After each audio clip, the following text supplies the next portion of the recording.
Kanagawa Prefecture, the locker room of Shoka High School basketball court. A sudden voice echoed in Lin Fei's mind. Welcome, host, to the Slam Dunk Master Development System. Host name, Lin Fei. Height, 189 centimeters. Weight, 87 kg. Movement speed, 60. Jumping ability, 80. Strength, 80. Stamina, 40. Basketball fundamentals. 60 fundamentals include passing, dribbling, layups, three-point shooting, mid-range shooting, close-range shots, breakthroughs, organization, rebounding, pick and roll, etc. Fighting value, 85. A rush of information flooded Lin Fei's consciousness, accompanied by a fusion of memories. He was a first-year student in Class 7 of Shoka High School, a true descendant of the Great China. Having moved to Japan due to his parents' investment in a construction project at the invitation of the Japanese government. At that moment, Lin Fei realized he had traversed into another world. He felt no aversion to this transition. Even the appearance of the system seemed quite natural. After all, it was a standard feature for anyone who had crossed over. However, to be transported as a passionate youth from the Great China to the land of cherry blossoms left him perplexed. Was there an ulterior motive behind this?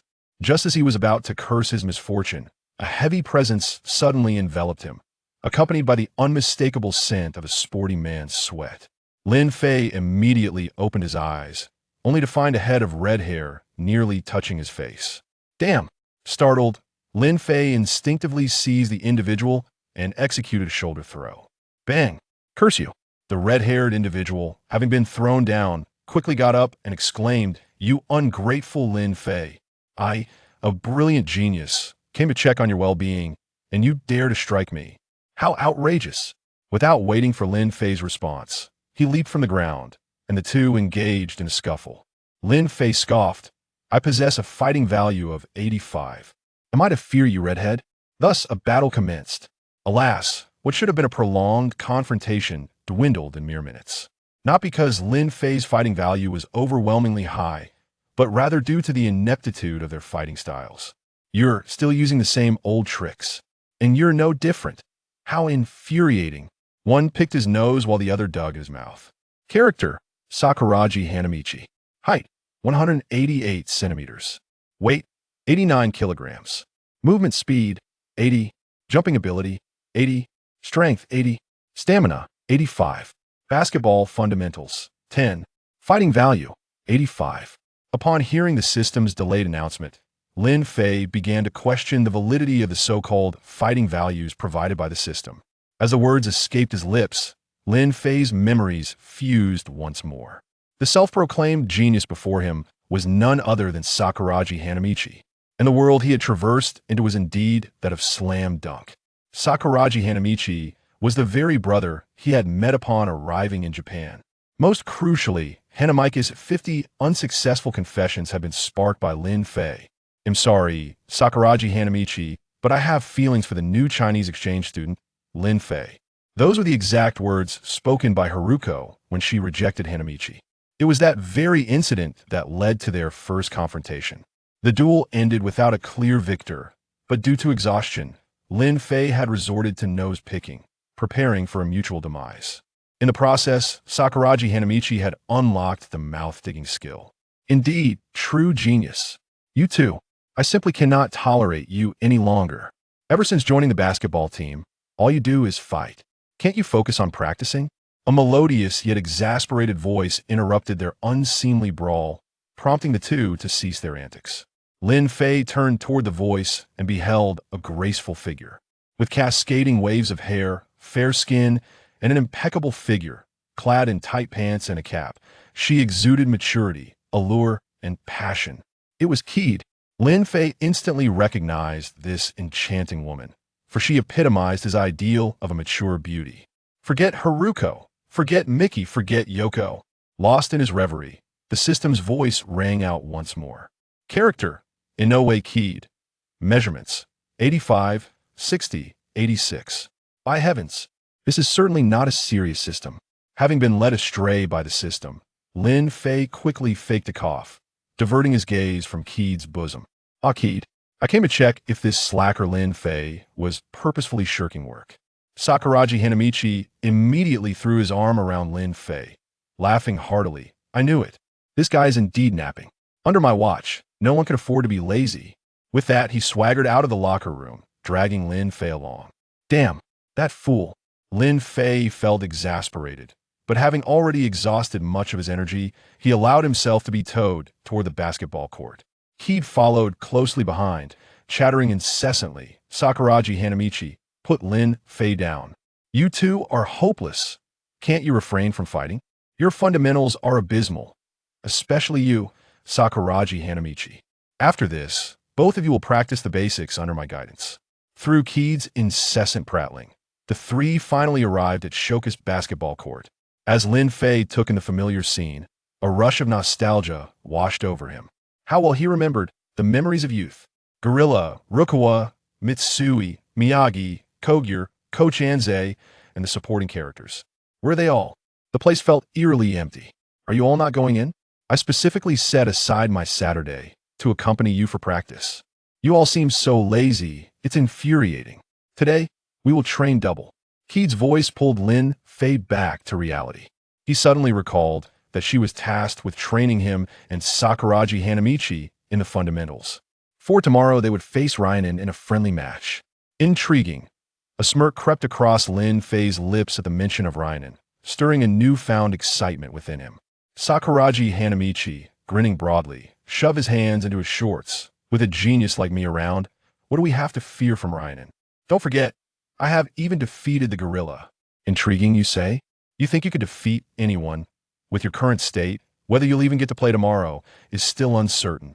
Hurry and practice. Keed, exasperated by their arrogance, promptly shoved them into the gym. And just as Lin Fei stepped onto the court, the system chimed once more. System activated. Growth mission officially commenced. Mainline task, passing. Please complete 100 stationary passes within 10 minutes to activate the novice passing percentage. Lin Fei smiled faintly once more, and the system was activated. It appears that my journey toward divinity is finally about to commence. Lingnan, prepare to tremble beneath my grasp. Lin Fei, why are you lost in thought again? Apologies, Kaizi, I shall begin now. You will witness just how rapid my progress truly is. Lin Fei lowered his head, displaying an expression of cold determination as he set forth. Lin Fei, you fool, you're headed the wrong way. The basketball court is that way, not out. Sorry. Chapter 2, a super dunk in training. Upon entering the basketball court, Lin Fei immediately commenced his systematic training, guided by the system's prompts. However, due to Sakuragi Hanamichi's woefully inadequate basketball foundation, he was currently undergoing one-on-one instruction from Ayako. Consequently, Lin Fei was temporarily relegated to solo practice. Gazing at the vacant wall, Lin Fei inquired of the system whether he could practice passing against it. System, affirmative. Repetitions will be doubled. 200 passes in 10 minutes. Lin Fei. 200 it is, then. Let's do this. Before long, Lin Fei found himself immersed in the exercise. The basketball gymnasium was soon filled with the rhythmic cadence of the bouncing ball. Punctuated only by Sakuragi Hanamichi's occasional exuberant pronouncements of his own genius and Ayako's reprimands regarding his flawed form, Lin Fei persevered with his passing drills against the wall. 195, 198, 200. Ding. Main quest, passing, has been completed. The host has acquired the title of Basketball Novice and unlocked fundamental basketball techniques. All basic basketball stats are currently set at 60. The host can enhance proficiency through targeted practice. Each set of 100 repetitions yields 1 point of proficiency. In official matches, each set of 10 completed actions grants 1 point of proficiency. Ding. Basketball Novice additional bonuses. Shooting accuracy 10, speed boost 10, passing vision 10. Basketball Novice may now draw an NBA skill once. A lottery. Lin Fei's heart surged with excitement, promptly dismissing all preceding system notifications as he beheld a roulette-like interface materializing before him. Noting the absence of any consolation prize segments on the wheel, Lin Fei initiated the drawing without hesitation. It's a freebie, so there's bound to be a reward. What's there to fear? Ding. Congratulations, host. You have acquired Tomahawk Dunk. Each use consumes 5 stamina. Upon hearing the system's pronouncement, Lin Fei was momentarily stunned.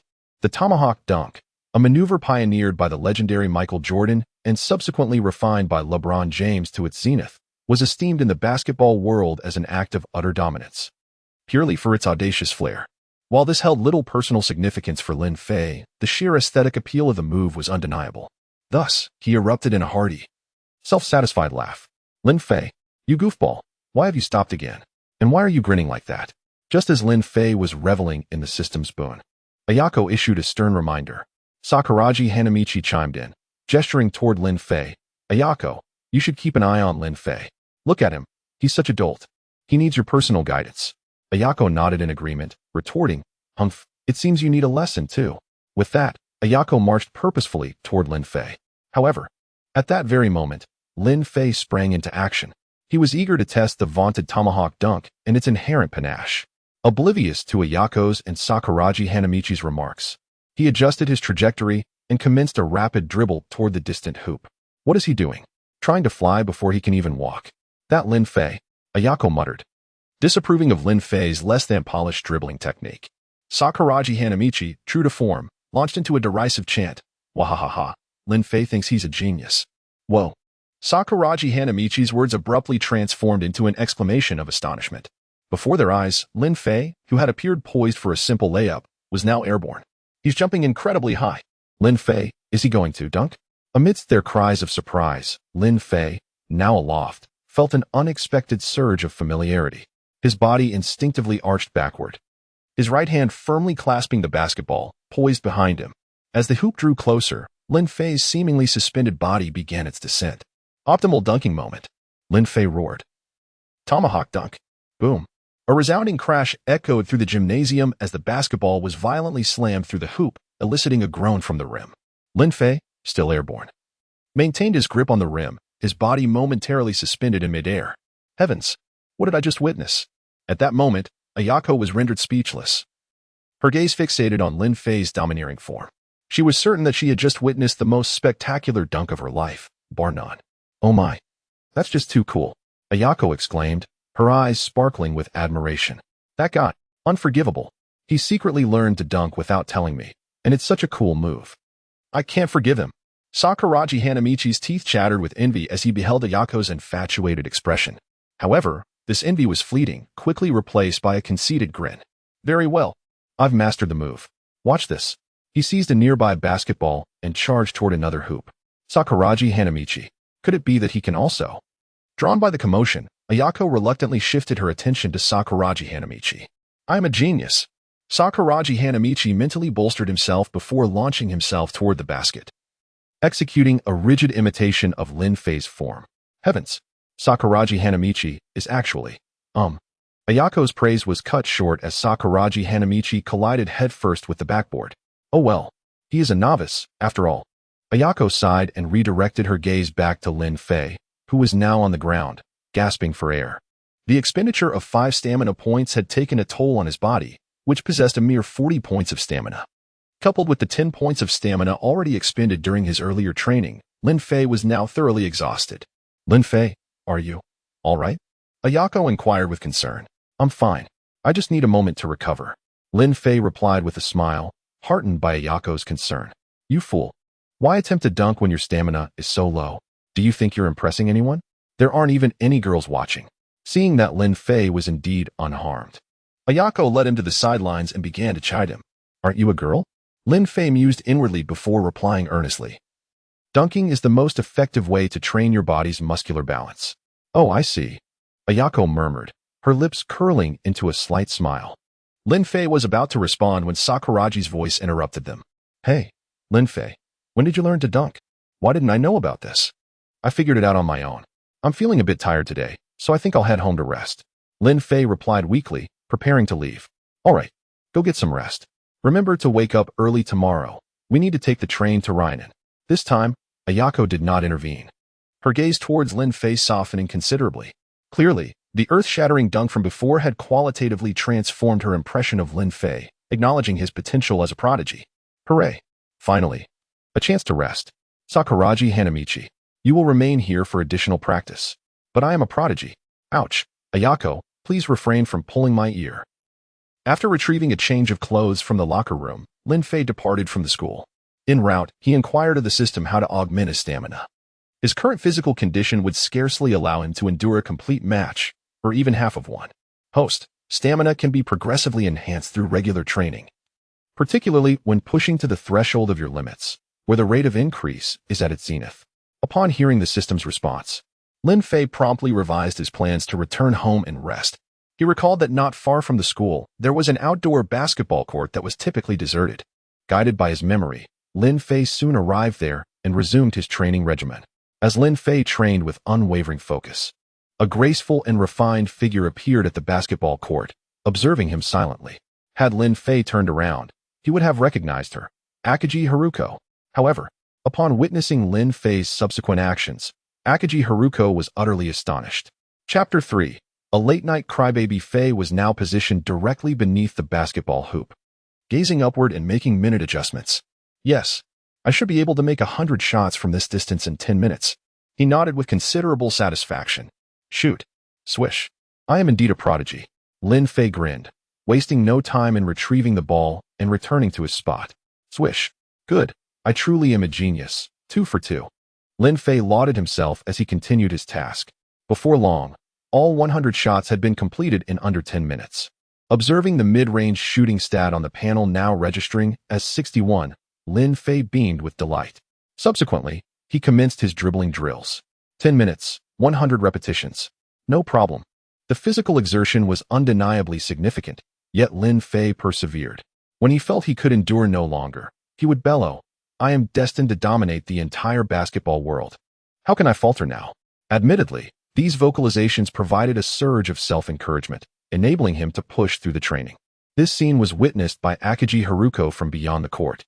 Lin Fei, while somewhat narcissistic, his earnestness is truly captivating as Rukawa Kaede. Akagi Haruko murmured to herself, damn it, this is exhausting. After completing the dribbling drills, Lin Fei, noting that his stamina was dwindling to single digits, erupted in frustration.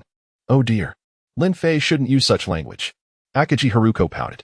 Unaware of her presence, Lin Fei, having vented his frustration, wiped the perspiration from his forehead and implored the system, Father System, please tell me how many main quests remain. Surely, as your host son, there must be some loopholes? Host son, the path to apotheosis knows no shortcuts. My presence ensures that your efforts will not be in vain. I have never encountered such an unmotivated host son. Lin Fei was taken aback. The system was resorting to moral high ground, accusing him of lacking ambition, disparaging him. He was merely being polite. And it had presumed to call itself his son? This was intolerable. How dare it be so callous with its words? If it had the audacity, it should manifest itself for a one-on-one confrontation. Lin Fei cursed, tearing off his t-shirt to reveal his admirably sculpted physique.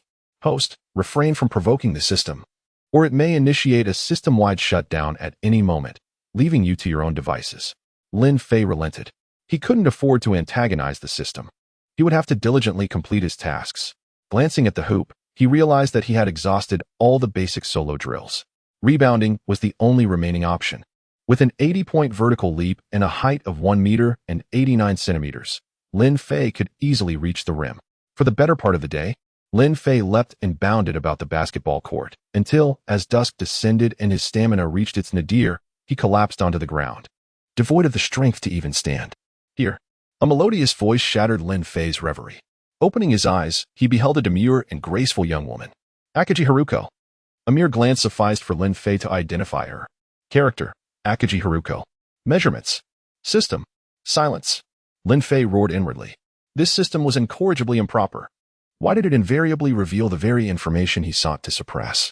Haruko, having previously believed that he was exclusively drawn to the likes of Ayako, Lin Fei, upon beholding Akagi Haruko's true beauty, realized that his preferences were not so narrowly defined. He was drawn to all beautiful women, a rather awkward predicament. Haruko had casually seated herself beside Lin Fei, extending a bottle of mineral water. Composure. Remain calm. Lin Fei mentally steeled himself before laboriously sitting up and smiling. Haruko, what brings you here? I live nearby. I happened to be strolling when I saw you, so I've been watching you for a while. Akagi Haruko replied with a sweet smile, her eyes brimming with innocence. Such a naive girl, Lin Fei mused, instantly captivated by her smile. He dismissed his initial awkwardness and inquired with a smile, how long have you been here? Since you arrived at the court. Lin Fei was mortified. Akagi Haruko had witnessed all of his buffoonery. Lin Fei suddenly felt that conversation was no longer feasible and chose to remain silent. Amidst Akagi Haruko's incessant chatter, Lin Fei gradually regained a modicum of strength. He hastily attempted to rise, only to stumble and inadvertently fall upon Akagi Haruko. "I'm sorry, I didn't mean to." "It's all right. Oh, that hurts." Hearing Akagi Haruko's exclamation of pain, Lin Fei immediately scrambled off her and discovered that she had scraped her knee, causing a trickle of blood to seep out. Lin Fei swiftly retrieved his discarded t-shirt and bandaged her wound. "It's nothing. I often get hurt," Akagi Haruko said sheepishly. Nevertheless, Lin Fei meticulously ensured that the wound was properly bandaged. "The wound must be bandaged properly, or it will leave a scar." He added internally, "I can't abide scarred legs. Especially on the knee, it's such an eyesore." Hearing Lin Fei's words, Akagi Haruko remained silent. As she gazed at Lin Fei kneeling on the ground, diligently tending to her wound, his appearance struck her as particularly handsome. Her nascent emotions stirred within her, and she experienced a sudden pang of infatuation. Outside the basketball court, Sakuragi Hanamichi, having completed his daily training, was striding home with vigor. As he passed the outdoor basketball court, he casually glanced in its direction. Lo and behold, someone was engaged in a romantic rendezvous. Sakuragi Hanamichi's curiosity was immediately piqued, and he peered intently. Then, the red-haired youth erupted in fury. "That Akagi Haruko, Lin Fei, how could this be?" Sakuragi Hanamichi was crestfallen. "Damn it, that damned Lin Fei. He promised to rest, but instead, he's trying to steal my girl. That despicable scoundrel not only ruined my 50th confession but also threatens to destroy my first love. Unforgivable." Tears streaming down his face, Sakuragi Hanamichi seethed with rage. He was on the verge of charging onto the court to pummel Lin Fei. However, he recalled Akagi Haruko's admonition against fighting. Unable to vent his frustration, Sakuragi Hanamichi could only sob as he ran home. It was this sudden outburst of weeping that interrupted Akagi Haruko's budding emotions. How peculiar. Someone is running and crying late at night. Perhaps they've been jilted.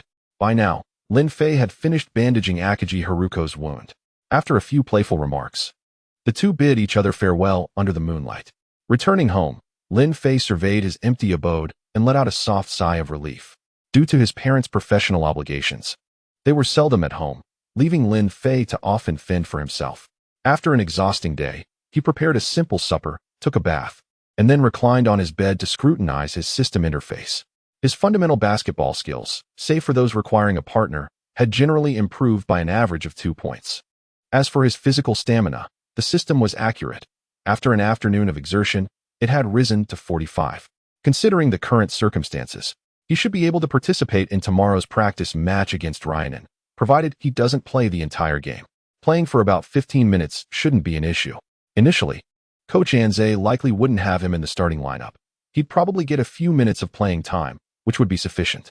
If he could seize those precious minutes, it would be enough. With a hint of drowsiness, contemplating the upcoming match, Lin Fei drifted into slumber. In his dreams, Lin Fei muttered to himself about Ryanen, anticipating how he would dominate them. Chapter 4. S.H. Hoku's secret weapon. The next morning, as birds chirped their matinal melodies, Lin Fei arose betimes.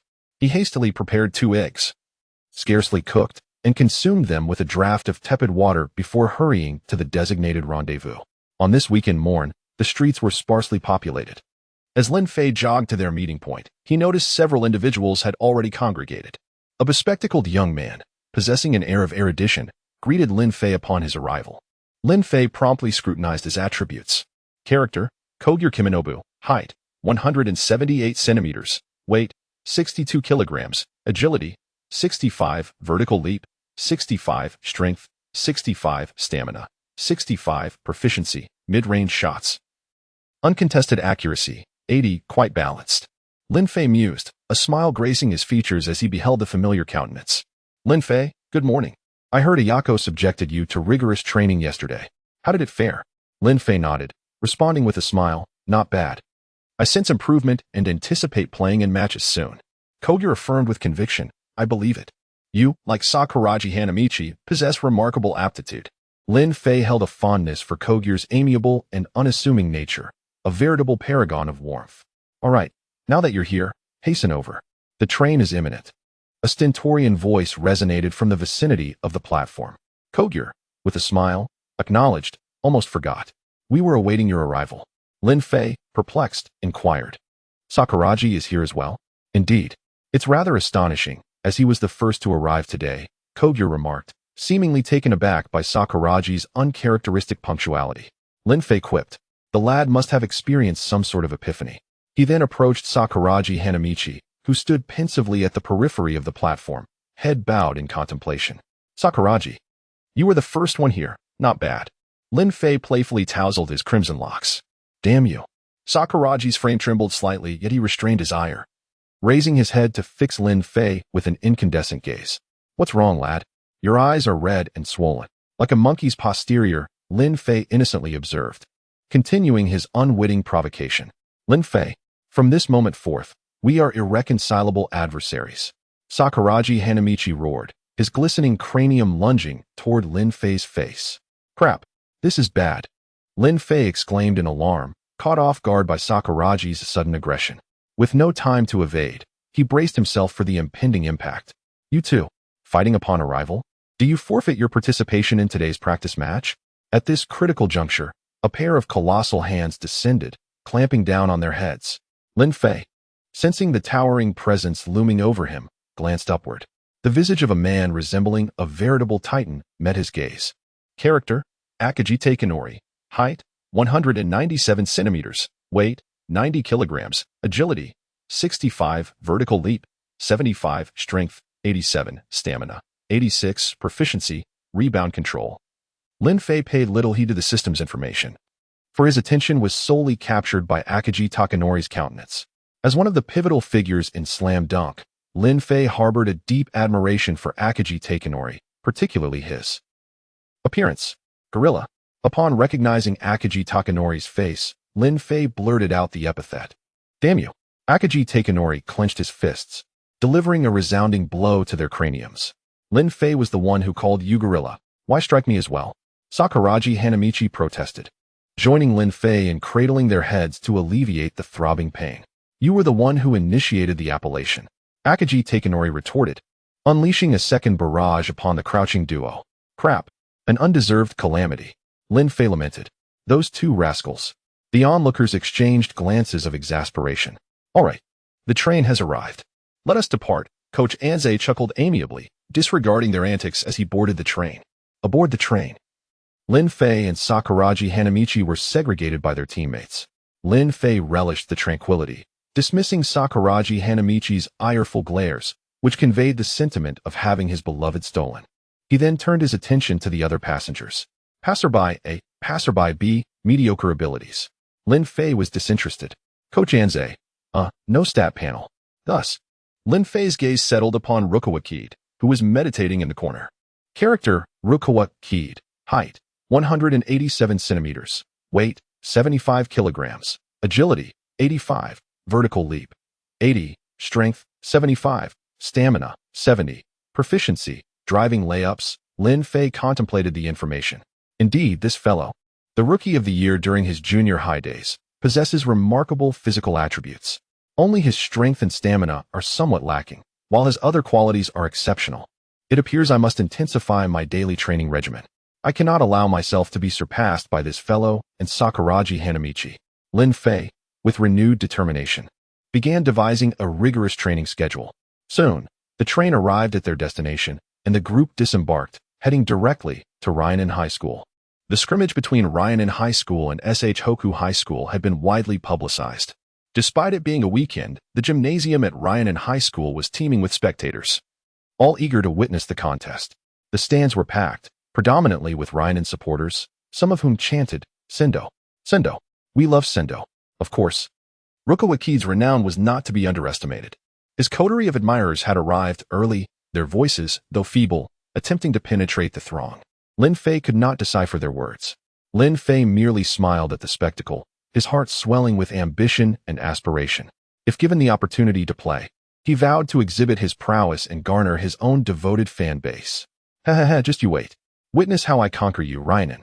The erratic Sakuragi Hanamichi leaped forward, emitting a boisterous guffaw, and directed his pronouncements toward the entirety of the Ryanen High School contingent.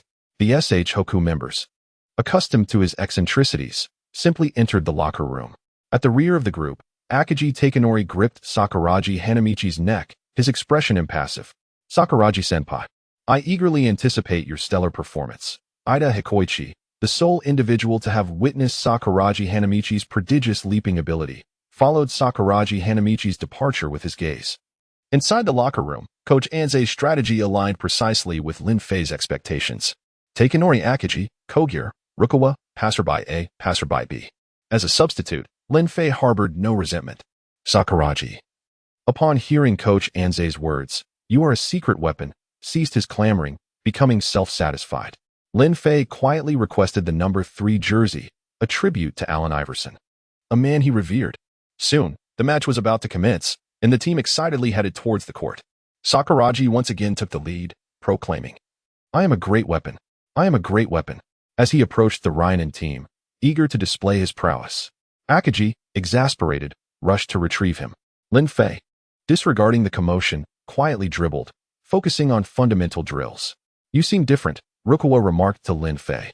Lin Fei, observing the clarity in Rukawa's eyes, smiled, acknowledging the mutual recognition of talent. He was pleasantly surprised that Rukawa had noticed his progress, not jumping around on the court like Sakuragi, unaccustomed to it. Rukawa added before departing. The referee signaled the players to enter the court. Lin Fei temporarily suspended his practice, joining Sakuragi on either side of Coach Anze. Lin Fei scrutinized the Rhinan players. Player, Jun Wozumi, height, 202 centimeters, weight, 90 kilograms, agility, 60, jumping ability, 70, strength, 87, stamina, 80, proficiency, rebounding. Player, Akira Sendō, height, 190 centimeters, weight, 79 kilograms, agility, 87, jumping ability, 87, strength, 76, stamina, 85, proficiency, passing, offense, penetration. After reviewing their statistics, Lin Fei acknowledged their formidable strength, particularly Sendō's balanced and exceptional abilities. Apart from strength, Sendō possessed no discernible weaknesses, excelling in areas that Lin Fei admired. As Lin Fei observed, the referee's whistle pierced the air, signaling the commencement of the match. Chapter 5. Sakuragi enters, Shihoku collapses. At center court, Akagi Takenori and Wozumi Jun roared in unison. Leaping skyward, arms outstretched towards the basketball the referee had tossed, now beginning its descent. Predictably, Akagi's superior leap and experience gave him the edge. He touched the ball first, forcefully tapping it towards Kogure. Shihoku's offense was underway. Kogure, a paragon of consistency, advanced the ball to the opposing half before passing to Akagi, who had established position in the paint. Akagi faced off against Wozumi in a one-on-one showdown. Spectators held their breath, eager to witness the clash between these two titans of Kanagawa's power forwards. Both players stood their ground beneath the basket, engaging in a fierce physical contest. However, their strength proved evenly matched, and neither yielded an inch. As it was their first encounter, Akagi opted not to expend excessive energy. Instead, he executed a hook shot, lofting the ball towards the hoop. Wozumi scoffed, leaping to swat the ball away. Sendō seized the rebound. The shift from defense to offense was immediate as Rhinan surged forward. "Regroup," Akagi bellowed, and Shihoku players scrambled back on defense. Yet, Sendō's speed was simply too great. Kogure had barely assumed his defensive stance when Sendō blazed past him, driving relentlessly toward Shihoku's territory. "So fast," Kogure exclaimed, turning to find himself already outpaced. A gust of wind marked the passing of a Shihoku player as he sped after Sendō. "Rukawa," Kogure called out, hurrying to catch up. Sendō reached the free-throw line, surveying the empty space beneath the basket. He bent his knees slightly, feigning a shot. Suddenly, a figure materialized before him, leaping high in a near-perfect blocking motion. It was Rukawa. Sendō paused, his eyes meeting Rukawa's intense gaze. Impressive speed, he thought. Then, he launched himself into the air, just as everyone anticipated a one-on-one duel. Sendō smirked. With a deceptive feint, he passed the ball to Fukuda Kicho, who had raced up beside him. Fukuda dribbled to the basket, facing no opposition, and easily banked in the shot.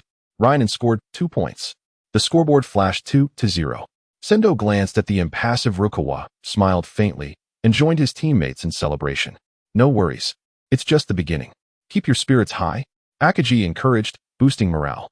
"Honestly, that Rukawa can't even guard Sendō." From the sidelines, Sakuragi Hanamichi rose, grabbing Coach Anze around the neck. "Hey, Coach. See? Ruka was useless. Let me play. Patience, patience, Coach Anze murmured calmly. Sakuragi Hanamichi, let go of Coach. You're choking him. Ayako scolded. Lin Fei, unperturbed by the commotion, observed the court with a serene expression.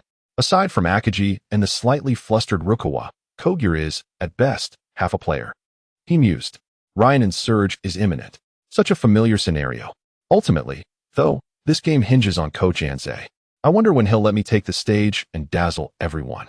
Lin Fei's gaze swept across the court. As predicted, events unfolded as he had foreseen. Still rattled, Rukawa was completely outmatched by Sendō. Even when Akagi secured rebounds, it was to no avail. There was no organization, no offensive strategy. Soon, Ryan unleashed a 12-0 run, igniting the crowd. Haha, Shihoku's getting shut out. With this kind of performance, they dare challenge us? How embarrassing. Shihoku, go home. The jeers puzzled Lin Fei. Was there a scene like this in Slam Dunk? Due to your presence, the original storyline has been irrevocably altered. Lin Fei nodded. He was well aware of the changes. What concerned him was when Coach Anze would finally unleash him. Shihoku, fight. Shihoku, fight. Just as Shihoku seemed lost in their stupor, a unified cheer echoed from the sidelines. It was the Sakuragi army, along with Haruko and her two friends, Fuji and Matsui. Haruko. Sakuragi's eyes were instantly drawn to her. He seized Coach Anze once more. Coach, the score's a disaster. Unleash your secret weapon. All right. You're on. Replace Yasuda. Perhaps driven to desperation by Sakuragi's near suffocation, Coach Anze relented. Lin Fei was taken aback. So the story's really changed. He's putting Sakuragi in this early? This world is truly different. Hearing Coach Anze's approval, Sakuragi erupted in laughter. Pointing at Lin Fei, he yelled, Lin Fei, you pathetic wretch. Watch as I, the genius, conquer Ryan and win Haruko's heart. Lin Fei? What's with him? Why is he bringing up Haruko? Sakuragi, heedless of Lin Fei's reaction, marched onto the court with the enthusiasm of a man possessed. Beep. Number 10, technical foul. The referee's whistle pierced the air. Coach Anze. Sakuragi Hanamichi. Lin Fei. Everyone. Idiot. The substitution hasn't happened yet. The game's still going. What are you doing? Akagi groaned, exasperated. Rukawa, having regained some composure, rolled his eyes. Moron.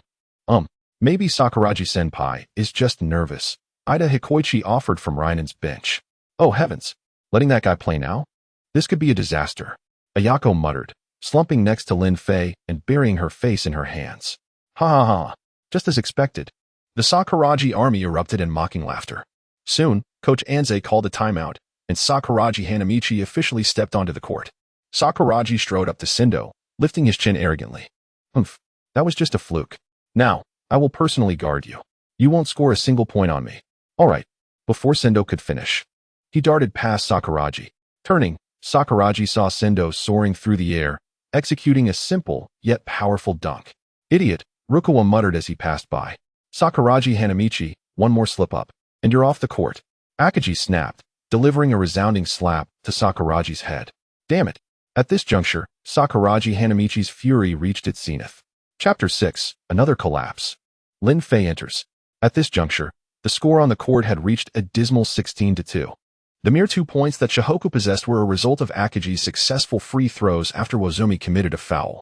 In essence, Shihoku hadn't executed a single fluid offensive maneuver. For Shihoku, such a score was undeniably catastrophic, yet they were seemingly bereft of solutions. Sendō's performance was impeccable, rendering him virtually indefensible, while Rukawa had gradually found his rhythm. His competitive spirit against Sendō proved to be a hindrance, as Sendō managed to contain the somewhat inexperienced Rukawa. As for Sakuragi Hanamichi, his inaugural touch resulted in a traveling violation, much to the amusement of the audience. However, the prodigy quickly adapted, eventually making some contributions, especially on the boards, where he and Akagi formed a formidable center duo, effectively limiting Wozumi.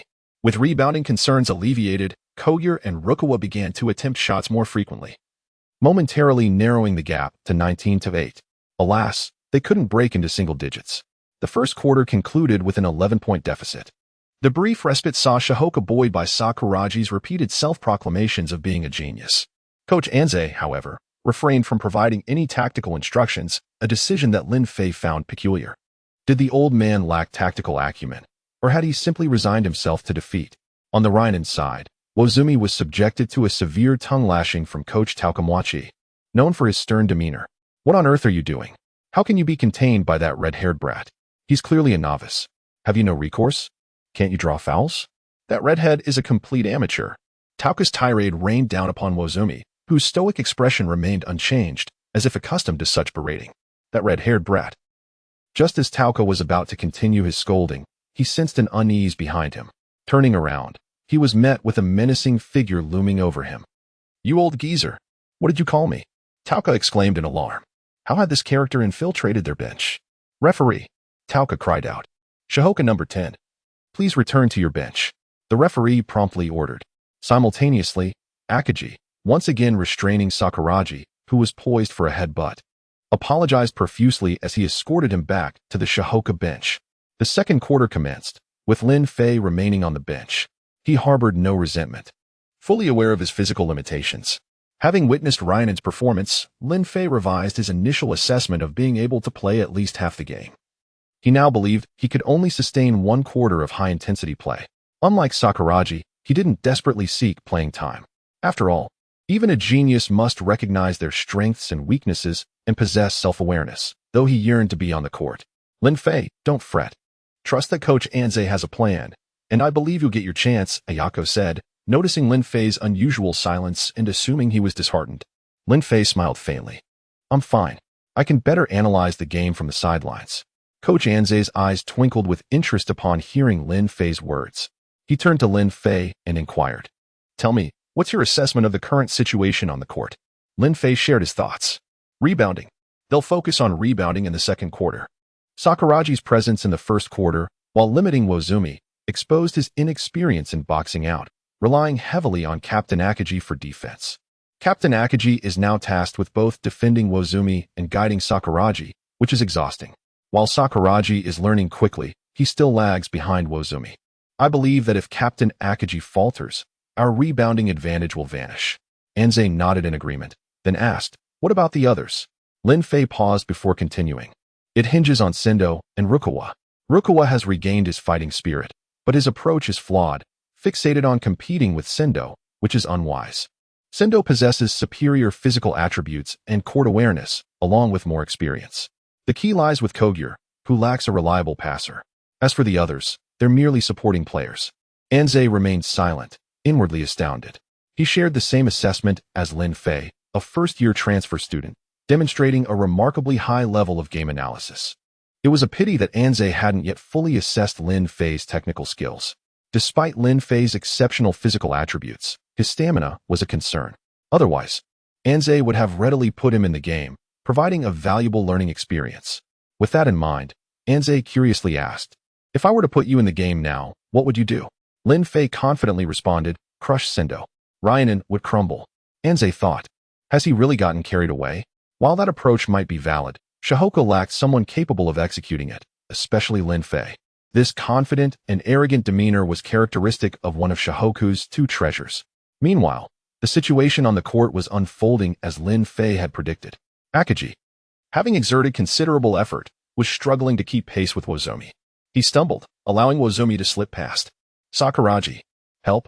Akagi roared. Then turned to see Sakuragi flanking Sendō alongside a bewildered Rukawa, effectively double-teaming the hapless Sendō. "Idiot! Rebounding!" Akagi bellowed again. Sakuragi nonchalantly replied, don't worry. He won't score." Coach Anze sighed, realizing that the outcome of the game was predetermined. Since the result was inevitable, why not unleash both of Shihoku's treasures onto the court? It would accelerate their development and annoy the opposition, wouldn't it? Anticipating the forthcoming events, Coach Anze smiled and instructed Lin Fei to commence his warm-up. Lin Fei was momentarily stunned, then secretly delighted, realizing that his previous persuasion had been effective. Coach Anze had finally recognized him as the savior of Shihoku. Chapter 7. Intercepted pass by Sendō. Coincidence. With less than 5 minutes remaining in the second quarter, the score had widened to 28-12. Given the current score and the team's morale, it seemed the game was heading into garbage time early in the first half. At that moment, Lin Fei began to warm up, yet the players on the court for Shihoku showed no signs of encouragement, appearing even more disheartened. Simultaneously, the system's voice echoed in Lin Fei's mind. "Ding! Host has entered an official match. Basketball Vision Experience card activated." Host can accurately predict the passing direction of all players 3 seconds in advance. Duration, 10 minutes. Lin Fei was taken aback.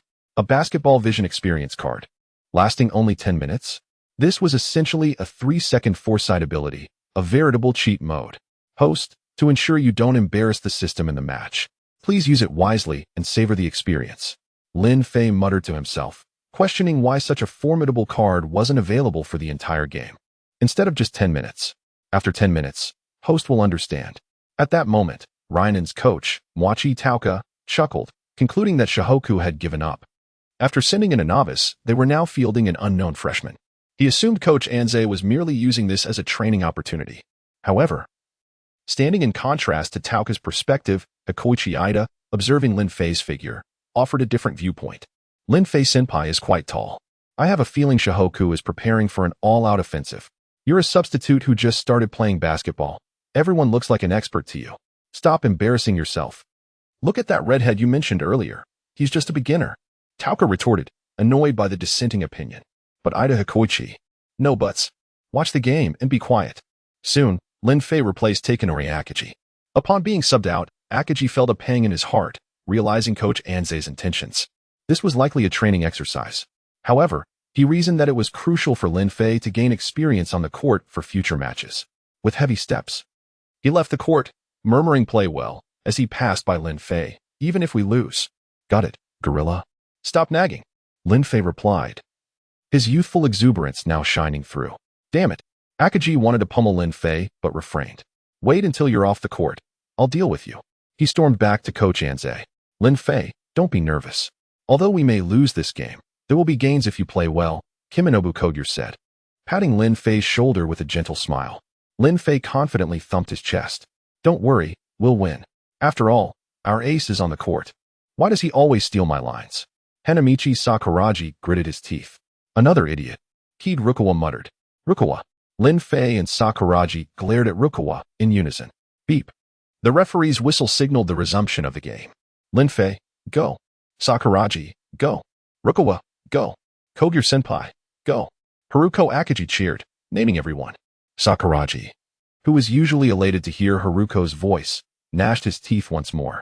Why is Lin Fei mentioned first? Damn it. Thwack. Before he could finish, a blow landed on his head, and Lin Fei's voice echoed, stop daydreaming. The game has started, under the basket buffoon. Sakuragi was stunned. Did he call me under the basket buffoon? He pondered the moniker, forgetting the blow to his head. Yes. My dream is to dominate under the basket. Lin Fei gave me a nickname like that. He understands me. No wonder he likes Haruko. He gets me. But a brother is a brother. I can't let him have my girlfriend. The first step to winning back Haruko is to become the under the basket buffoon. Invigorated, Sakuragi dashed towards the basket. From this moment on, I am the under the basket buffoon. Gorilla. Watch me dominate under the basket. Sakuragi's fighting spirit was reignited. Ryan had possession.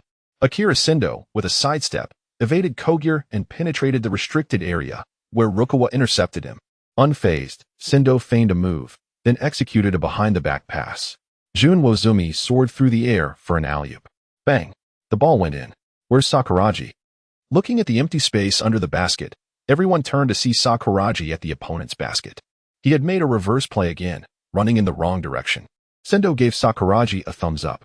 Even Hikoichi, who usually had faith in Sakuragi, lowered his head in embarrassment. A beginner, haha. Even the stern Tauka couldn't help but laugh. We've lost completely. The substitutes lowered their heads in unison. Coach Anze stroked his chin and turned his gaze to Lin Fei. Lin Fei, since you have such a strong ability to read the game, show it to me on the court. The game continued, and Ryan regained possession. Sendō dribbled the ball, and Sakuragi stood firmly under the basket, facing Wozumi. Rukawa confronted Sendō, who smiled and faked a move. But this time, Rukawa stood his ground. Eyes cold. Having been deceived by Sendō's feints repeatedly, Rukawa had begun to grasp Sendō's techniques. Just as Rukawa prepared to defend, Sendō suddenly leaped. Another fake? No. This time it's for real. He's going to shoot. Rukawa made a quick judgment and jumped. But after their eyes met, Rukawa saw a hint of mockery and was shocked. As expected, Sendō employed the same tactic, passing the ball to another Ryan player who was cutting in at high speed. Rukawa is still too green. Sendō is about to destroy him, Akagi's side. If Rukawa were a second year, I believe he could defend that shot. Sendō is so strong. Ayako pouted, expressing her frustration. Just as everyone was about to cheer, a figure darted from Sendō's side. In a fleeting instant, the basketball had vanished. Both teams had already surged into Xiangbei's half of the court. Turning back, they noticed a Xiangbei player in the number 3 jersey had dribbled the ball into Lingnan's half.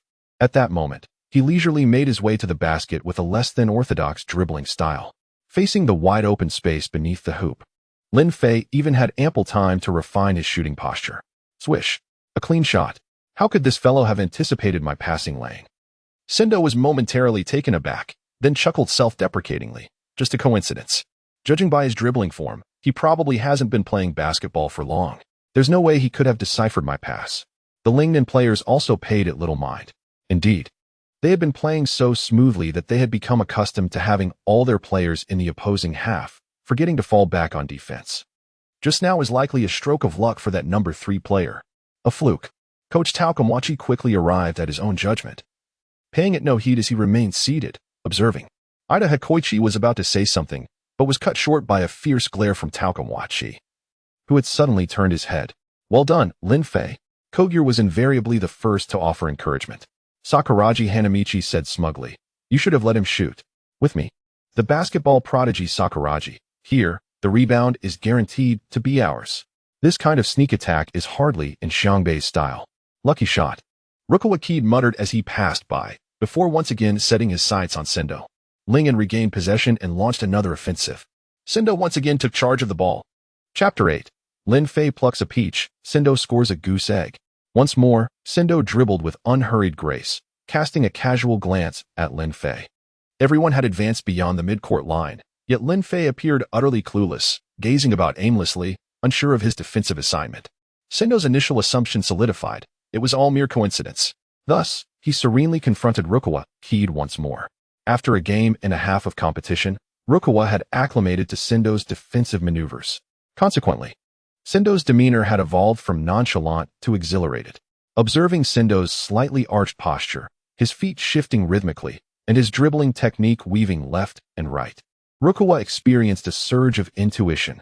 Sendō was poised to penetrate. This time, Rukawa preempted his intent. Simultaneously, Sendō surged forward, directly confronting Rukawa. Indeed, a drive was imminent. Rukawa rejoiced in his accurate prediction. However, this elation lasted a mere fraction of a second, as Rukawa, while anticipating Sendō's action, misjudged his trajectory. At the moment of engagement, Sendō executed a behind-the-back dribble, seamlessly transferring the ball to his left hand, brushing past Rukawa in the process.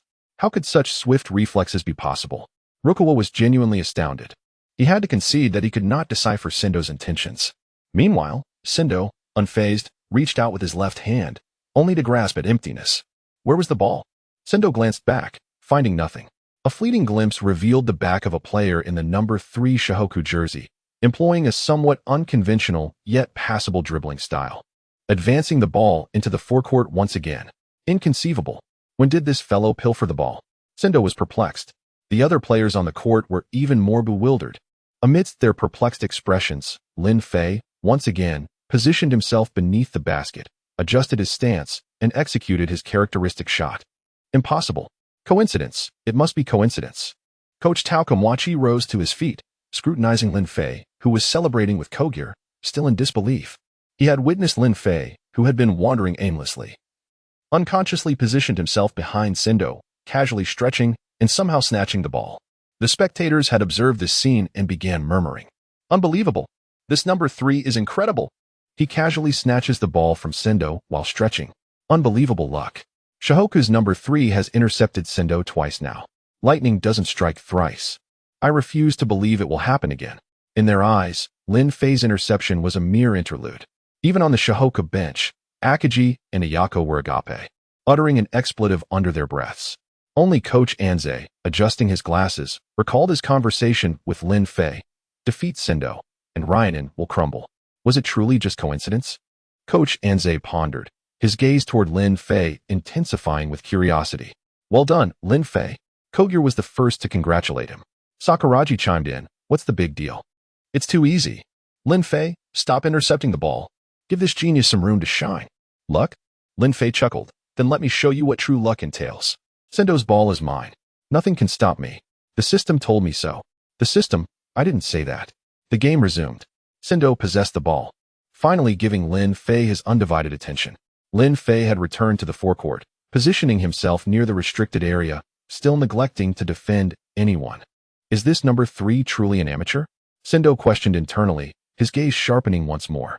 Whether you're an amateur or a wolf in sheep's clothing, you won't snatch the ball from me this time. A determined Sendō was a formidable force. This was evident from the Ryanin players' gazes toward him. Even Captain Wozomi-jun looked at Sendō anxiously, muttering, "Is it necessary? That look. Is he planning to dunk? Shihoku is doomed." Indeed, Sendō had devised his offensive strategy, a dunk. He aimed to obliterate the momentum Shihoku had gained from Lin Fei's 2 lucky shots. He intended to instill despair in Shihoku. Where will this guy drive this time? Or will he pass? Rukawa was apprehensive, his previous unsuccessful defensive attempts diminishing his resolve. Here he comes. In Rukawa's moment of hesitation, Sendō directly slammed the ball past Rukawa. A nutmeg. Rukawa froze, feeling a chill beneath his waist. Turning, he saw Sendō bypass him. The Shihoku players were unprepared for such blatant humiliation. The Ryanin players now looked at the Shihoku players with pity. This Shihoku freshman doesn't realize that provoking Sendō only invites humiliation, Takamwachi thought, finally relieved. Sendō, in his opinion, was the most gifted player he had ever encountered. And a serious Sendō was a genius among geniuses. As he was now, after eluding Rukawa, Sendō charged toward the basket, his momentum suggesting an imminent dunk. Only Sakuragi Hanamichi stood in his path. Sendo's eyes flashed, a smirk appearing on his lips, disregarding Sakuragi. He leaped high before him. Damn it! This Sendō doesn't even acknowledge this genius. Enraged by Sendo's blatant disregard, Sakuragi abandoned his rebounding position with Wozomi-jun and leaped toward Sendō. You won't score here, Sakuragi roared, flailing his arms wildly in an attempt to obstruct Sendo's potential offensive routes. Sakuragi Hanamichi. Witnessing Sakuragi's familiar iron wall defense, Akagi Takenori breathed a sigh of relief. If Sendō were to dunk, Shihoku might not even qualify for a friendly match with Ryanin. Moreover, they would face a significant morale deficit in future prefectural tournaments. Decent defense, but full of openings. You jumped too late, Sakuragi. Looking up, he realized that Sendō was nearly half a body length above him. Crap. Is this guy planning to dunk over me? Sakuragi was on the verge of collapse. Huh, Sendō roared. Slamming into Hanamichi Sakuragi, he arched his body slightly, striving to maintain his balance, and with a single hand, he hammered the ball into the hoop. Bang! With a thunderous crash, Hanamichi Sakuragi fell heavily to the ground. Sendō hung from the rim with one hand, greeted by a deafening roar. Yet, why did the cheers sound like gasps of surprise? Huh, I made the shot. So why didn't the referee blow the whistle? Huh, where's the ball? Get down here.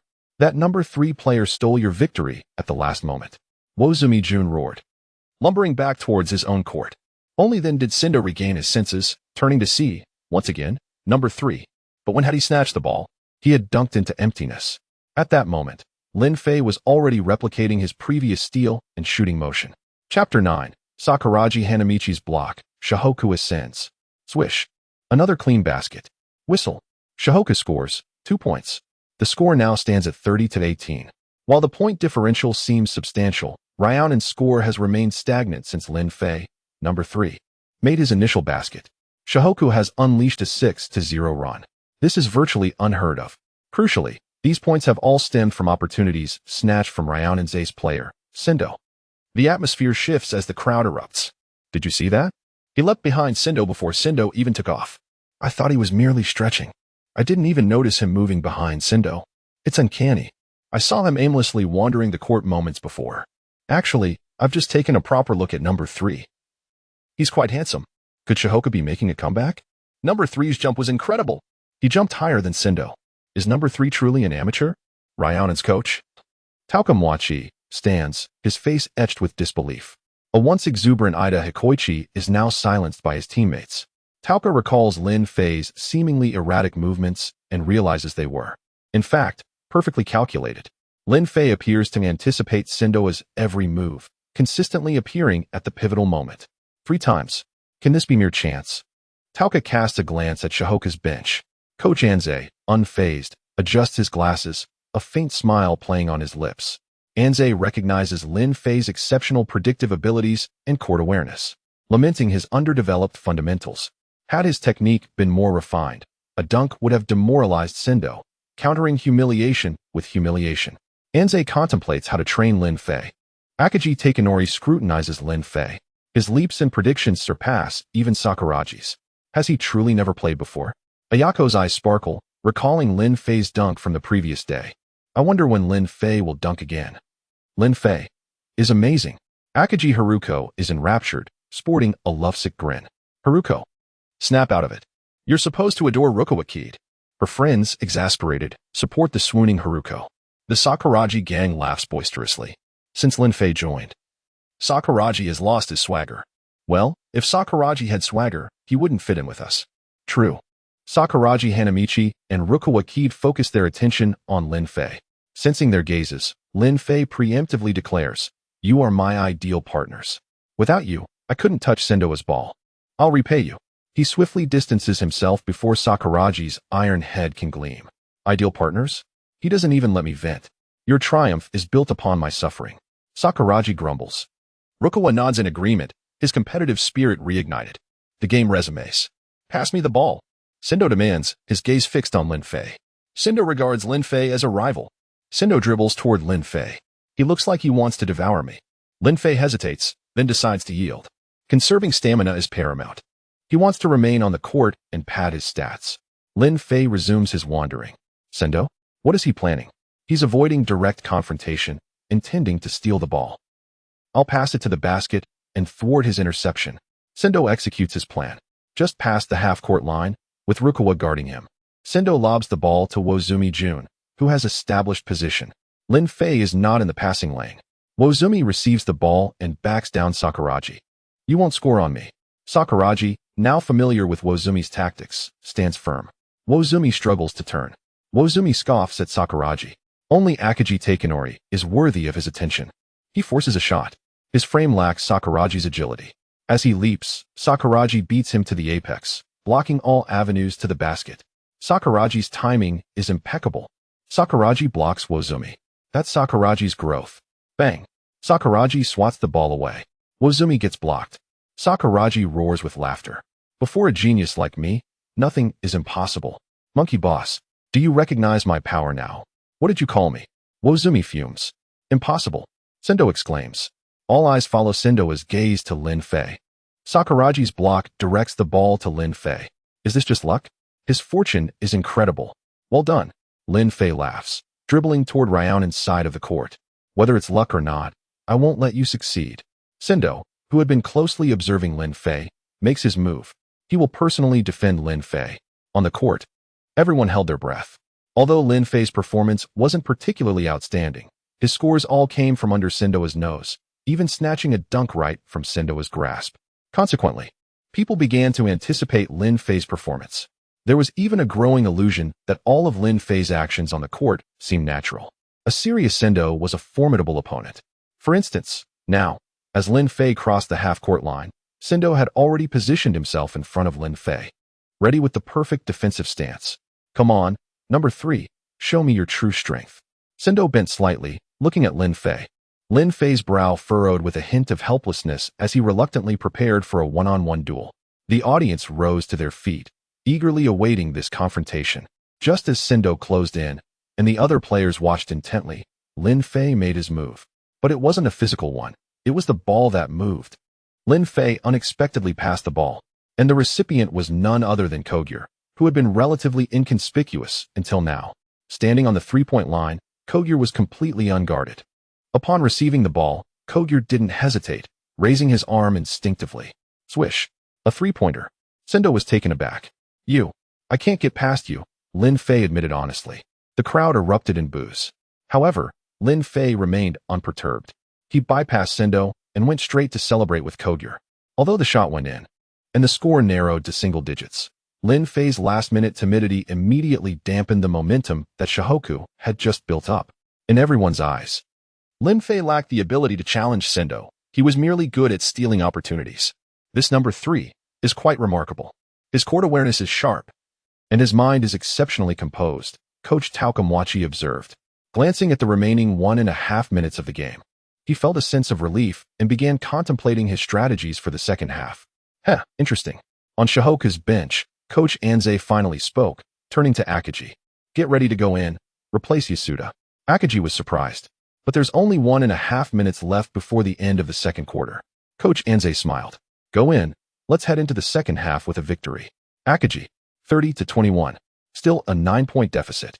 1.5 minutes. Was it possible? This wasn't the NBA. They were just high school students. Akagi was skeptical, but since Coach Anze had spoken, he would obey. Watching Akagi being substituted into the game, Coach Takenori glanced at Coach Anze, puzzled by his intentions. Did Coach Anze intend to do something on the court? Was it possible? In 1.5 minutes, Shihoku needed to score at least 9 points while preventing them from scoring any. Impossible. Coach Anze couldn't be senile, could he? Coach Takenori made his judgment and resumed contemplating his upcoming strategies. The game continued. Sendō had the ball. However, Sendō and Oppo's mindset seemed to have shifted slightly. Lacking his previous composure, dribbling the ball, he began searching for Lin Fei's figure. Lin Fei was helpless. Even if he knew Sendō's passing routes, his mind could keep up, but his body couldn't. So he approached Rukawa, whispering, right side. Rukawa's eyes narrowed, and without a word, he once again faced Sendō. Rukawa, you dare to come again. This number 3 must have a grudge against you. Seeing that Lin Fei wasn't Oppo's coming but was instead urging Rukawa to defend him. Sendō chuckled. Annoying, Rukawa retorted coldly, assuming a defensive stance. Very well, let's go.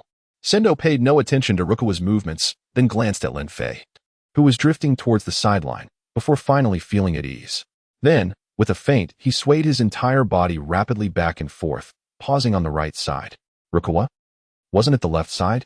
Regardless, his center of gravity had already shifted slightly, and even if he forced himself to the right, he probably wouldn't be able to stop Sendō's speed.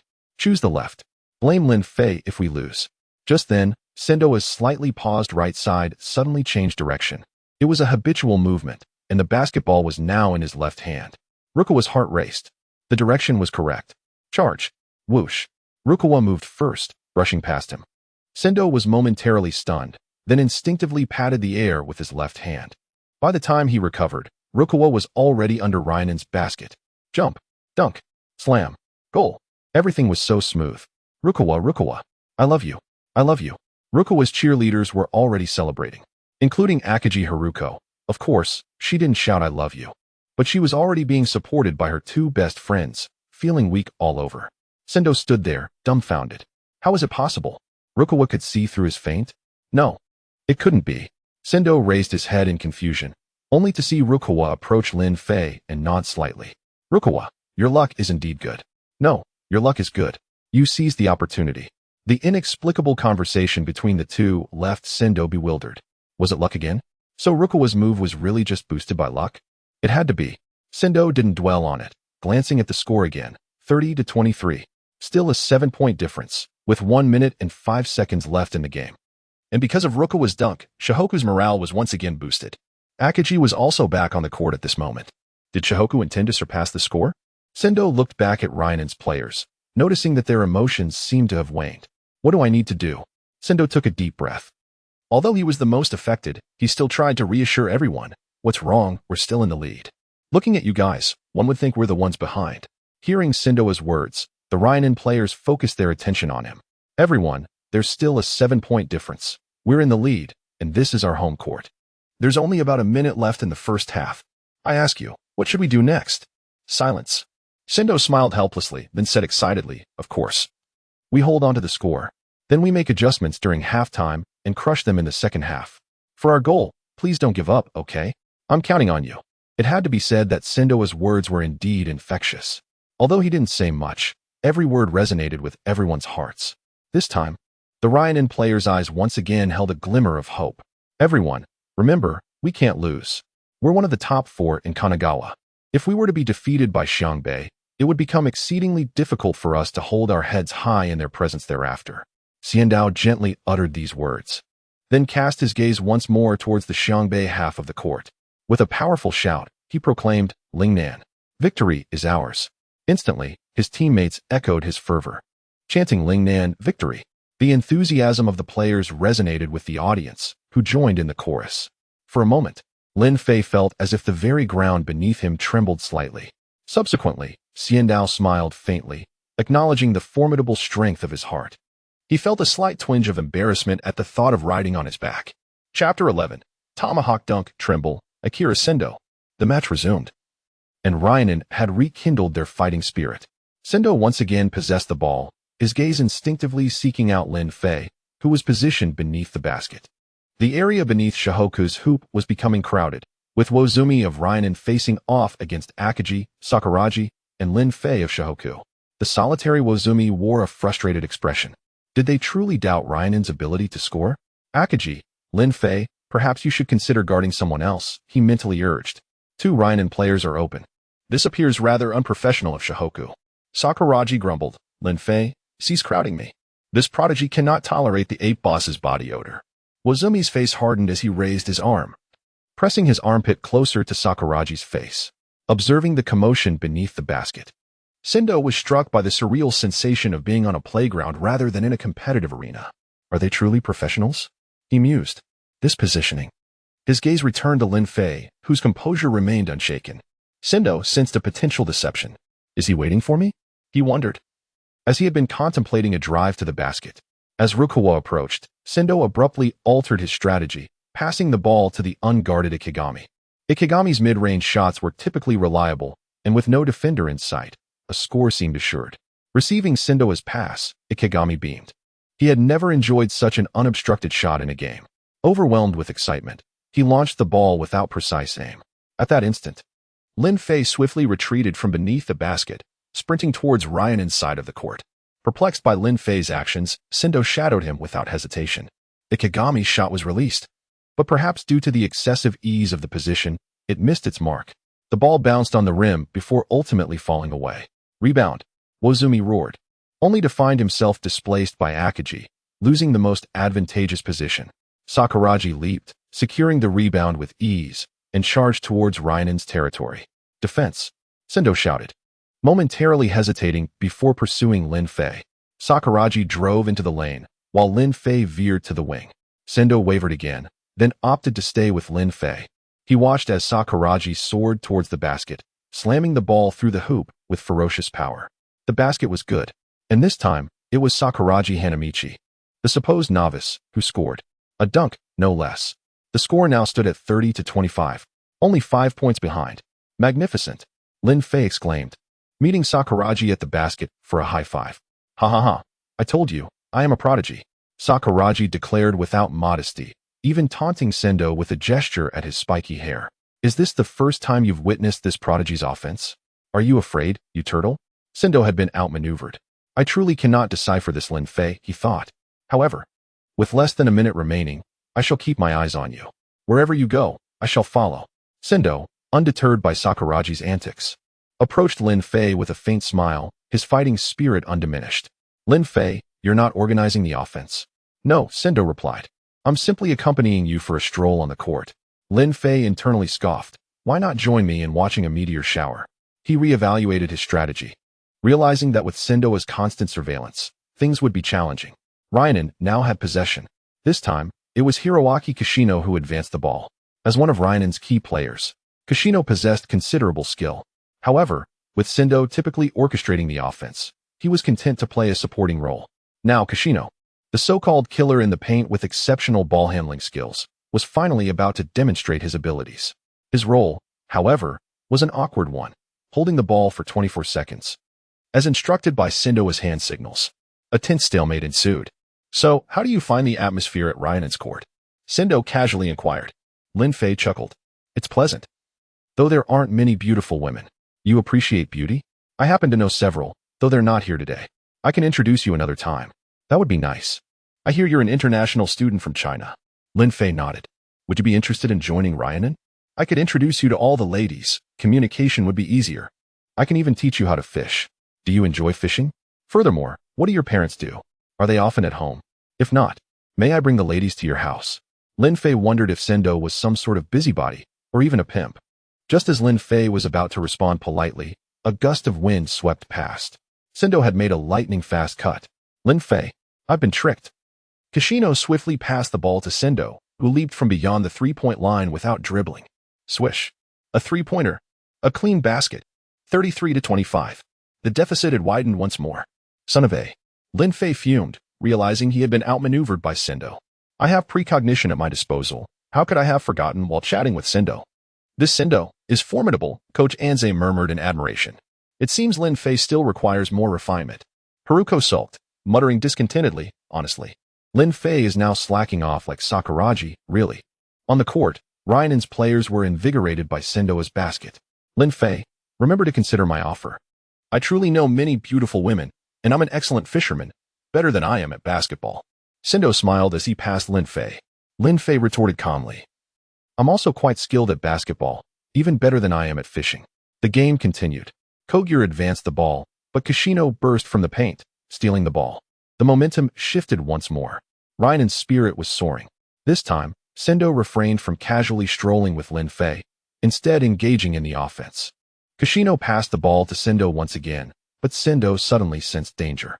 He realized that Lin Fei had returned to his own side of the court, now positioned directly in the passing lane. Everyone on the court was sprinting desperately towards Shihoka's end. Only Lin Fei was accelerating in the opposite direction.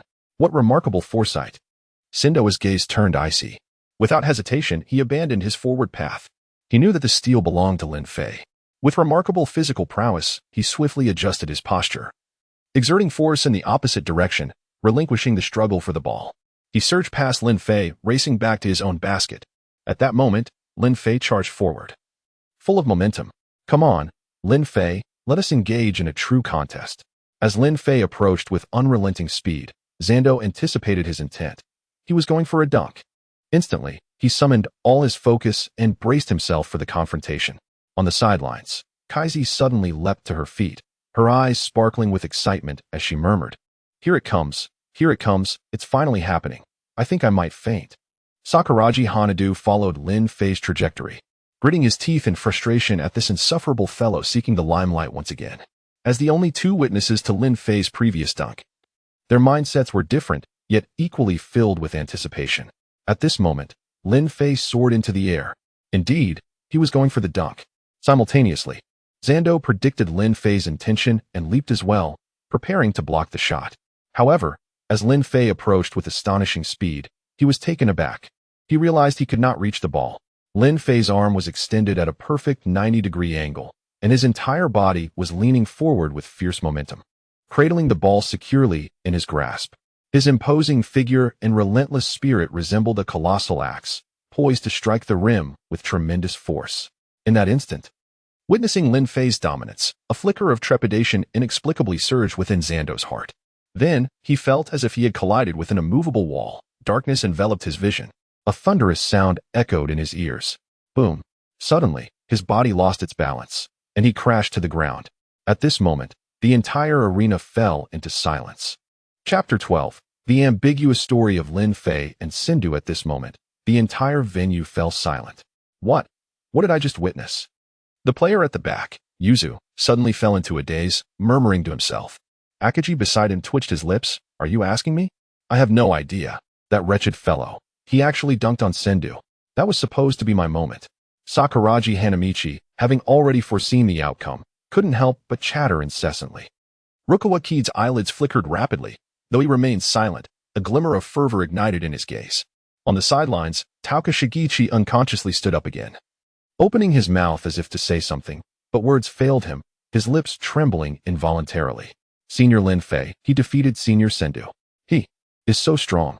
Ida Hikaru was utterly entranced. Meanwhile, on the side, Akagi Haruko covered her mouth, her beautiful eyes sparkling with excitement. Just arriving at the scene, the high school basketball club's beautiful reporter, Ida Yayoi, witnessed this moment and dropped the document she held. The stunning visual impact made her gasp uncontrollably. Lin Fei, is this what you meant? To crush Sendō?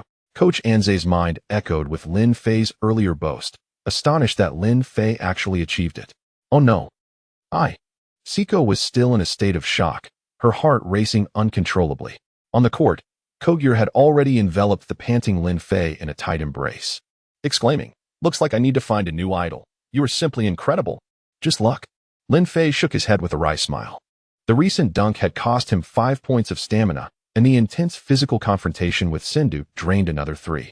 Although he had been conserving energy throughout the match, his limited stamina had diminished significantly. Lin Fei was utterly exhausted. Glancing at the game clock, only 35 seconds remained. A 6-point deficit seemed insurmountable. So you were just playing possum. Everything just now was a ruse.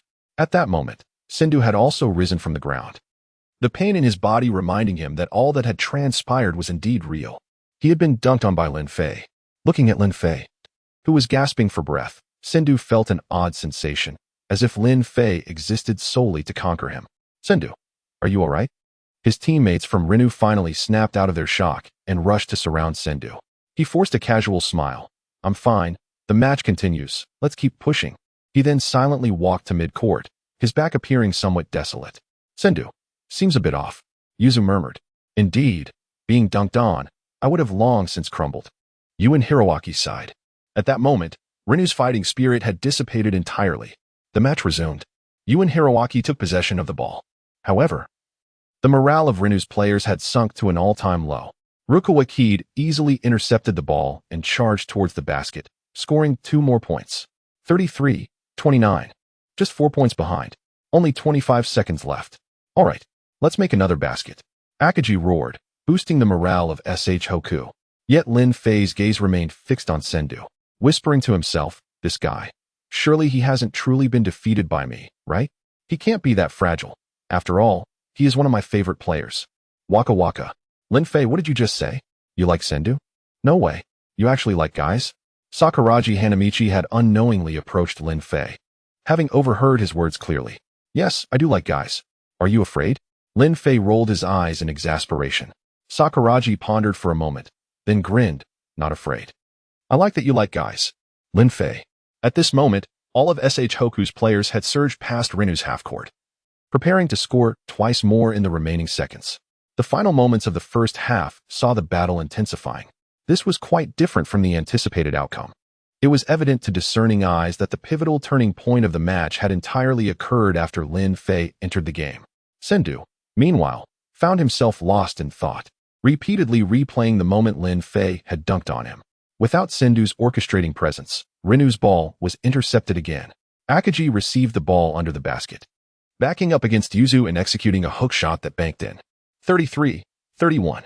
Just 2 points behind. Only 10 seconds remaining. Listening to the cheers from SH Hoku, Sendō dazedly lifted his head to glance at the scoreboard. Only 2 points left? His expression was somewhat bewildered, and he instinctively looked at Lin Fei. To his surprise, Lin Fei's gaze was fixed on him as well. In their exchanged glances, Sendō felt an odd sensation. There seemed to be concern? Care. In that instant, Sendō regained a sliver of clarity. This guy. I think I understand his intent. He wants to crush me. Without me, Rinu's offense would lose its fluidity, and morale would plummet just like it is now. It's on the verge of collapse. Yet he fears I might truly falter, for that is not his true intention. Hey, what a peculiar fellow. I'm starting to really like you. With this realization, Sendō smiled. He then raised his hands high and shouted, 10 seconds left. Defense. Let's head into the second half with victory. Lin Fei. Oh no, he actually understood the meaning behind my gaze. Just because I glanced at him in the crowd, he revived. His spirit is remarkably resilient. Watching Sendō suddenly regain composure and rally his teammates, Rinu's players also awakened once more. Sendō. Yuzu sighed, feeling somewhat inadequate as a captain. He then shouted, Rinu, hold the line. Rinu, hold the line. The team regained their fighting spirit. Those two, there's definitely something going on, Sakuragi remarked, oblivious to the tension. Having witnessed the exchange of glances between Lin Fei and Sendō, especially Sendō, the way he looked at Lin Fei was filled with emotional resonance. Akin to how I look at Haruko. What a sensational scandal. 10 seconds passed swiftly, and rejuvenated Rinu ultimately prevented SH Hoku from scoring again. With just a 2-point deficit, both teams retreated to their respective locker rooms. Inside the locker room, Lin Fei gasped for breath, noticing his stamina had dwindled to 19. He sighed, finally understanding why the system allocated him only 10 minutes. Given this stamina, he might not last even that long. Lin Fei, are you all right? Kogure asked with concern. I'm fine, just need a moment to rest, Lin Fei replied with a smile. Akagi approached, patting Lin Fei's shoulder. Make sure to rest well. After all, this is just a friendly match. If you're exhausted, you could easily get injured. Lin Fei shook his head, assuring, I'm fine. In the second half, we must seize the initiative. Otherwise, we risk repeating the mistakes of the first quarter. Sakuragi Hanamichi chuckled. Are you persisting because that hedgehog head, Send, is still on the court? Lin Fei nodded, acknowledging the truth of the matter. Send had yet to be vanquished, and he needed to exert his utmost effort. Sakuragi comprehended. Indeed. What? The others inquired, puzzled. Sakuragi retorted, nothing. In the Ryan locker room, Send had regained his composure, reclining in his seat while listening to Coach Tauka's admonitions. However, his mind wandered elsewhere. Lin Fei was undeniably formidable. Yet witnessing him gasp for breath as he exited the court suggested he might be struggling with fatigue. Should Lin Fei falter in the second half, it would spell trouble for Xiangbei against Ryan. Send, what are you pondering? At that moment, Tauka's voice broke through his reverie. Send instinctively replied, I was thinking about Lin Fei. The others. The halftime break swiftly came to a close.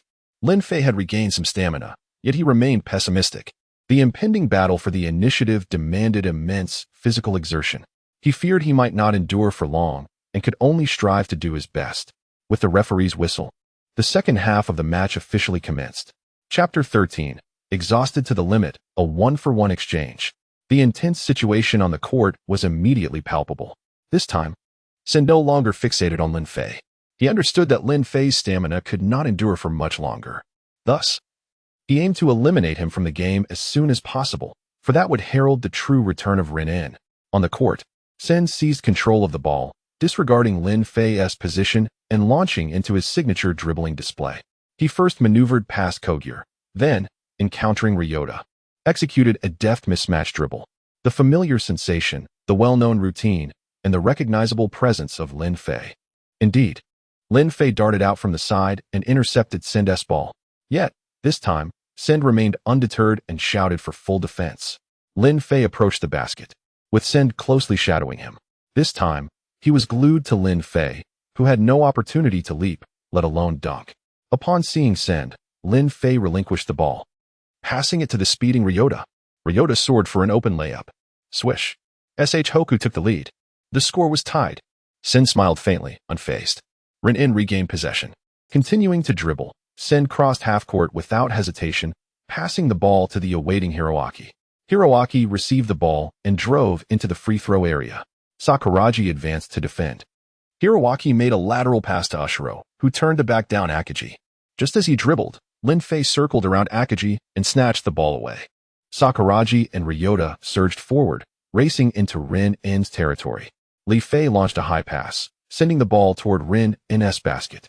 Sakuragi seized it, performing an emphatic dunk. Hoku scored again, bringing the score to 33-35, with Hoku now in the lead. Amidst the rapid rhythm of offense and defense, Lin Fei's stamina was rapidly depleting. He felt as though his legs were weighed down by lead. Even lifting his feet became a challenge. Lin Fei, are you all right? Perhaps you should take a break. Kogure was the first to notice Lin Fei's condition and hurriedly approached him. Lin Fei forced a smile, insisting he could hold on a bit longer, waiting for the score to widen just a touch more. Coach Anze had also risen, his gaze fixated on Lin Fei, ready to substitute him. However, Lin Fei shook his head resolutely. This guy. Observing Lin Fei's determination, Akagi sighed helplessly from the court. Sakuragi, in a boastful manner, stepped forward. Go ahead and take a seat. With my genius here, your absence won't matter. Lin Fei managed a faint smile. How much longer can you endure? It should be soon. Send silently mused. With Rin in possession, Send dribbled directly towards the panting Lin Fei. Having stolen the ball from him multiple times, he thought it was time to reclaim some interest. Send smiled slightly, maneuvering the ball towards Lin Fei's legs, intending to execute a nutmeg. You dunked on me. I'll nutmeg you, and we'll call it even. Send thought as he brushed past Lin Fei. You underestimated me, didn't you? Anticipating 3 seconds ahead, though Lin Fei was utterly drained, he bent forward, concealing his left hand behind his back to prepare for a backhand swipe. Meanwhile, Ryota had already surged into the opponent's restricted area. After intercepting the ball, Lin Fei summoned his last ounce of strength and hurled the ball towards Ryota. Then, darkness enveloped him as his body collapsed forward.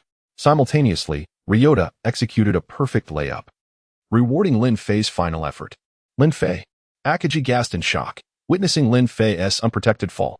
Even Coach Anze and Kyoko rose, intent on rushing onto the court. One must understand that when a person falls heavily to the ground while unconscious, the potential damage to their head is immeasurable. If luck were to turn sour, it could lead to severe injury, unconsciousness, or even life-threatening situations. Sadly, everyone was too far to assist in time. Just as the situation became critical, a figure rushed to Lin Fei's side, cradling his body just before he made contact with the ground. It was Send. However, in his haste, Send's balance faltered, and he inadvertently fell onto Lin Fei's back. If he had landed directly, Lin Fei would have been in grave peril. In desperation, Send exerted force from his waist, shifting his body sideways to cradle Lin Fei, redistributing his weight to cushion the fall. In that moment, Send felt a sharp pain in his right wrist. "It's over," Send cried out in anguish, tears of frustration welling. As everyone rushed over, they first helped Lin Fei to his feet. Upon examining Send, it was clear his right wrist was swollen, indicating an injury. Kyoko quickly checked Lin Fei, relieved to find he was merely exhausted. Then, she inspected Send's wrist, stating, "It's just a sprain, no damage to the ligaments. However, you may not be able to continue this match. You should head to the hospital for treatment." Send. The group fell silent. "It's nothing, a minor injury. Just a bit of rest should suffice. It won't affect the selection matches." Sensing the somber atmosphere, Send lightheartedly quipped, "No need to be so tense. After all, I just saved a life." Indeed, a true comrade. Sakuragi donned a knowing expression. "What is going on?" A voice drifted from behind Sakuragi. It was Ryota. Sakuragi huffed, "I won't tell you." Ryota, finally engaging in gossip, yet still so self-important. "I'll explore it myself later." Without Send and Lin Fei on the court, the match lost much of its fervor.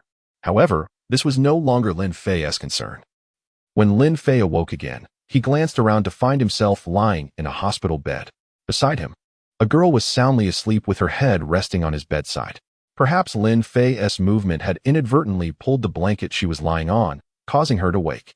As she lifted her head, Lin Fei was startled to discover it was Akagi Haruko. "You're awake." Upon seeing Lin Fei conscious, Haruko immediately beamed with a sweet smile, oblivious to the sparkling droplet at the corner of her mouth, rendering her all the more adorable. "Haruko, what are you doing here? How did I end up here? How long have I been asleep?" Haruko quickly replied, "Not long, just 4 hours. It was Mito and the others who brought you here. Since my brother is still in the match, I came to take care of you. After the game, they all came to see you. The doctor said you were just exhausted, and you're fine now. You just need to rest for a few days. They've all gone back after hearing you're okay." As she spoke, Haruko thought to herself, "I wouldn't tell you that I made my brother send them away. But why did I do that?" Lin Fei nodded and inquired, "What about the match result?" "We ended up tied." "Oh, is that so? Could it be that Send has once again succumbed to momentary confusion?" Lin Fei expressed his skepticism, asserting that with Send present, the burgeoning talents of Rukawa Kaede and Sakuragi Hanamichi could never rival him. Could it be that Send has suffered a setback? But in his absence, who could possibly diminish Send's spirit? "No, it was you who was on the verge of collapsing when Send, disregarding danger, caught you in his arms, injuring himself in the process. Thus, he too was taken out of the game." Lin Fei, what a remarkable exchange of extremes. Truly, it was worth it. By the way, Send is here receiving treatment as well. He even came to see you earlier, though now his whereabouts are unknown. Just as Haruko was speaking, Send's figure reemerged, his arm wrapped in bandages, muttering to himself that having only one hand is rather inconvenient. Lin Fei's gaze followed Send's arm down to his white pants, which were now marred by numerous water stains. Indeed, he is quite the reckless young man. Chapter 14. Haruko, you cannot say no to men upon encountering Sendō. Akagi Haruko promptly rose to her feet and politely said, "I'm so sorry for causing you injury. I truly apologize." Enough. You've said it 3 times already. I genuinely don't mind," Sendō replied, waving his other arm helplessly. He then turned to Lin Fei. "Lin Fei, your girlfriend is quite. Are all the girls from Sakura country like this? Taking responsibility for their apologies, isn't that just fostering male chauvinism?" However, to be fair, Haruko was quite a lovely girl. Gentle, obedient, sensible, truly a must-have for any household. "No, it's not like that. We're just, Akagi Haruko stammered, her face flushed with embarrassment as she attempted to clarify. But upon noticing Lin Fei's silence, she fell silent again. "As a senior, I understand," Sendō chuckled nonchalantly, then turned to Lin Fei. "Come on. It's just a friendly match. Why are you putting in so much effort?" Lin Fei responded with a smile, "What can I do? I lack your talent. So I must exert myself more. Otherwise, I'd be relegated to the bench. Is that so? Are you certain? Sendō replied with a knowing smile. Absolutely. Well then, why don't you come to our school? I'll hand over the main position to you, and I can take you fishing and introduce you to, the female teachers. That is not allowed. Before Lin Fei could finish his sentence, Haruko quickly stepped in front of the bed, shaking her head vigorously. Lin Fei then winked at Sendō and said, see, it's not permitted. All right. So how are you feeling now? Can you get out of bed? It's so dull in the hospital. Shall we take a walk? Sendō decided not to dwell on the earlier matter. Lin Fei assessed his physical condition and realized he had regained some strength. He sat up, prepared to rise, as it was about time to get up. Haruko quickly turned back, attempting to stop Lin Fei. No, you can't. The doctor said. All right. Haruko, I assure you I'm fine, Lin Fei said. Though he still lacked strength, he was certainly capable of dealing with a little girl. Despite Haruko's fervent objections, Lin Fei stood up. In such close proximity, Haruko felt the masculine aura emanating from Lin Fei, and her voice gradually softened. No. Sendō, observing Haruko's suddenly shy demeanor, teased, Haruko. It's all right. After all, he's a man. The more you say no, the more he'll want to defy you. So, you should say yes. Oh, then yes. See, Haruko said yes. Lin Fei silently gave Sendō a thumbs up, and together they exited the hospital room. Haruko hurried to follow. Haruko, you can actually go back first. Don't worry, I'm here. What are you concerned about? Once outside the hospital, Haruko continued to follow silently, and Sendō helplessly remarked. No. Haruko was about to protest, but recalling Sendō and Appo's earlier words, she merely shook her head. After all, she had just heard Sendō mention wanting to poach Lin Fei. She had to stay close. All right, Lin Fei. It seems your high school life is about to become quite eventful, Sendō chuckled, no longer saying much, as he put his arm around Lin Fei and walked forward. However, Lin Fei shrugged Sendō's arm off and pointed to his pants. You're being quite unsanitary. Sendō instantly understood, with a look of exasperation. That was water. I went to pour myself a drink and spilled it. Whatever you say. That day, Sendō took Lin Fei and Haruko around the neighborhood of Ling'an, sampling various local delicacies and even sneaking in some sake. However, every time it was time to pay, Sendō would use his uninjured hand to rummage through his other pocket, which took a good 5 minutes. Yet, Haruko was merely accompanying them, so she didn't mind waiting. Lin Fei seemed to notice Sendō's inconvenience and even offered to help him dig through his pockets, which made Sendō's expression darken immediately. The trio continued their outing until afternoon when Sendō took them fishing. At this point, Lin Fei finally spoke. In our country, there's an old saying, no good deed goes unpunished. So tell me, are you a good deed or a punishment? Hey, what are you saying? Aren't we friends now? Just gathering together, Sendō replied with a smile. Fine then, we've gathered. I'm heading back now, Lin Fei said, preparing to leave. Wait. I'll tell you. Sendō quickly wrapped one arm around Lin Fei, his face full of flattery. It's about you seeing through me. Haruko, seeing them embrace, panicked. No, Lin Fei can't stay here. He'll be led astray by Sendō. It's quite simple. Every little action of yours carries a psychological hint. Haven't you noticed? For example, the peripheral vision before passing, the hurried pause when preparing to dodge. These can all become your flaws. The reason they weren't detected before was simply because the league we played in wasn't competitive enough. Lin Fei was not stingy with his insights. He knew that even if he remained silent, Sendō would eventually discern the truth through contemplation. It was better to voice it out directly, fostering gratitude from Sendō. Of course, these were indeed insights he had developed himself. Host, please have some self-respect. This was clearly the system's analysis after the experience card expired, all right? Lin Fei felt fortunate that only he could hear the system's words. After hearing Lin Fei, Sendō fell silent. Then his expression suddenly shifted, and his gaze towards Lin Fei turned fervent again. Heavens, Lin Fei, you're simply a genius. Your observation skills and ability to read the game are likely unmatched even by seasoned professional players. I'm growing fonder of you. Why don't you join Ling'an so we can? Lin Fei, I want to go home. Can you take me back? Just as Sendō was about to give Lin Fei another enthusiastic embrace, Haruko stepped between them, obstructing their camaraderie. Lin Fei shrugged. We'll talk next time. Hey, listen to me. You're only a freshman, with a bright future ahead. All right, I got it. Next time I visit Xiangbei, it's on me. Lin Fei waved his hand. Noticing Haruko had already grasped his sleeve, leading him away. Ah, my bright future is being dragged down by a woman. Isn't fishing more enjoyable? Sendō watched the two departing figures, letting out a helpless sigh. With a flick of his wrist, the fishing rod slipped from his grasp and fell into the river. Ah, one hand is indeed quite inconvenient. Chapter 15. The confrontation of the Xiangbei quartet. Upon returning to Xiangbei with Haruko, Lin Fei promptly escorted her home. It was not that Lin Fei wished to part ways so hastily, but rather, he was filled with an eager anticipation to examine his panel attributes. Although he had only played a brief 10 minutes in today's match, the experience had been immensely enriching. Lin Fei could distinctly sense a marked improvement in his physical condition. Once home, Lin Fei immediately began to scrutinize his basketball fundamental attributes.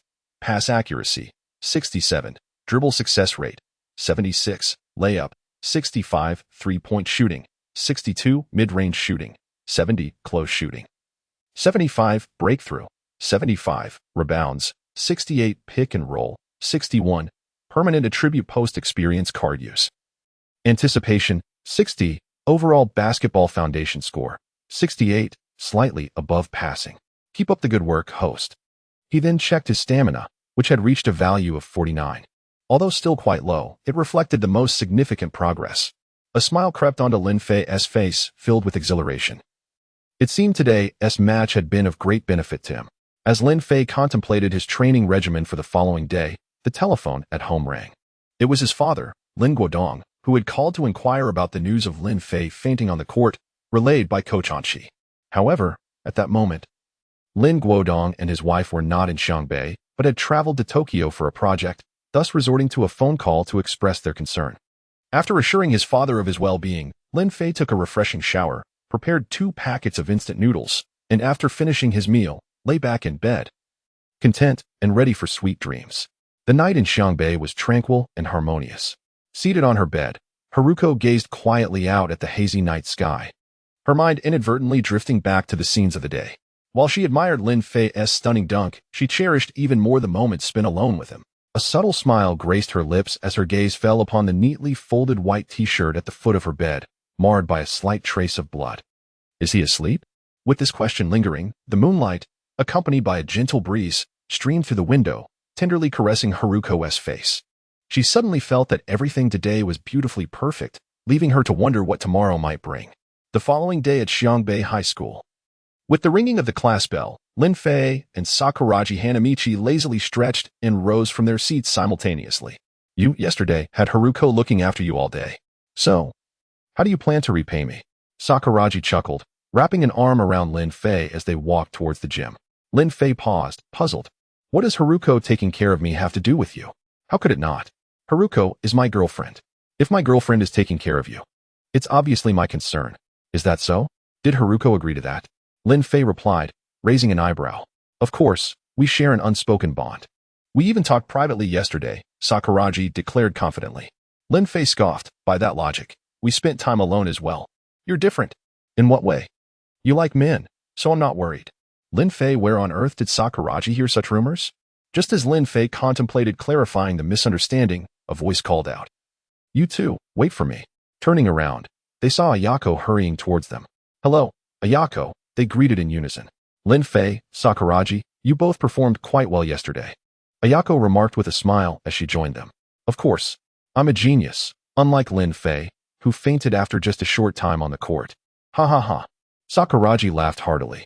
Lin Fei was left bewildered, unsure of who had dominated whom in the match.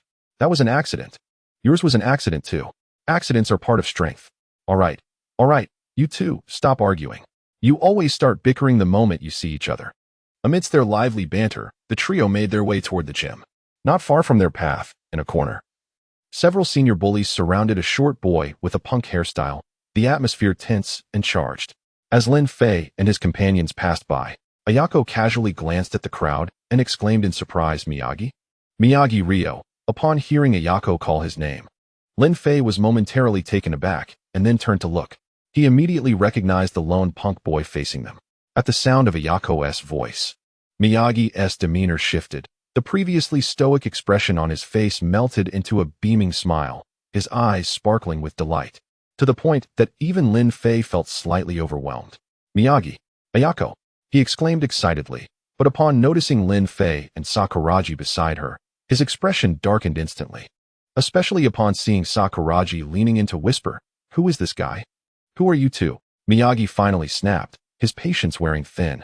He swiftly maneuvered through the crowd, leaping 3 meters high, and without warning aimed a kick at Lin Fei and Sakuragi, shouting, "How dare you get so close to Ayako? Unforgivable." Caught off guard, both Lin Fei and Sakuragi were sent tumbling into the nearby grass. "Miyagi, your opponent is me." Seeing Miyagi dismiss him, the lead senior bully could no longer contain himself and stepped forward, coldly addressing Miyagi. However, as he spoke, his heavy breathing betrayed his anxiety, as if he had lost a couple of teeth somewhere. "Miyagi, isn't it nice to have someone share the pain with you?" Miyagi sneered. "Miyagi." At that moment, Lin Fei and Sakuragi regained their composure. They could not tolerate the unwarranted attack, especially Sakuragi, who sprang up, pinning Miyagi's head down with a powerful blow. With a single strike, he sent both Miyagi and the senior bully crashing down. Lin Fei was not to be outdone. He delivered a fierce kick to Miyagi's stomach, sending him and the senior bully sprawling onto an unsuspecting bicycle, its tires squished out of shape. "This is bad." They started fighting right away. Ayako watched the chaotic scene unfold, momentarily entranced. "Damn it." Miyagi had risen, wiping the blood from his mouth, glaring at Lin Fei and Sakuragi, his expression fierce. Meanwhile, the senior bully, dazed and confused, attempted to get back on his feet. "Red-haired freak. Scrawny guy. You're looking for trouble." With that, Miyagi swung his fist, his elbow colliding with the recently risen senior bully's jaw. Having suffered a series of unjust attacks, the bewildered bully could only feel tears of frustration welling up. As they all engaged in a fierce scuffle, chaos reigned supreme. Chapter 16. The strongest gathering of Xiangbei is complete. Lin Fei was feeling quite troubled. He had just checked Miyagi's attribute panel, only to discover that this fellow actually had a fighting value. The most crucial point was that Miyagi's fighting value surpassed both his and Sakuragi's by a single point. Most importantly, Miyagi had successfully learned the nose and mouth grab with that one point.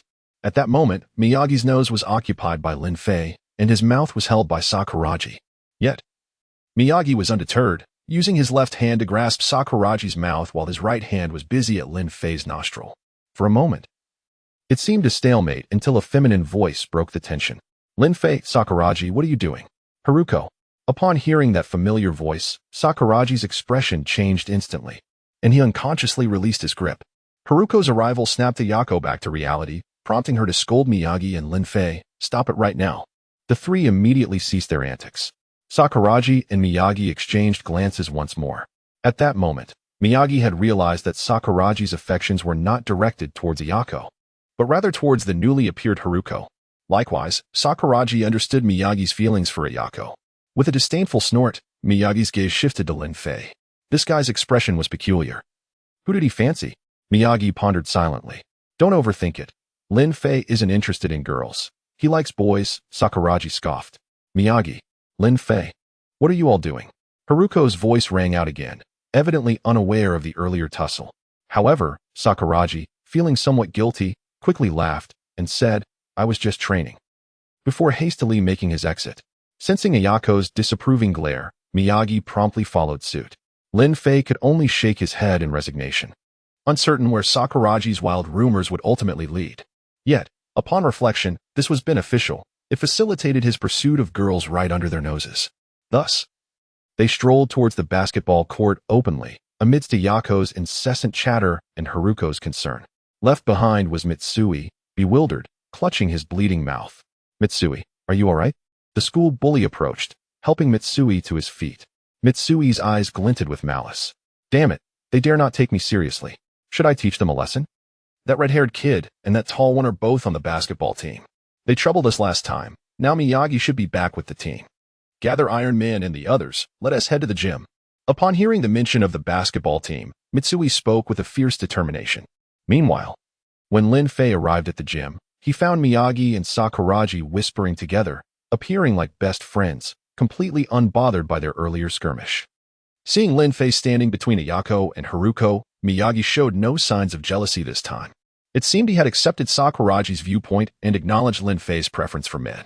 Clearly, Sakuragi had divulged some details to Miyagi earlier. Lin Fei, uninterested in the drama, took Haruko and Ayako and walked towards the far corner of the gym. Lin Fei, what are you doing? Aren't you practicing? You're not trying to slack off, are you? Ayako questioned, puzzled by his actions. Haruko remained silent, allowing Lin Fei to guide her. Lin Fei offered no explanation. If he was correct, Mitsui would soon arrive. As for Mitsui, Lin Fei held a fondness for him. Out of loyalty to Coach Anze, he had turned down offers from Ryanen and Kanan to come to Xiangbei, embodying true camaraderie. Unfortunately, Mitsui's jealousy had initially been quite strong, leading to his current state of discontent. He envied Miyagi, as Miyagi now held the position Mitsui once had on the team.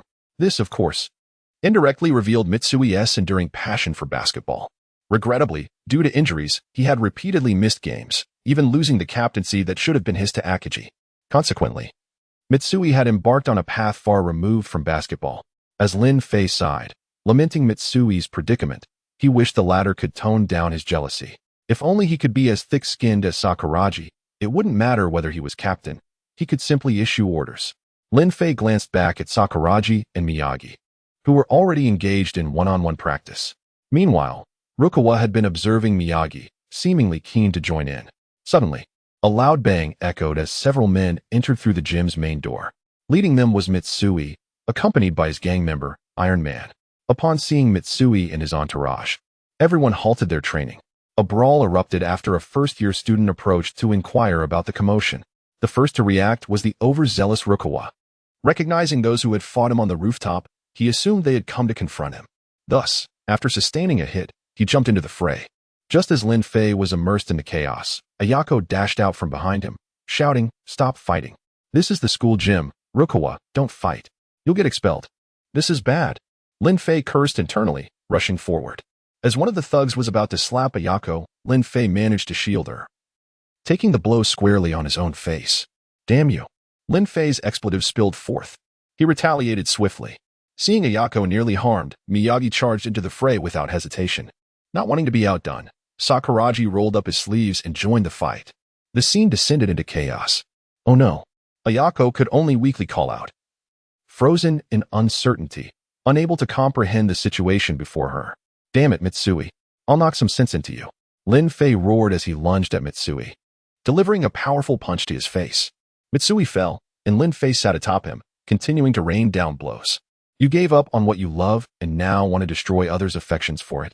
You shrink back at the slightest setback, treating challenges as fears. Are you even a man? It's just a few injuries, just being suppressed by that gorilla.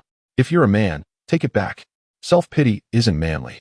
Lin Fei pounded Mitsui relentlessly, ignoring the strikes raining down on him from others, as if it were just the two of them in that arena. "Do Lin Fei and this guy have a grudge?" Sakuragi questioned amidst the tumult. Miyagi replied, "I haven't heard of one.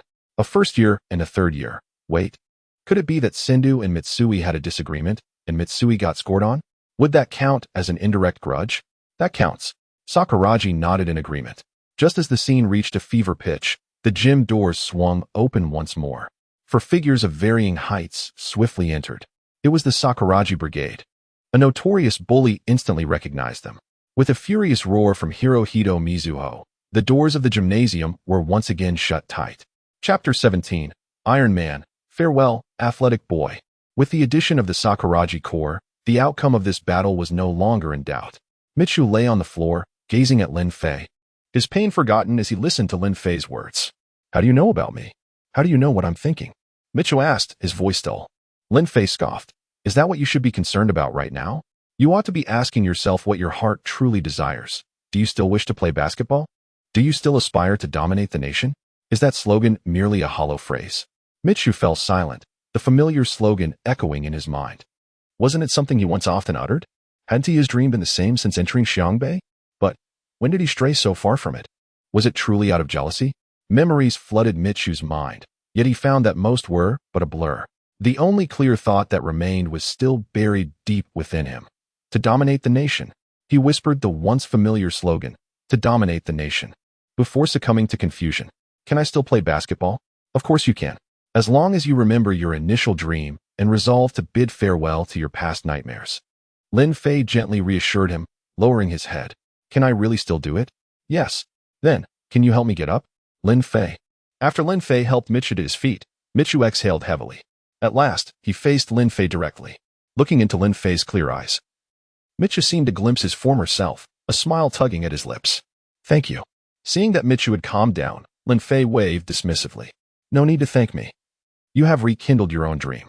Now, let us strive together to dominate the nation. Michu glanced at the chaotic basketball court, his expression suddenly darkening. I fear. This time it's truly over. How can I return to the team after leading a fight? Yet, he added, thank you. At least you've brought me back to my senses. Then, Michu turned to Miyagi, slightly bowing his head. I'm sorry. If I hadn't hospitalized you, preventing you from competing, perhaps you would be even better now. With that, Michu silently walked toward the door of the gym, his demeanor no longer brimming with arrogance. Michu. Miyagi gazed at this transformed Michu, surprised as he watched him fade into the distance. Just as he was about to open the door, it swung open unexpectedly. A tall figure appeared in the doorway. Akagi. Michu called out. Akagi strode in, and the door slammed shut behind him, surveying the surroundings. Akagi's gaze returned to Michu, slowly raising his right hand. I'm sorry. It's all my fault. I injured these people. They didn't lay a hand on me. I will explain everything to the teachers outside. Michu did not shy away, boldly claiming all the blame. Upon hearing Michu's words, Akagi's expression shifted to one of surprise, the hand he had raised slowly lowered. The commotion in the gym had indeed attracted attention, and a group of teachers had gathered outside. If there was no explanation, the basketball team would be doomed. Not to mention the national competition. They might not even make it through the preliminaries. Akagi cast a regretful glance at Michu, stepping aside. Michu, this was my doing. It has nothing to do with you. Even if you take the blame, what difference does it make? Are our injuries self-inflicted? Iron Man blocked Michu's path, grinning widely. It was my fault. You're in cahoots with them, do you understand? After all, you must say goodbye to your past, whether or not basketball remains in your future. Iron Man. Michu felt a pang of emotion. Is this really so touching? Should we do something for Sakuragi and Lin Fei? Mito Yohei, now the third in command of the Sakuragi Corps, suggested slowly. All right, at least they should be able to participate in the national competition. Others nodded in agreement, stepping forward. Today's fight had nothing to do with anyone else. You went after the basketball team, and we couldn't stand by, so we fought. The basketball team members were disciplined. None of them retaliated. Is this explanation reasonable? Mito Yohei approached Iron Man, casually smiling. Excellent, let us go with that. I'm counting on you. Akagi pondered for a moment and nodded. This seemed to be the best solution to prevent the basketball team's dissolution. However, just as Iron Man and the others were about to open the door, Akagi halted them again, coldly stating, drag the slippers, clean the basketball court, and restore it to its pristine condition. Iron Man. The Sakuragi Corps. As the door swung open once more, the Sakuragi Corps and Iron Man stepped out against the light, leading the way. The crisis of the Xiangbei basketball team was officially resolved. After exiting, Iron Man turned back, glancing at Michu, softly saying, farewell, athletic boy. Michu's eyes brimmed with tears. As Iron Man and the others departed, a stout figure arrived late. With tears in his eyes, Michu firmly declared, Coach, I want to play. Haha, good. Following this incident, the enthusiasm for practice had vanished, and everyone left the gym. Only Lin Fei remained, clutching a basketball, engaging in relentless practice until exhaustion overtook him. As the sun set, he finally departed. Back at home, Lin Fei lay in bed, perusing the data on Miyagi and Michu. Character, Miyagi Ryota. Height, 168 centimeters. Weight, 59 kilograms. Speed, 85. Jumping ability, 80. Strength, 80. Stamina, 85.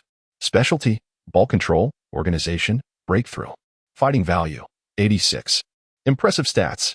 Apart from his height, Miyagi Ryota was nearly unparalleled in excellence.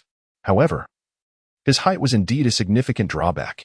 Nonetheless, Miyagi compensated with his other abilities. Then he looked at Michu. Character, Michu Hisashi. Height, 184 centimeters. Weight, 70 kilograms. Speed, 80. Jumping ability, 80. Strength, 70. Stamina, 70. Specialty, scoring. Particularly skilled in three-point shooting. Fighting value, 70. Another remarkable talent. Except for slightly lacking in strength and stamina, he remained perfect, especially in scoring. Just this alone secured Michu's place as a key player in Xiangbei. Alas, what a dilemma. Lin Fei lay on his bed, troubled, realizing with a sigh that with Akagi beneath the basket, Miyagi handling the ball, Sakuragi charging forward, and Michu and Rukawa scoring. He seemed rather superfluous. Chapter 18. Lin Fei's Imminent Secret. It was yet another tranquil evening. Kaisi reclined on her comfortable tatami, gazing at the dim light, her mind preoccupied with the events of the afternoon. Particularly vivid in her thoughts was the image of Lin Fei selflessly shielding her and enduring blows on her behalf. Lin Fei, the junior. Could he possibly have feelings for me? A faint smile graced Kaisi's lips as she recalled Lin Fei mercilessly pummeling Mitsui. Initially, she thought Lin Fei was merely acting out of anger. However, when Lin Fei lifted Mitsui, the latter seemed to regain composure. Kaisi understood that it was not merely fear of being beaten that transformed Mitsui's attitude. Lin Fei must have said something that altered his perspective. You truly are an enigma. Lin Fei, it seems I must observe you closely to uncover the charm you possess. The time for the national competition qualifiers drew ever nearer. Every day, the players diligently practiced in the Xiangbei gym. Since Mitsui and Miyagi's return, Lin Fei had taken to practicing alone at the outdoor basketball court. Kaisi noticed Lin Fei's unexpected withdrawal from the group and decided to stealthily follow him to the outdoor court. Upon witnessing Lin Fei dribbling, Kaisi was taken aback. In just a few days, his ball handling skills had markedly improved. This fellow had been practicing in secret, watching Lin Fei gracefully maneuver on the court. A smile crept across her face. Are you hoping to toil in obscurity and then astonish everyone? Not a chance. Since I have taken an interest in you, I wish to share in your growth. With that thought, Kaisi resolved to approach the court. However, at that moment, another petite figure rushed in ahead of her. Haruko? What brings her here? Upon seeing Haruko's arrival, Kaisi halted her advance. Lin Fei, I knew you would be here, Haruko said with a gentle smile as she approached him. Haruko, what are you doing here? Lin Fei frowned slightly, not wishing to be disturbed. I've been following you closely these past few days, you know? Lin Fei, you're working hard, but why not practice with everyone else? Haruko inquired, oblivious to Lin Fei's displeasure. Her tone cheerful. Lin Fei shook his head and continued practicing his shots, mentally counting down the last 30 before he could level up. But even with that, he still lagged far behind Miyagi, Mitsui, and Rukawa. He needed to strive harder. Lin Fei, how about I join you for practice? Haruko suggested, moving closer and assuming a defensive stance. Flustered, Lin Fei attempted to brush her off with an elbow, but in doing so, he inadvertently collided with her, knocking her down. Ah, that hurts. Lin Fei was immediately alarmed, tossing the ball aside. Haruko, I didn't mean to. Are you okay? As he looked at Haruko sprawled on the ground, he noted fresh blood seeping from her knee, which had almost healed. Regret washed over him. Damn it. Why did I let my emotions spill over onto Haruko? If she got a scar on those lovely legs. It's all right, Lin Fei.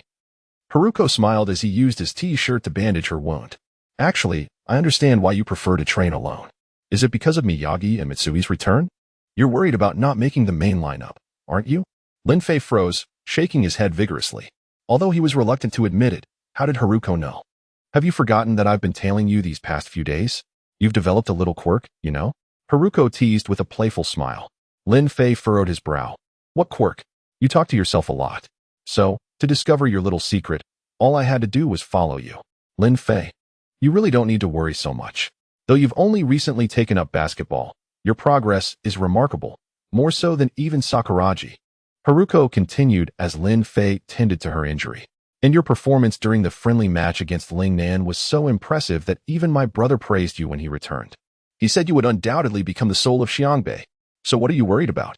Have you forgotten that even Sendō wants to recruit you? Moreover, Mitsui and my brother are both third years. They'll be leaving the team next year. And let's not forget Coach Anze. I trust he has a solid plan for you. Listening to Haruko's words, Lin Fei had finished bandaging her wound and sat beside her, deep in thought. Indeed, my worries seem excessive. Basketball is a collective endeavor. Besides, given my current stamina, even if I were to be the main player, I might not last the whole game. Perhaps it would be wiser to start as a super substitute, a remarkable asset to the team. After all, I am a man blessed with a system. System. So you remember me now, huh? Lin Fei chose to ignore it.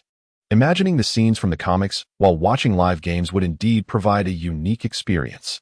Yes, sitting alongside the Haruko from the comics would be delightful. With this realization, Lin Fei felt a wave of clarity wash over him. Thank you, Haruko. I didn't expect to need your guidance, but I figured it out. Rest assured, I won't dwell on these meaningless concerns any longer. No wonder my brother calls you a genius. I barely said a few words, and you've come to understand. Haruko beamed as Lin Fei's confidence returned. I'll walk you home. Thank you, Lin Fei. Remember, today's events are our little secret. You mustn't tell anyone, especially not Sakuragi, or Rukawa, or Miyagi, or Mitsui, or Kaizi. I promise to keep it a secret. As the pair walked away, Kaizi, observing from a distance, pondered thoughtfully. So Lin Fei was worried about this. No wonder he was secretly training so hard. This simply wouldn't do.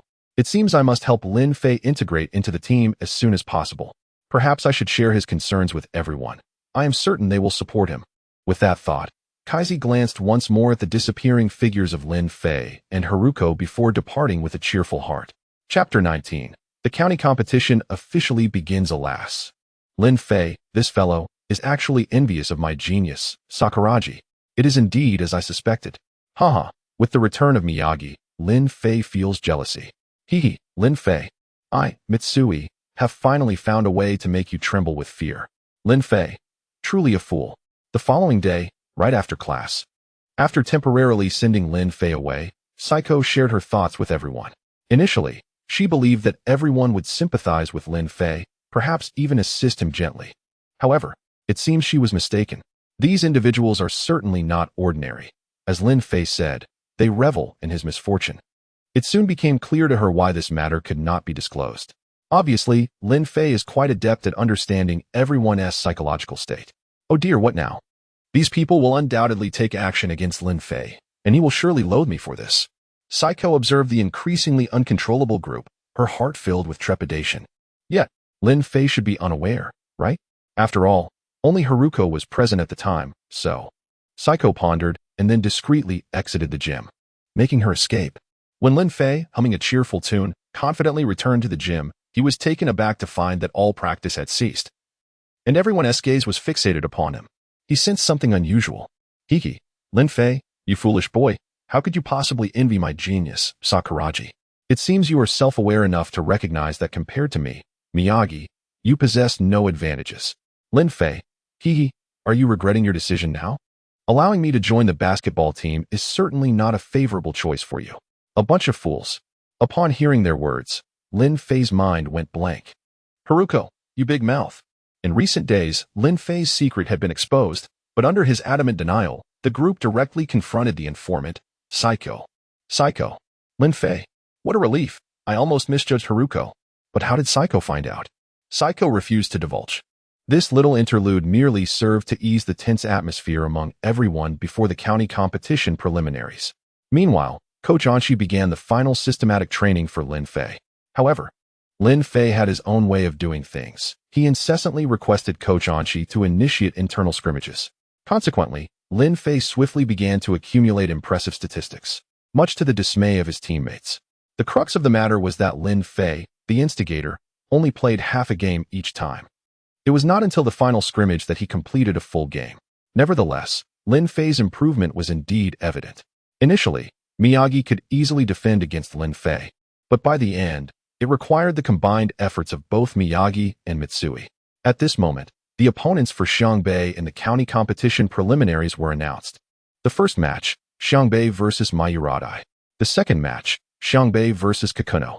The third match, Xiangbei versus Takahata. The fourth match, Xiangbei versus Tsukitake. These were all the adversaries in the group stage for Xiangbei. As they surveyed their opponents, tension returned to the group.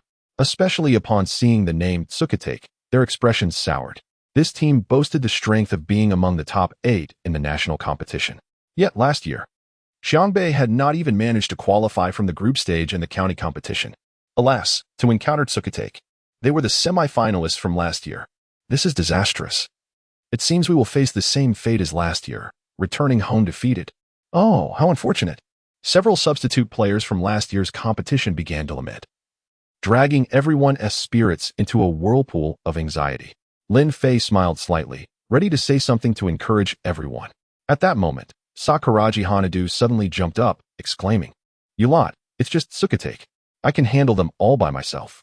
Inspired by Sakuragi, Miyagi chimed in, "Last year, it was because I wasn't there. Today is different. Our goal is the national competition. What is one Tsukitake to us?" Mitsui scoffed. Rukawa Kaede opened his mouth, but said nothing. Yet his eyes sparkled with determination. Lin Fei calmly stepped forward to deliver the final summary. The Tsuketake of yesteryear is still the same. But this year's Xiangbei is no longer the Xiangbei of the past. Our goal is simple, to reach the national competition, and before that, we shall eliminate every obstacle in our path one by one. Now, who is our first target? Shout it out loud. Tsuketake. Defeat Tsuketake. The group, caught up in the fervor, shouted in unison. Lin Fei. Shouldn't it be Mayuradai first? Tomorrow marks the first group match between Xiangbei and Mayuradai. That night, Lin Fei slept soundly. He dreamt a delightful dream where Haruko lay in his arms, feeding him grapes. Meanwhile, Saiko was massaging his shoulders. Lin Fei felt elated, reliving everything he wished to do in the dream, until the alarm clock rang the next day, waking him and revealing his body to be somewhat fatigued, as if he had truly engaged in something strenuous.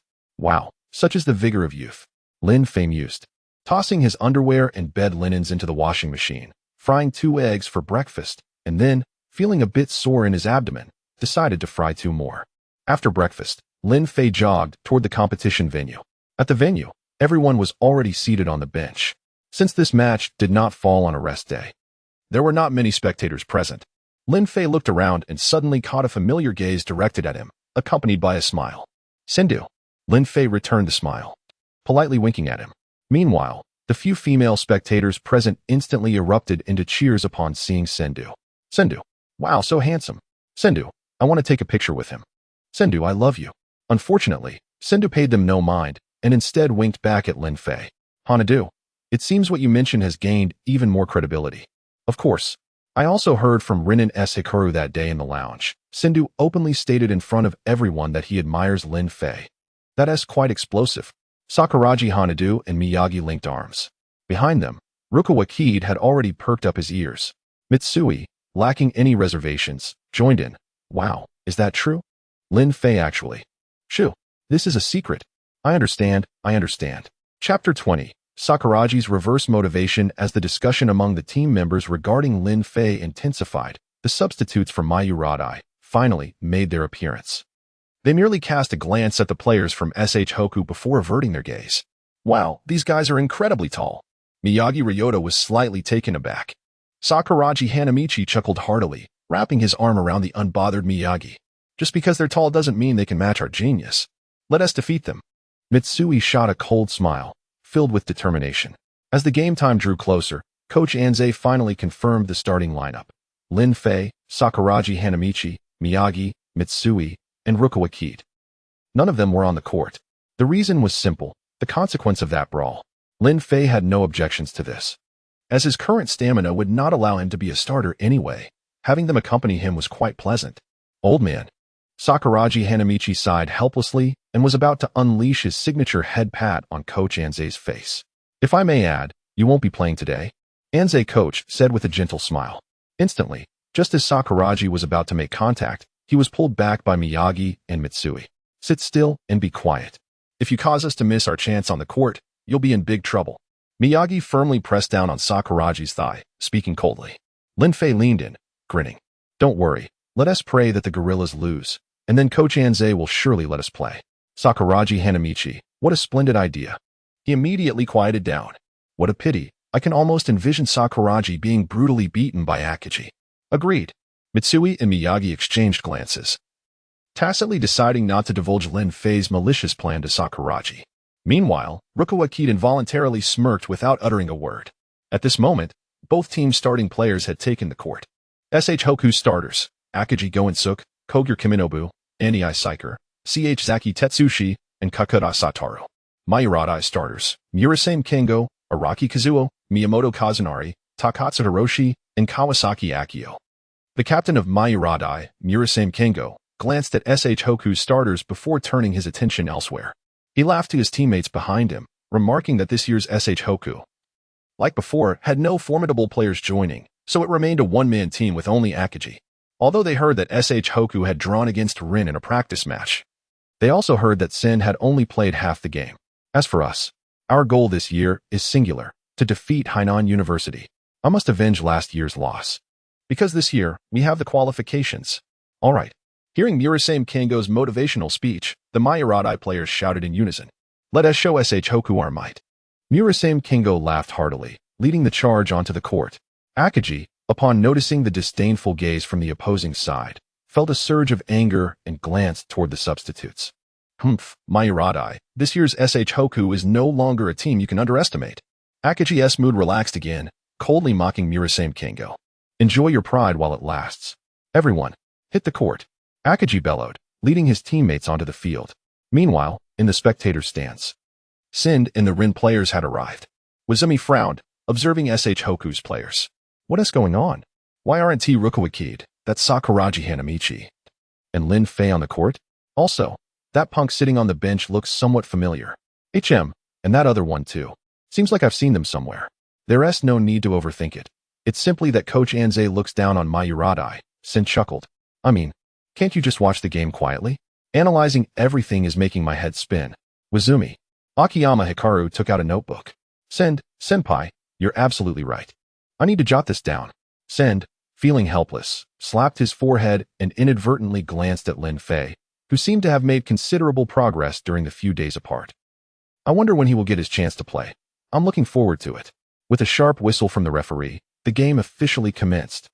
Akagi contested the jump ball, which was rather unremarkable. Kogure held the ball, organizing the offense. Hey, big brother. Go for it. Pass the ball to number 11. Please. From the bench, number 11, Rukawa Kaede, suddenly turned to Sakuragi Hanamichi, muttering, I'm not on the court. I know. I'm talking about the opposing number 11. Sakuragi Hanamichi retorted with a smirk. Rukawa Kaede, Coach Anze, the substitutes. Though Kogure did not pass the ball as Sakuragi hoped, he still missed the shot. Akagi grabbed the rebound. After securing the ball, Akagi prepared to leap for a dunk, only to find himself surrounded by 3 Mayoradai players. SH Hoku is merely Akagi's team. Defeat him, and SH Hoku will collapse into disarray. Murasame Kango coldly mused. At that moment, despite being encircled, Akagi roared and jumped explosively, attempting to slam the ball into the basket. Just as he leaped, Murata Kango had already slipped away and, with Akagi's somewhat distorted motion, blocked the shot. Yes, Gorilla, well done. Aim for 2 more blocks. Just as Akagi landed, a sudden cheer ignited his fury. Out of the corner of his eye, he saw Sakuragi Hanamichi. As Sakuragi shouted this, Miyagi, Mitsui, Lin Fei, and Rukawa Kaede had all distanced themselves. Even Coach Anze involuntarily shifted in his seat, his eyes flashing with fierce intensity. Is this the new recruit from SH Hoku? Quite amusing, I like it. Murasame Kango laughed heartily, giving Sakuragi a thumbs up. Damn it. Akagi suppressed his murderous impulse, retreating once more. Sakuragi Hanamichi, this guy. I bet Lin Fei instigated him. Sen chuckled at Lin Fei again. If only he came to Rin, we wouldn't be so lifeless. It seems I need to put in more effort. At this moment, the game continued. SH Hoku's pass was intercepted once more. Chapter 21. The arrogant players of Miura High as Murakami Kango passed the ball to Miyamoto Kazunari. He watched as the latter executed a mid-range shot that swished through the net, prompting him to mock Akagi. Hey, Akagi, your Shihoka team is doomed. I suggest you stop struggling. It might save some energy. Akagi merely responded with a cold smile, unfazed, and shouted, offense. Thus commenced Shihoka's offensive play. Akagi charged directly towards the basket. Kogure passed the ball, and Akagi forcefully attacked the rim. Yes, the gorilla. Another block. As predicted, Sakuragi Hanamichi was spot on. Akagi's shot was once again thwarted. However, this time, the opponent was called for a foul. What the heck? Do the players of Miura High even know how to play? Sakuragi expressed his dissatisfaction. Sakuragi, I suggest you distract the gorilla during his free throws. It might give us a chance to get on the court sooner. Lin Fei whispered to Sakuragi. Sakuragi Hanamichi. Lin Fei exclaimed, what a brilliant idea. Let's do it. Haha, let us make the gorilla shoot an air ball. He then playfully hooked his arm around Lin Fei's neck, ready to act. Lin Fei, you can go alone. I'm not interested. I'm just a strategist. Lin Fei protested. You too. What are you planning? Sit still. Finally, Coach Anze could no longer remain composed. He had heard Lin Fei's words right next to him. Could they not be a bit more disciplined? Ayako's gaze was also fixated on them. Lin Fei felt a bit embarrassed and quickly pushed Sakuragi away, saying, Sakuragi, watch the game properly. How can you engage in such petty antics? And drag me into it? I will never comply. Sakuragi Hanamichi, Is that the case? Meanwhile, on the court, Akagi had already made both of his free throws. Following that, he executed a solid defensive play, intercepting the ball. The offense continued. Swish. Another 2 points. Maintaining composure, Akagi continued to direct the team. Akagi. It's still a one-man team. All the scoring rests on Akagi. Murakami Kingo remarked with a faint smile, showing no sign of concern. The players of Miura High remained unflustered, methodically passing the ball past half-court. As long as they could limit Akagi under the basket, the others on Shohoku were incapable of defending against their offense. Mid-range shots were their best scoring method. The players of Miura High had already devised their strategy. After shaking off the defenders from Shohoku, they went for the mid-range shot. Swish. 2 points scored. Murakami Kingo laughed. Exactly. Let us play like this. Keep Akagi contained under the basket, tire out the other Shohoku players, and strive to finish the game before halftime. Good. The players of Miura High roared in unison. Soon, their strategy began to bear fruit. Within just 5 minutes, Shohoku's players were already showing signs of fatigue. They were being overwhelmed. What is happening? Ayako, who had been diligently recording various statistics, was also in despair. It had only been 5 minutes, and the score had already widened to a 6-point difference. The critical issue was that the players' morale had crumbled. In Tensaishin, Chozaki Tetsushi, and Kakata Satoru, the on-court players from Shohoku frequently glanced towards the bench. Coach. Coach, please let me play. Sakuragi clung to Coach Anze. Yes. Coach, let us in. I promise I won't fight anymore. Mitsui could no longer sit still. Watching Akagi struggle alone on the court filled him with frustration.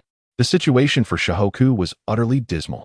Meanwhile, the players of Miura High continued to make various provocative gestures, pushing Mitsui to his limits. At this moment, Kakuta Satoru, panting heavily, approached the coach. We really can't hold on any longer. Let us switch players. The burden is too heavy. Just as Kakuta finished speaking, Akagi let out a fierce roar. You fools. Losing your fighting spirit is equivalent to losing the game. Have you forgotten? It is you who are playing on the court right now. Hearing Akagi's words, Coach Anze merely smiled calmly, remaining composed in his seat.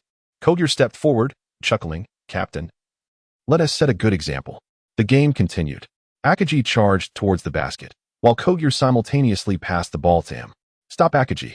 Don't let him in. Murakami Kingo shouted from behind. Instantly, 2 defenders from Miura High focused on Akagi. At that moment, Akagi had already jumped, poised to shoot. The 2 defenders leaped to block him.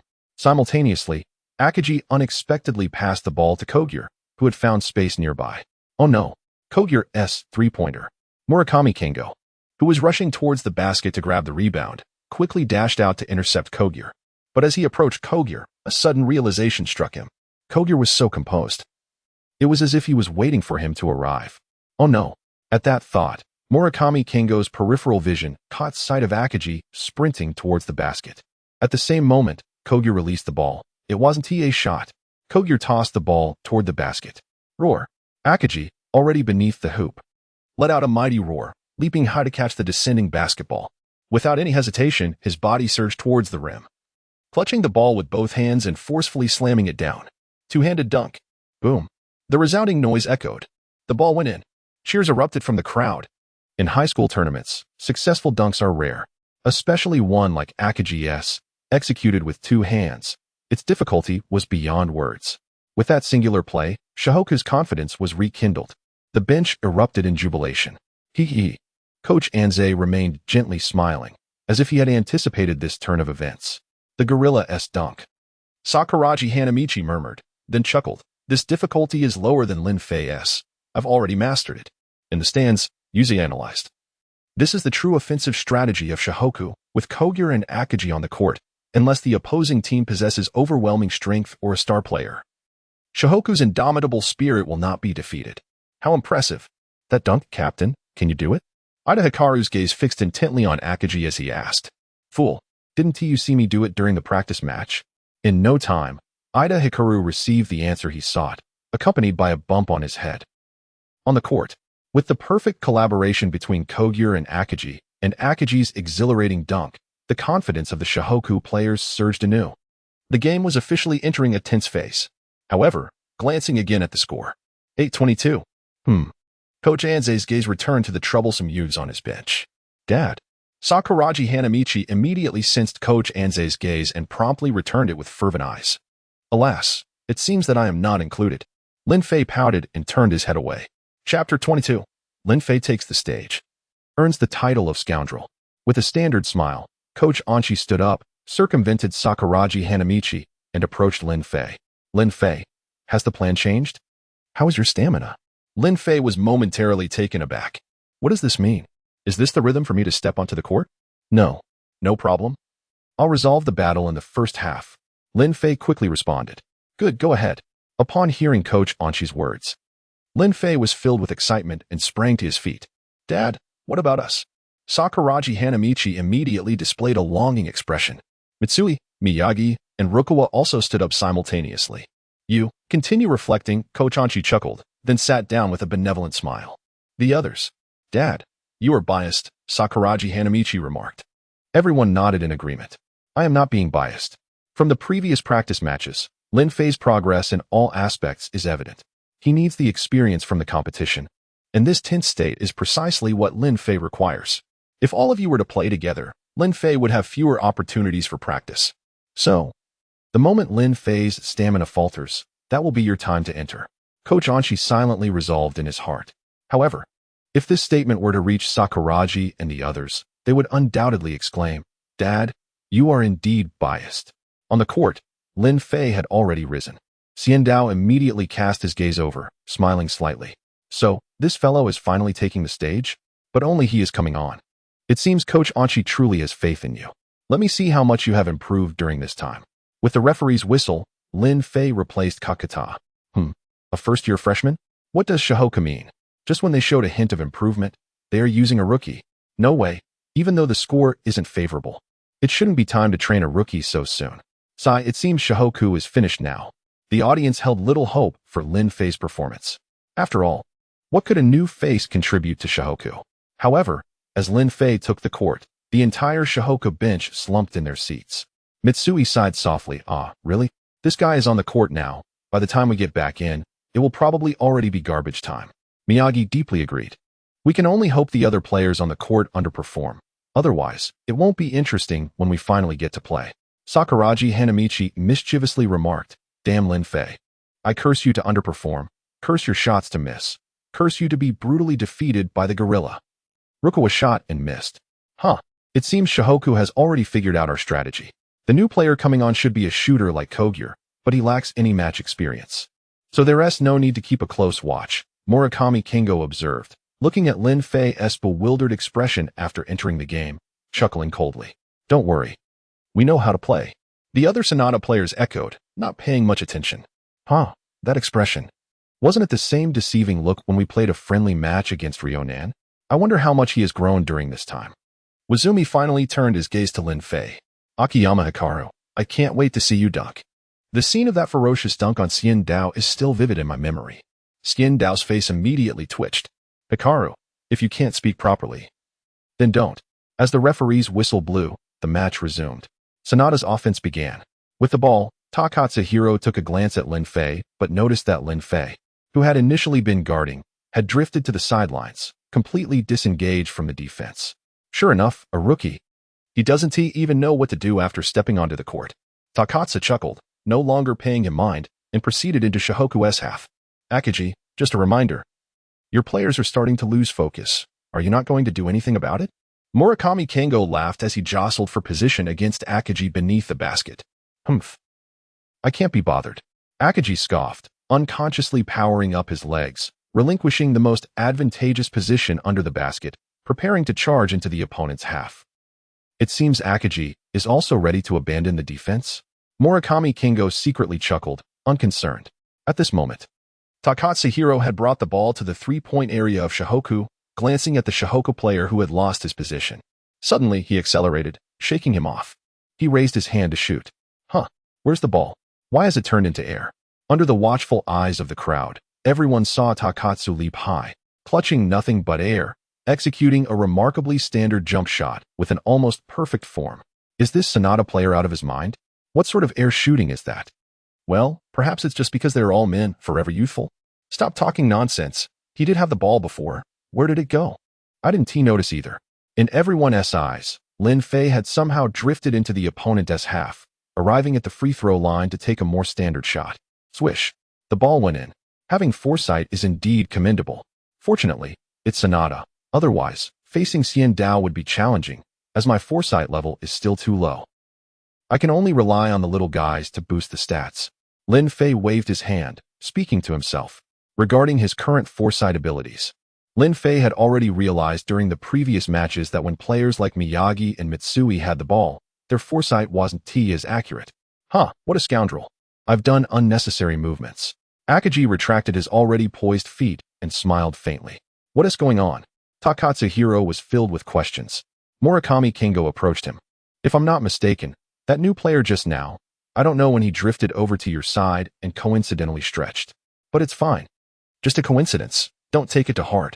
It's our turn to attack now. After saying this, Murakami patted Takatsu on the shoulder with a grin.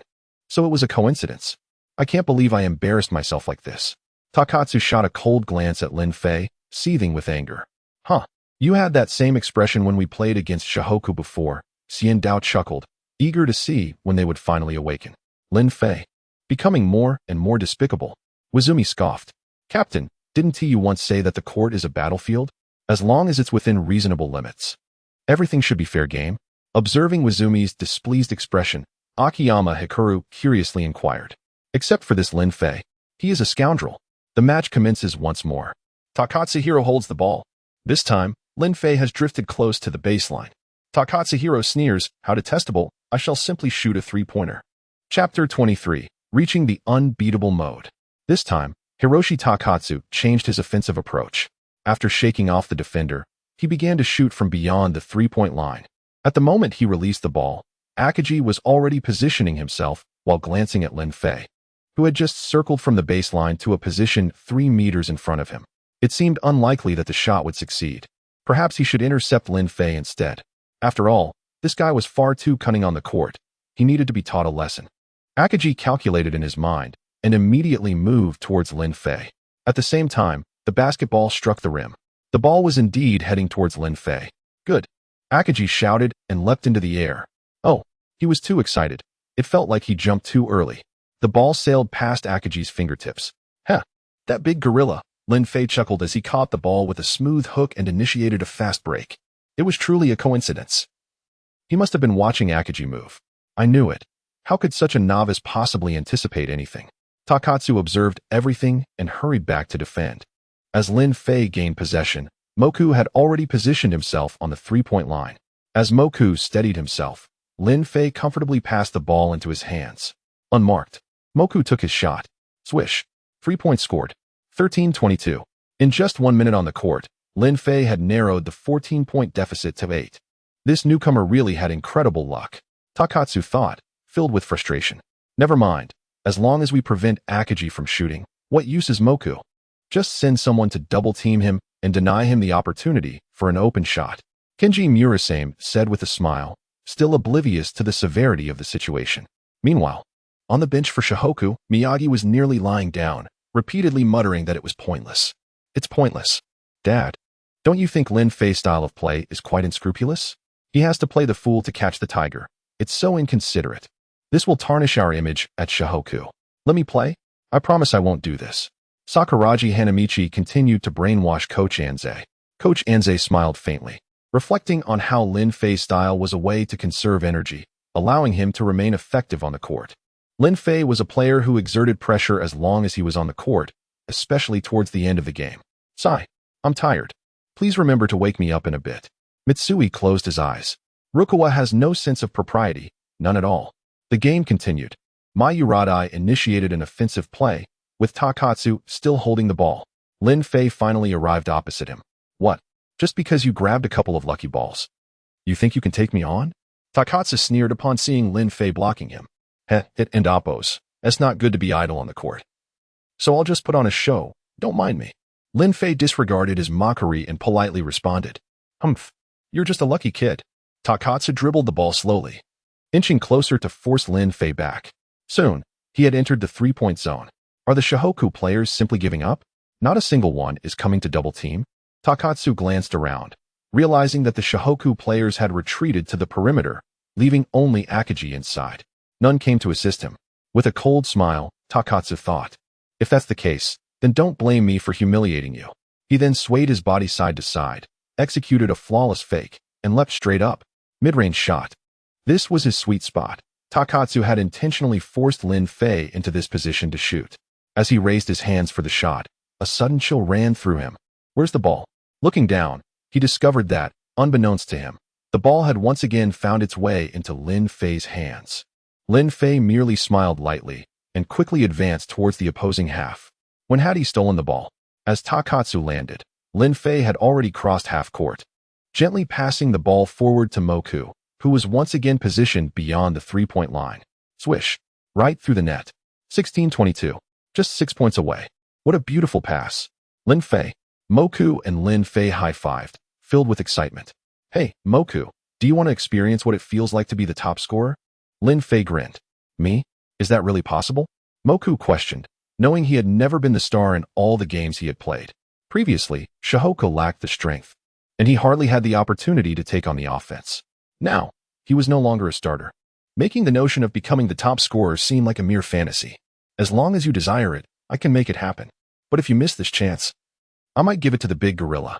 Lin Fei employed a tactic of provocation, for he had noticed a glimmer of desire in Moku's eyes. "All right, then I'll count on you, Lin Fei. But after the game, you owe me ice cream." "Deal." Their exchange went unnoticed by everyone.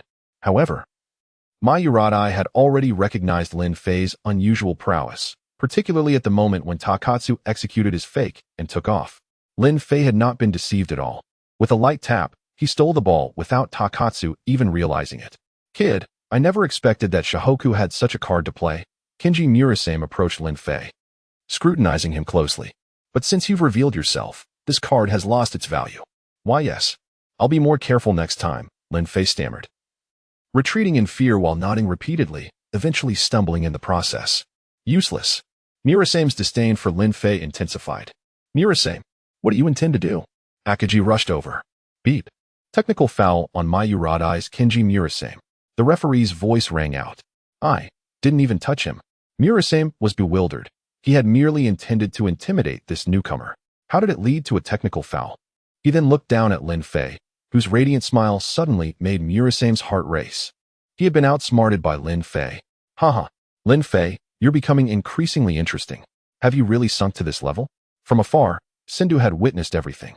Lin Fei's subtle maneuvers were clearly aimed at exploiting the referee's blind spot, executing a clever ruse. "Lin Fei, is this really all right?" Coach Anze was troubled, contemplating whether to substitute Lin Fei. "Sakuragi, why are you hesitating? If you let him continue, our reputation at Shihoko will be tarnished." The entire bench nodded in agreement. Chapter 24, The Ace, Kogure. In the end, Coach Anze nodded. "Wow, ha ha ha. The genius is finally making his appearance." Miura tremble in fear. Sakuragi Hanamichi leaped up and began shouting towards the court. "Hee. My hands are itching with anticipation." Miyagi cracked his knuckles. Mitsui, already equipped with knee pads, coldly remarked, "Let's take down that gorilla first." Although still somewhat dull, Rukawa Kaede, perhaps influenced by Mitsui, chimed in, "Right, let's take him down." Coach Anze turned his head abruptly, giving them a glance before shaking his head. "Sit down. If you all go in now, it would be worse than Lin Fei alone. At least Lin Fei is just annoying. If all of you get in, it would be a case of the most annoying of all. Miura might be left with lasting trauma." Everyone. Lin Fei was ultimately fortunate enough to remain on the court. Kogure wiped the sweat from his brow, nearly losing his aspiration to be the top scorer. Akagi breathed a sigh of relief, knowing all too well how formidable these delinquents on the bench truly were. If they all took the court, it would spell the end of the match. However, Lin Fei was different. His annoying antics had limits, merely irritating others without bringing them to tears. On the court, the match continued. With Lin Fei making both free throws, the score reached 18-22. Only 3 minutes remained in the first quarter. Hoku was on the offensive. This time, the players from Miura had come to understand Lin Fei's prowess, playing the role of a wolf in sheep's clothing. "Lin Fei, I never expected to trip up myself, but this is where it ends." Murakami Kingo smirked coldly, beginning to double-team alongside Takatsu Hiroshi. "Ah, are you still holding a grudge?" Lin Fei shook his head helplessly. Just before crossing half-court, he suddenly dribbled the basketball through Murakami Kingo's legs. At that moment, Murakami was preparing to double team, intending to restrict Lin Fei to half-court. Of course, if unsuccessful, he could return to the basket for defense since Lin Fei had yet to cross half-court. Thus, the distance he had stepped out was indeed quite considerable. Oh no.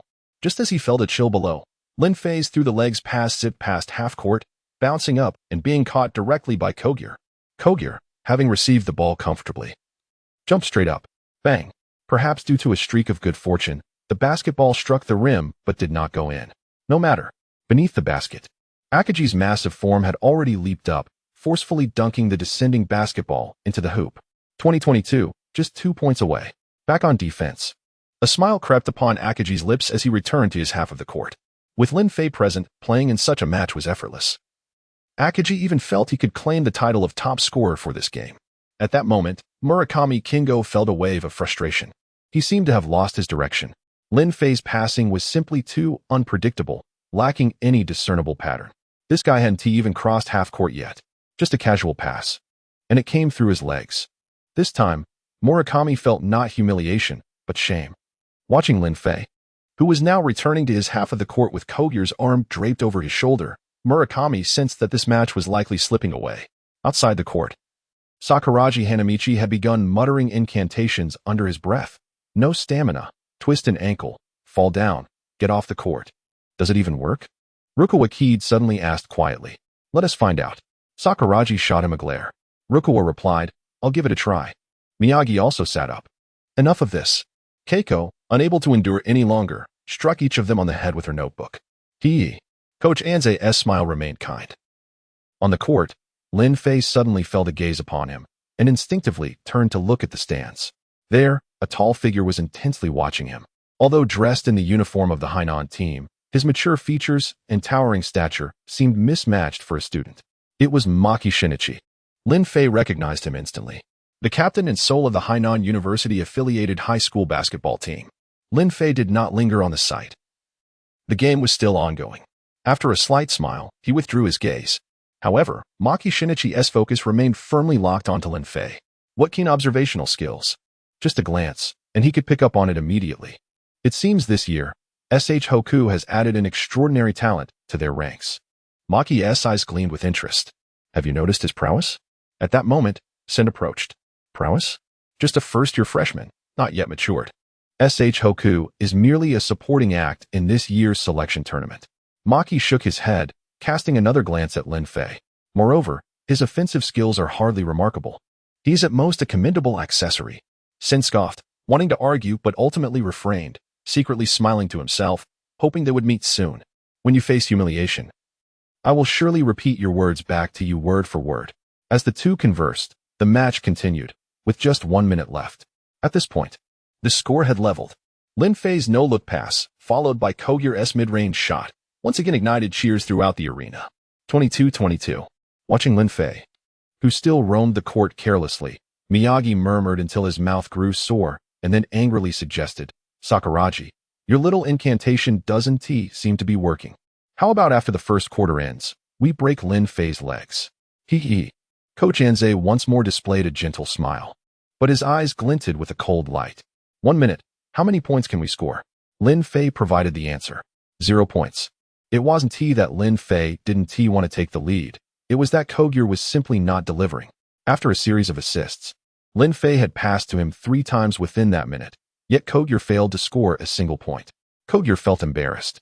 Maybe I should just give up on being the top scorer. I suspect you don't want to treat us. Lin Fei responded with a cold smile. The first quarter had concluded. As Lin Fei and the others returned to the bench, Coach Anze finally turned to Sakuragi Hanamichi and the others, asking, have you all reflected on your actions? Chapter 25. Tetsuya Nato, the secret weapon of Miura High. As Coach Anze's voice resonated, 4 figures instantly sprang to their feet with excitement. Sakuragi Hanamichi declared earnestly, old man, I swear, I shall never brawl again. Miyagi Ryota rubbed his hands together. From now on, I will no longer engage in fights. Moreover, I shall use love to influence those who do. Mitsui stood tall. From now on, fighting is entirely out of the question for me. Ryota Kawada remained somewhat dazed, mumbling, Lin Fei, why don't you take a break to conserve your strength? I believe I have spotted a formidable opponent for you. Coach Anze chuckled. Although Lin Fei felt a twinge of disappointment, he said nothing further, plopping down in his seat and smiling at Sakuragi and the others. Go ahead, Sakuragi. For some reason, I can't shake the feeling that you might be in for a rough time. How dare you curse me, Lin Fei? Sakuragi roared, revealing his iron head with fury. Sakuragi, have you forgotten what you just said? Ayako exclaimed loudly. Turning around, Sakuragi caught sight of the glint in Coach Anze's eyes, which shimmered ominously. Haha, we are good brothers. That was merely a routine exchange. Sakuragi quickly embraced the innocent-looking Lin Fei and laughed heartily. Before long, the break concluded, and Akagi led the SH Hoku quartet onto the court. Lin Fei, however, found his gaze drawn toward Miura High. A gleaming bald head emerged among their starting lineup for the second quarter. Host name, Tetsuya Nato. Height, 196 centimeters. Weight, 105 kilograms.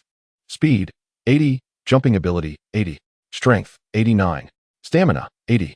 Specialty, blocking, rebounding. Upon observing the system panel detailing Tetsuya Nato, Lin Fei felt a slight tremor. In the past, while watching Slam Dunk, he had diligently researched this player. A former rugby athlete, he possessed formidable defensive skills and could accelerate over 100 meters in merely 10 seconds. Coupled with his exceptional stamina, it was clear that Sakuragi Hanamichi was not even close to his level. Let us hope Sakuragi gets 5 fouls and is sent off, allowing Miyagi to slip the ball right through his legs, while Ryota gets swatted with 10 blocks, and Mitsui and the gorilla fight for team captain. Lin Fei chuckled to himself. At that moment, Ayako handed Lin Fei some water, overhearing his musings, and her expression darkened. Indeed, these individuals were always of the same ilk. With the referee's whistle, the second quarter commenced. Miyagi dribbled the ball, maneuvering past defenders as he crossed half-court. Mitsui moved in for a pass, and upon receiving the ball, launched a three-pointer from beyond the arc. The elegant form momentarily stunned the audience, including Wazumi, who exclaimed, 3. Mitsui Hisashi. Mitsui Hisashi? Captain. Do you know him? Ida Hikaru inquired. Wazumi reflected momentarily and responded, Mitsui Hisashi, the former MVP of junior high. However, since joining SH Hoku, he has vanished from the court for some reason. What? He was the MVP back then. He must be as formidable as Senior Sendō. Ida Hikaru hurriedly noted this down, directing his gaze back to the court. Meanwhile, he inadvertently glanced at Miyagi, who was dribbling the ball. His height should be about the same as mine, yet he is already playing in matches. I truly envy him. Ida sighed, his eyes filled with longing. Simultaneously, Miura High initiated their attack. As a player advanced the ball to the front court, Miyagi suddenly darted from the side, expertly snatching the ball. At that moment, another Miura player stood in his path, but Miyagi showed no signs of slowing down. With a deft feint, he glided past, entering the center circle. Leaping up for a shot, the ball swished through the net effortlessly. Goodness! Incredible! Aida's earlier envy was entirely eclipsed by admiration at Miyagi's splendid performance. His name is Miyagi Ryota, standing at 168 centimeters, a key player for SH Hoku. I didn't recognize him until he showcased his skills. Wazumi remarked. From now on, he shall be your target. You both play the same position, point guard, and Miyagi is one of the finest in our high school league. Best to learn from him. Miyagi Ryota. Ida silently committed the name to memory. What on earth is happening? Why is that bald-headed Nato not making a move? Too slow to warm up. Lin Fei's gaze remained fixed on the newly entered Tetsuya Nato, inwardly cursing. At that moment, the score stood at 27-22. With SH Hoku having gained a 5-point lead, the audience finally witnessed SH Hoku's true prowess. I thought SH Hoku would be the same old story today, but to my surprise, with such strength, Miura has no chance. I noticed that SH Hoku's number 3 hasn't even stepped onto the court, and the score has already flipped. It appears Miura is doomed. I remember that number 11 is Ryota Kawada, this year's MVP of junior high. No wonder. There's also that shorter player, and another who seems quite adept at shooting three-pointers. Indeed, they are impressive, except for that red-haired number 10. With keen ears, Sakuragi Hanamichi attentively monitored the spectators' opinions of him, his expression suddenly sharpening as he clenched his jaw. Miyagi, pass me the ball. Enraged, Sakuragi resolved to make a statement and leave the audience in awe. Miyagi smirked slightly, observing Sakuragi sprinting toward the basket, and casually tossed him the ball. It was a perfectly executed pass. Upon receiving the ball, Sakuragi leaped into the air, raising the ball high above his head. "Behold the magnificent dunk of the genius Sakuragi," he bellowed. "This guy just loves to show off." Miyagi sighed in resignation, preparing to retreat on defense. Just as Sakuragi reached the apex of his jump, poised to dunk, a figure surged upward, resembling an impenetrable wall, blocking Sakuragi's path. What? Sakuragi barely had time to question as a tremendous force shoved him aside, causing him to lose his balance and crash to the ground. When he looked up, a gleaming bald head greeted him with a devilish grin. It was none other than Tetsuya Nato. Chapter 26. The geniuses were humiliated in turn on the court. Everyone was astonished. Even Miyagi looked incredulously at Nato Tetsuya. It is well known that although Sakuragi Hanamichi had not been practicing basketball for long, his physical prowess was undeniably formidable. Even Akagi admired Sakuragi's athleticism greatly.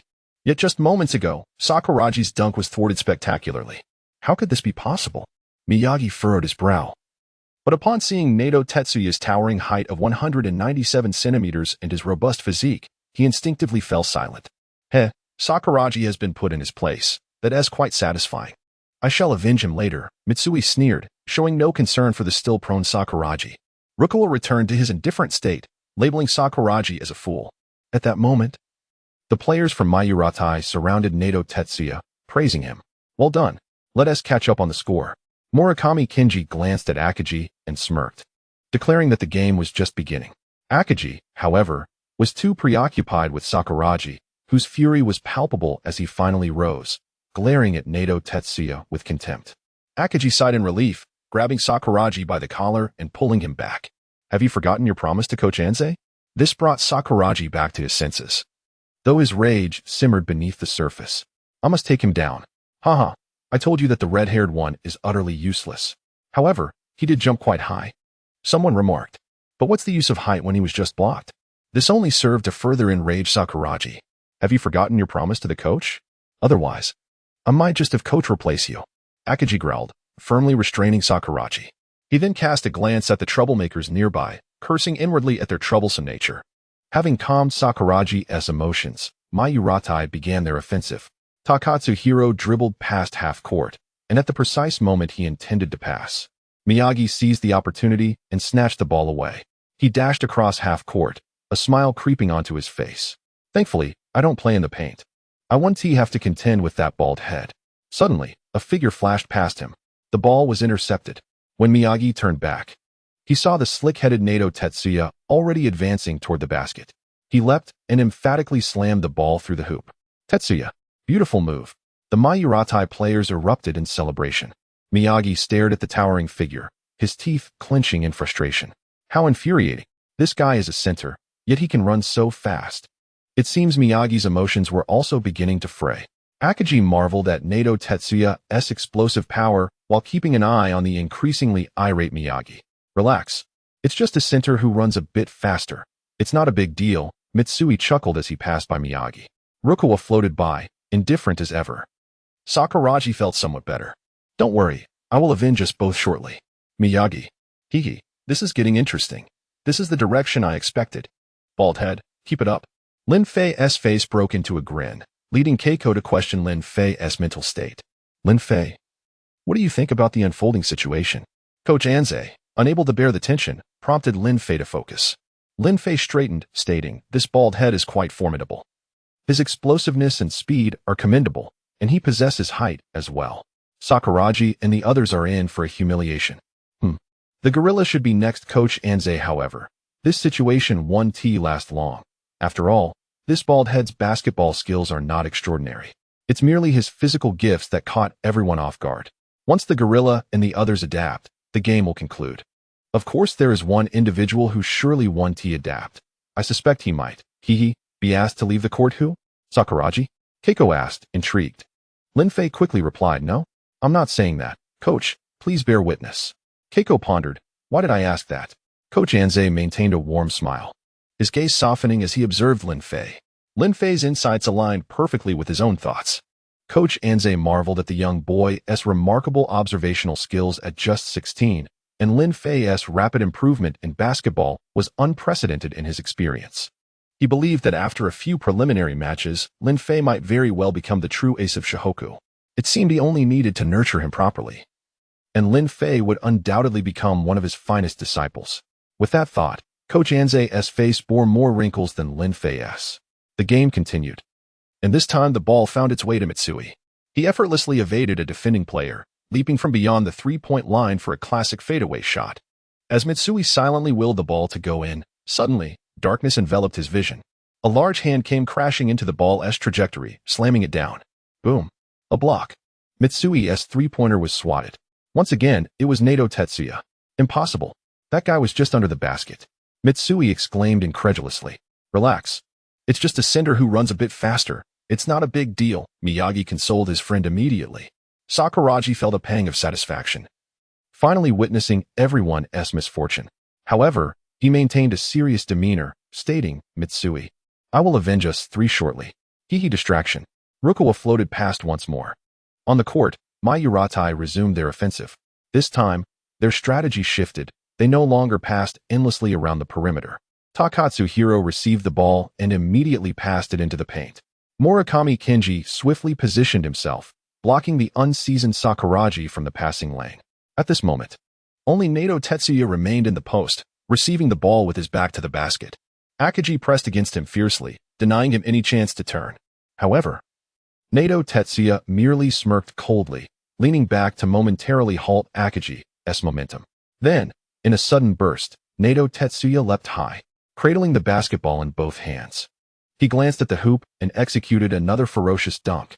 This time, Akagi attempted to leap as well, but having underestimated Nato's two-handed approach, he lacked power. Though his hands grazed the ball, it was still slammed home by Nato Tetsuya, leaving Akagi as an unwitting backdrop for the score. Chapter 27.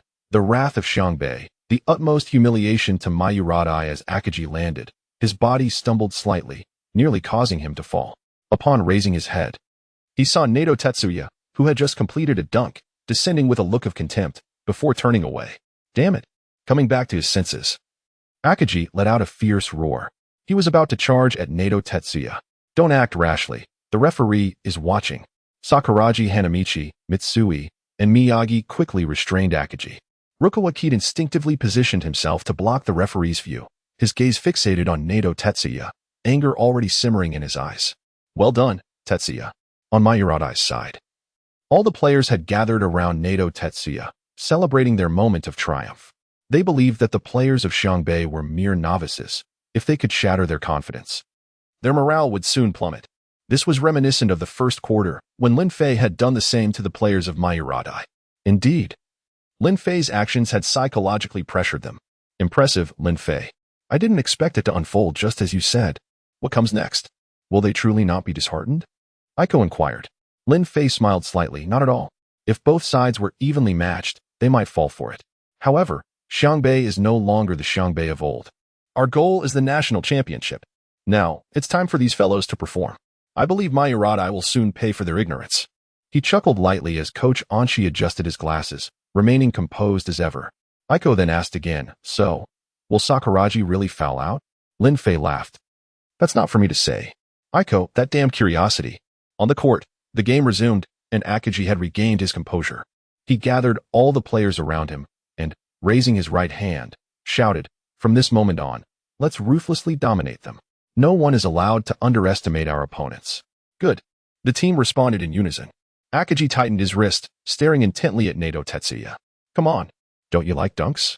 Allow me to return the favor. As he observed the relaxed demeanor of Nato Tetsuya across from him, Akagi's inner fire began to ignite. Xiangbei launched an offense, with Miyagi surveying the entire court, swiftly noting the positions and routes of each player, before advancing rapidly. Perhaps due to Nato Tetsuya's entrance and the subsequent actions against Xiangbei, their confidence surged immensely. Thus, they positioned themselves well for a defensive stand against their opponents. Miyagi merely smiled coldly, thinking, battling in a positional game depends on strength. At the same time, Mitsui and Rukawa deftly maneuvered in front of Miyagi, diverting the defender away from him. Just then, Nato Tetsuya prepared to sprint forward, intending to intercept the pass that Miyagi was about to make. However, Miyagi simply smirked, not executing a breakthrough.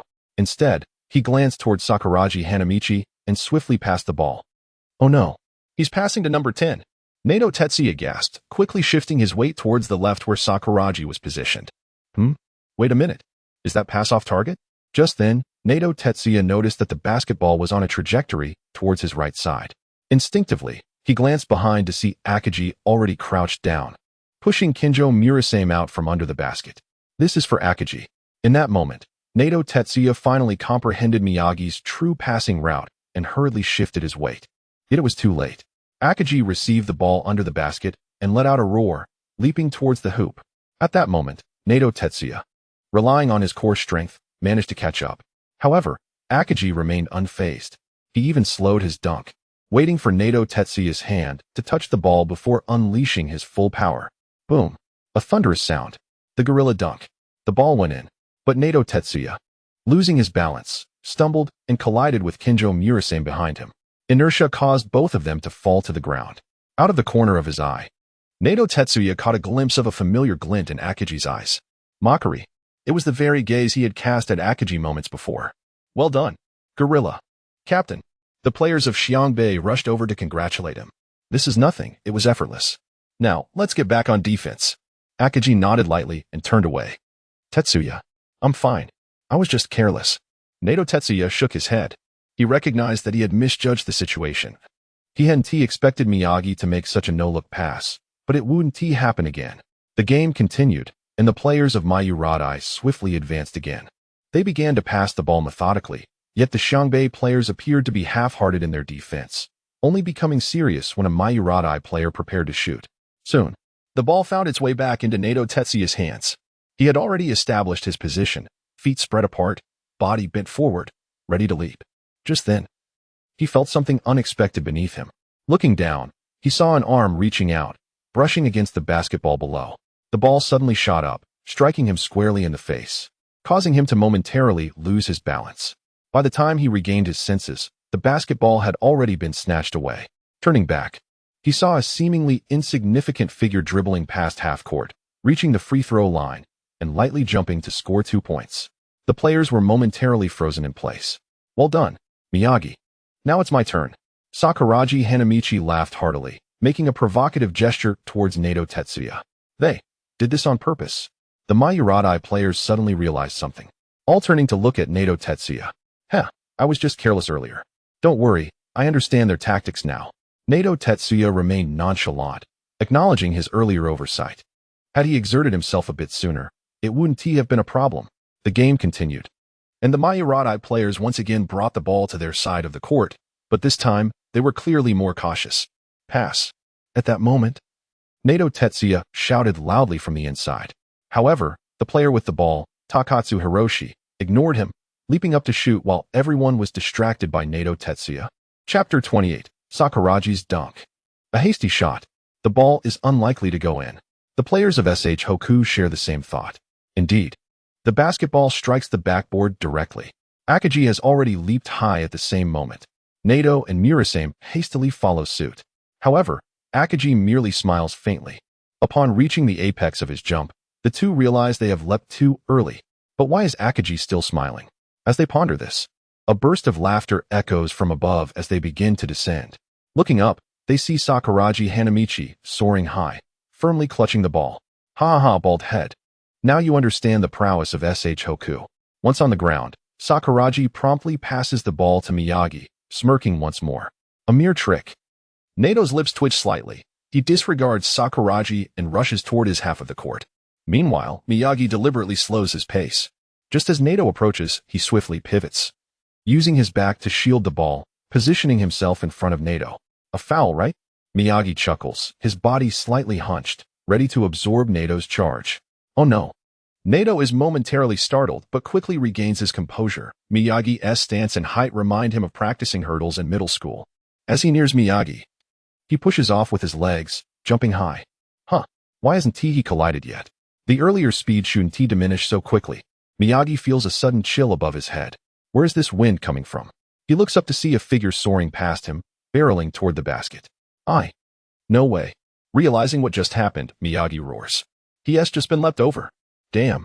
Lin Fei on the bench is nearly stunned, never expecting his prediction to come true.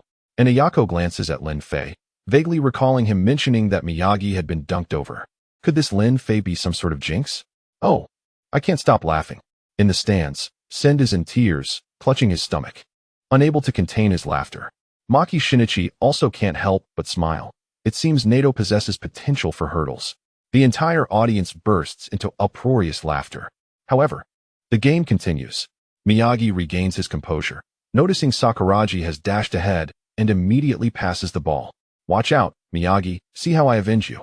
Sakuragi grins confidently, casting a fiery glance at Nato, who has positioned himself. Free throw line. Jump. My goodness. This number 10 has astonishing verticality. No way. Is he truly just a high school student? The crowd erupts once more, all eyes fixated on Sakuragi. Such incredible leaping ability. If nurtured, this number 10 will undoubtedly become SH Hoku's most formidable weapon. Maki Shinichi quickly assesses the situation. Impressive indeed, but his growth rate still leaves much to be desired. Sen murmurs, once again glancing at Lin Fei. Huh, what expression is that on Lin Fei's face? Is he relishing this? Could it be? There's a spectacle to behold. Sen whispers again, directing his gaze back to Sakuragi. Lin Fei, please, spare us your curses. Ayako hears this clearly beside Lin Fei. Dunk on him. Put him down. This is what Lin Fei longs to witness after all. He is all too familiar with this plot. Meanwhile, on the court, Sakuragi has already ascended like a soaring eagle, eyes locked on the hoop, which resembles his prey. However, a bald head obstructs his path, prepared to intervene. I've been waiting for you. Witness my powerful dunk, Sakuragi bellows, then slams the ball toward the hoop. Bam! In front of everyone. The ball strikes the bald head forcefully. Oh no, a miscalculation, just a tad off. The moment he releases, Sakuragi senses trouble. Ouch. Nato can't help but let out a pained wail, collapsing heavily onto the ground. The once shiny bald head now bears a large, swollen area, reminiscent of a light bulb shifting from cool to warm light. Is this truly Sakuragi's method of revenge? It's too brutal. Miyagi instinctively covers his eyes, feeling a twinge of embarrassment. Akagi arrives just in time, his expression twitching uncontrollably. Should I laugh or? Mitsui strives to maintain his composure, yet finds it increasingly difficult. What a fool. That was a magnificent dunk. Rukawa glides past. You did that on purpose. You must have done it intentionally. Referee. That's an intentional foul. Eject him. Beep. Number 10 from SH Hoku, Sakuragi Hanamichi. 5 fouls. Nanny. Upon hearing the referee's voice, Sakuragi stares, utterly incredulous. 5 fouls already? In less than a quarter. Akagi feels his face beginning to twitch. I didn't even notice. That was fast. Miyagi sighs. Thus, Sakuragi leaves the court with a sorrowful expression, his pride wounded. At this moment, the first half concludes after Kogyo receives the ball once more. The halftime score settles at 48-30. Well done, Sakuragi. In the locker room, Lin Fei embraces Sakuragi tightly. Following that, the entire team bursts into laughter. Even Ayako can't help but tease a little. Only Sakuragi, deep inside, sheds tears of wounded pride. The second half of the game holds little suspense. With Sakuragi off the court, Lin Fei and Kogyo alternate in play. Under Lin Fei's guidance, the SH Hoku players discover Nato's weakness, his linear movement. Being a former rugby player, moving in straight lines is deeply ingrained in his genes. Following the intense humiliation Nato faced in the previous quarter, his teammates from Mayuradai no longer trust him. Consequently, in the third quarter, SH Hoku seizes control of the rhythm. By the end of the third quarter, the score has escalated to 70-36, a 34-point gap. In the fourth quarter, Coach Anze makes a bold decision. He fields Lin Fei and Kogyo, while the rest are substitutes. Huh, Lin Fei. Will I still be the scoring champion? Let us find out. Chapter 29, The System Runs Away from Home? In the fourth quarter of the match, with a lead exceeding 30 points, it seemed that the outcome was no longer in question. However, upon witnessing the substitution of all the main players from Xiangbei, the spirit of Samura High School was reignited. Yet, Lin Fei once again transformed their solitary hope into despair. In merely 3 minutes, the score escalated to 82-40. With a 42-point deficit, Lin Fei was substituted out once more. Mitsui entered. Just 3 minutes later, the score reached 98-44. Miyagi and Rukawa took the court. Ultimately, with the referee's whistle, the score settled at 120-50. The 70-point gap utterly extinguished Samura's fighting spirit, leading them to abandon all hope. The first match concluded with a resounding victory for Xiangbei. Everyone was in high spirits, except for Sakuragi Hanamichi. His remarkable feats had already spread throughout Xiangbei High School, particularly the much-discussed slam dunk. Sakuragi, truth be told, your dunk was quite spectacular. The reason it landed on that bald fellow's head was entirely due to the brightness of his scalp, which affected your focal point. Lin Fei stated earnestly in the gymnasium. Exactly. I also believe it's all that bald head's fault for being so distracting. Hearing Lin Fei's words, Sakuragi finally pulled Lin Fei up from where he had been pinned to the ground. Lin Fei, feeling indignant, silently mused that if he hadn't just finished practicing and exhausted his energy, he certainly wouldn't have indulged Sakuragi. What about you guys? Sakuragi's gaze shifted towards Mitsui, Miyagi, and the others present. I concur with Lin Fei. It's all the bald head's fault for being too eye-catching. Everyone immediately chimed in. Of course, there were some who were unafraid of Sakuragi, such as the recently arrived Sakuragi Brigade outside the gym. Our 0-point player, Sakuragi, you did splendidly, they exclaimed. Ahaha, Sakuragi. Yesterday was indeed a stunning record-breaking game. Absolutely, we should commemorate it properly. Sakuragi, shall we go out and vent some frustrations on some delinquents? The commotion began to escalate. Lin Fei, feeling deflated, sat on the ground and pulled out a handful of sunflower seeds, which he had apparently prepared beforehand, and began to munch on them. Miyagi and the others quickly sat down and began to share Lin Fei's seeds. Damn it!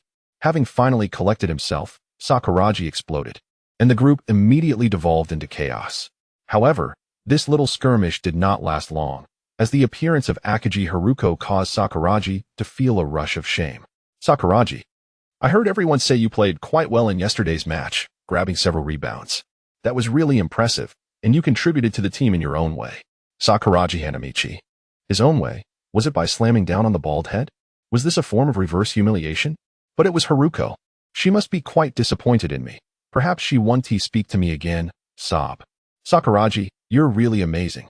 After all, it was your first official game, and being nervous is completely natural. I believe you will perform even better in the second match. Go for it. Haruko's encouraging words pulled Sakuragi from the depths of despair. He stood tall and replied earnestly, Haruko, you can rest assured, I will not let your hopes down. In the second match, I will certainly perform well. His heart was brimming with joy, for Haruko had come specifically to see him, to encourage him. Haruko truly cares about me.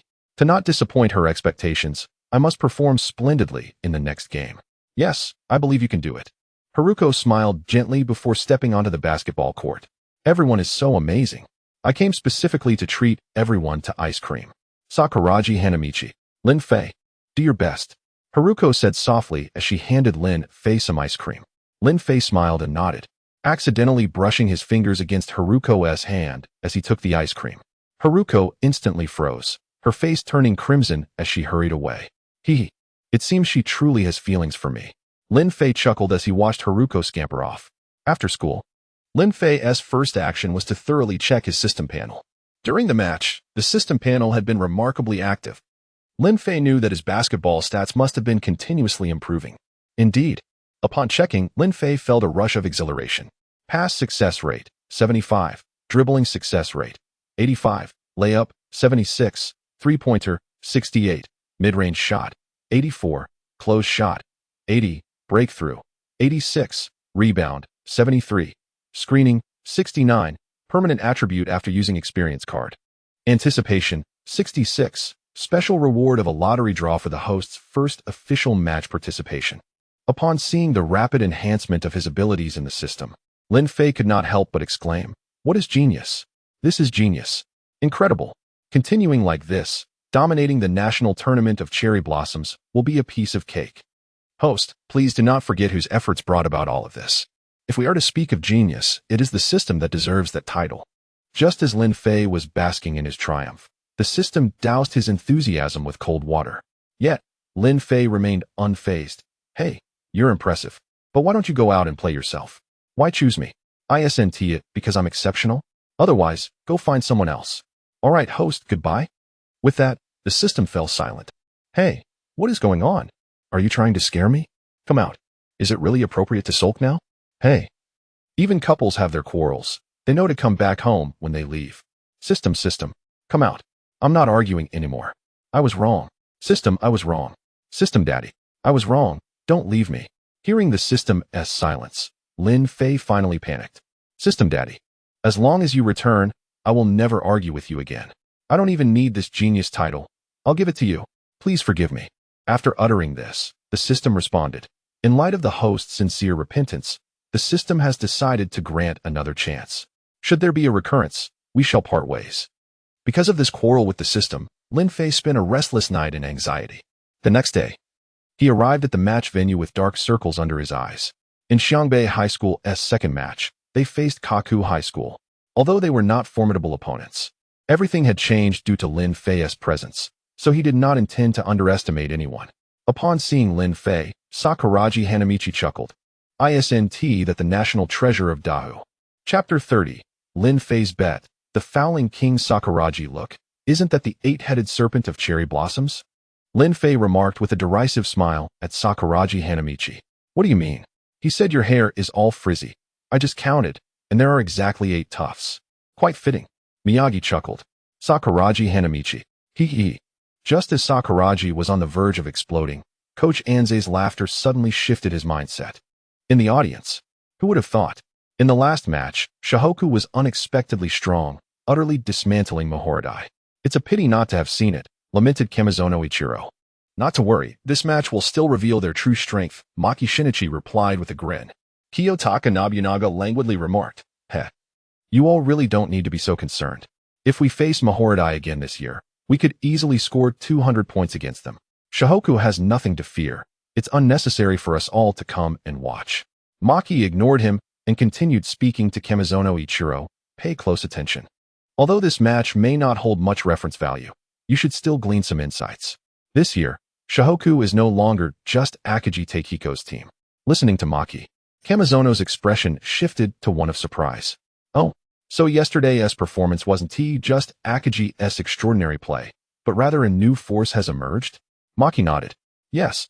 Besides Akagi, this year's MVP from junior high, Rukawa Kaede, is someone who can create scoring opportunities at any moment.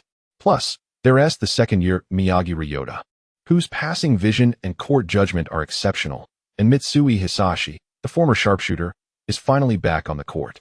Oh, I didn't expect Shihoku to suddenly have so many skilled players. It seems they harbor ambitions this year.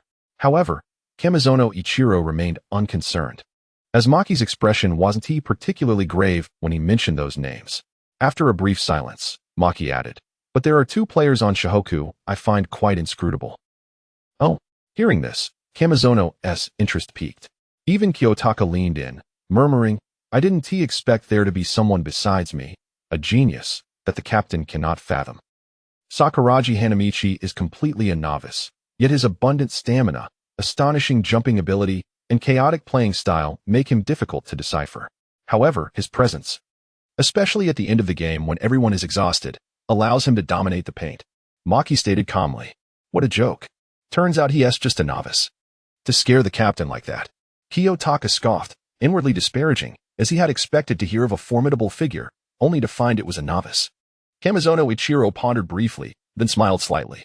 He is indeed a tricky opponent, but if he is merely a novice, he should be easy to handle, say, by drawing fouls. Maki glanced at Kamizono Ichiro, a hint of approval in his gaze.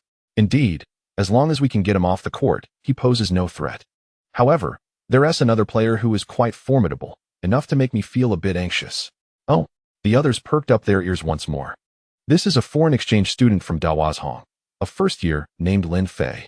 Lin Fei? From Daozhang? The group paused, seemingly surprised by Lin Fei's identity. After all, foreign exchange students in Cherry Blossom Country are rare, and none had ever participated in high school leagues. Maki recalled and continued, this guy. Never mind. You'll see for yourselves, it's too tiresome to explain. The crowd. What a farce. A novice and a scoundrel. And they think they can compare with me? Kiyotaka was at a loss for words, but soon felt something was amiss. A scoundrel, a novice. Someone the captain cannot see through. Wait a moment. As they were speaking, the Shihoku team had already exited the locker room and began warming up on the court. Meanwhile, the Keiya team also emerged. However, upon seeing Akagi and Sakuragi dominating one side of the boards with their towering figures, they could only return to the bench, gritting their teeth in frustration. Soon, the match commenced. This time, Sakuragi Hanamichi was a starter, alongside Akagi, Mitsui, Miyagi, and Rukawa. Upon seeing his name on the starting list and Lin Fei's absence, Sakuragi laughed heartily. See? Without Lin Fei, my father has finally recognized me as Shohoku's one and only genius. While you have? Lin Fei could only smile helplessly as he turned to Kogure, Ayako, and the other bench players. Shall we place a bet? What are we betting on? The others asked curiously. On whether Sakuragi will foul out in the first quarter. Damn. Sakuragi's fury ignited once more. Coach Anze. Lin Fei called out unhurriedly. Coach Anze simply chuckled, unable to resist participating in Lin Fei's wager. With the referee's whistle, the match began. Lin Fei, however, closed his eyes to meditate. After a quarrel with the system last night, he nearly forgot about the lottery draw. Now seemed the perfect time to see what he could win. With that thought, Lin Fei quickly accessed the system panel, watching the familiar spinning wheel whirl rapidly. Ding. Congratulations. Host. You have received one attribute card worth 10 points. The owner can add attribute points at any time. Please use them wisely. Upon hearing this, Lin Fei's heart swelled with joy. A 10-point attribute card. Is there any need for caution? Without hesitation, he allocated all points to his stamina. Ha ha ha. Incredible. Watching his stamina reach the passing mark, Lin Fei exclaimed with satisfaction. At that very moment, Sakuragi Hanamichi was positioned under the basket, delivering a fierce elbow to an opponent's face. Toot. Shohoku number 10, foul. Checking the time, only a minute had passed. Lin Fei. Can I back out of the bet now? Yeah, I don't want to bet either. Just then, all the players on the Shohoku bench spoke up in haste. They had all wagered that Sakuragi would not foul out in the first quarter. It seemed utterly unreasonable, though Sakuragi would undoubtedly reach 5 fouls. It was impossible to do so within the first quarter. But now, just 1 minute in. No way. A bet is a bet. You can't back out. Ayako said angrily. Because just moments ago, under Lin Fei's ominous gaze, she too had placed a wager, becoming the only other person besides Lin Fei to bet on Sakuragi fouling out in the first quarter, just as the argument had not yet concluded. Toot. Shohoku number 10, foul for charging. Chapter 31. The two individuals the captain cannot see through the first quarter had not yet concluded when Sakuragi Hanamichi was already benched due to 5 fouls, having committed an average of 1 foul per minute within merely 5 minutes. This revelation left everyone, except for Lin Fei and Coach Anshi, utterly astounded, including Ayako, who firmly believed in Lin Fei. She had anticipated that Sakuragi would be sidelined early in the first quarter, yet 5 minutes felt exceedingly swift. In the stands, Kiyotaka Nobunaga was doubled over in laughter, exclaiming, "This red-haired kid is indeed the one the captain said was hard to read. Ha ha, it's utterly hilarious. Only 5 minutes." Maki Shinichi wore a frown, pondering, is he truly this inexperienced? Nevertheless, he trusted the captain's words. The number 10 had remarkable leaping ability and ample stamina, excelling in positioning and other aspects, though still unfamiliar with the rules of basketball. He believed that after playing a few more games, the improvement would be evident. Shinichi's judgment was reinforced as he nodded in agreement, noting that compared to the previous game, Sakuragi had indeed progressed significantly. At least he no longer appeared nervous enough to travel with the ball. Traveling? Shinichi sighed helplessly. He can't genuinely be a novice learning basketball, can he? Perhaps he is, Maki replied with a bitter smile. Soon after, amidst the jeers, Sakuragi, with a grim expression, took a seat on the bench. Lin Fei entered the game. Maki, surprisingly, stood up in excitement. Seeing this, Shinichi raised an eyebrow in mild astonishment, redirecting his gaze to Lin Fei, especially after Maki's earlier comments. However, his attention was swiftly diverted once more as he spotted 2 players from rival teams not far from them, Hanazono from Shoyo and Wizumi from Rainan. They must be here to watch Akagi, Maki surmised, offering a slight smile, unconcerned. In his eyes, despite the formidable nature of these teams, they posed no threat to Hainan's strength. Meanwhile, Wizumi chuckled at Hanazono. How does it feel to face such pressure from Shohoku? Hanazono's gaze lingered on the court, though his focus seemed scattered. With such a level of skill, they barely qualify for the top 8. The fact that a team like Koyano can score against them shows they lack the merit to compete with us. Hearing Hanazono's boastful words, Wizumi could only smile wryly, choosing not to respond, his attention drifting back to the game. At this moment, Lin Fei had already seized the ball and, from a position not far from half-court, launched a 3-pointer. The trajectory was impeccable, yet it hit nothing but air, nothing but net. Shohoku is filled with amateurs. First, it was number 10, now it's number 3. How dull. It seems the last game was merely a fluke, Hanazono scoffed, losing interest and turning away. Wizumi furrowed his brow, puzzled. What is going on? Lin Fei manages to miss even a straightforward shot. Is he genuinely treating this match as a practice session? Nearby, Maki wore a look of disbelief. What is happening here? Ha ha ha. Is this the second individual the captain cannot decipher? I'm dying of laughter. Kiyotaka had already collapsed onto the ground in fits of giggles. Captain, this is clearly a novice. Did you misjudge him? Shinichi remarked, somewhat speechless. Let us wait and see. Maki replied helplessly. The rest of the match continued without any significant excitement. Lin Fei had become merely a shooting practice dummy on the court, particularly with his three-point shots, which he attempted as soon as he crossed half-court, devoid of any passing or dribbling.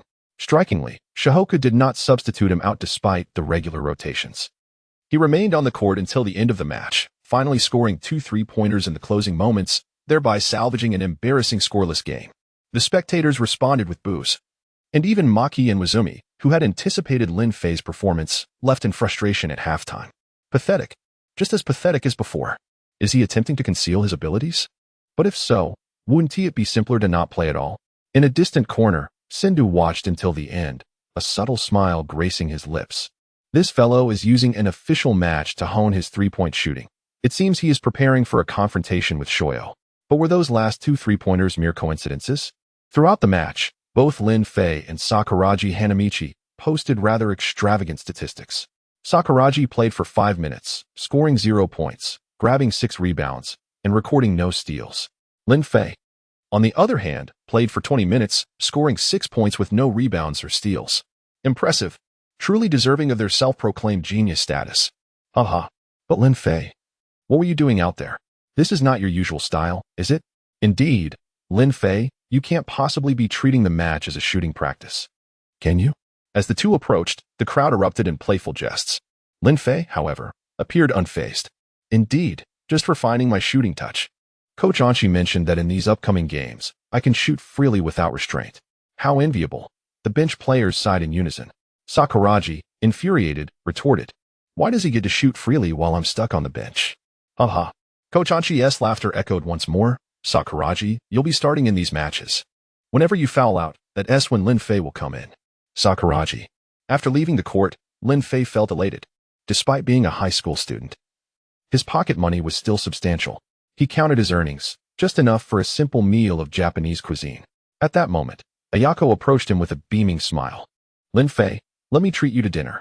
Lin Fei was momentarily taken aback, but upon seeing the cash in Ayako's hand, realization dawned. She had also won some money. Let us go.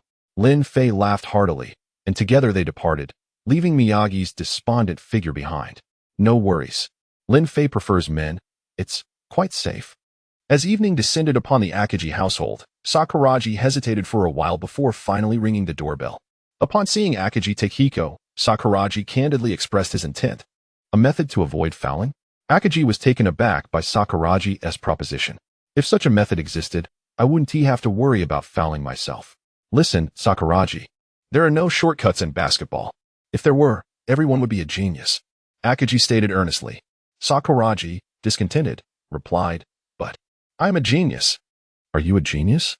Akagi mused. Perhaps. Isn't Lin Fei always claiming he is a genius too?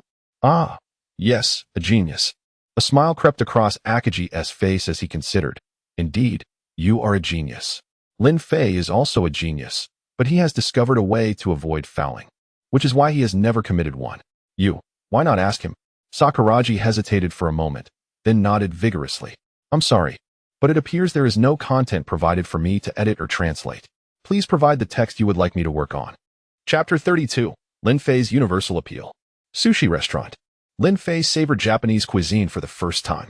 Throughout the meal, Ayako's gaze remained solely on Lin Fei. After finishing the last piece of sushi, Lin Fei patted his stomach, still feeling a bit peckish. Still hungry? Ayako inquired with a smile. Observing Ayako's spotless plate, Lin Fei responded with a touch of embarrassment. Apologies, I was famished after the match. It's quite all right. It's just a shame you didn't fully relish the culinary experience.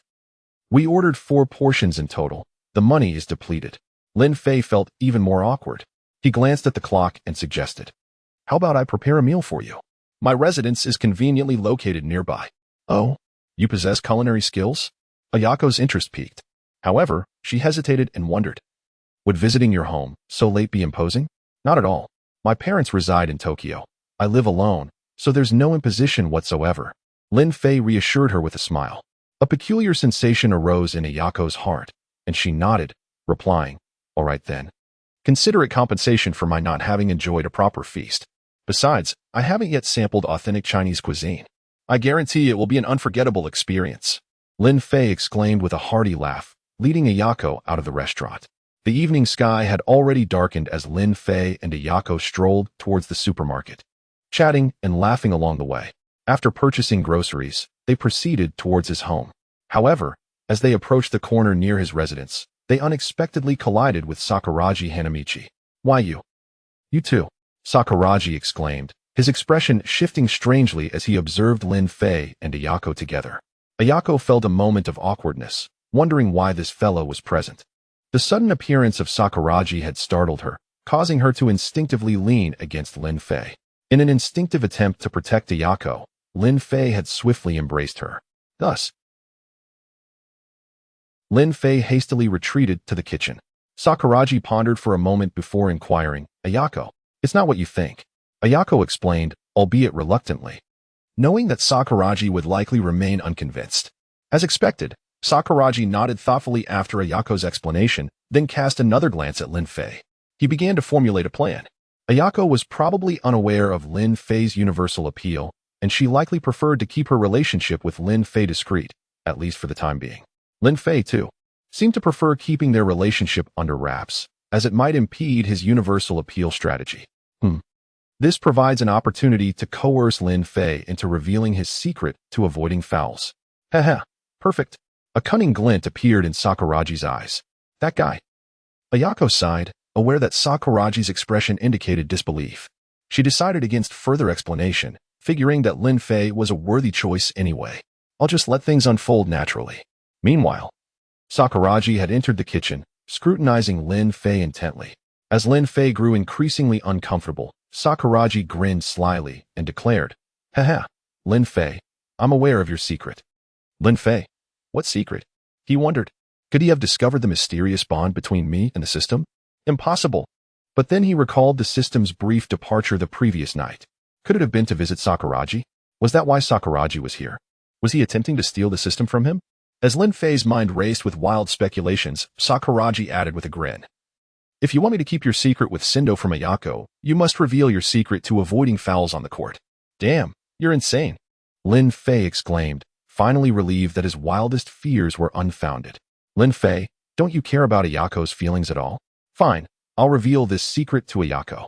And when she's heartbroken, I'll help Miyagi win her over." Sakuragi threatened menacingly. "Whatever." As Lin Fei uttered those words, the system's voice suddenly echoed in his mind. Ding. The character Sakuragi Hanamichi requests assistance from the host, triggering a random mission. Assist Sakuragi Hanamichi in practicing defense and strive to play a full quarter in the next match. Successful completion rewards a skill card. Failure deducts 1 skill point from the host. Lin Fei. What the heck? Come back. Lin Fei called out, stopping Sakuragi as he turned to leave. What? Have you reconsidered? Sakuragi immediately turned back. Lin Fei sighed. Stay for dinner, and we'll practice later. Yes, sir. Sakuragi replied with a triumphant grin, returning to the living room to engage in conversation with Ayako. Of course, Sakuragi's portrayal of Lin Fei had already undergone a significant transformation.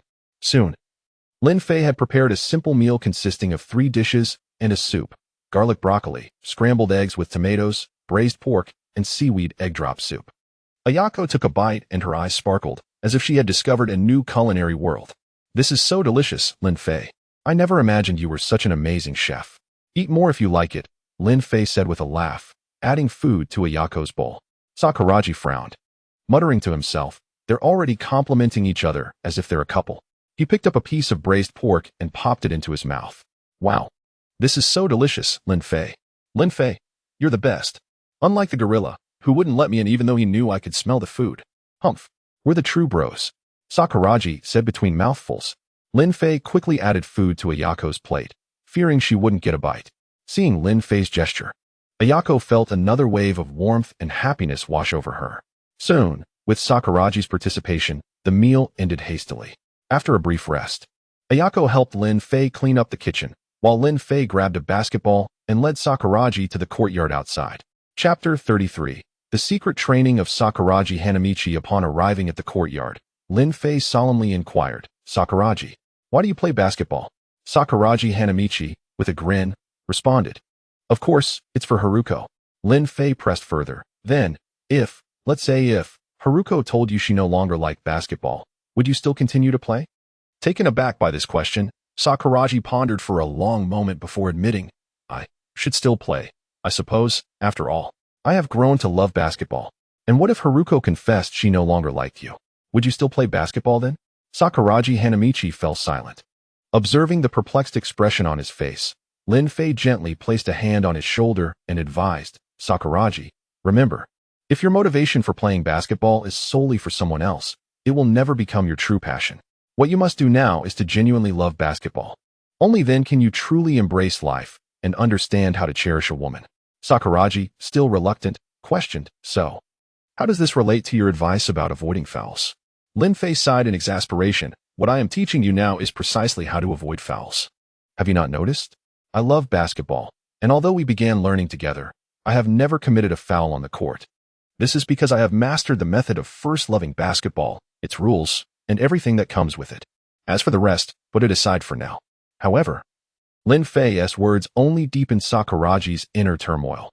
"So, you want me to temporarily forget about Haruko? But I can't do that." Lin Fei merely shook his head, placing a basketball in Sakuragi's arms. "No, I want you to hold the basketball with complete focus. After setting it down, then live earnestly. Hold the basketball with undivided attention. Then live sincerely." Sakuragi murmured to himself. After a long pause, a glimmer of clarity appeared in his eyes as he turned to Lin Fei. "Lin Fei, I understand. You mean that my divided attention on the court leads to fouls, right? All right. From now on, I will remember your words. I will not be ejected in the next game." With newfound confidence, Sakuragi turned to leave. Lin Fei thought to himself, "What a misunderstanding. This is merely the first step." He quickly caught up with Sakuragi and initiated the second phase of his plan, practical training. Smack! Lin Fei winced at his already swollen knuckles, feeling a surge of frustration. "That was a foul. Do you even realize that?" Sakuragi, with an innocent expression, replied, "I was following your method. I am focused now. Being focused is fine. But could you please first learn the rules of basketball?" Lin Fei said with a resigned tone. He resumed the lesson. "This is traveling. I know. This is charging. I know. This is a legal screen. That I don't know. That was my foot you stepped on. Sorry." After an hour, despite Sakuragi's unyielding energy, Lin Fei was utterly exhausted. Just then, Ayako came out, offering them 2 bottles of water. "Here, take a break and let us review the issues we encountered." Lin Fei accepted the water, panting heavily, for the recent drills had pushed him to his limits. Reluctantly, Sakuragi sat down. "Did you notice during the defense that your movements were quite stiff? Once I got close and turned, I could easily shake you off, leaving you with no options. At that moment, we must not charge blindly forward. Typically, the player you are matched against under the basket is a center. After they turn, they have only 2 choices, to shoot or to pass, relying mostly on instinct. You can let them be. If you and Oppos not under the basket, you might be up against a penetrative player. When they turn, they will likely attempt to break through, and again, you shouldn't interfere. Merely take a step back to block their path. In summary, don't jump. Even if they score, it's fine. As long as you manage to defend against one shot, it counts as a success." Listening intently to Lin Fei, Sakuragi tried to absorb the information, finally summarizing, "So, it's all about not moving forward, not reaching out. Is that the gist?" "Exactly. But there is one crucial point. It's about presence. You must have an intimidating aura." Lin Fei hesitated, then continued, "Your fiercest gaze, combined with the defensive techniques I've taught you today, will be flawless. In the next match, you will dominate." "Great," Sakuragi exclaimed, while Ayako listened earnestly, her mind lingering on Lin Fei's earlier words. "Hold the basketball with undivided attention, then live sincerely." She glanced at Lin Fei's sincere and clear eyes, whispering to herself, "Lin Fei, you truly are a mysterious boy." Before long, it was already 11 at night. The two decided to stay at Lin Fei's house, which had ample rooms. The following morning, Lin Fei prepared some eggs for breakfast before hastily heading to the meeting point.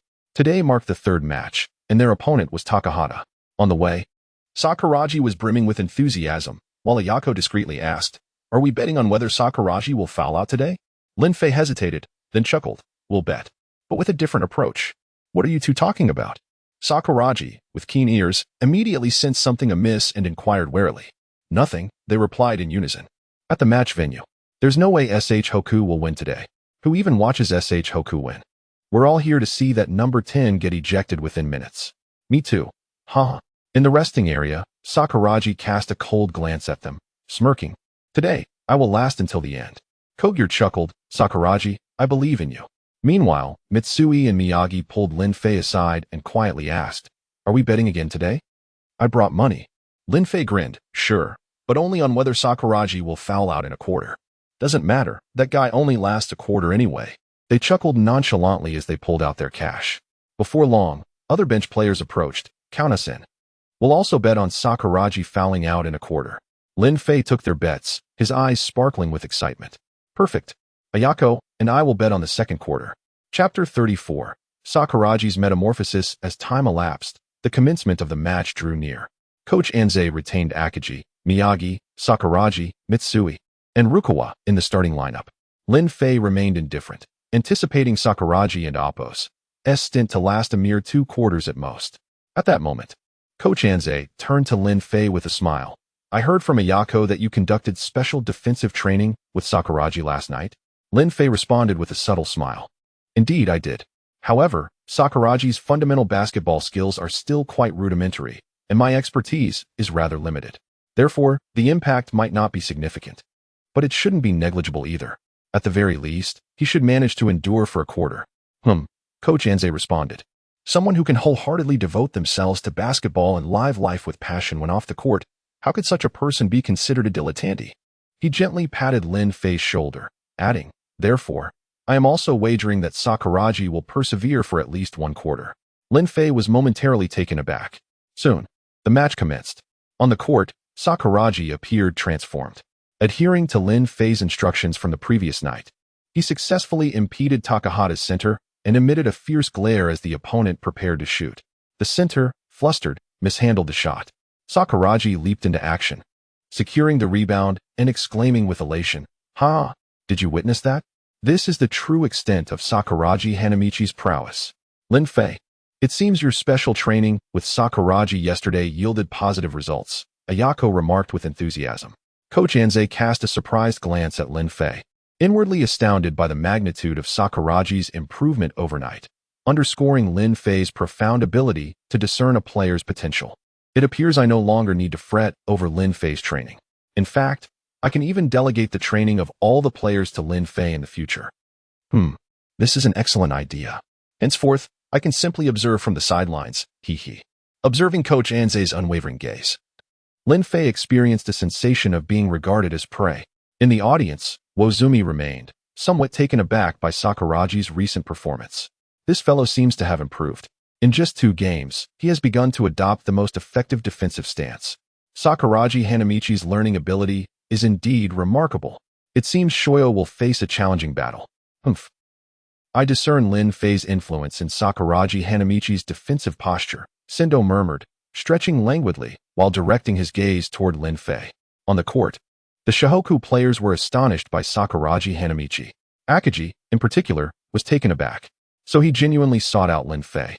And Lin Fei actually managed to impart defensive skills to Sakuragi in a single night. Unbelievable. Oops. I have a foreboding feeling that this bet might be in jeopardy, Miyagi muttered, expressing regret. Mitsui glanced at Lin Fei, who was observing from the sidelines with an intriguing expression, and mused. No wonder Lin Fei insisted on limiting it to 1 quarter. But how did he foresee this? Because Lin Fei provided Sakuragi with special training last night. "Cease your reverie. It's time to attack," Akagi whispered. The others finally comprehended. However, at that instant, beep. Shohoku number 10, 8-second violation. The referee's voice resonated throughout the arena. Sakuragi Hanamichi, alas, still a novice at heart. Akagi lamented, shaking his head halfway down the court. There's still hope. Mitsui and Miyagi exchanged glances, simultaneously exhaling with relief. Sakuragi Hanamichi wore an innocent expression. What? What violation? Violating what? You cannot hold the ball in the backcourt, unguarded, for more than 8 seconds. You imbecile. That's basic knowledge. Akagi retorted, delivering a forceful blow to Sakuragi Hanamichi's head. On the bench, Lin Fei lamented, alas, there was ultimately an oversight. I nearly forgot that there is no one in this world as gifted as I am. I actually believed Sakuragi's self-aggrandizement. The others were speechless. Following this infraction, Sakuragi Hanamichi once again became animated. After all, Takahata's prowess was significantly inferior to Shihoku's. Consequently, the team was willing to grant Sakuragi more opportunities. However, Mitsui and Miyagi were merely attempting to induce Sakuragi to foul out sooner. Sakuragi did not disappoint, effectively employing a combination of defensive stances and intimidating glares on the defensive end. In fact, one of his glares had startled the referee as he passed by, resulting in a technical foul. Darn it. This referee is clueless about basketball, Sakuragi lamented. Observing the game clock, only 1 minute remained in the quarter. Sakuragi was still on the court. Lin Fei, you are truly remarkable. I never imagined that a single night of training could bring about such a transformative defense in Sakuragi. How did you accomplish it? The others inquired. Lin Fei waved his hand dismissively. Don't look at me. This technique is specifically tailored for Sakuragi. It might not be as effective for the rest of you. Why? Isn't it the same defense? Kogure inquired, puzzled. Lin Fei smiled subtly. Of course not. Firstly, Sakuragi's height already imposes a sense of pressure on his opponents. Furthermore, Sakuragi Hanamichi possesses exceptional agility.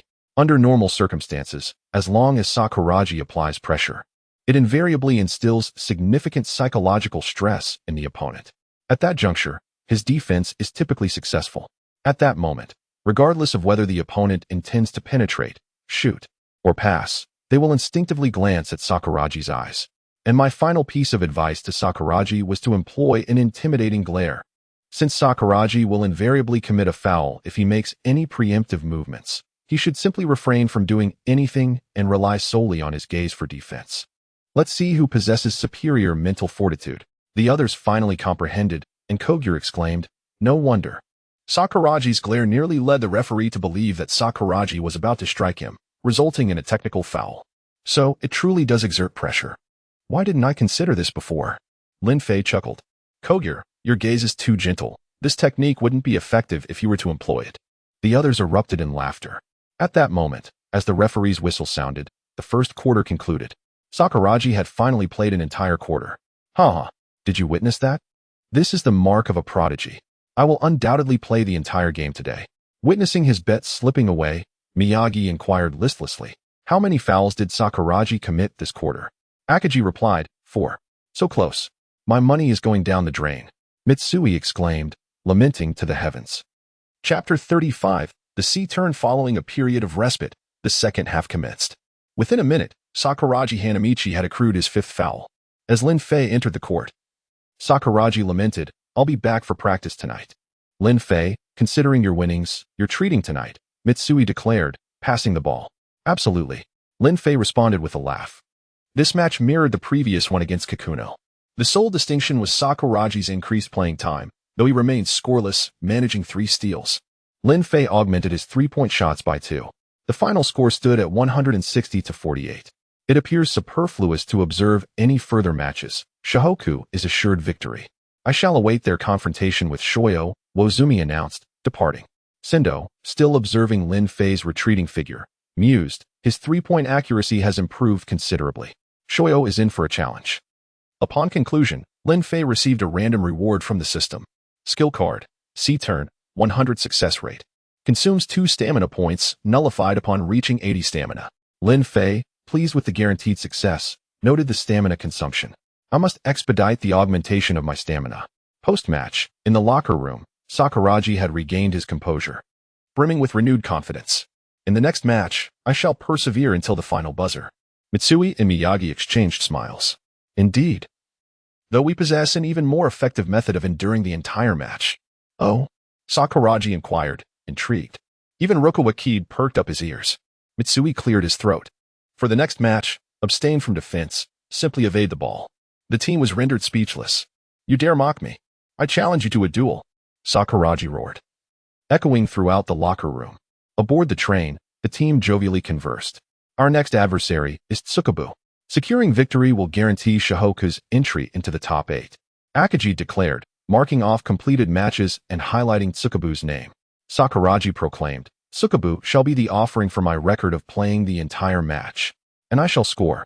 A sardonic chuckle emanated from behind the Shohoku team. The king of foul speaks with such conviction.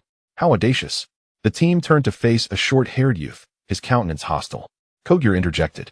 Goda, captain of Tsukubu. Long time no see. The team recognized him as Goda Tomokazu, Tsukubu's captain. A coincidence indeed. Goda ignored Kogure's greeting, his ire evident.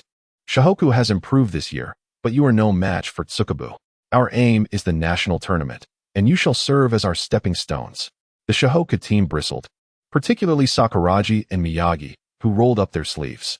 Akagi restrained them, realizing, these troublemakers are more than just those two.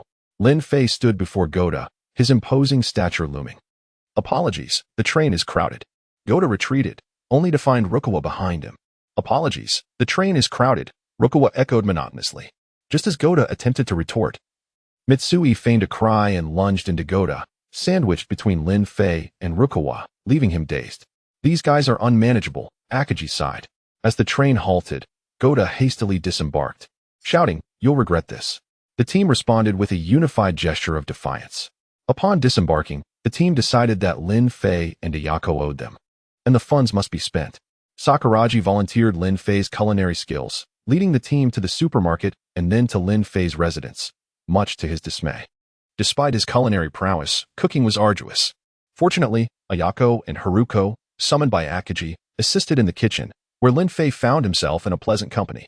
Observing Ayako and Haruko's camaraderie, Lin Fei entertained the idea of a polygamous relationship. Such notions are unacceptable, he thought, suppressing his desires.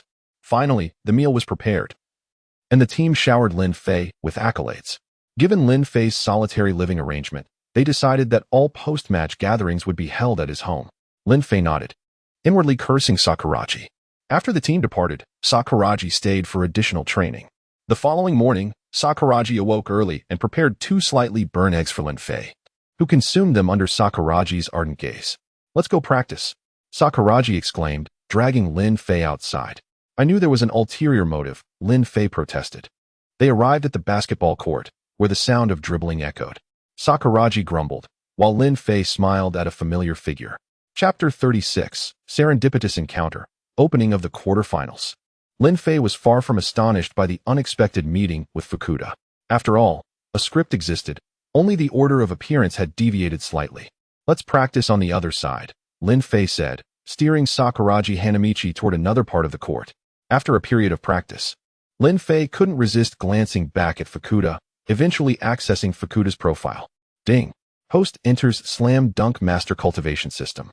Character, Fukuda Kicho. Height, 188 centimeters. Weight, 80 kilograms. Agility, 70. Vertical leap, 80. Strength, 78. Stamina, 75.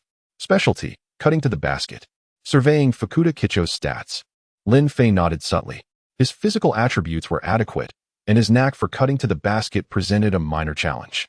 However, Fukuda's proficiency in mid to long-range shooting and defense was rather deficient. Lin Fei believed that exploiting these weaknesses would negate any advantage Fukuda possessed. With this in mind, Lin Fei decided to disregard him. However, Fukuda's gaze shifted in their direction, and he began to approach. That insolent cur is coming our way, Sakuragi Hanamichi growled, preparing to teach him a lesson.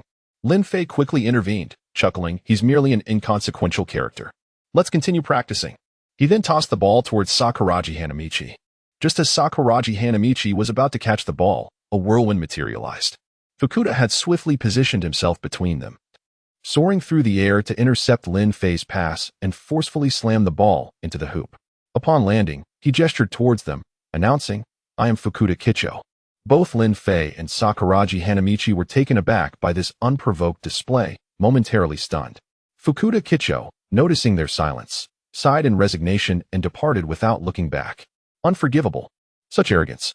Sakuragi Hanamichi exclaimed, ready to confront him once more.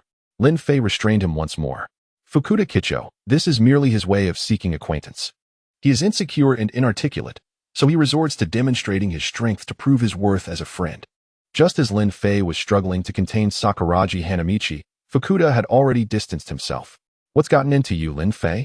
It's unlike you to back down from a challenge. Why did you stop me? Sakuragi Hanamichi roared in frustration. Observing Fukuda Kicho's receding figure, Lin Fei released his grip, erupting into laughter. I've heard of this guy. He's an exceedingly endearing individual. Rest assured, we'll cross paths again. He's from Ryanen, so if you want to settle the score, you'll have to work harder. Fukuda Kicho, what a presumptuous name. Sakuragi Hanamichi grumbled, still resentful. However, upon hearing the name Ryanen, he regained his confidence. Fine. We'll fight our way to the end, and I'll teach this Fukuda Kicho a lesson in humility. Sure. Lin Fei glanced at the rising sun, ceasing their practice. Just as they were about to leave, Haruko's voice rang out. Lin Fei, Sakuragi. It turned out that Haruko, on her way to school, had spotted them. Haruko. Sakuragi Hanamichi's eyes sparkled, momentarily forgetting Fukuda Kicho's provocation. Lin Fei smiled faintly. Good morning, Haruko. Good morning. Haruko approached, glancing at the basketball in Lin Fei's hand, and smiled. Lin Fei, let me take a shot. Here you go. Lin Fei chuckled nonchalantly, tossing the ball to Haruko, while muttering, that girl has already pilfered 2 of my t-shirts. I wonder how I'll ever get them back. Just as Haruko was about to shoot, a thunderous roar echoed from afar, growing closer. Everyone turned to see a motorcycle speeding towards them, screeching to a halt at the edge of the outdoor basketball court. At that precise moment, Haruko released her shot. The person on the motorcycle leaped into the air, snatching the ball mid-flight and executing a powerful slam dunk. Everyone was dumbfounded. As the person walked past Haruko, preparing to return to the motorcycle, they finally recognized him as a tall, blonde-haired youth. Observing his height and the recent dunk, Haruko couldn't help but ask, "Are you a basketball player?" Beautiful.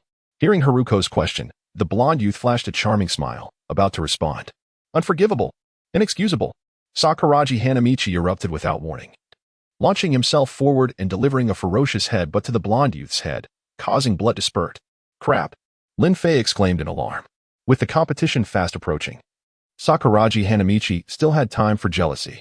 In desperation, while the blonde youth was still reeling, Lin Fei grabbed Sakuragi Hanamichi and Akagi Haruko, fleeing the scene. At the competition venue, due to Shihoku's dominant performance and the formidable strength of their opponent, Tsukubu, the number of spectators had increased significantly compared to previous matches. As a result, the atmosphere was more lively than ever. I'm really looking forward to this match. I want to see how far Shihoku can go. Tsukubu is no pushover either. I feel like Shihoku's previous victories were largely due to weak opponents. Today's match against Tsukubu will be a true test of Shihoku's strength. I believe Shihoku already has the potential of a top 4 team, and that center Akagi is incredibly strong. How did we not notice him before? Shihoku also has Rukawa Kaede, who is also super talented. In that case, Tsukubu is in real danger. Not necessarily. Shihoku has a number 10 who is just there for comedic relief. If he plays, Tsukubu might have a chance. Number 10, you mean the Ejection King? Oh, look, Sendō from Ryanen is here. I see Fujima from Shoyo. Maki Shinichi from Hainan is also here. Listening to the audience's discussions, the Shihoku team, having arrived at the court, remained unfazed, confident in their impending triumph. Except for one individual, Sakuragi Hanamichi. Unforgivable. They're calling me the Ejection King. Sakuragi Hanamichi glared fiercely at the audience. Akagi quickly shielded him, sternly stating, "Don't cause trouble. If you want people to stop calling you that, then prove them wrong." That's right, Sakuragi. At this moment, you must remain composed and not be affected by others. You must score today. Lin Fei gently patted Sakuragi Hanamichi's shoulder, speaking earnestly. Lin Fei, do you really think I'll score today? Absolutely. Hearing this resolute affirmation, Sakuragi Hanamichi's eyes welled up with tears. After reassuring Sakuragi, Lin Fei turned to the other players. So, any bets? This time, it's not about wagering on fouls, but rather on whether Sakuragi can score. The crowd. Chapter 37. The Fury of Shihoku. Nango is dumbfounded inside Tsukubu's locker room. Godai Yua frowned, observing the belated arrival of Nango Koichiro. Nango, what happened to your head? Why is there such a large lump? Nango Koichiro sighed ruefully. Don't even mention it. I thought I was going to have a romantic encounter this morning. But out of nowhere, something slammed into my head. By the time I looked up, the beauty was gone. The others chuckled in amusement. As the referee gestured, both teams entered the arena. Sukabu, go for it. Sukabu will win. Shihoku, go. Rukawa Kaede, I love you. Shihoku will be victorious. Lin Fei smooches. The entrance of the two teams ignited the crowd's enthusiasm, bringing the atmosphere to a fever pitch. Well, I think I just heard someone cheering for me. Lin Fei turned to locate the source, spotting Sendō winking at him from a corner. That scoundrel, even imitating a woman's voice. Lin Fei muttered, exasperated. Shihoku's starting lineup remained Akagi, Miyagi, Mitsui, Sakuragi, and Rukawa. Sukabu's starters were Godai Yuwa, Izumi Takashi, Tamura Yoshikazu, Natsuda Hiroshi, and Nango Koichiro. This is it. This is going to be fun. As Lin Fei's gaze swept over the Tsukabu players, the familiar blonde hair caught his eye, filling him with irritation.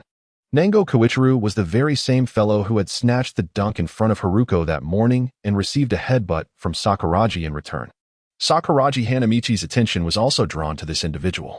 The swelling on Nango Koichiro's head had yet to subside, making him resemble a unicorn.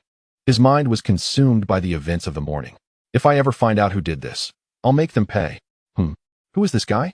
Why is he staring at me so intensely? Nango Koichiro quickly noticed the murderous glint in Sakuragi Hanamichi's eyes, causing his heart to skip a beat. Wait a minute. I remember there was a redhead at the scene. Damn it, it's this guy? Nango Koichiro finally recalled the incident, his animosity reaching its zenith. The temperature on the court seemed to rise as their eyes met. In the stands, Wozumi, his gaze fixed on Akagi, smiled faintly. Sukabu lacks anyone capable of defending Akagi. It seems Shihoku will dominate their opponent today. Is that so? Anything is possible with Sakuragi on the court. After all, Sukabu is a seasoned powerhouse. I think Shihoku will face a tough challenge in this game. Sendō held a different perspective, adding silently to himself, unless Lin Fei, who doesn't practice three-pointers, plays. We shall see. However, that new blonde face in Tsukabu has decent height, but he's a bit weak. He might be worth watching. Wozumi's gaze also landed on Nango Koichiro. On the other side, Hanagata and Fujima were conversing. I've watched Shihoku's games. They have a few good players, but they're still far behind us. This game should be the real test for Shihoku. Hanagata adjusted his glasses, glancing dismissively at Lin Fei on the bench. Fujima nodded. Let's watch closely.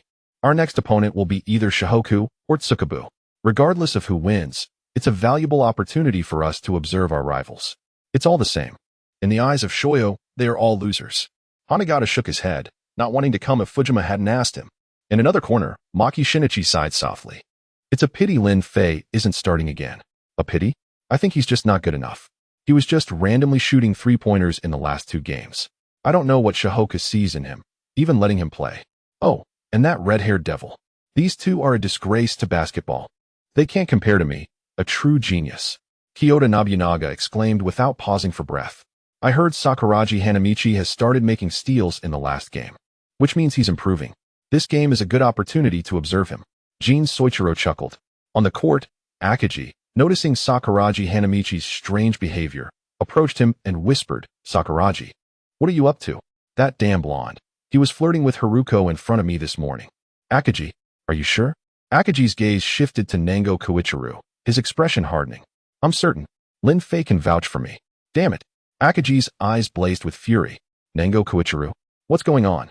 Why is this gorilla-like guy giving me that look? Did I offend him? Impossible. You're doomed, blonde. You're finished. Lin Fei sighed, averting his gaze. He just dunked in front of Haruko. What an undeserved calamity. Sakuragi, what's wrong? Seeing Akagi's changed expression, Miyagi and Mitsui approached, their faces filled with curiosity. Sakuragi Hanamichi repeated his previous statement to Akagi. Damn it, he dared to flirt with Haruko. Their eyes burned with righteous indignation. Rukawa Kaede, unable to suppress his curiosity, nudged Mitsui. Hearing Mitsui's explanation, Rukawa Kaede said nothing, but his gaze towards Nango Koichiro grew colder. Before the game even began, the Shihoku team erupted with energy, their attention focused on Nango Koichiro. The Tsukabu players were bewildered. Nango, did you offend some important figure from Shihoku? Godaiwa couldn't help but ask. Nango Koichiro was on the verge of tears. I don't know. I've never seen anyone except the redhead. Besides, even if I faced the redhead this morning, I was the victim. Amidst the tense atmosphere, the game commenced. Chapter 38. The Emergence of Problems in the Xiangbei Team. With the sharp sound of the referee and Oppo's whistle, the jump ball commenced. As the center, Nanshan Koichiro and Appo's flawless leap matched Akagi and Appo's prowess perfectly. The basketball soared into the air once more. At the same moment, leveraging his agile physique, Nanshan landed and immediately leaped again, directing the ball to a teammate nearby. How infuriating. I underestimated him. Akagi seethed inwardly. In the stands, Yuzu's gaze finally revealed a hint of astonishment. What explosive power! Such remarkable jumping ability. It seems Tsukuoku has found a promising talent. My goodness, I can see the shadow of Senior Sakuragi in him. Ida Hikaru, brimming with excitement, had already risen from his seat, confident that Senior Sakuragi would be ignited with fighting spirit. Ignite fighting spirit? Yuzu paused momentarily, then scoffed at the thought of him being taken out for 5 fouls in the first quarter. How splendid. I hope Tsukuoku can be even stronger, that way. Lin Fei should stop slacking off.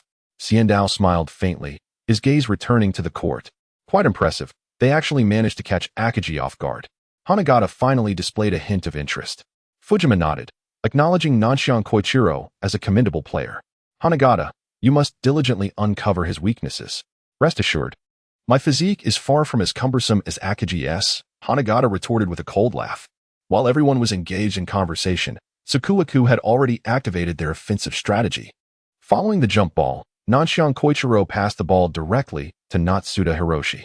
Natsuda charged into half-court, and as Miyagi approached to defend, he swiftly darted in from the right side. Flowing River Foam, who usually maintained a sharp focus, immediately adjusted his position. After Natsuda's attack was thwarted, he quickly passed the ball to a rapidly descending Nanshan Koichiro. With the ball behind him, Nanshan leaned back abruptly, creating a gap by pushing Akagi aside, and instantly turned to leap. How dare he? Akagi was furious, feeling utterly disrespected. He leaped in pursuit, preparing to block. Simultaneously, Sakuragi had entered the paint, jumping high, intending to snatch the basketball from Nanshan Koichiro's grasp. Realizing he had drawn 2 defenders, Nanshan suddenly held back, returning the ball from the side. Outside the three-point line, Godai Tomo was perfectly positioned. Upon receiving the ball, he leaped for a shot. Swish. A three-pointer. Excellent shot. Tsukuoku shall prevail. The crowd erupted with cheers from Tsukuoku's supporters. The players gathered to celebrate. On the sidelines, the Lingnan audience reacted. Tsukuoku. A commendable offensive strategy, taking advantage of Xiangbei's momentary lapse to sink a three-pointer. Yuzu remarked with a smile. Xiandao leaned against the railing, his interest piqued further. Xiangbei is typically slow to warm up. I wonder if Tsukuoku can capitalize on this opportunity and widen the score gap. Ida Hikaru hastily grabbed a notebook, jotting down Xiangbei's slow start. It was a prime opportunity to score. Don't write that down. It's just talk, Xiandao replied with a helpless smile.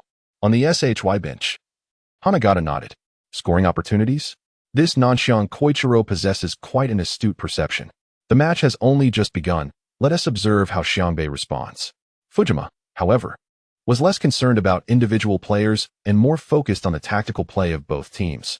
Meanwhile, on the court, Miyagi dribbled, effortlessly evading the opposing defender before ignoring the better positioned Mitsui and attempting a layup from the three-point line. Bang! Swish! A three-pointer. Although the shot seemed somewhat forced, it counted. Great shot, Miyagi. Akagi approached Miyagi for a high five. The team surrounded him, casting challenging glances toward Tsukuoku. On the Xiangbei bench, the previously languid Lin Fei had straightened up. Lin Fei, have you noticed anything? Coach Anchi adjusted his glasses and inquired.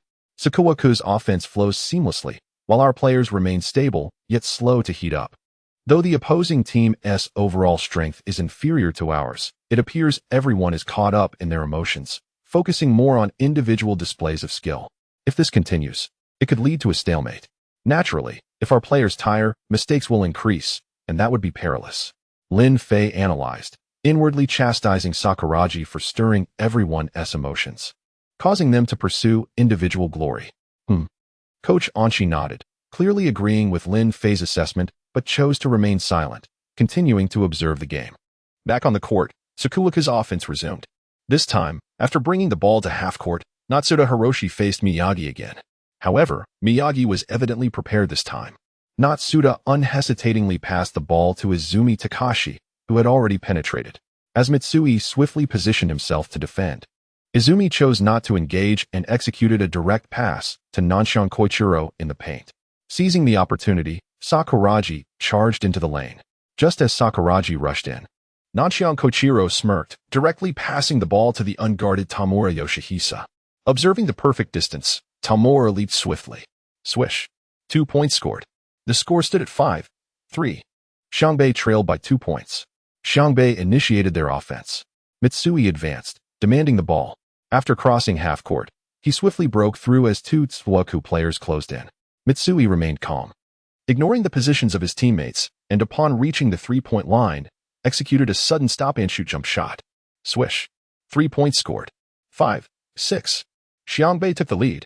With this exchange, the crowd erupted in cheers once more. Xiangbei is incredible. I love Xiangbei. Xiangbei shall triumph. Flowing river foam. I love you. The roars from the Xiangbei supporters overshadowed the entire arena. However, on the Lingnan side, Xiandao furrowed his brow, murmuring, "What is happening with Xiangbei? Everyone seems to be playing solo. At this rate, their stamina will quickly wane. Xiandao, your observational skills are indeed sharp. Had you not spoken up, I might have joined the Xiangbei cheer squad." Yuzu awkwardly chuckled beside him. "Let us wait and see. It might be part of Xiangbei's strategy." Xiandao glanced at the calm Kochanshi and Lin Fei on the bench, feeling a bit uncertain. On the SHY sidelines, Fujima asked Hanagata blandly, "Have you discerned anything?" Hanagata responded, "Xiangbei is formidable. At present, it appears no one on Tsukuoku can effectively defend against them.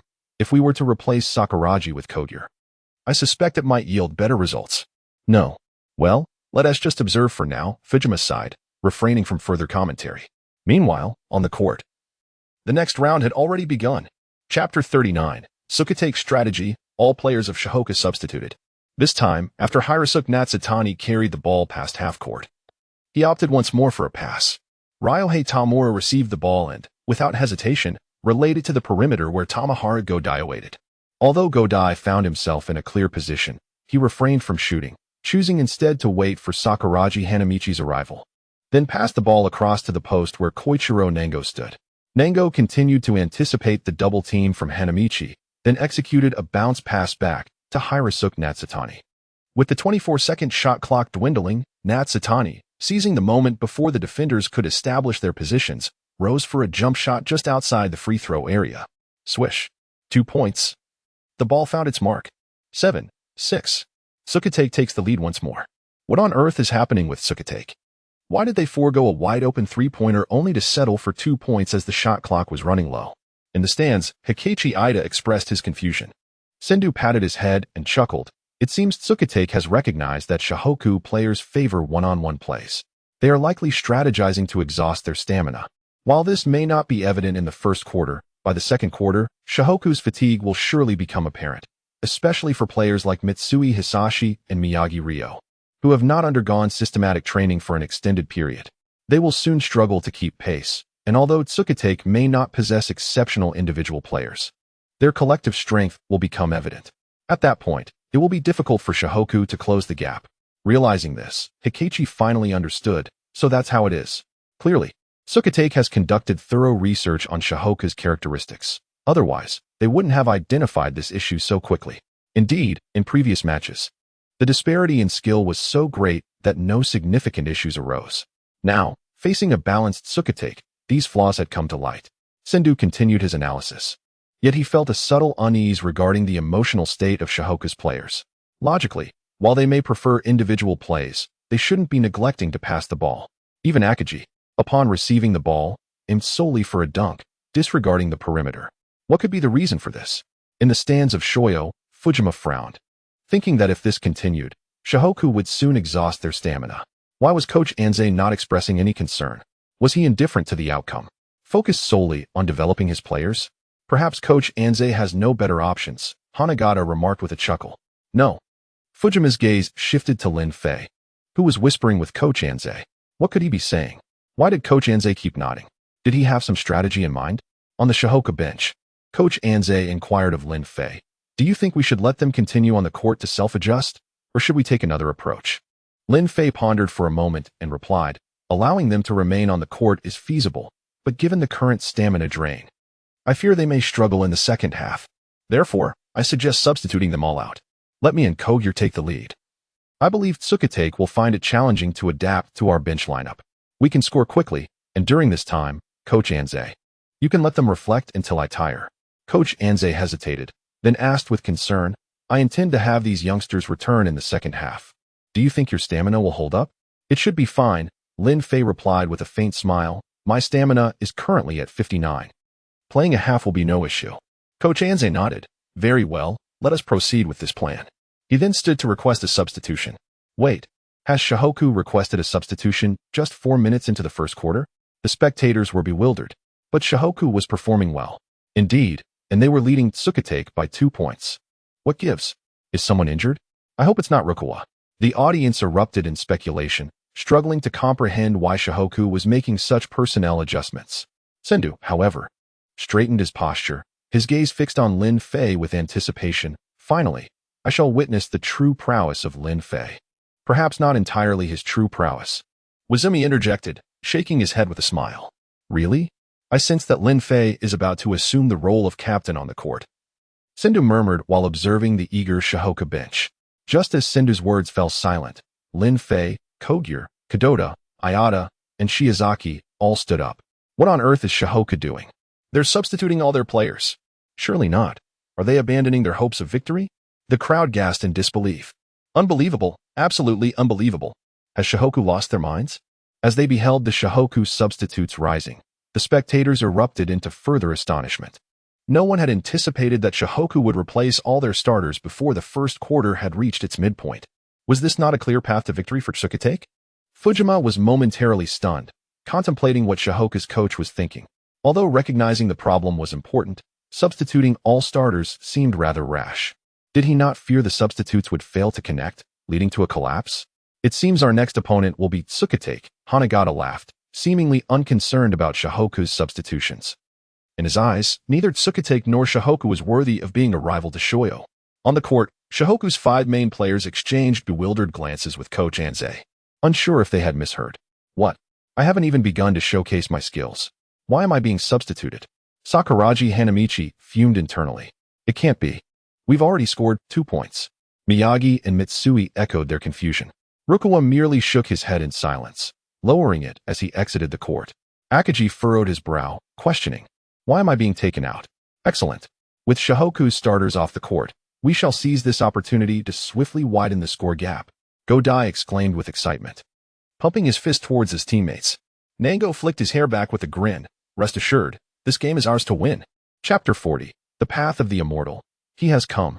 He has come again. On the court, the substitutions have been completed. Lin Fei glanced at everyone and encouragingly said, everything that needed to be said has already been discussed off the court. The reason we are stepping onto this field is that we all have our responsibilities. Therefore, we are not merely substitutes. We are also key players. From the moment we entered this court, we are destined to be the ones who will change the fate of this match. We shall be the rulers of this court. Now tell me, what are we? Upon hearing Lin Fei's words, the team's spirit was instantly ignited. We are the rulers, they exclaimed. What do the rulers do when they step onto the court? They dominate the game. Say it again. Dominate the game. In an instant. The players of Xiangbei were aflame with passion, stirred by Lin Fei's fervor. Akagi on the bench was astonished by the sudden surge of motivation among the players. Coach Anshi nodded with satisfaction, chuckling softly. Indeed, Lin Fei's potential lies not only in basketball, but also in his ability to inspire. I believe he will excel even further in the future. Beside him, Keiko watched Lin Fei, filled with admiration. What a confident man. I eagerly anticipate his performance. Damn it. That guy Lin Fei has everyone listening to him now. He must not want us to shine, wanting to show off for Send instead. That's why he substituted us all out. Haruko Sakuragi exclaimed loudly. Show off for Send? Keiko seized upon this key phrase. I didn't say anything. Haruko quickly silenced himself, also covering Miyagi's mouth. Keiko, you all watch quietly. Observe closely and do not speak.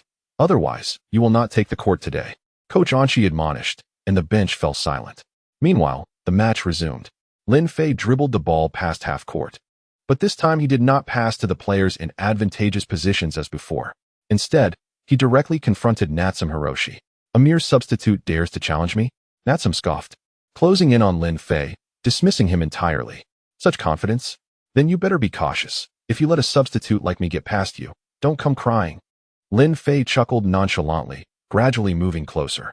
Meanwhile, the other players had cleared away, allowing the two to engage in a one-on-one duel. Come on.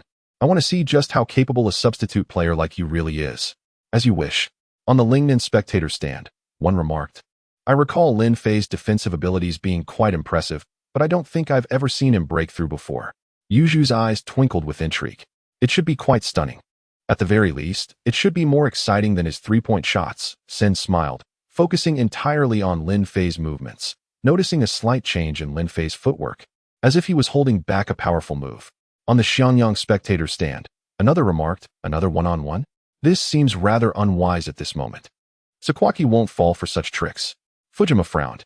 He suddenly considered a possibility and looked at Lin Fei with newfound seriousness. Unless what? Hanagata inquired curiously. Unless Lin Fei intends to bypass Sakuragi's entire defense and execute a perfect shot. A breathtaking sequence that will truly frighten Sakuragi, Fujima speculated. Hanagata shook his head, saying, but isn't that just a slam dunk? That's impossible. Sakuragi's inner line is guarded by Nanshan Koichiro, and Lin Fei has no height advantage. At that moment on the court, as both sides were poised to advance, Lin Fei suddenly sprang into action. He executed a C-shaped spin move. After employing this skill, Lin Fei unexpectedly moved. His left foot planted firmly, and his body swiftly spun around it, the basketball dropping to the ground. As he dribbled again, Lin Fei had already spun halfway around Natsum Hiroshi, now positioned behind him. How is that possible? Natsum, caught off guard, remained fixed in his previous defensive posture. Turning around, he found Lin Fei had already breached the inner line. Oh my goodness. How did that number 3 get past his opponent? I didn't even see it. Such speed. Could it be that Xiangbei has another ace player? This is simply unbelievable. The spectators, who had initially held little hope for Xiangbei, were invigorated by Lin Fei's lightning-fast maneuver, rekindling their optimism. Impressive, Send exclaimed, filled with astonishment, then inwardly grumbled. Just how many tricks does this guy have left? Am I not worthy of his full effort? Is that other player more deserving? Yuju's gaze grew cautious. Is that so? But Lin Fei was exhausted that day. Ida Koichi expressed his confusion. Yuju shook his head, explaining, I'm not talking about stamina but skill. Lin Fei has not fully exerted his abilities. He has clearly held back. Just that recent move would have easily surpassed me. Ida nodded, somewhat understanding. He has come. He has come again. He arrives with an unstoppable momentum. Sen suddenly gasped. On the Xianyang bench, so fast. I can't keep up. Fujima's eyes were glued to Lin Fei, replaying the recent movements in his mind, desperately searching for a countermeasure, but finding none. This time, Hanagata remained silent, his mouth agape, watching Lin Fei's forthcoming actions, his eyes wide with shock. On the court, after passing Natsum Hiroshi, Lin Fei charged into the paint. As he reached the free throw line, he leaped high, soaring toward the basket. At that moment, only Nanshan Koichiro was left to confront him, while CH Zaki was overpowered both in height and strength, already being pushed to the edge. Seeing Lin Fei barreling toward the basket, Nanshan Koichiro sneered. You think you can dunk on me? You must be dreaming. I will turn your sweet dreams into a nightmare. With that, he leaped into the air, preparing to block Lin Fei's shot. Chapter 41.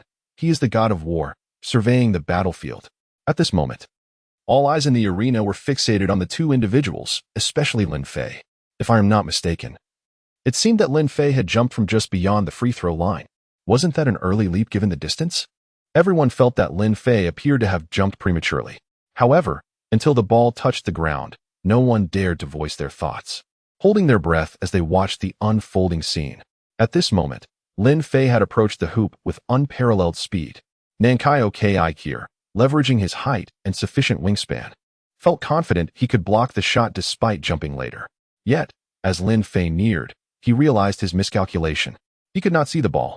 Moreover, Lin Fei's slightly angled body obstructed his path to block, as his right arm swung upward at a right angle, crashing towards the hoop. Witnessing Lin Fei's imposing dunking posture, reminiscent of a giant axe, Nankai Akira was engulfed by an unprecedented sense of fear. He found himself utterly powerless to stop it. The outcome was surely predetermined. Bang! With a resounding thud, Nankai Akira felt darkness envelop him, as if a colossal wave had crashed against him.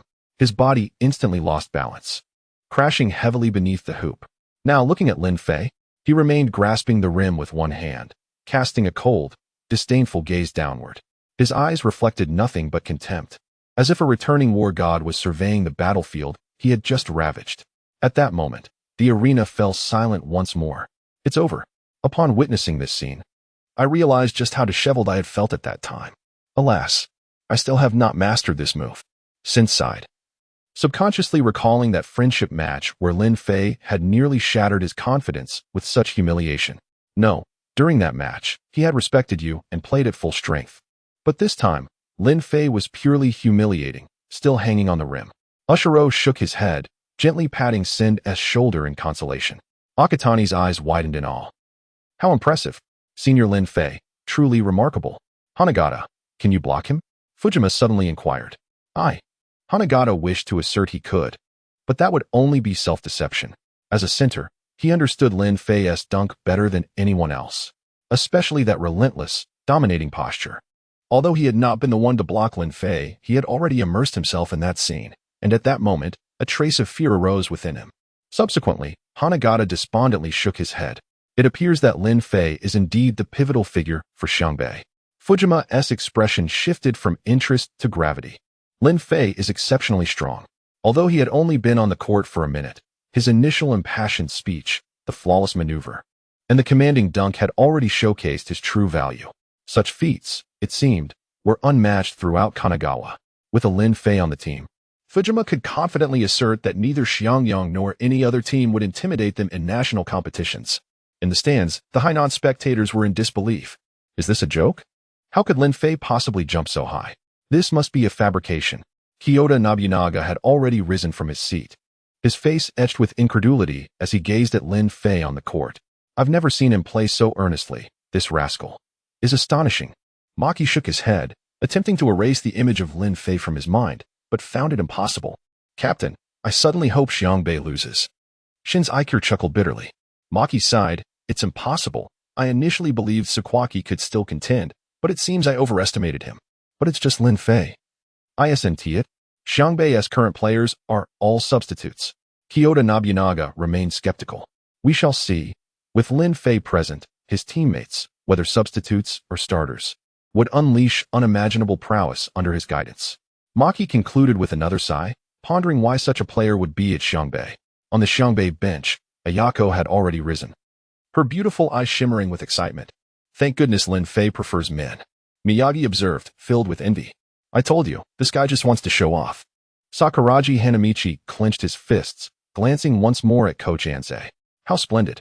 Coach Anze's eyes glinted with coldness, silencing Sakuragi's forthcoming words. Akagi and Mitsui exchanged contemplative glances, as if they had touched upon something profound. Beep. Xiangbei number 3, Lin Fei, technical foul. The referee's whistle echoed. However, Lin Fei paid no mind. Upon hearing the referee's call, he finally released his grasp and descended. This was the impact he had sought. Such a spectacle had instantaneously yielded a pivotal effect. At the very least, the gaze of the fallen Nankai Ikir now lacked its former brilliance. The game continued. Every aspect of the script unfolded precisely as Lin Fei had orchestrated. The opponent's free throw, under Lin Fei's indifferent gaze, was missed entirely. The fallen basketball lay unclaimed, with no one daring to contest in Lin Fei's vicinity. After seizing the ball, Lin Fei advanced across half-court. Not a single player from Sakuragi dared to confront him. Even though the captain, Godai Tomo, was fervently rallying the team, the impact was negligible, especially for Nankai Ikir, who remained in a trance-like state. Lin Fei glanced at Nankai Ikir beneath the basket, a chilling smile creeping across his face. Then, he abruptly hurled the ball towards the backboard. Once again, he surged forward, charging towards the hoop. Nankai Ikir stood frozen, watching Lin Fei leap, witnessing his straightforward and powerful dunk. Bang! Even as the basketball crashed heavily onto the floor, Nankai Ikir's fear had yet to dissipate. What is happening with Lin Fei? Does he harbor a grudge against Nankai Ikir? Ushiro couldn't help but voice. Indeed, but why? It seemed that Nankai Ikir's last flicker of hope had vanished, and he might very well withdraw from the basketball scene altogether.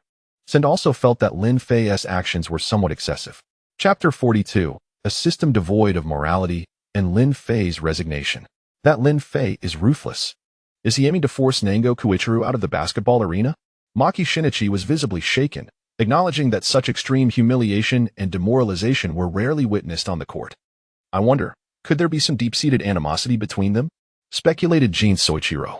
Maki Shinichi offered a wry smile. What animosity could it be? A rivalry over a girlfriend, perhaps? He's a veritable monster. Kyoto Nobunaga, stripped of his usual arrogance, now perceived Lin Fei as something akin to a demon. Hanagata, it seems our next match will be an arduous battle. Fujima sighed, patting Hanagata's shoulder, clearly no longer believing that Tsukubu could triumph over Shihoku. Lin Fei wouldn't do that to me, would he? Hanagata muttered to himself. On the court, Lin Fei landed. His gaze went of disdain towards Nango Kuichiro, though inwardly he felt a sense of helplessness. As soon as he stepped onto the court, that damn system had presented him with another random task. System random task, avenge Haruko.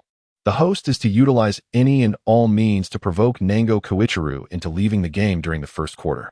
System reward, 1 skill card, 5 stamina points. Lin Fei naturally recoiled from the system's morally bankrupt directive. Alas, the rewards offered were simply too enticing to ignore. What could Lin Fei do? He was left with no choice.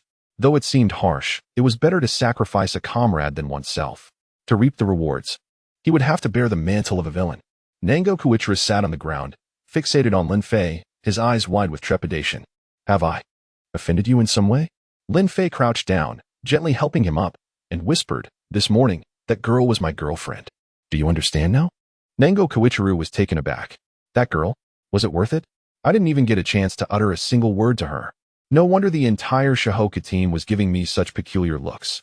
It was because of that girl? But surely they're not all her boyfriends. Plagued by such doubts, Nango Kuichiro was finally substituted. Ding. Random task complete. Reward, 1 skill card, Skyhook with 100 accuracy, 5 stamina points.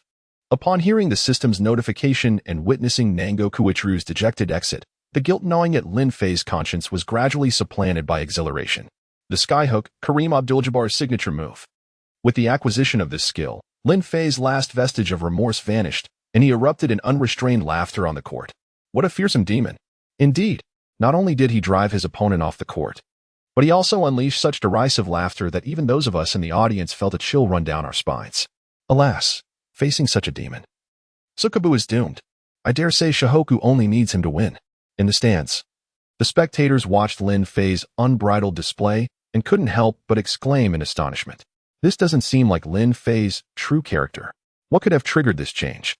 Sendō sensed that Lin Fei seemed to have been provoked by something, and he felt that this behavior was incongruous with his true self. Just then, a few spectators near him began to murmur. Isn't that Lin Fei the one we saw at the outdoor court, along with that redhead and the blonde? You're right. The blonde snatched a girl's ball, and then the redhead headbutted him before Lin Fei pulled him away. I even thought he lacked backbone. So, Lin Fei wasn't spineless. He was planning to utterly crush him on the court? To avenge that girl. That must be it. Oh, so that's what happened. So, that girl must be Haruko. Lin Fei is avenging his girlfriend. Listening to their conversation, Sendō quickly pieced together the puzzle of Lin Fei's exploits on the court. No wonder. That guy truly dotes on his girlfriend. This conversation soon spread throughout the stands. Meanwhile, back on the court, with Lin Fei's overwhelming offensive and Nango Kuichiro's disheartened departure, the first quarter concluded with Shihoku's triumphant high fives and Tsukubu's gasping for air and utter lack of fighting spirit. 10:30. The 20-point deficit seemed to have established the foundation for the outcome of the match. Lin Fei and the others returned to the bench.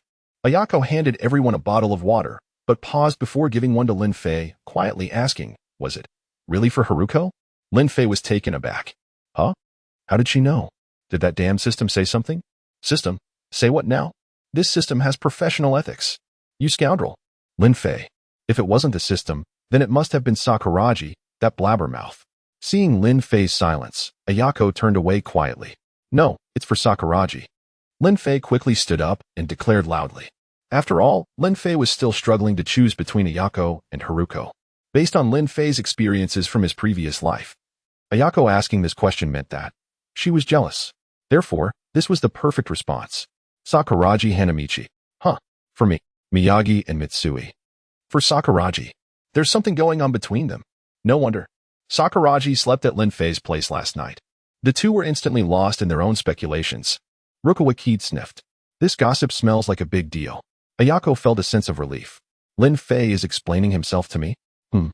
It feels special. Lin Fei. We can't be together. Sakuragi Hanamichi embraced Lin Fei, but quickly sensed something amiss and released him, growling in Lin Fei's ear. Relax. Relax, I'm just being wishful.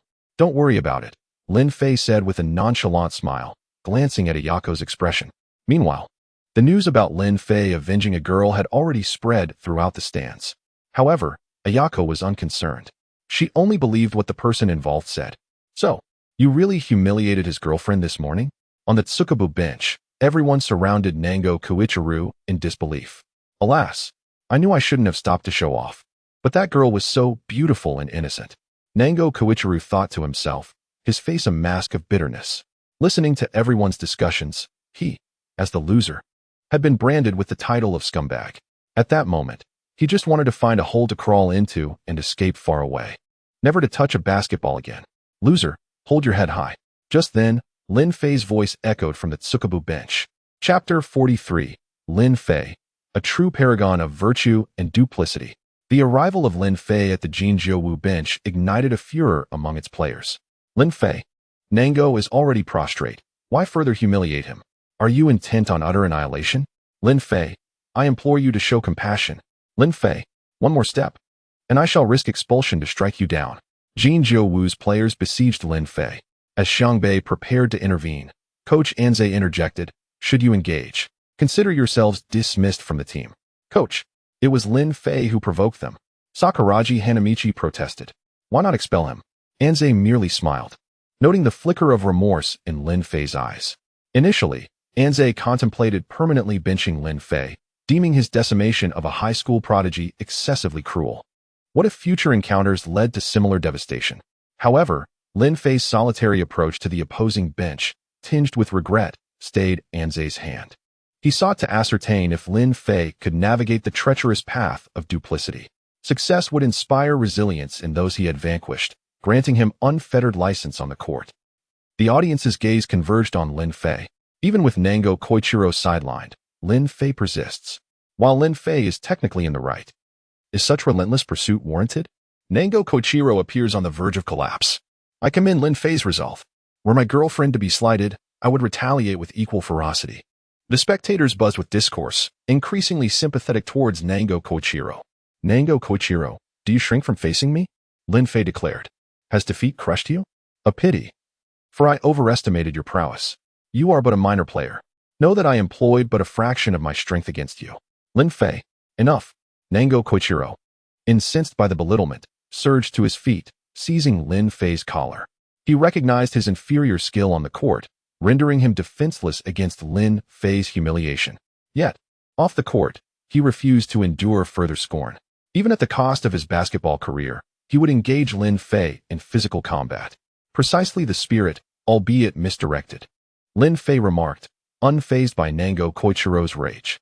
A faint smile played on his lips. What do you imply?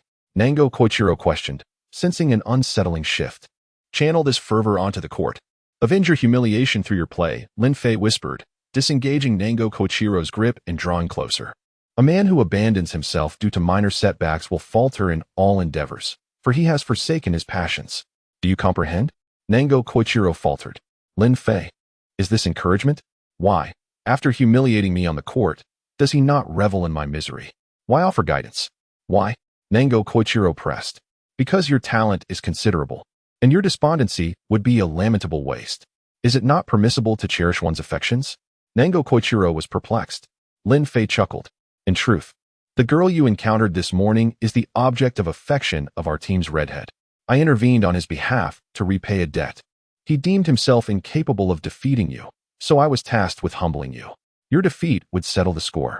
Do you understand? Nango Koichiro was dumbfounded. Lin Fei continued. To be vanquished by a prodigy such as myself is no disgrace. Observe my teammates, all of whom have endured my scorn, yet none have succumbed to despair. Humiliation, in time, becomes commonplace, fostering resilience. It is this fortitude that has transformed my teammates into formidable players. Do you comprehend? Lin Fei's exhortations resonated with Nango Koichiro. So, the redhead sought to humiliate me, while you sought to aid me, to forge me into a champion. Precisely. Your acumen is commendable, Lin Fei praised. offering a thumbs up. What is your resolve? I shall persevere. I shall become a champion. Continue your humiliation, for I shall not be broken. Nango Koichiro's fervor surged. His gaze upon Lin Fei now infused with zealotry. Magnificent. Lin Fei extended his hand. A resounding clap sealed their pact. Nango Koichiro embraced Lin Fei. Thank you, my brother. You have enlightened me. You are welcome, my brother. Lin Fei responded with a smile, waving farewell as he returned to the Xiangbei bench, leaving Jin Jiowu's players and coach in stunned silence. So, Lin Fei did not seek to humiliate, but to console a despondent opponent. Lin Fei is truly magnanimous. A true man, like Lin Fei. On the court, I shall vanquish you, but off the court, I shall inspire your resurgence. I am captivated by Lin Fei. I presumed our next adversary would be unscrupulous, Sendō mused with a smile. It appears I was mistaken. I wonder what transpired between them, Wozumi pondered. Nango Koichiro seems revitalized. I suspect. Mere cajolery, Sendō speculated. Perhaps it is best left unknown. Senior Lin Fei is remarkable. He surpasses even psychologists in his ability to ignite passion with mere words. Ida Hikoichi exclaimed with admiration. Sendō scoffed inwardly. Psychologist? Admirable? Lin Fei extinguished his passion. Now he is hailed as a hero. Where's the justice? I believed our next opponent would be devoid of scruples. Fujima sighed in relief. Does the presence or absence of scruples truly matter in this situation? Hanagata lamented. As Mushin observed Lin Fei returning to the bench with that lewd grin, he couldn't shake off the feeling that this scoundrel was still harboring some nefarious intent. The second quarter of the match commenced once more. Following Lin Fei's counsel, the substitute lineup remained unchanged, save for Chaochi being replaced by Sakuragi Hanamichi.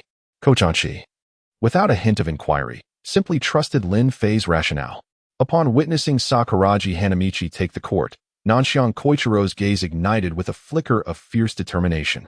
Chapter 44, Lin Fei's On-Site Instruction Section 2. The match begins. With a 20-point deficit, the players of Xiangbei entered the game with a relaxed demeanor. Conversely, with Nanshan Koichiro's renewed determination, the members of Jinjiu were brimming with confidence. Remember, although we are trailing Xiangbei by 20 points, it is not without hope of making a comeback, especially against that number 10. From the previous matches, you should have seen that he is merely a novice, said Wudai Yua as he strategized with the Jinjiu players. This time, we will target him as our point of attack. Do you understand? Yes. The team responded in unison. Wudai then turned to Nanshan Koichiro. You may need to match up against him. Are you up for it? Rest assured. I am invincible, Nanshan declared, thumping his chest. His eyes ablaze with passion. Seeing the spirited Nanshan, Wudai was momentarily taken aback. Could it be that his previous despair was merely an act? Shaking off his surprise, he took his position on the court. On the court, Jinjiu initiated their offensive play. Natsuda Hiroshi brought the ball to half-court. The newly substituted Sakuragi Hanamichi was instantly fired up and made a move toward the basket, only to be intercepted by Lin Fei.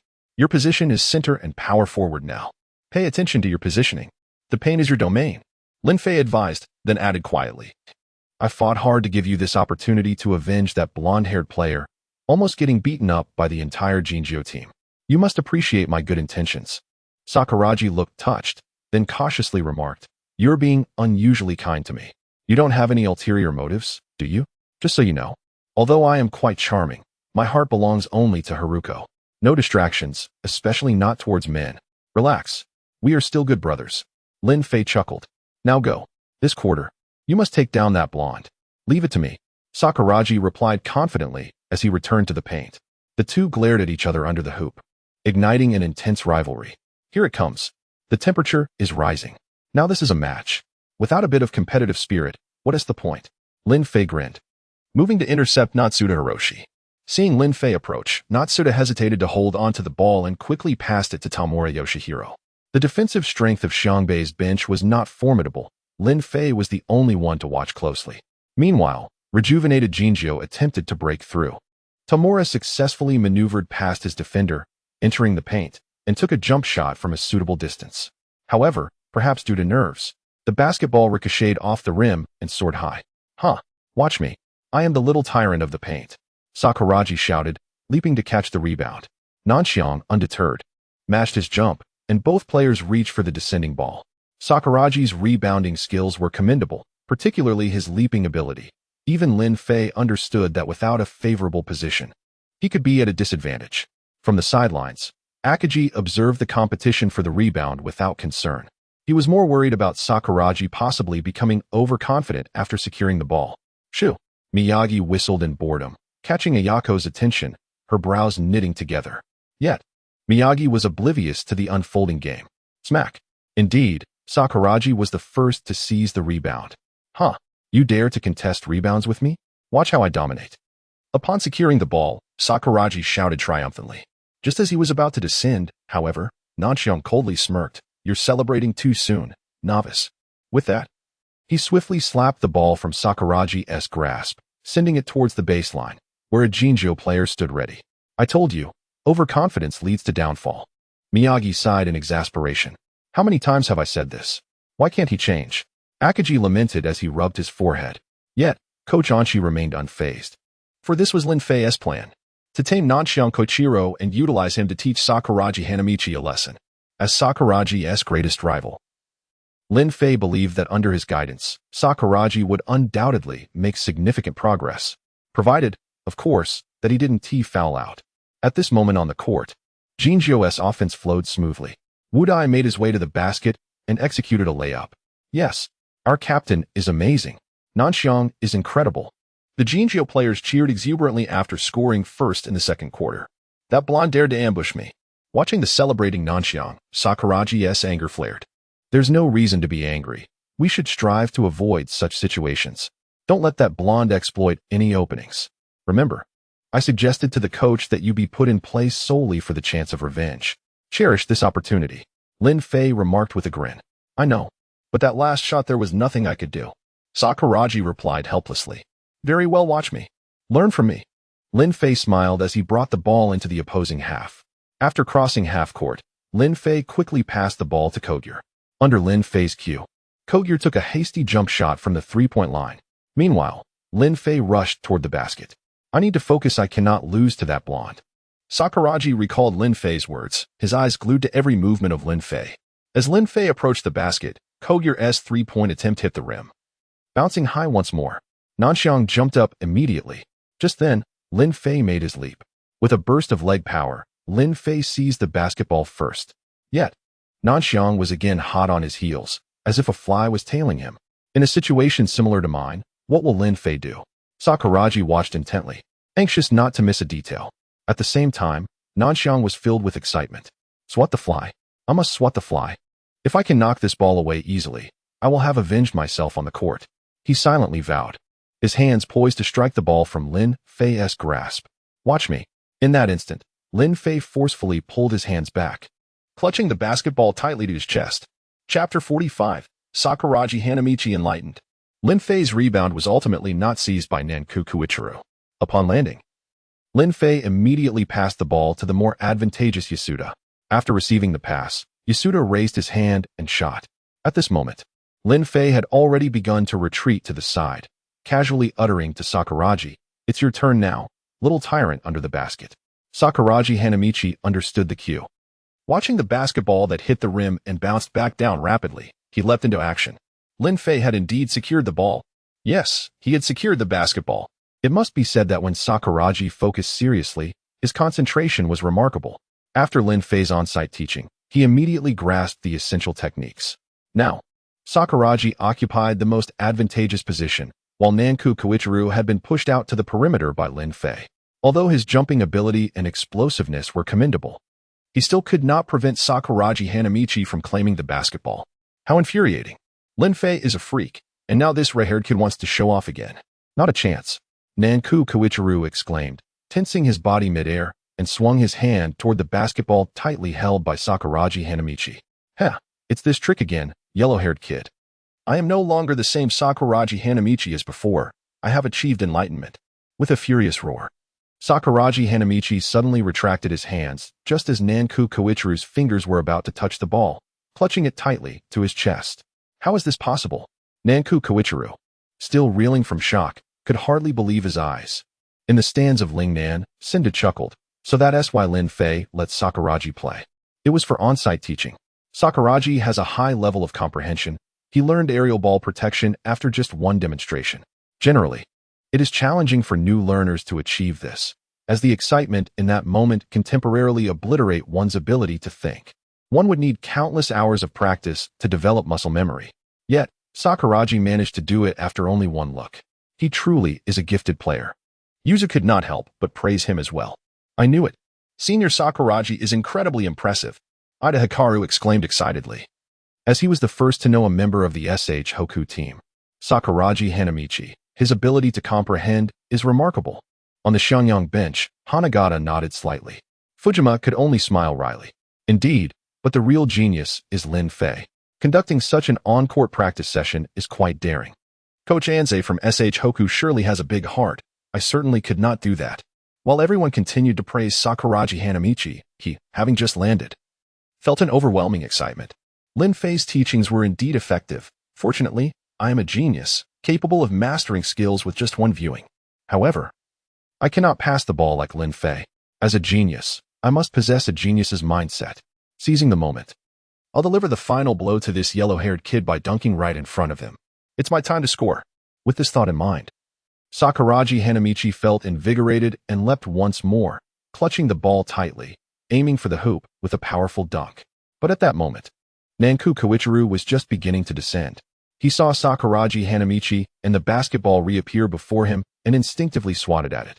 And thus, the basketball was deftly deflected from Sakuragi Hanamichi's hands, bouncing away to the nearby Gadai Tomokazu. Unbelievable. Lin Fei could only facepalm in exasperation. Heh, red-haired kid. You think you can dunk on me? You're still too young. Nanku Koichiro laughed heartily, feeling elated. He had originally anticipated being humiliated by Sakuragi Hanamichi. But who would have thought that the arrogant Sakuragi would attempt to dunk while still in midair? This sort of opportunistic play was something Nanku Koichiro hadn't experienced in a long time. Sakuragi Hanamichi, now back on the ground, was furious. You yellow-haired brat. I will defeat you. Always ready for a challenge. Nanku Koichiro scoffed. Then, as he passed Lin Fei, he remarked, Brother, how did I do? Lin Fei gave Sakuragi a thumbs up, silently saying, Well done. Just wait. I'll dunk on him and scare him. Understood. Nanku Koichiro pounded his chest. He had come to realize that Lin Fei must have developed feelings for that girl from the morning, which was why he couldn't bear to see Sakuragi Hanamichi excel. Now that Lin Fei had repaid his favor, he allowed Sakuragi to play, hoping to simultaneously crush Sakuragi while regaining his own confidence. My good brother, always thinking of me even while plotting. Nanku Koichiro felt a wave of gratitude. What on earth is that number 10 from SH Hoku doing? He gets the ball yet still loses it. It's truly baffling. Why not pass it to someone else? Lin Fei was wide open. Just showing off.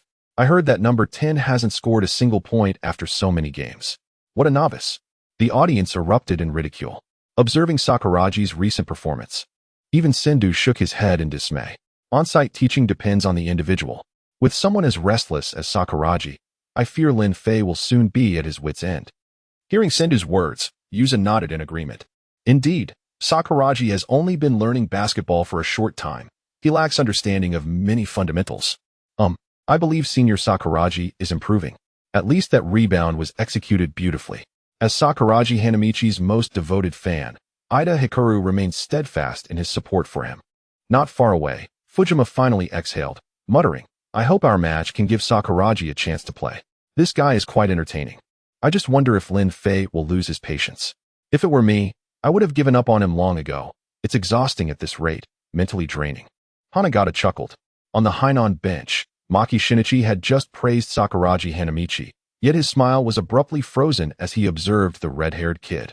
Truly not worthy of praise. Shinzu Aikiru and Kiyotaka Nobunaga nodded in agreement. On the court, Tsukuwake's offensive play resumed. Meanwhile, Lin Fei suddenly approached Sakuragi Hanamichi, whispering, Sakuragi, that yellow-haired kid is truly insidious. He just told me he would reclaim his humiliation from me through you. It infuriates me. Unfortunately, my stamina is waning, and I cannot confront him directly. You must teach him a lesson for me. Chapter 46, The Dazzling Duo of Red and Yellow. What? This guy dares to look down on me. Sakuragi Hanamichi's eyes ignited with an invisible flame once more. He then patted Lin Fei on the shoulder and said emphatically, Do not worry. I will surely defeat this guy. Then it's all up to you in the second quarter. Lin Fei nodded heavily, and as they brushed past each other, he added, by the way, I feel that the blonde guy is now brimming with confidence. I suspect he might try to humiliate you with a dunk. He dares. I am the little tyrant beneath the basket. With that, Sakuragi Hanamichi sprinted towards the hoop. At that moment, the basketball from Godai Tomo passed perfectly into the hands of Nankayo Koichiro. Humph. Kid, my brother instructed me to scare you with a dunk. You can't blame me. After all, you dared to fall for the girl my brother likes. Nankayo Koichiro muttered to himself, and taking advantage of Sakuragi Hanamichi's momentary delay, he leaped into the air, gripping the ball with one hand and forcefully aimed at the hoop. Indeed, it was a dunk. Lin Fei was right. A cold smile crossed Sakuragi Hanamichi's face as he also leapt towards Nankayo Koichiro at that very moment. Utilizing his momentum, Sakuragi Hanamichi outpaced Nankayo Koichiro considerably. Just as Nankayo Koichiro was about to slam the ball into the hoop, a large hand suddenly appeared from behind him, accompanied by a thunderous roar, "Blonde kid. Taste my hot pot." Bang! Ultimately, the ball was swatted away by the rushing Sakuragi Hanamichi. This red-haired kid. How does he possess such explosive power? After landing, Nankayo Koichiro felt a surge of frustration. Meanwhile, Sakuragi Hanamichi coldly smiled, his confidence swelling once again. Did you see that? This is the strength of the genius Sakuragi Hanamichi. Pure luck. Just wait. Nankayo Koichiro snorted, his gaze shifting back to Lin Fei, full of regret. He felt guilty for letting down his brother. Lin Fei merely gave him a thumbs up. At that moment, Sakuragi Hanamichi's eyes turned to Lin Fei, seeking praise. See, Lin Fei has acknowledged me as a genius. Sakuragi Hanamichi beamed. Nankayo Koichiro sighed. My brother is encouraging me. I must put in more effort. Under Lin Fei's orchestrating influence, the match transformed into a fierce duel beneath the basket between Sakuragi Hanamichi and Nankayo Koichiro. Their stamina seemed limitless as they fought fiercely. You block me, I will counter you. You want to dunk, I will deny you. Although the scoring was scarce, the spectators outside were thoroughly entertained. Who would have thought this quarter would turn into a showcase of blocks? Dunks were indeed thrilling. I take back what I said earlier. This number 10 from Shinoku is quite impressive. I just calculated, and he's already grabbed 6 rebounds. And that blonde guy is quite formidable, leaping so high.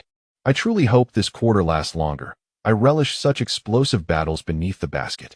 Not far away, Sendō's gaze was also fixated on Sakuragi Hanamichi and Nankayo Koichiro. After a long moment, he finally spoke. I believe I understand Lin Fei's intentions now. What do you mean? Isuzu inquired, somewhat puzzled. Sendō smiled slightly. Captain, did you notice that at first, Sakuragi Hanamichi was no match for Nankayo Koichiro? Yet now, he is holding his own? Isuzu turned his attention back to the two, just as Sakuragi Hanamichi delivered another crisp block to Nankayo Koichiro. He then glanced at the scoreboard, which read 2038. Indeed, Sakuragi Hanamichi could now confidently face Nankayo Koichiro. Although he hadn't scored yet, he had effectively hindered Tsukuwake's offense. Thus, despite Lin Fei's limited involvement, the score had not narrowed significantly. However, how did Sakuragi Hanamichi achieve this? After all, he was initially no match for Nankayo Koichiro. Isuzu remained perplexed. Sensing Isuzu's gaze upon him, Sendō chuckled. Exactly. This is all thanks to Lin Fei. After realizing that personal instruction wasn't yielding much, he decided to let Sakuragi Hanamichi play freely, allowing his opponent Nankayo Koichiro to teach him how to play. Captain, did you notice that whenever they descended into the paint, everyone else would disperse, and the two would resolutely refrain from passing the ball to anyone else? It was entirely a scene of one-on-one combat to determine the victor. Sometimes, when the ball came to Lin Fei, he would deliberately toss it into the paint. As for the others, whenever the other Tsukuwake players prepared to assist, Lin Fei would immediately jump in to obstruct them. Thus, under Nankayo Koichiro's immense pressure, Sakuragi Hanamichi rapidly grew, thoroughly grasping Nankayo Koichiro's tactics. Of course, the reason Sakuragi Hanamichi learned so swiftly was that their positions and habits were remarkably similar. What a coincidence indeed. Upon hearing Sendō's explanation, Isuzu suddenly understood. No wonder.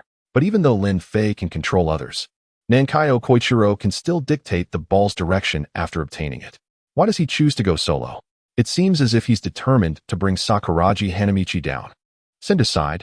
I am unsure about that either, but it seems somewhat related to that kid Lin Fei.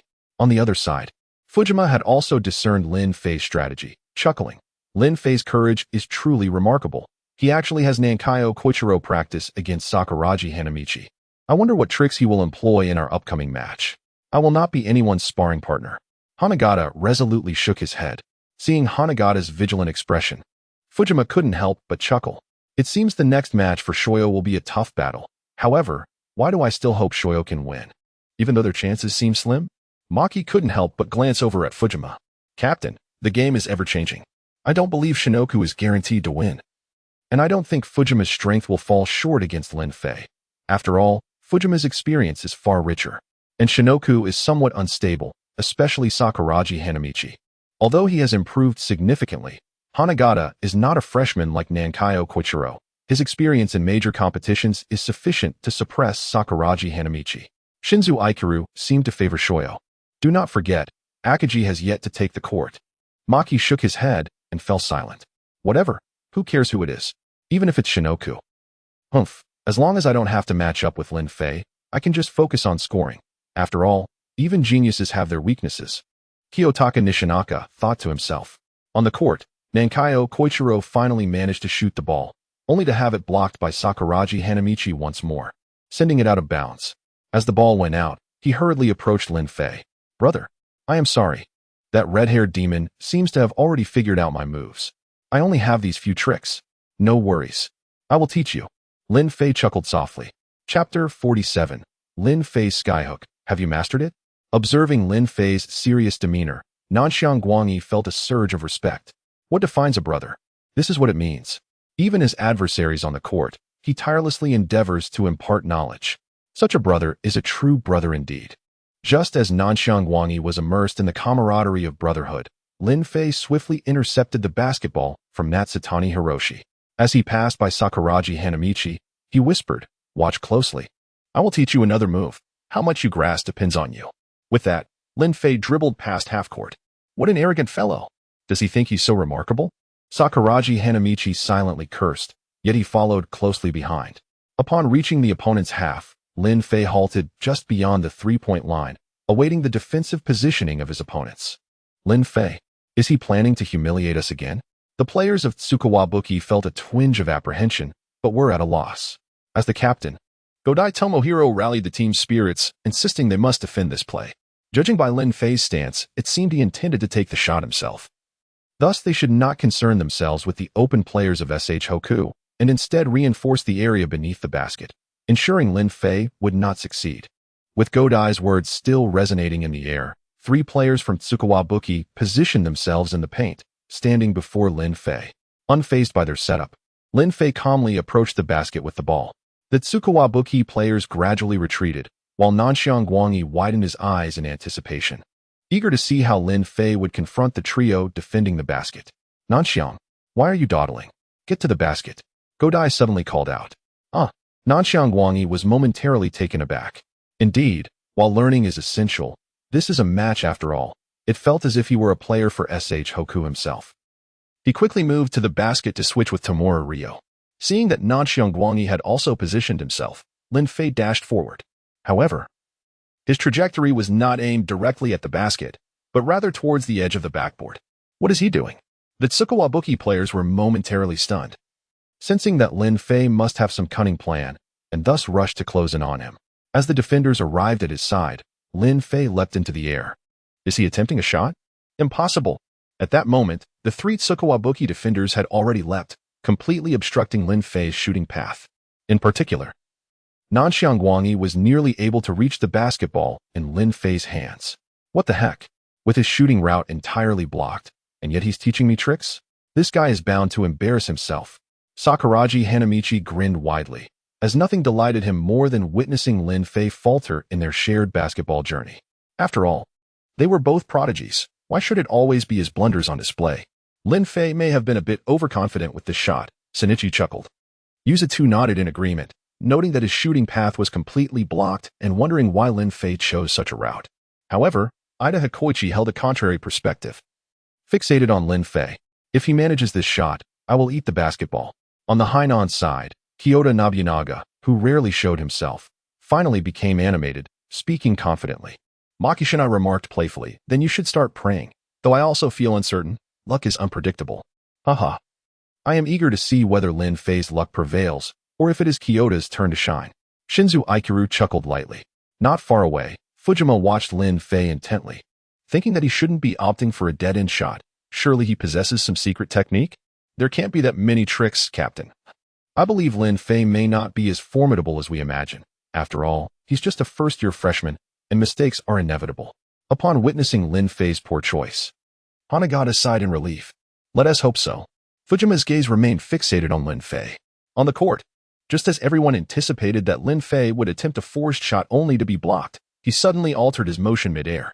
Lin Fei's initial shooting posture shifted dramatically. He passed the ball to his right hand, his body tilting slightly towards the baseline, with his right hand now behind him. Subsequently, as the basketball became obscured from view, Lin Fei flicked his right hand behind him towards the basket, launching the ball high into the air. This is watching the ball arc overhead. Nanxiang Guangyi was left dumbfounded, unable to reach it. As their bodies landed back onto the court, swoosh. The basketball swished through the net. 20-40. The score had returned to a 20-point gap. Such a shot could actually score? Nanxiang Guangyi gazed at Lin Fei as if he were a monster. Lin Fei chuckled. This is the skyhook, the nightmare of shot blockers. Have you learned it? I have utterly failed to grasp it. Nanxiang Guangyi looked utterly defeated. How is one supposed to learn such a move? It requires an innate feel. It takes a decade or more to master. Brother, this move is far too difficult. Can't you teach me something simpler? Yet, upon reflection, recalling how he had been blocked multiple times by Sakuragi Hanamichi, and how Lin Fei had promptly shared a secret with him, he realized Lin Fei must see him as a genius. Indeed, only a genius could master such techniques instantaneously. Therefore, I must learn this secret move. I cannot afford to back down. I must not let my brother's earnest efforts go to waste. Nearby, Sakuragi Hanamichi silently grumbled about this being nothing but luck. Why does Lin Fei's fortune shine so brightly while his own remains dim? It must be because I haven't practiced my shooting enough. Yes, that's it. Moving forward, I shall shoot more. From every angle, I will dazzle the crowd. Kyoto. After the match, join me at the lower court, Makishin sighed. What's wrong, Captain? Did you spot a familiar face? Noticing Makishin's serious expression, Kyoto Nobunaga inquired. Shinzu Ikaru patted Kyoto on the shoulder, smiling gently. The captain expects you to fulfill your bet and eat that basketball. Kyoto Nobunaga. On the other side, Shinichi was left speechless. How could he score like that? It's truly an incredible shot. The way he executed that move, I had never even considered it. Yet he has already perfected it on the court. What a remarkable technique. If a center could master this, they would be invincible beneath the basket. Yuza gazed on with longing, then turned to Shinichi. May I ask you for a favor? What is it? Shinichi asked curiously. I have heard that you are friends with Lin Fei? Indeed. Could I trouble you to seek him out and learn this technique, then impart it to me? Well, we are not exactly friends. We have merely exchanged a few words, and he may not be inclined to teach me. Moreover, this individual is rather avaricious. How much does he demand? How much do you possess? As the scene unfolds, both Sakuragi Hanamichi and Nansho Koichiro have silently resolved to execute Lin Fei's training regimen. The second half of the match has commenced. During the halftime break, Lin Fei began to feel a hint of fatigue, prompting Coach Anze to once again position the 5 Titans of Shohoku for the second half. However, before they took the court, Coach Anze posed a crucial question. Have you recognized your own shortcomings? Chapter 48. Mitsui Sho, he fouled. He pushed me. In response to Coach Anze's inquiry, everyone had already come to an understanding by the end of the first quarter, especially after witnessing Lin Fei, accompanied by the substitutes, manage to dismantle Tsukuwake's defense. What does this signify? It is self-evident. Teamwork. In these 2 quarters, Lin Fei scored a mere 4 points. However, his assists were an astounding 11. Every substitute from Xiangbei managed to score. Even Sakuragi Hanamichi contributed 2 points, a feat that had never occurred under Akagi's leadership. Observing the contemplative expressions on their faces, Coach Anze felt a sense of satisfaction. With a grand gesture, he substituted all players except for Sakuragi Hanamichi. The main players from Xiangbei were set to commence the second half. As the halftime break concluded, Lin Fei returned to the bench, still panting heavily. Fujima chuckled, noting, it seems that while Lin Fei's skills are commendable, his stamina appears to be a significant concern. Hanagata nodded in agreement. Indeed. It seems our chances against Xiangbei are quite promising, provided we can effectively exhaust Lin Fei's stamina. With a thoughtful gaze, Fujima turned his attention back to the court. I shall devise a targeted strategy for Lin Fei upon our return. Lin Fei, is his stamina truly insufficient? He appears quite different from our previous encounter. His complexion, not pale at all, rather rosy. Surely he must be wearing some makeup. In the stands, Sendō chuckled to himself, casting a glance at Fujima, muttering, "This scoundrel is surely plotting something." "Surely not," Yuju interjected, shaking his head. "Look at Lin Fei gasping for air. It does not seem faint. In my eyes, Lin Fei is already an elite all-rounder, and such players must have vulnerabilities. Lin Fei's weakness lies in his stamina. If even that is fortified, then this county selection tournament would truly be beyond reach. At least we should wait until graduation. Regardless, it does not concern you since you won TB matching up against him. Fear not." Sendō shrugged. "As for Lin Fei's hook shot, rest assured, as long as the funds are secured, I shall be present, and Lin Fei will be too." On the court, the second half commenced.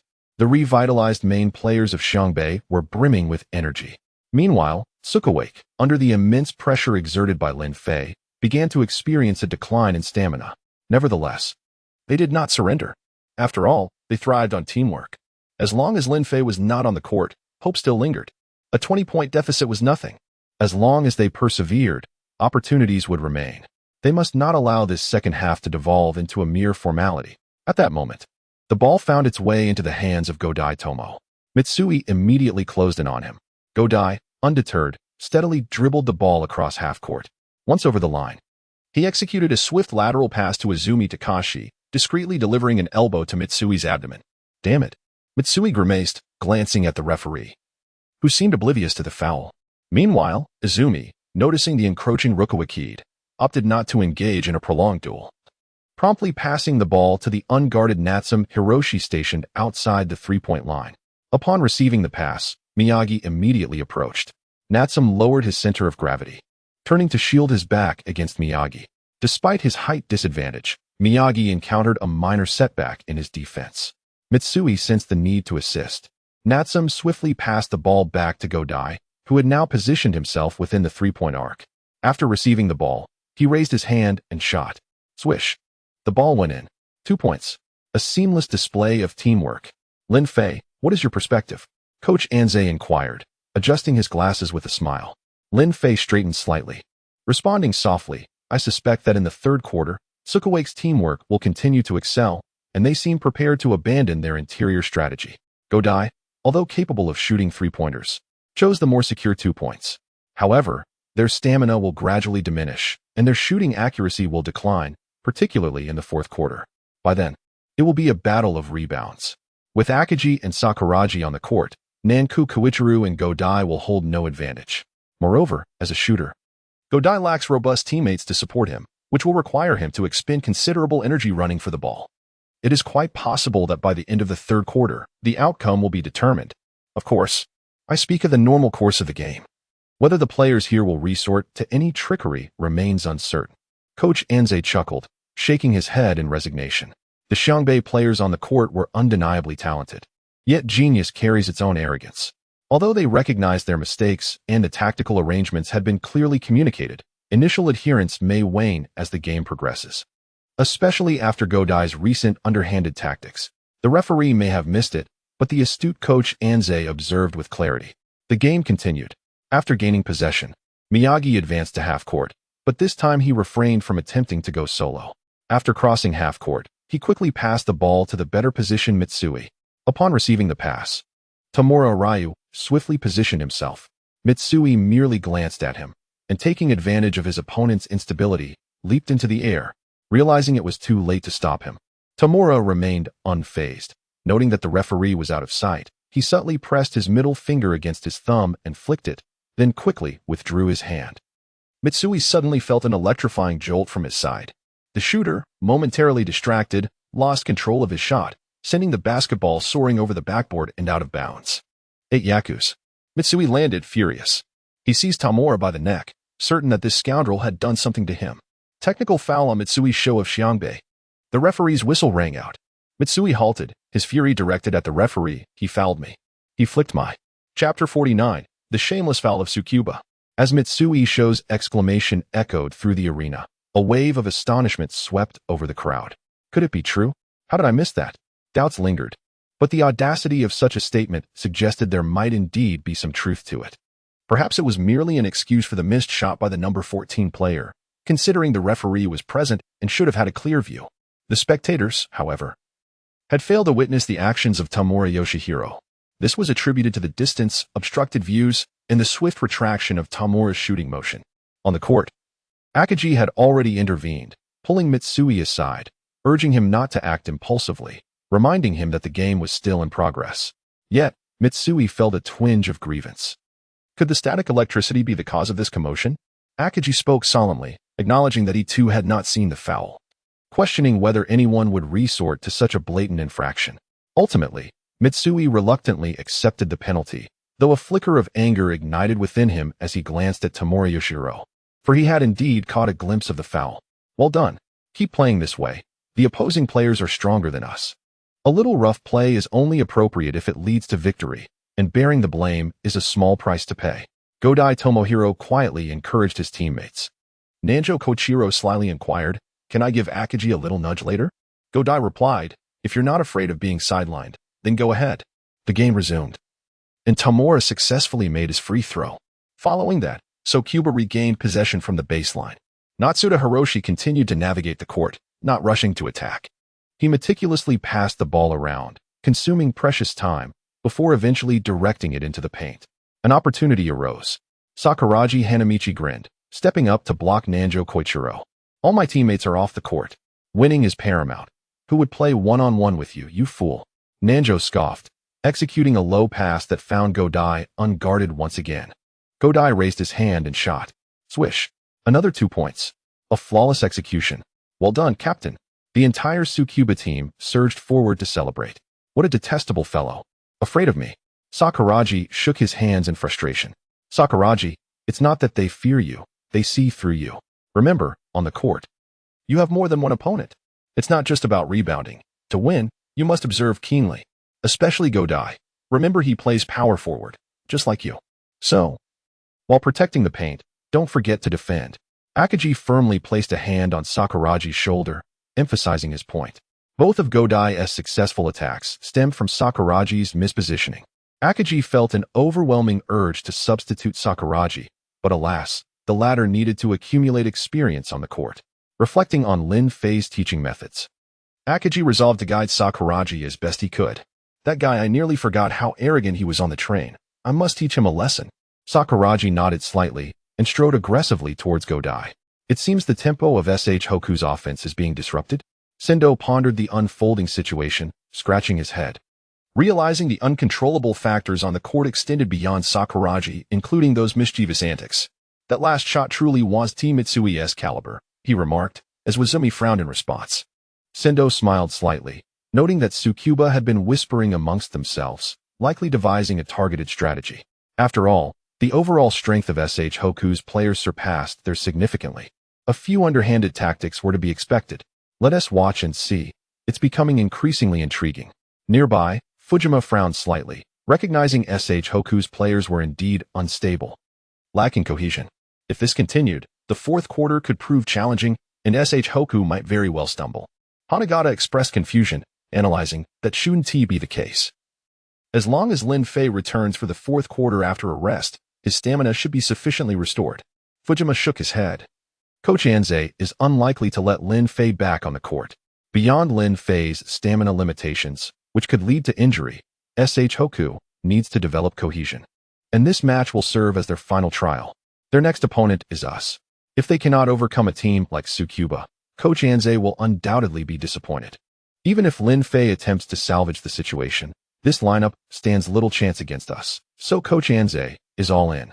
Either SH Hoku's players will successfully navigate this period of adjustment, or they will have to wait until next year. But will Akagi be content with that? Hanagata chose not to respond further, instead casting a hopeful glance towards Lin Fei on the bench, wishing he would play only to be injured and unavailable for the next match. In the stands of Hainan, Maki Shin shook his head in disbelief, never expecting that such a modest team as Tsukuba would render SH Hoku's main players helpless, highlighting their lack of big game experience. "Captain, I believe Mitsui's recent shooting performance was subpar. It's highly probable that the opponents are indeed employing underhanded tactics," said Kamizumi Aikir. Maki, observing the court, replied nonchalantly, "Underhanded tactics are part of the game. As long as the referee doesn't catch them, they are legitimate. Hoku's inability to navigate such situations only signifies their inner strength and composure are still lacking. Even if they lose now, I would deem it entirely reasonable. Exactly. Just petty tactics. If someone were to poke me, I'd de-poke back. Let us see who feels it more. Kiyotaka Nobunaga remarked, hands in pockets, nonchalantly. Maki Shin Kimizumi Aikir. The game continued unabated. Hoku's offense. Miyagi, upon entering the half-court, effortlessly bypassed the defending Natsume Hiroshi, driving straight into the paint. Spotting an unguarded lane ahead, he effortlessly launched a jump shot. However, at the moment he leapt, Natsume stealthily glanced at the referee's position, using his body to obscure the referee's view, and then, without a hint of panic, directed a swift jab towards Miyagi's groin before retracting it quickly. Ouch! As Miyagi let out a cry of anguish, Natsume had already sprinted away towards the distance. Miyagi landed awkwardly, the ball veering off course and turning into a misdirected pass, heading out of bounds. Referee, he jabbed me in the groin. With Miyagi's shout, the arena erupted once more in chaos. Chapter 50. The Unforeseen Calamity of the Immortal Path. What on earth? Just moments ago, a foul on one part, and now another? How could this be? Did the Xiangbei team fabricate these accusations? It seems implausible. Who would dare to utter such shameless claims? Let us heed the referee, for he possesses a clear view of the events unfolding on the court. In the stands, spectators began to adopt a skeptical demeanor, their gazes fixed upon the referee. No foul, Sukawake and Appos. Sideline ball. The referee stated nonchalantly. Miyagi, what is happening? Akagi approached with a grave tone once more. That number 7 has assaulted me. Miyagi exclaimed in indignation. I saw his fingers. Calm down. There's just 1 minute left in the third quarter. We will devise a strategy during the break. For now, we must maintain composure. Akagi, as captain, retained his necessary rationality. During the match, he too had endured several hits to his abdomen and backside, which the referee had overlooked. Soon, the whistles signaling the end of the third quarter echoed through the arena. The score stood at 42-52. Throughout the match, the Xiangbei team's total score was constrained to a mere 12 points, while Tsukawake's cohesive teamwork continued to employ subtle tactics that disrupted Xiangbei's mental state, reducing the deficit to a mere 10 points. The players of Tsukawake were playing exceedingly dirty. Did the referee not possess keen eyesight? Mitsui sat seething on the bench. Miyagi's gaze remained fixed on Tsukawake's bench as he voiced his outrage. This is utterly despicable. I have never endured such humiliation. He actually assaulted me. Number 5 even tugged at my shorts. The usually silent Rukawa's eyes glimmered with a frigid light. It's strange. Why are they not committing fouls against me? Are they perhaps intimidated? Sakuragi boasted with an air of arrogance. Akagi retorted, no. It's simply that your role on the court is not significant at the moment. You merely flit about like a headless fly, thus making fouls unnecessary. Sakuragi Hanamichi. Lin Fei, do you have any clever suggestions to curb their foul play? Coach Anze directed his inquiry towards the typically silent Lin Fei. Without hesitation, Lin Fei shook his head. No, I've never engaged in such unscrupulous acts. The group responded with disdainful glances. Even Ayako shook her head disapprovingly. Lin Fei chuckled awkwardly before continuing. Although I'm unsure how to proceed, I do have a friend who possesses some insights. He once told me that the best way to counteract such underhanded tactics is to return the favor, to repay in kind, and to assist one another. Repay in kind, I understand, but what does assisting one another entail? Akagi inquired, perplexed. Lin Fei grinned. My friend explained that it refers to mutual support. If you find yourself compelled to commit a foul but are in plain view of the referee, you signal to a teammate to obscure the referee and Appos' line of sight, allowing you to act unobserved. Indeed, for novices, the moment of temptation to foul can provoke intense emotions, leading to errors. Thus, having a teammate to keep watch can provide a sense of calm. Yes, these were my friend's exact words. Please extend my gratitude to your friend. The group chorused in unison. Ayako, however, looked on in disbelief, astonished by the fictitious friend Lin Fei had conjured. By the way, who is this friend of yours? What is his name? I happen to know all your acquaintances. Sakuragi pressed, eager to witness Lin Fei's embarrassment. Ah, yes, I know him. Of course. Lin Fei's lips twitched as his gaze inadvertently fell upon Send, who was laughing heartily with UJ. He promptly adopted a serious demeanor, declaring, his name is Send, a most esteemed rival and friend. Just earlier, while I was in the restroom, Send approached me and shared this information. The collective gaze of the group immediately shifted toward Send, sensing the scrutiny of Xiangbei's players. Send turned and caught Lin Fei's smile, responding politely with a nod of acknowledgement. See? I wasn't deceiving you. It is Send who is the true mastermind behind these sinister tactics. Lin Fei grinned at the others. Indeed, it seems Send. Given that Lin Fei had only recently begun learning basketball, it was unlikely he would possess such cunning insights. The group, gradually persuaded by Lin Fei's words, nodded subtly toward Send in gratitude. Huh, what is Xiangbei up to? Why are they thanking me? Send furrowed his brow, sensing an ominous premonition. He suspected Lin Fei had orchestrated something, but there was no evidence. Captain, how do you think Xiangbei will adjust in the final quarter? Shinzo Akira inquired. Maki shook his head. The only strategy now is to return foul for foul. Sukawake's underhanded tactics have likely been honed for some time. Even I failed to notice them initially, indicating they were designed specifically to target Xiangyang. Given Xiangbei's limited experience in major competitions, attempting to counter Tsukawake with their own methods could easily lead them into a trap, as they have not trained specifically for this. Consequently, they may not evade the referee's scrutiny. If their key players accumulate fouls, Xiangbei will find themselves increasingly at a disadvantage. It appears that Xiangbei's chances in today's match are precarious. Listening to Maki's explanation, Shinzo Akira sighed. Kiyotaka Nobunaga echoed Shinzo's sentiment, lamenting. The adept often find themselves isolated. I had hoped to challenge Lin Fei, yet it seems my opportunity has vanished. Not to worry, once the match concludes, I, along with the captain, will take you to issue a challenge to Lin Fei, allowing you to engage in a one-on-one duel to fulfill your desire. Kiyotaka Nobunaga. It seems Send has indeed provided Xiangbei with guidance, but what could it be? I am truly intrigued. On the Xiangyang spectator side, Fujima's gaze remained fixed upon Lin Fei, observing as Xiangbei's players expressed their gratitude towards Send, who reciprocated with a smile. Thus, Fujima concluded that Send must have offered them strategic assistance. Before long, the final quarter commenced with the referee's whistle. On the court, Xiangbei seized possession, and Miyagi swiftly propelled the ball across half-court. Upon seeing Natsume Hiroshi barreling towards him, Miyagi felt a surge of adrenaline. He then signaled to Mitsui from a distance with a glance. Mitsui understood, casting a covert look toward the referee before nonchalantly positioning himself beside the referee, obscuring his view of Miyagi. Chapter 51. Akagi's Unintentional Foul. Godai's embarrassment. It must be said that the world of geniuses is always one of profound insight, particularly when it comes to cunning tactics. Just as Mitsui was barely passing by the referee, Miyagi sprang into action. With a swift sideways turn, he effortlessly maneuvered past Natsume Hiroshi. In that very moment of Miyagi's pivot, both Natsume and Miyagi instinctively reached out for each other, but due to Miyagi's dynamic movement, Natsume remained stationary. Consequently, Natsume was a fraction too late, feeling a sudden slip of his hand and an intense pain in his groin, realizing he had lost this round. However, one misstep could not determine the outcome. Watching Mitsui sway past without any intervention from the referee, Natsume chose to endure the moment. He had no intention of shouting like Mitsui and Miyagi, as it had merely been a coincidence. After evading Natsume, Miyagi found himself within the three-point line on the right side. With no defenders obstructing him, he leaped, aimed at the hoop, and released the ball. Swish. The ball entered the net cleanly. Splendid. Mitsui was the first to approach, exchanging a high five with Miyagi. Miyagi grinned and cheekily raised a middle finger towards the distant Natsume. Why was there no foul?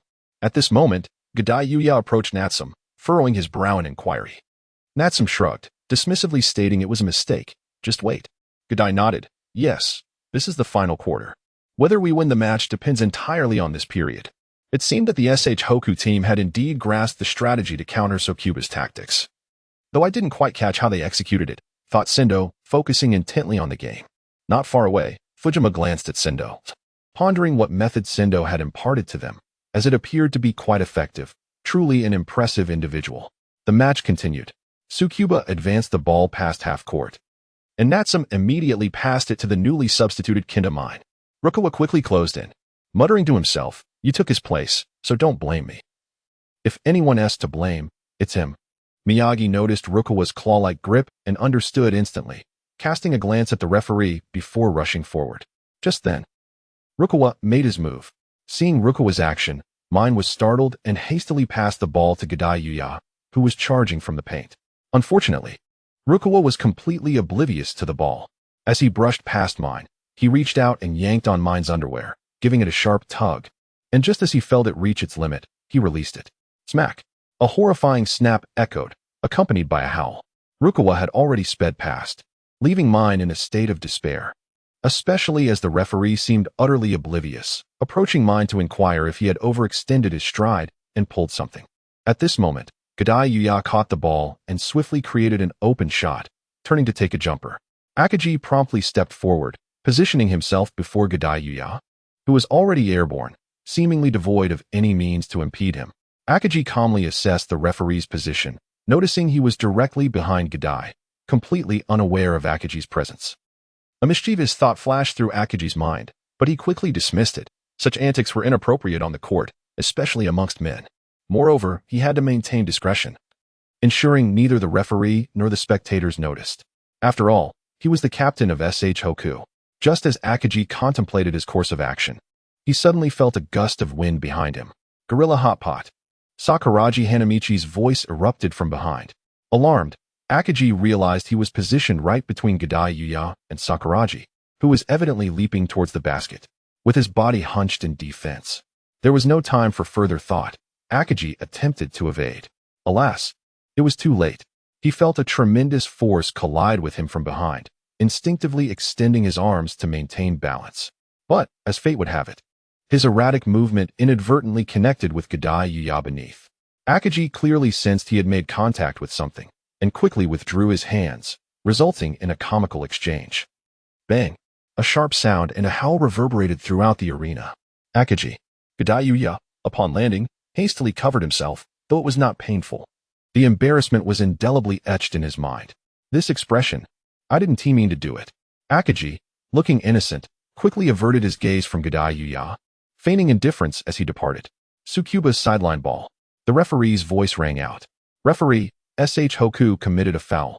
Godai Yuya rushed forward to declare. The referee simply shook his head, indicating no foul had occurred. Godai, you must give me an explanation. Akagi glared at Sakuragi. Yet, Sakuragi wore an innocent expression. This isn't my fault. I saw you standing there, and thought that guy should be matched up with me, so I rushed in. I couldn't let them score. Akagi was left speechless, realizing it was ultimately his own fault. As the match intensified, a few spectators finally discerned SH Hoku's strategy. I finally understand SH Hoku's tactics. I didn't expect them to turn these little maneuvers into a cover strategy. I truly wonder what genius Lin Fei was thinking. Sendō marveled. It was astonishing that SH Hoku had effectively countered their opponent's foul tactics through collective screens. Sendō, indeed remarkable, but this method is undeniably shameless. Fujima glanced back at Sendō, whose subtle smile now held a tinge of wickedness in Fujima's eyes. Chapter 52, entering the top 8. The man with background music in the 4th section, amidst the subtle provocations from both sides, particularly from the agitated Tsukitake. The actions on the court began to grow increasingly rough. The referee finally caught on to the tension and issued a warning to all players on the field. For the players of Shohoku, this was fortuitous. With 5 minutes left in the game, free from distractions, Shohoku launched a beautiful offensive. Miyagi seized the ball, executed a swift maneuver to evade Tsukitake's defense, and delivered a precise pass to Mitsui, who was already positioned beyond the three-point line at the right baseline. Mitsui took the shot. Swish. A three-pointer. Tsukitake brought the ball up from the baseline. Natsum dribbled forward, just as Sakuragi, having just tied his shoelaces outside the court, appeared behind him. He swiftly snatched the ball away. Rukawa and Mitsui soared in unison, racing toward the opponent's half. Sakuragi directly tossed the ball to Mitsui, who, unguarded, leaped for another shot. Swish. Another three-pointer. Tsukitake brought the ball up again, and as he crossed the half-court line, Natsum immediately passed it to the awaiting Godai. Godai feigned a jump shot, and Sakuragi burst forth from the paint. Godai executed a fake and passed to the interior player, Nango Koichiro. My chance has finally arrived. If I can take down Akagi, I will prove my true strength. Nango roared and leaped to slam the ball towards the hoop. Alas, this time, his wish would not be fulfilled. For before him stood Akagi Takenori. Bang! With a resounding block, the ball was sent flying. You're still too inexperienced, Akagi remarked coolly. Another man who could thwart him had appeared. The ball, deflected by Akagi, soared towards Sakuragi. Both Sakuragi and Godai jumped simultaneously to seize it. However, Rukawa had already anticipated the trajectory, securing the ball first, swiftly evading the oncoming defensive mind Kenta, and charged directly into Tsukate's territory. He leaped and executed a one-handed dunk. Bang! 2 points. The ball is in. Rukawa. Rukawa. I adore you. I love Rukawa. What a man who brings his own background music. I wonder when I will ever receive such treatment. Observing the cheers from the girls following Rukawa's dunk, Lin Fei couldn't help but feel a twinge of admiration and envy. Do you wish for such a cheering squad? Aiko suddenly inquired. Impossible. Only someone as extraordinary as Rukawa would garner such attention, Lin Fei replied earnestly. In the stands, Fujima observed Shihoku's suddenly fluid offense and sighed. It seems the outcome of this match has already been decided. I just didn't expect Shihoku to evolve in this manner. What do you mean? Hanagata queried, confused. In truth, the fourth quarter held the most significance in this entire match, as it fundamentally addressed Shihoku's tendency for isolation plays. I didn't anticipate their initial step toward collaboration would manifest through mutual underhanded tactics. As Fujima pondered this, he couldn't help but glance at Sendō. You're creating a formidable adversary for us. Sendō, unaware of Fujima's thoughts, felt perplexed by the repeated glances directed his way. Ultimately, he attributed it all to his own damned charm. Indeed, a handsome man attracts attention wherever he goes, even from the same sex. After a moment of reflection, Sendō mused. Lin Fei certainly has a knack for understanding that Shihoku's players are all headstrong. Conventional strategies cannot unify them. Thus, by encouraging them to cooperate in mischief, he has unknowingly fostered their cohesion, a true master. Wozumi nodded in agreement. I've heard that the best way to strengthen bonds is to partake in a misdeed together. Like peeking at girls in the shower well, something like that. I didn't expect Lin Fei to apply it in a team context. Truly an innovative application. Albeit a bit unscrupulous, living up to the title of a rogue. Is that so? Yet, why do I feel it has something to do with Senior Sendō after all? The Shihoku players expressed their gratitude to him before the game. Akiyama Hiko suddenly interjected. Wozumi Sendō? On the Hainan spectator stand, Maki Shinichi frowned deeply. It appears that Shihoku has fully revived.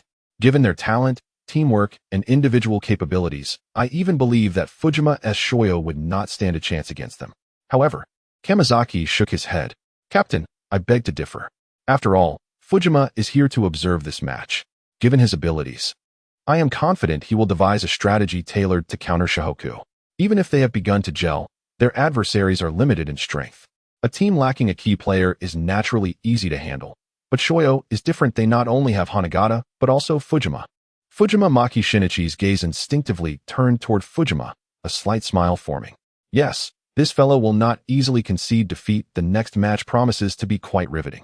On the court, as Shihoku's seamless teamwork continued, Tsukate's composure finally began to unravel. With each flawless play from Shihoku, Tsukate's mind echoed a singular thought. Will you all stop already? We just want to go home. Boo-hoo. With Mitsui's final three-pointer launched, the score settled at 52-92.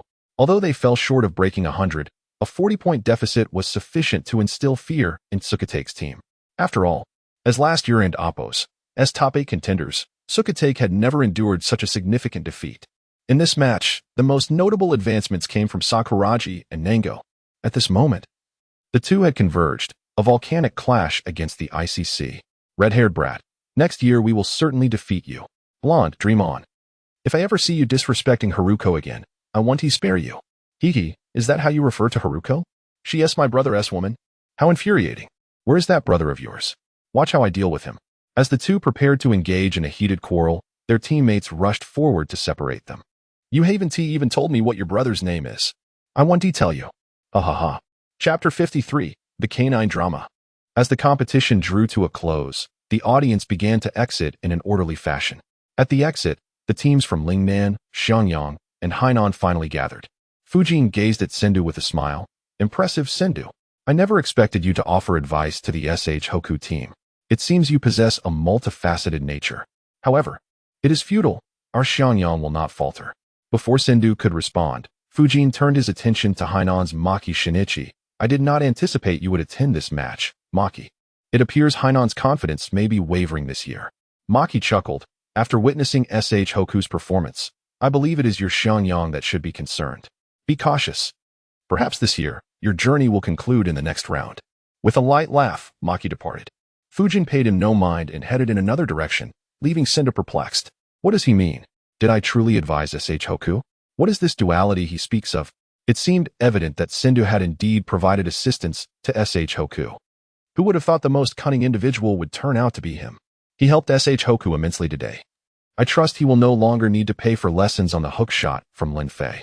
I shall await his good news. Yuju maneuvered past Sendō, swiftly departing with Akita Hikaru. Sendō, what is going on? This is utterly absurd. Once the match concluded and the audience dispersed, the entire SH Hoku team finally emerged from the gymnasium. Just as they were about to leave, Nanku Koichiro stealthily beckoned Lin Fei from a distance. Lin Fei abandoned the group and approached him. Brother, I have yet to master that hook shot. When can you teach me again? Nanku rubbed his hands together, a hint of embarrassment in his voice. Beep. System task. Teach Nanku Koichiro the hook shot. Beep. System task. Teach Sendō the hook shot. Beep. System task automatically merged. Reward upgraded. 3 skill cards. Lin Fei paused momentarily. Sendō? Why does he wish to learn this? Moreover, why does the system compel me to instruct Sendō? Where is he? Am I to plead with him to learn? As Lin Fei pondered, a tall figure emerged from a nearby corner. A glance revealed it was indeed Sendō. How intriguing. He genuinely wishes to learn. But what is his motive? To impress someone? Lin Fei thought cynically. Meanwhile, noticing Lin Fei's silence, Nanku grew anxious and quickly produced all his pocket money, thrusting it into Lin Fei's hands. This is for tuition. I will retrieve more tomorrow. Lin Fei, why such formality? We are brothers. He accepted the money and naturally tucked it into his pocket. Next time, don't be so courteous. Come, I shall take you to my home and teach you step by step until you master it. Nanku was overwhelmed with gratitude. Not far away, Sendō could no longer contain himself and stepped forward. Ah, what a coincidence, Lin Fei. What brings you here? Sendō feigned surprise, hands in pockets. Indeed, quite the coincidence.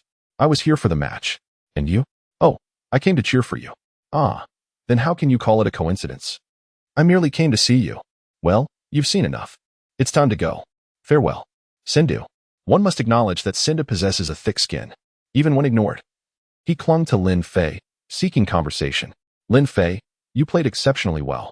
Scoring 6 points is impressive. Lin Fei, the weather is splendid today. Perfect for basking in the sun at the court. Lin Fei, where is your home? May I visit? Good grief. Lin Fei sighed in exasperation. Why doesn't he just admit he wants to learn the hook shot? He clearly wishes to avoid payment. If it weren't for the system task, I would have kicked him away. Next to them, Nanku was equally baffled. Is this truly the legendary Sendō? He seems far from the formidable figure described. He appears somewhat neurotic. Upon returning home, Lin Fei promptly hung a makeshift basketball hoop on the wall of his yard. He glanced at Sendō, stating calmly, "Do you have any further matters? If not, feel free to cool off indoors. By the way, I have a few fish in my aquarium if you're bored. You may try fishing." Sendō chuckled awkwardly. Fishing is off the menu for me today. I merely came to see you. You continue with your tasks. I shall fetch a towel and some water to wipe your sweat later. Nanku, is this truly Sendō? Why does he appear so sycophantic? Lin Fei smirked inwardly. Let us see if you will come to me willingly. Thus, he disregarded Sendō and called Nanku over. Brother, before we practice, I must clarify the key points. Nanku eagerly nodded, gazing at Lin Fei with anticipation. Meanwhile, Sendō's ears perked up, listening intently. Lin Fei lowered his voice. This technique is called the hook shot. It comprises 3 essential principles. The first is to take off with a 3-step jump, creating more space. The second is to fully extend the arm holding the ball to shoulder height, maximizing distance from the defender. The third point is that when releasing the ball, your fingers must point toward the hoop to ensure accuracy in its descent. Of course, I have also concluded a final principle. At this juncture, Lin Fei paused. What is this final principle? A voice suddenly interrupted, coming from the two. It was Sendō, who had somehow squeezed into their conversation. Sendō, could you please enlighten me on your intentions for being here? Lin Fei sighed, asking once more.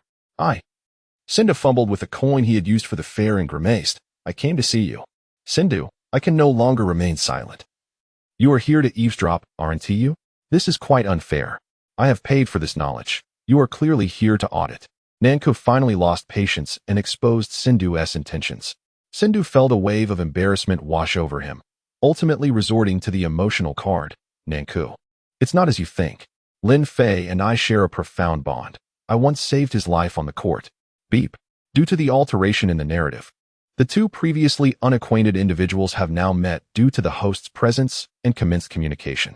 Main task triggered. Facilitate Nanku Koichiru's successful transfer to Lingnan. System reward. Eye of Wisdom. Lin Fei was left in a state of bewilderment. Chapter 54. The Confidence of the Immortal Path. Unrivaled Dual Centers. Sahawa? Are you suggesting that Nankayo Koichiro transfer to Rinnan? Isn't that absurd? Rinnan already has Sind, Yujie, and Fukuda. Adding Nankayo Koichiro to that mix. Unbeatable dual centers in the paint? What a farce. At this moment, Lin Fei felt utterly bewildered and harbored a deep sense of resistance within. Ding. Host. The Eye of Wisdom can see through all of the opponent's feints and can enhance your predictions, allowing you to command the court with authority, making all the young ladies swoon over you. Lin Fei. The system has bestowed too much upon me. Reluctantly, Lin Fei chose to accept it. Oh, is that so? At that moment, Nankayo Koichiro still expressed skepticism towards Sind's words, so his gaze shifted to Lin Fei. Lin Fei rubbed his nose and sighed helplessly. Indeed. It was true. Sind had injured his arm while trying to save me, making even the simplest tasks difficult, and he had embarrassingly soiled his pants more than once. I truly felt guilty about it. That was water. Sind quickly corrected him. Fine, for the sake of our bond, I will teach you this move. But you must admit, it was indeed urine. Yes, it was urine. The sky hook is not particularly difficult to learn. The only challenge lies in achieving a high shooting percentage. Hence, it wasn't long before the two had grasped the fundamentals and key points of the sky hook. Lin Fei's fourth piece of advice was to practice more, which cannot be taught. After mastering the basics, everyone retreated indoors to rest. Lin Fei pondered for a moment and asked Nankayo Koichiro if he felt content about not qualifying for the county tournament. Content.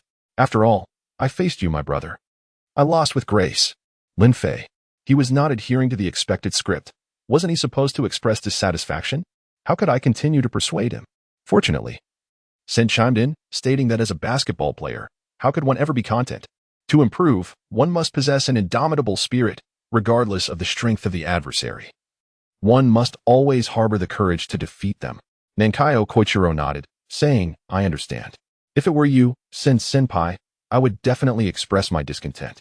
But against my brother, I accept my defeat wholeheartedly. Send. Lin Fei awkwardly tapped his forehead, organized his thoughts, and inquired, Nankayo, if you weren't at Tsukawaki, which team would you most desire to join? SH Hoku. I want to be on the same team as you, my brother. But Sakuragi Hanamichi is also there. And you don't particularly like him, do you? That's true. Then I'll go to Hainan. I feel that this year, Hainan will definitely qualify for the national tournament alongside SH Hoku. Lin Fei thought to himself, can't you give Sind a bit of face? Yes, right here. Hainan isn't suitable for you. It's filled with strong competitors. What would you do there? Be a benchwarmer? You should consider a weaker team. SHY? We're facing SHY next. Then it must be Rinnan. Sind finally couldn't contain himself. Enough? I'm still here. Is Rinnan that weak? That's not what I meant. Lin Fei felt a bit embarrassed. Conversing with Nankayo Koichiro seemed to lower his own IQ. Lin Fei quickly regained his composure and asserted, Nankayo, in my eyes, Rinnan is the strongest. Do you know why? Why? Nankayo peeled an orange, eating it nonchalantly. Because Rinnan has Sind. Lin Fei pointed at Sind.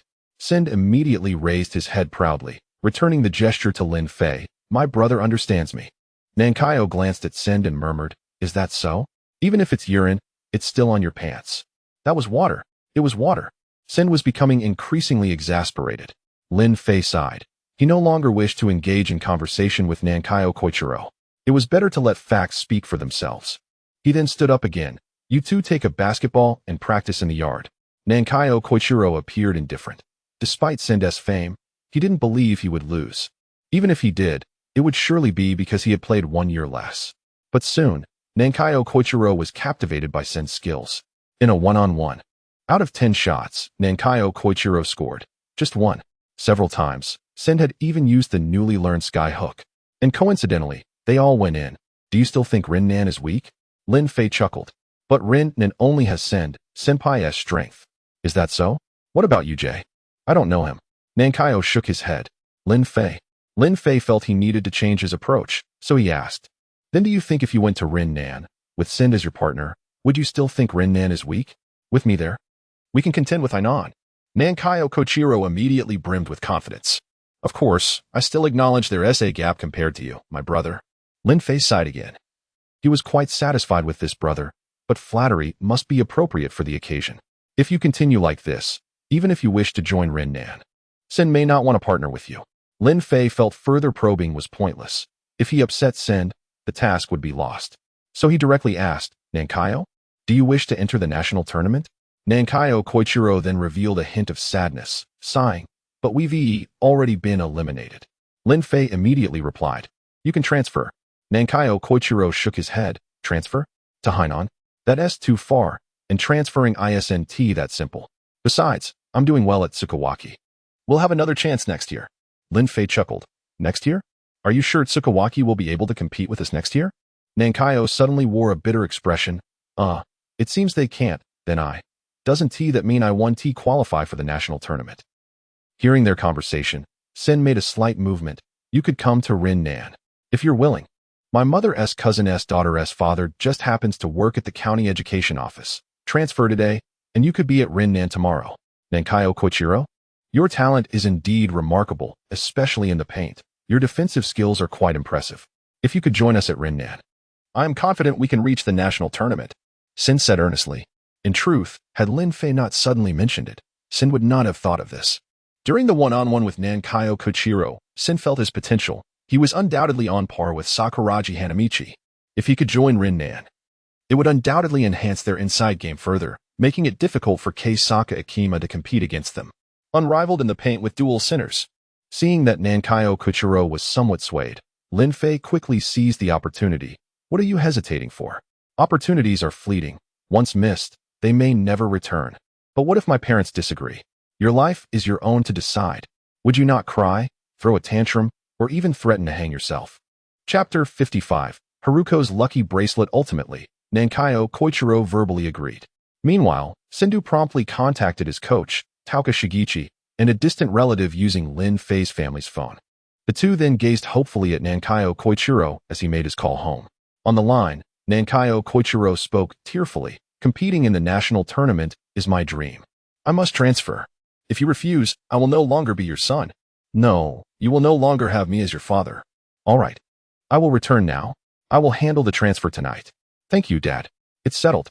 I'm heading back now. Senior Sendō. Please look after me in the future. Nankayo Koichiro exclaimed excitedly after hanging up, leaving at lightning speed. All done. Lin Fei finally revealed a satisfied smile as he watched Nankayo Koichiro disappear down the road. Curiously, Sendō asked Lin Fei, what made you suddenly think of having Nankayo transfer to Rinnan? Don't you know we will be opponents in the upcoming matches? Lin Fei replied earnestly, isn't it because of you? Given Rinnan's strength this year, do you think we stand a chance? Can we decisively win against Hainan? Can we compete with them? You are doing this for me? How can you be so kind to me? How revolting. Just as Lin Fei was about to say, we are good brothers, Sakuragi Hanamichi's voice suddenly echoed from around the corner. Lin Fei. They turned to see Sakuragi Hanamichi, Akagi, Miyagi, Mitsui, Rukawa, Kogure, and Ayako arriving, all carrying groceries. What a coincidence, everyone. I won't disturb you any longer. Seeing the SH Hoku team members gathered, Sendō chuckled, disregarding Sakuragi's earlier comment. After greeting everyone, he prepared to leave, as Nankayo Koichiro was heading to Rinnan, and he wanted to introduce him to the Rinnan players. Sendō felt exhilarated. Why does Sendō look so lecherous? Lin Fei, tell me, what exactly have you done to him? After Sendō departed, Sakuragi Hanamichi quickly pulled him aside. I taught him the skyhook, Lin Fei replied with a grin. Sakuragi erupted in anger. What? You actually taught a rival your signature move? Have you lost your mind due to love? Akagi rushed forward, pulling Sakuragi away. Sendō helped us with strategies. Lin Fei teaching him the skyhook is just a repayment. There's nothing wrong with that. Don't tarnish Lin Fei's reputation. Exactly. Sakuragi. If I hear you speak recklessly again, I will tell Haruko and see if she still pays you any attention, Ayako added, angrily grasping Sakuragi's ear. Miyagi approached Ayako, grinning. Right, Ayako is correct. We cannot slander Lin Fei anymore. You're all useless. Sakuragi rolled his eyes, no longer acknowledging them as he strode into Lin Fei's home. Lin Fei, that skyhook. With Sakuragi's departure, the farce concluded. Akagi rubbed his hands together, feeling somewhat embarrassed. Everyone is welcome. I'm happy to teach anyone who wants to learn. Lin Fei laughed heartily. Next came the training session, and as night fell, they reluctantly returned indoors. At that moment, Haruko arrived punctually. In the kitchen, Lin Fei, Ayako, and Haruko enjoyed a sweet moment together. Soon, dinner was prepared, and everyone eagerly began to eat. At the dinner table, Lin Fei shared the news of Nankyo Koichiro joining Ryanen with everyone. Sakuragi scoffed, that ungrateful guy, wherever he goes. He brings misfortune. I reckon Ryanen is doomed this year. His words were automatically disregarded by the others. Akagi frowned and remarked, with him at Ryanen, their tactical adjustments will be more diverse, and they might even play with two centers. Nankyo Koichiro is a highly agile center, given time to develop. He could pose a significant threat to us.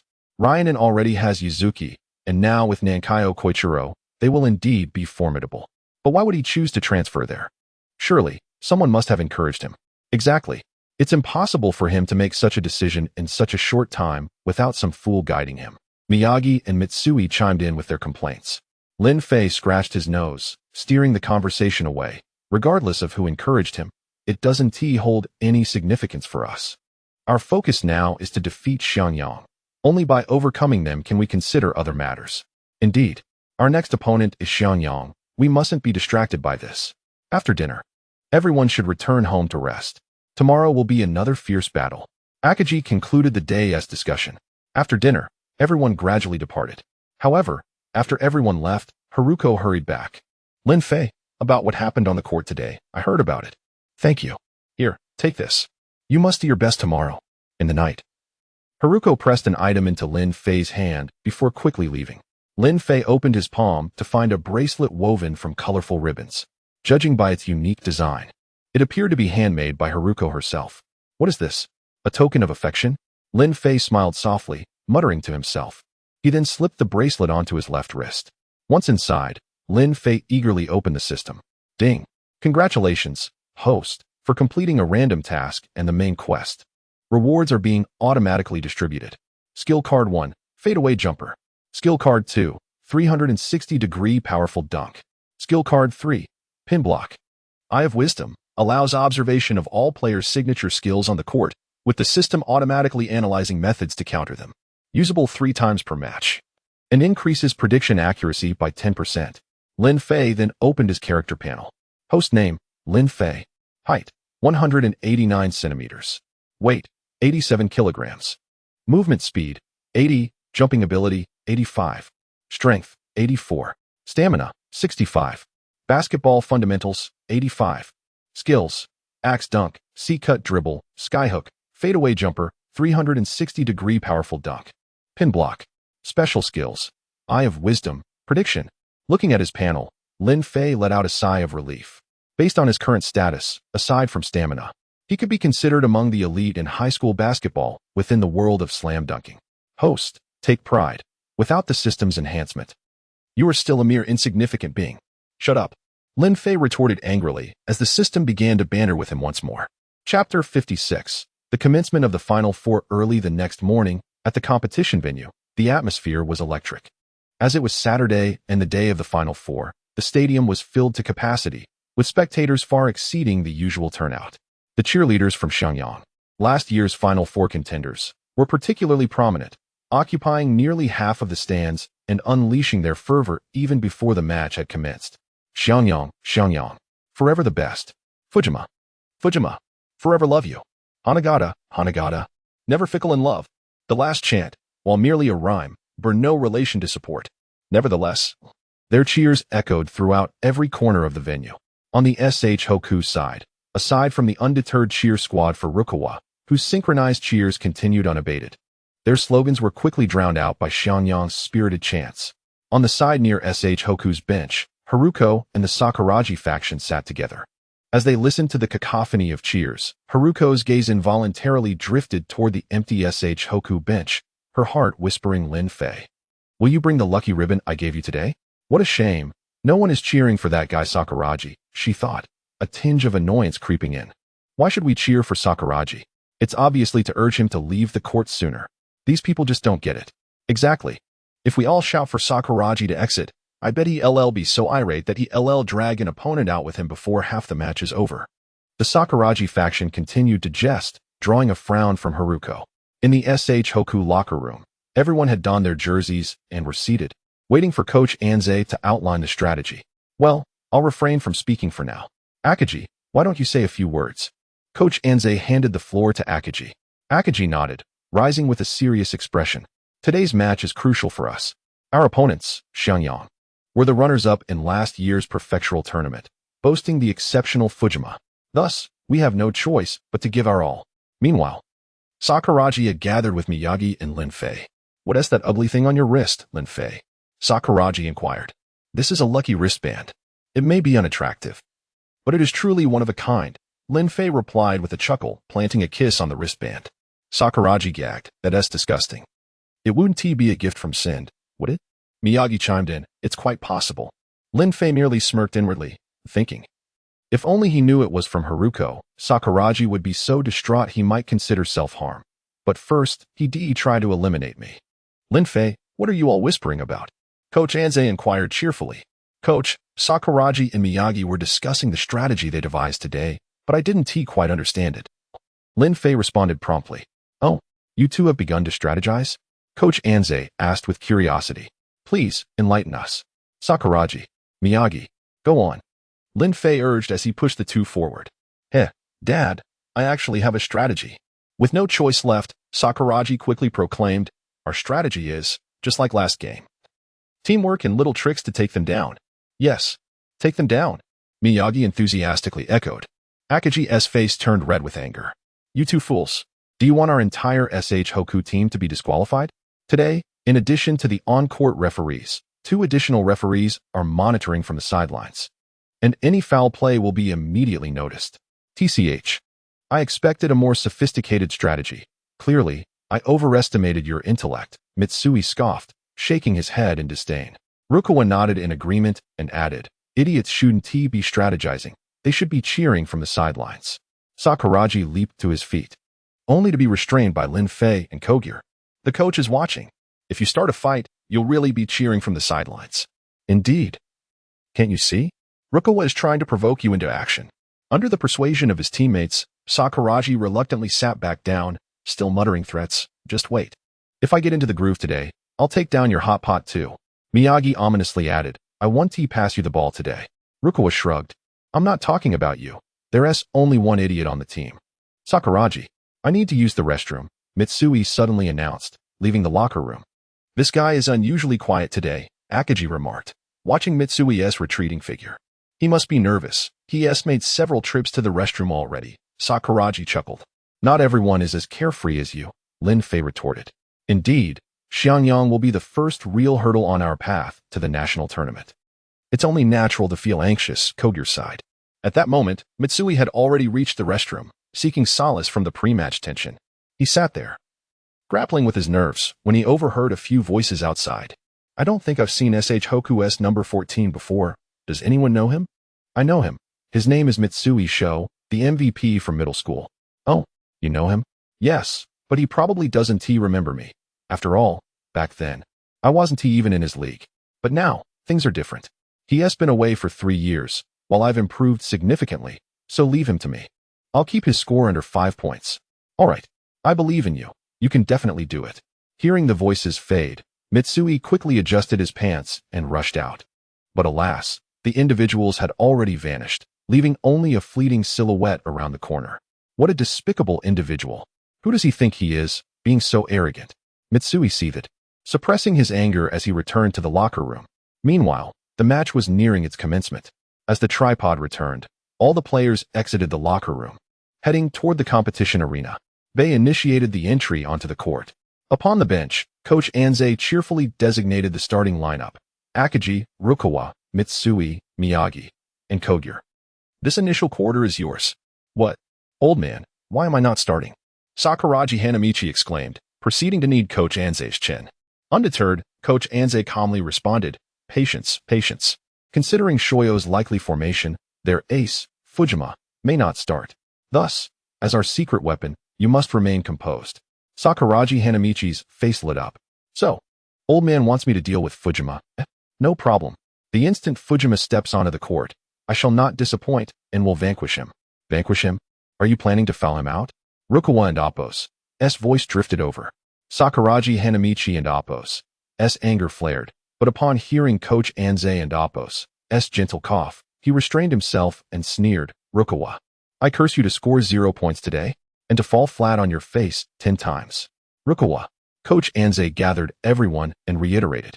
Shoyo has undoubtedly scrutinized your previous matches, so they will adopt targeted strategies. You must seize control from the outset, scoring points and compelling Fujima to emerge. The team nodded, with Akagi solemnly affirming, rest assured, Coach, we will play our best. Haha, go forth. Coach Anze nodded approvingly, observing Akagi lead the team onto the court. Coach Anze turned to Lin Fei. Do you comprehend my arrangement? Lin Fei nodded, observing Shoyo's starting members rising.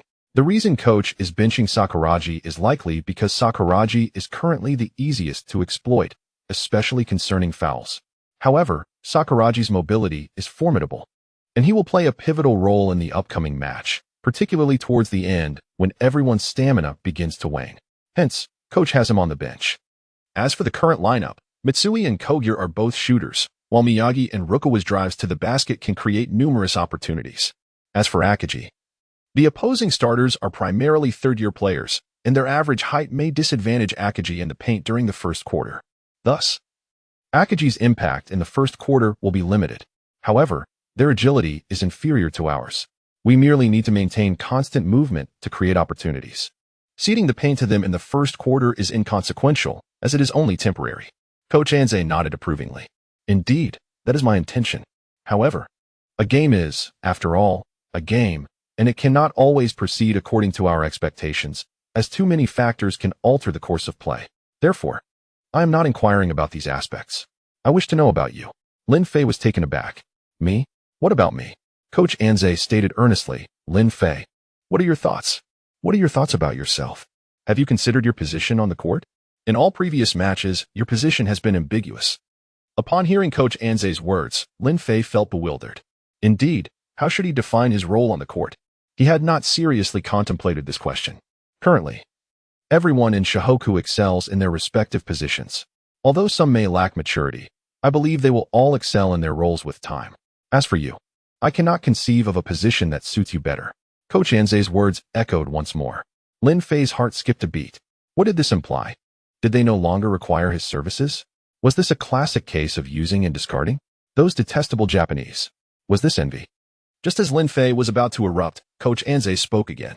Therefore, I wish to define a novel role for you on the court, because only a peerless genius like you can fulfill this role. That is, a versatile player. Lin Fei, could you refrain from such dramatic pauses? I cannot endure your polar opposites, old man. I am now assigning you a tactic. Everything is at your discretion. I grant you unlimited shooting authority, individual playmaking authority, and full command authority. Lin Fei, what an endearing Coach Anze, endearing Japanese. In the audience, Wozumi, having practiced hook shots under the basket all night and arriving early, observed the Shohoku team with dark circles under his eyes. He remarked with some surprise, Sakuragi Hanamichi is not starting? Why is that? Although Sakuragi Hanamichi is still somewhat unskilled, his advantages on the court, particularly under the basket, cannot be underestimated. Sendō, similarly sporting dark circles, yawned and replied, have you not noticed that they are facing third-year players? They are experienced and have a height advantage. They are undoubtedly planning to target Sakuragi Hanamichi and draw fouls early on. If he is forced to leave the game in the first quarter, Sakuragi Hanamichi will be rendered useless. It is better to deploy him in the second half when everyone is exhausted and he can dominate the paint. It must be said that Coach Anze's personnel management is quite astute, far superior to our old man. Wozumi rolled his eyes. You can discern such tactics. Yet you doubt Coach Tauka? I have reason to suspect that you look down on Coach. I will inform him when he arrives. No way. If I were truly dissatisfied, would I have recruited Nango for him? I expended 9 years and 2 tigers' worth of effort to persuade him. Sendō sighed, and Lin Fei's skyhook. I had to walk back yesterday. He is too avaricious. You must compensate me for this. Wozumi pursed his lips and changed the subject. Let us watch the game. It will undoubtedly be thrilling. Sendō. Elsewhere, the Hainan team had also arrived. Sakuragi Hanamichi is not starting. It seems Coach Anze is not entirely satisfied with Sakuragi Hanamichi's targeted training in the previous match, Jin Soichiro remarked with a smile. Maki Shinichi shook his head. It is not dissatisfaction, but rather that the Shoyo team has adopted a tactical approach. Have you not noticed that they have deployed third-year veterans? They possess height and greater experience. They likely intend to foul Sakuragi Hanamichi out of the game as quickly as possible, eliminating Sakuragi Hanamichi's late-game dominance. This would provide Shoyo with greater peace of mind. However, they have forgotten that Coach Anze is no ordinary individual. How could he not discern their petty schemes? I believe it is not that complex. It is undoubtedly because that red-haired individual is simply too inept at basketball, so he is benched, Kyoto Nobunaga quipped. Maki Shinichi glanced at Lin Fei, who was resting with his eyes closed, and chuckled. According to your logic, Lin Fei is also benched because he is too inept? Kyoto Nobunaga. As everyone engaged in fervent discussion, the match finally commenced. Chapter 58, Fujima's Strategy, Shihoku's Peril. The tip-off saw Hanagata, towering at 197 centimeters like Akagi, vie for possession. However, Akagi's superior explosiveness allowed him to secure the initial touch, redirecting the ball into Rukawa's grasp. Whistle. Shihoku number 4, foul on the jump ball. The referee's call reverberated through the arena just as Shihoku prepared to launch their offense, eliciting a wave of astonishment from the spectators. Akagi, a paragon of Kanagawa's centers, was uncharacteristically committing such a fundamental error. It seems the factors influencing the game have begun to manifest from within our own ranks, lamented Lin Fei with a sigh. Coach Anze, adjusting his spectacles, calmly remarked, in 3 years, this marks Akagi's inaugural appearance in the Final Four. A degree of apprehension is inevitable. Let us hope this mindset does not permeate the entire team. In the stands, Wozumi knitted his brow in disbelief. How could such a rudimentary mistake befall Akagi? This is incongruous with his usual caliber. Sendō, however, appeared unfazed, chuckling. Given that this is his first time competing in such a pivotal match, coupled with the overwhelming support for Shihoku, some psychological tension is to be expected. There's no need for such alarm. Taokamwachi, having just arrived, concurred with Sendō's assessment. Indeed, despite Akagi's status as a first-rate center, he remains a mere third-year student. It is unsurprising that he is susceptible to mental influences. We shall see when he can regain his composure. On the Hainan side, Maki Shinichi's expression was grave. Such apprehension so early on. As the captain, Akagi's emotional state could easily affect the entire team. Shihoku's start may prove challenging. Kyoto Nobunaga, ever the boisterous one, chimed in, I surmise this is Shihoku's true level. They are already on edge even before Fujima enters the fray. If Fujima were to take the court, would Shihoku even stand a chance? Nay, it is precisely because Fujima remains on the bench that Shihoku's pressure is amplified. Only when Fujima enters the game will Shihoku know that Shoyo has revealed all their cards. As long as Fujima remains seated, the sense of impending doom will persist. Unless they can force him into the game, countered Jin Soichiro. On Shoyo's bench, Fujima smiled enigmatically, musing to himself, Sakuragi Hanamichi. While I do intend to have you benched by the first quarter, that is merely the second phase of my plan. The initial phase is to prevent you from even stepping onto the court.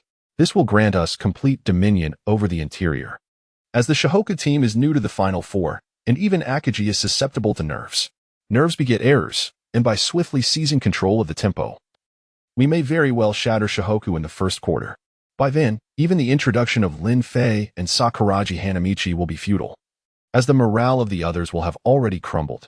In the stands behind Shihoku, Haruko's eyes reflected a hint of concern. Why is he like this? My brother is not usually like this. Maido Yohei, standing beside her, reassured her. The gorilla is simply overeager. Rest assured, I have faith in him. As long as Sakuragi remains on the bench, Shihoku is guaranteed to win. Is that so? Haruko's anxiety eased slightly as she fixed her gaze on Akagi. On the court, Hanagata smirked, excellent. Precisely the effect I desired. Shoyo inbound the ball, and Ito Taku dribbled it across the half-court line. Shihoku immediately transitioned into a defensive formation. Mitsui glanced at Hasegawa Kazushi, number 6, as he passed by. The number held a strange familiarity. Was this not the same number he had seen at the corner? You're the one who intends to keep my score under 5 points for the entire game? Mitsui inquired with a sneer. Hasegawa Kazushi paused, then responded with a contemptuous smile. So you overheard? Indeed, I did say that. However, my true desire is to prevent you from scoring altogether, not even a single point. We shall see, Mitsui muttered, quelling his rising anger and turning away. Lin Fei, preoccupied, did not notice Mitsui's exchange, instead focusing his attention on Hanagata, who had already positioned himself near the basket. Character: Hanagata Toru. Height: 197 centimeters. Weight: 83 kilograms. Movement speed: 70. Jumping power: 79. Strength: 78. Stamina: 80. Specialty: defense. Control under the basket. Signature move: fadeaway jump shot. Fadeaway jump shot? I possess such a skill as well. Lin Fei turned to the system. How does one counter a fadeaway jump shot? System: intercept upon release. Circle and leap from the side. Lin Fei nodded. That seems rather simple. Is that truly considered a signature move? Host: the core strength of a fadeaway shot lies in the waist. As long as your waist is sufficiently flexible and your backward lean is extensive, no one can hinder you. You can shoot as you please. Lin Fei: the system seems to be making an innuendo, but I have no proof. On the court, the defensive positions were set. Ito Taku swiftly passed the ball to Takano Shoichi, standing at 193 centimeters, who had cut into the paint. Rukawa Kaede was guarding him. But the height disparity made it difficult for Rukawa to effectively defend. Seeing Hanagata's position, Takano Shoichi quickly passed the ball. Upon receiving it, Hanagata executed a rapid spin without hesitation, arching his body slightly and shifting his weight backward. A fadeaway jump shot? Lin Fei sat up straight, observing intently. As Akagi began to make his move, Hanagata propelled himself backward and upward. Akagi was startled and leapt toward Hanagata to block the shot. Unfortunately, the space had already been created, and he could only watch as the ball sailed over his head and fell cleanly through the hoop. Swish. Shoyo scored first. The score was 2-0. Shoyo, forever the best. Hanagata, you're the greatest. The arena erupted in thunderous applause, transforming the court into Shoyo's home turf. In their eyes, every Shoyo basket brought them closer to victory. This is not good, Lin Fei muttered, stroking his nose. Coach Anze patted Lin Fei on the shoulder and asked softly, when do you wish to enter the game? Damn it, old man. I told you without me. The gorilla and the others are useless. Quick, let me play. Sakuragi Hanamichi exclaimed, leaping from his seat. Chapter 59. Hanamichi Sakuragi's ingenious utility. Hold back, coach. It's merely a 2-point deficit. We must remain composed and observe further, Lin Fei murmured, disregarding Sakuragi's eagerness. Coach Enze nodded, beckoning Sakuragi. Easy, Sakuragi. It's just 2 points. Why are you so impatient? Even Fujima hasn't made a move yet. Sakuragi reluctantly sat down, hunching over and muttering, someone get injured. Preferably the gorilla. So I can go out there and dominate. Ayako, overhearing him, rolled her eyes. If you're truly restless, go cheer them on from the sidelines. Consider it a warm-up. Lin Fei suggested with a smile. In the stands, Coach Taokamwachi observed the composed Coach Anze, pondering. Allowing Hanagata to score directly against Akagi at this juncture would be unwise. Akagi's initial fumble due to nervousness had already instilled apprehension in the other Shohoku players. Another defeat against Hanagata in a direct confrontation would further demoralize the team. If I were in his position, I would be vociferously encouraging them from the sidelines. Yet, Coach Anze remains motionless. I wonder what he's contemplating. Indeed, Shohoku is in dire straits, especially Akagi. How could he possibly lose to Hanagata? Wozumi voiced his discontent, viewing Akagi as a rival to surpass. He wouldn't allow anyone else to defeat Akagi, at least not before he himself had done so. Sendō, however, shook his head, chuckling. Coach, do you mistake Coach Anze for yourself? He lacks your boundless energy. Were he to shout from the sidelines, I believe an oxygen tank would be necessary. Tauka glared at him. Just kidding. I believe Coach Anze intends for the players to adjust themselves. After all, this is merely the first game of the crucial battle, and Fujima, the player coach, is watching. We can't afford to appear weak in his eyes. They must endure at least the first quarter. Besides, the Shohoku players do possess the ability to self-regulate. It's merely a matter of time. Whoever awakens first will become the true key player for Shohoku. Key player, you say? Tauka's gaze involuntarily drifted towards Mitsui on the court, the man he had once coveted most. Akagi is the soul of Shohoku, but that soul seems to be lost in today's game, Maki Shinichi observed. His brow furrowed. Just 2 points. Surely it's not that serious, Jin Soichiro remarked, somewhat dumbfounded. It is. Shoyo is unlike Shohoku's previous opponents. They possess genuine strength and control the entire paint.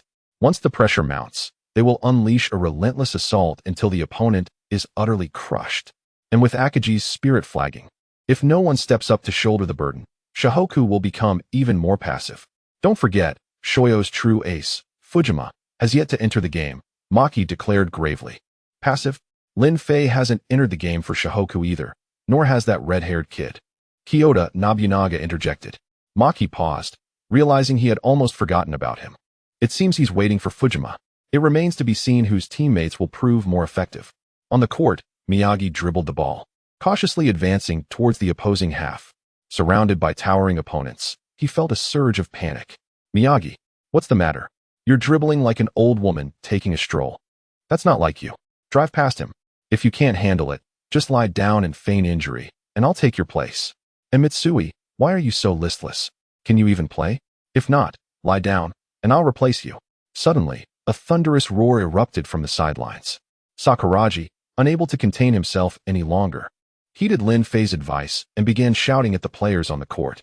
Hearing Sakuragi's taunts, Miyagi seethed with anger. To be humiliated by Sakuragi. Unbearable. Instantly, Miyagi's fighting spirit was ignited by Sakuragi. His fear vanished, and after crossing the half-court line, he dribbled the ball behind his back as Ito Takuma approached him. You want to get past me? Ito smirked, stepping back to intercept. Miyagi simply smiled, passing the ball from behind his back to Mitsui, who had positioned himself beyond the right three-point line. What? He can pass like that? Ito exclaimed in surprise. By then, Mitsui had already leaped into the air.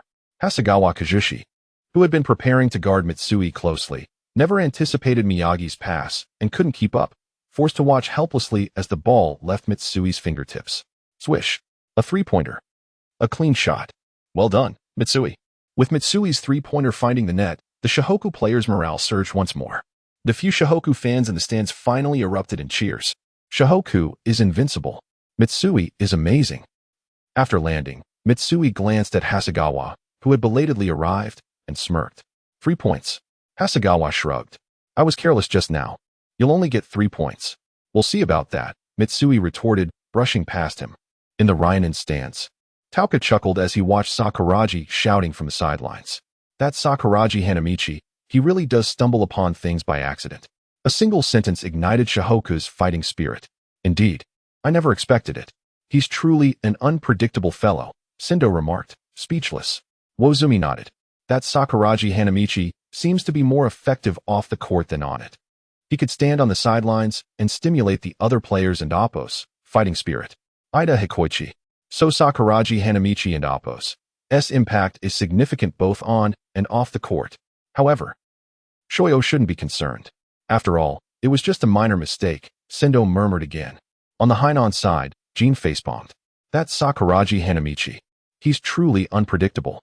He managed to provoke Miyagi and Mitsui into taking the initiative with just a few words. It seems Shohoku is about to launch a counterattack. Not necessarily. Although Mitsui just made a three-pointer, it doesn't prove anything, especially since the opponent wasn't prepared. It will be much harder for Mitsui to score again. Miyagi's height is a limitation, preventing him from penetrating the paint. And Kogure, with the height advantage, his signature mid-range shot is likely to be blocked. So, the key player going forward might be Rukawa. Chapter 60. The key player number 1, Rukawa Kaede. As I glanced at the court, it was the perfect moment to witness the offensive play by Shoyo. Ito Takumi held his ground against Miyagi, and upon seeing Nagano's movement, he swiftly passed the ball. Nagano brought the ball into the paint, where Rukawa rushed to defend. Unfazed, Nagano passed the ball to Takano Shoichi, who was making a cut from the right into the lane. Noticing Mitsui closing in for defense, Takano effortlessly tossed the ball over Mitsui's head to Hanagata, who was backing down against Akagi. With a slight smile, Hanagata turned once more, seemingly preparing for a fadeaway jump shot. Not so fast. Akagi bellowed as he leaped high. However, at that moment, Hanagata suddenly threw the ball to the side. Takano had already moved to the catch point, and after securing the ball, he charged towards the basket just as Akagi began to descend. Swish. Takano scored right in front of Akagi. 4-3. What a great play. As Shoyo's players celebrated their return to the half, Akagi felt a pang of frustration. He realized that he had lost any semblance of an advantage against Shoyo's interior defense. What to do? Akagi silently questioned himself, yet found no answers. Meanwhile, Miyagi had regained possession and entered the half-court again, prompting Akagi to refocus and continue battling for position against Hanagata. Miyagi glanced at Mitsui, who was being closely guarded by Hasegawa Kazushi. Offering no chance for Mitsui to receive the ball, Miyagi then turned to Kogure on the right, only to find Kogure equally trapped. With Rukawa also lacking a viable passing lane, Miyagi, seeing the clock winding down, reluctantly passed the ball to Akagi. Unfortunately, his hasty pass was intercepted by Nagano, who leapt to block it. Damn it! Akagi gasped, quickly retreating on defense. After securing the ball, Nagano surveyed his options and immediately handed it back to Ito. Shoyo began to orchestrate their offense once more. It seemed that the interior had been completely dominated by Shoyo. Relying solely on Akagi appeared futile. Wazumi, gripping the railing, stood up. The height advantage of Shoyo was glaringly apparent. Miyagi's passing lanes were all but obstructed. At this moment, a player capable of penetrating the defense was desperately needed. Miyagi's stature was a limitation, while Akagi, Kogure, and Mitsui lacked the capacity to break through. Now, only Rukawa remained, yet he seemed somewhat out of sync. Sendō analyzed the situation on the court, pondering that Rukawa was not out of place but rather uncertain of how to contribute, being merely a first-year rookie. In this dire situation, his mentality was undoubtedly fluctuating. Even if Coach Anze were to encourage him now, it might be of little consequence. Shihoka was in jeopardy. Takaoka let out a sigh. On the Shihoka bench, Lin Fei's gaze was fixed on Rukawa. Rukawa's skills flashed in Lin Fei's mind. Signature skills, step-back jumper, instant breakthrough, instant shot. After reviewing, Lin Fei exclaimed, "What a remarkable display of physical limits." He felt reassured and suddenly confident. Given Rukawa's solitary demeanor, even amidst the team's confusion, he presumed that Rukawa would remain largely unaffected. Thus, it would be up to him to turn the tide. However, Rukawa's current mindset seemed rather poor. He needed a nudge. With that thought, Lin Fei hurried to Sakuragi Hanamichi's side and whispered, "What is the point of berating others? Don't you think Rukawa is performing even worse? He hasn't even touched the ball yet. Perhaps you should call him out and then take his place." Upon hearing Lin Fei's words, Sakuragi immediately turned his attention to Rukawa. Indeed, Rukawa appeared somewhat idle without the ball. "Humph, that smelly fox is starting. I can't fathom what my old man was thinking." Enraged, Sakuragi activated his ultimate insult mode. "You despicable fox, what are you doing? After all this time, you haven't even touched the ball. You might as well sit down and let me play. Your presence is merely a waste of time. Idiot." Rukawa glanced at the wildly gesticulating Sakuragi, a cold glint flashing in his eyes. Just then, Hanagata executed another fadeaway jump shot. Swish. 6-3. Miyagi sighed and called for the ball from Kogure. "Give it to me." However, at that moment, Rukawa's voice suddenly rang out. "Let him have a go. I have no better options now." After a moment of contemplation, Miyagi nodded silently, and Kogure promptly passed the ball to Rukawa. Upon receiving the ball, Rukawa assessed the opposing interior and charged forward. Is he going for the paint? Such impatience for a first-year rookie. The forward, Nagano, smiled slightly, indifferently positioning himself to defend against Rukawa's advance. Yet, just as he settled into position, Rukawa suddenly accelerated. In an instant, he was upon him, and as Nagano's gaze shifted to the basketball, a gust of wind swept past. Rukawa had vanished from sight. So fast. Nagano was momentarily dazed. After bypassing Nagano, the power forward Takano rapidly moved to cover, but just as he was about to block Rukawa suddenly halted, stepped back, and leaped high, sending the ball towards the basket. Swish. The ball went in. 6-5. What a shot. Rukawa keyed, "I adore you." The crowd erupted in cheers, predominantly female voices. Even Haruko's eyes sparkled with admiration as she murmured, "Rukawa keyed. So impressive. Damn it. That filthy fox. How could he possibly score?" Watching Rukawa bask in the spotlight once more, especially with Haruko's eyes sparkling with affection, Sakuragi's temper was boiling over. "It's all right. Keep berating him. You did splendidly just now." He has already started to play solo, indicating his growing frustration. Who knows? He might even start throwing punches. "I believe we can get him benched," Lin Fei encouraged Sakuragi once more. "Yes, I absolutely cannot allow Haruko to be stolen away by him. I must get on the court. I will shout him down. That and Appos, the spirit. Keep pushing, and if you can manage to get that gorilla benched too, that would be simply perfect." Chapter 61. Sakuragi's extraordinary skills as Rukawa keyed executed an unanswerable fast break to score. The morale of the SH Hoku team soared once again. From the stands, Sen observed the exuberant Sakuragi Hanamichi on the sidelines, animatedly gesturing. While Lin Fei whispered in his ear, making it evident that Lin was once again orchestrating something clever. Rukawa's offensive prowess was indeed magnificent. However, Lin Fei's ingenuity in getting Sakuragi to provide support for Rukawa was impressive. I find myself at a loss for words to describe Lin Fei's thought process. Truly a remarkable strategist. It was unexpected that Rukawa would respond emotionally to Sakuragi's words. Clearly, Lin Fei possesses an acute understanding of his teammates' psychological states, a promising talent, indeed. Regrettably, he belongs to SH Hoku, which makes me envious of Coach Anze. TGAM Ichi cast a wistful glance at the composed Coach Anze, feeling a mix of admiration and envy. Hey, Coach, both I and Captain Wazumi are still here. Is it really appropriate for you to say that in our presence? Moreover, I found you another great prospect just yesterday. Sen shot a somewhat melancholic look at TGAM Ichi. TGAM Ichi chuckled awkwardly. Well, Send, you're not bad either. At this point, you surpass Lin Fei. Coach, what about me? Wazumi interjected quietly. TGAM Ichi seemed taken aback that the usually compliant Wazumi had adopted Sen's tone, and he shrugged. You're not bad either, stronger than Sakuragi. Wazumi, am I not worthy of being compared to Akagi? Rukawa's offensive display was indeed stunning, showcasing an exceptional level of coordination, particularly during that abrupt stop and jump shot, which demonstrated an extraordinary control over his muscles, something I cannot replicate. Maki Shinichi marveled at Rukawa's recent performance, praising him profusely. He's indeed impressive. But it feels like Rukawa plays in isolation, as if he is apart from the rest of SH Hoku. Continuing this solo play will demand a significant toll on his stamina, noted Xian Daozhang.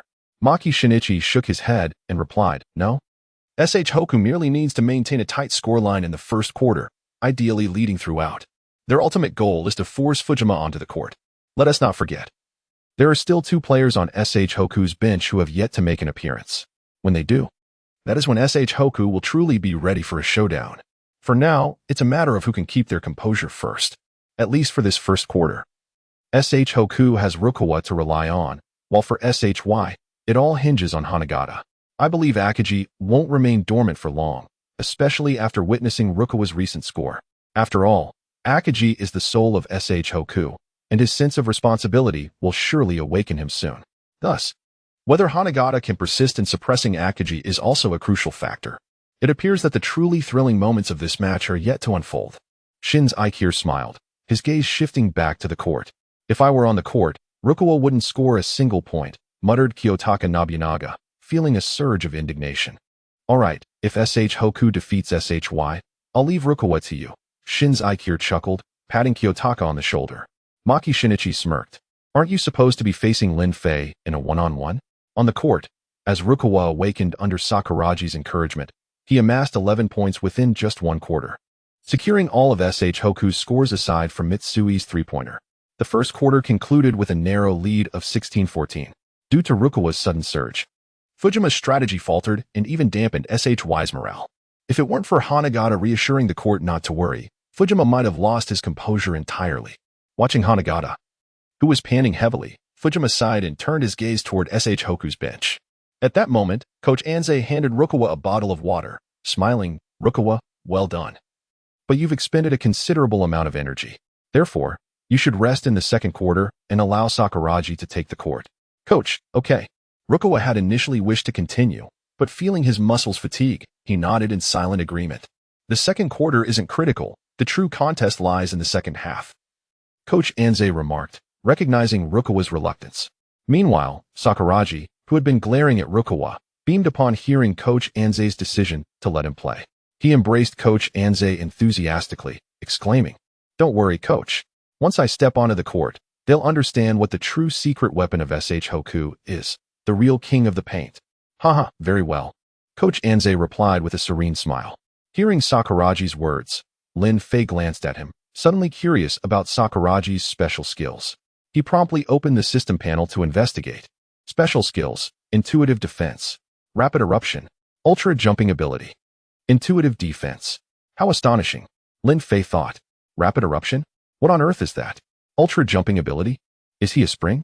Lin Fei silently cursed. It was evident that Sakuragi was indeed a freak of nature. If he avoids fouling, he would be an unstoppable force in the paint. Determined to help Sakuragi avoid foul trouble, Lin Fei pulled him aside and reminded him, "Have you memorized the rules?" Sakuragi grinned. Absolutely. You can count on me. Then let me ask you, if you're attempting to block an opponent's shot and they bring their hand close to yours, what should you do? Come closer? Oh, that's tempting me to foul. I would just pull my hand back. Excellent. Now, if the opponent sticks to you, trying to create contact to draw a foul, what will you do? Push in front of him, spread my arms wide so the referee can see, then force him to foul. Very good. You're thinking critically now. Now give it your all. Lin Fei nodded with satisfaction, his gaze drifting to SHY's bench, where he caught Fujima's eye. They exchanged a knowing smile before turning their gazes away. With the referee's whistle signaling the start of the second quarter, Sakuragi stepped onto the court, excitement radiating from him as he flashed a peace sign to Haruko. Yay! Sakuragi is on the court. The wager officially begins. I bet Sakuragi will foul out in the second quarter. I bet Sakuragi will score 0 points before leaving. The Sakuragi fan club erupted in cheers. However, this time, Sakuragi was unfazed. Turning to face the court, he confidently declared, "Just wait. You'll be in for a surprise. Watch how Sakuragi dominates the court." Chapter 62. Sakuragi takes the court. Shoyo's dominance in the paint dissipates upon witnessing Sakuragi Hanamichi entering the game in the second quarter. Fujima's expression revealed a hint of surprise. So soon? I had anticipated that Sakuragi would only make an appearance in the second half.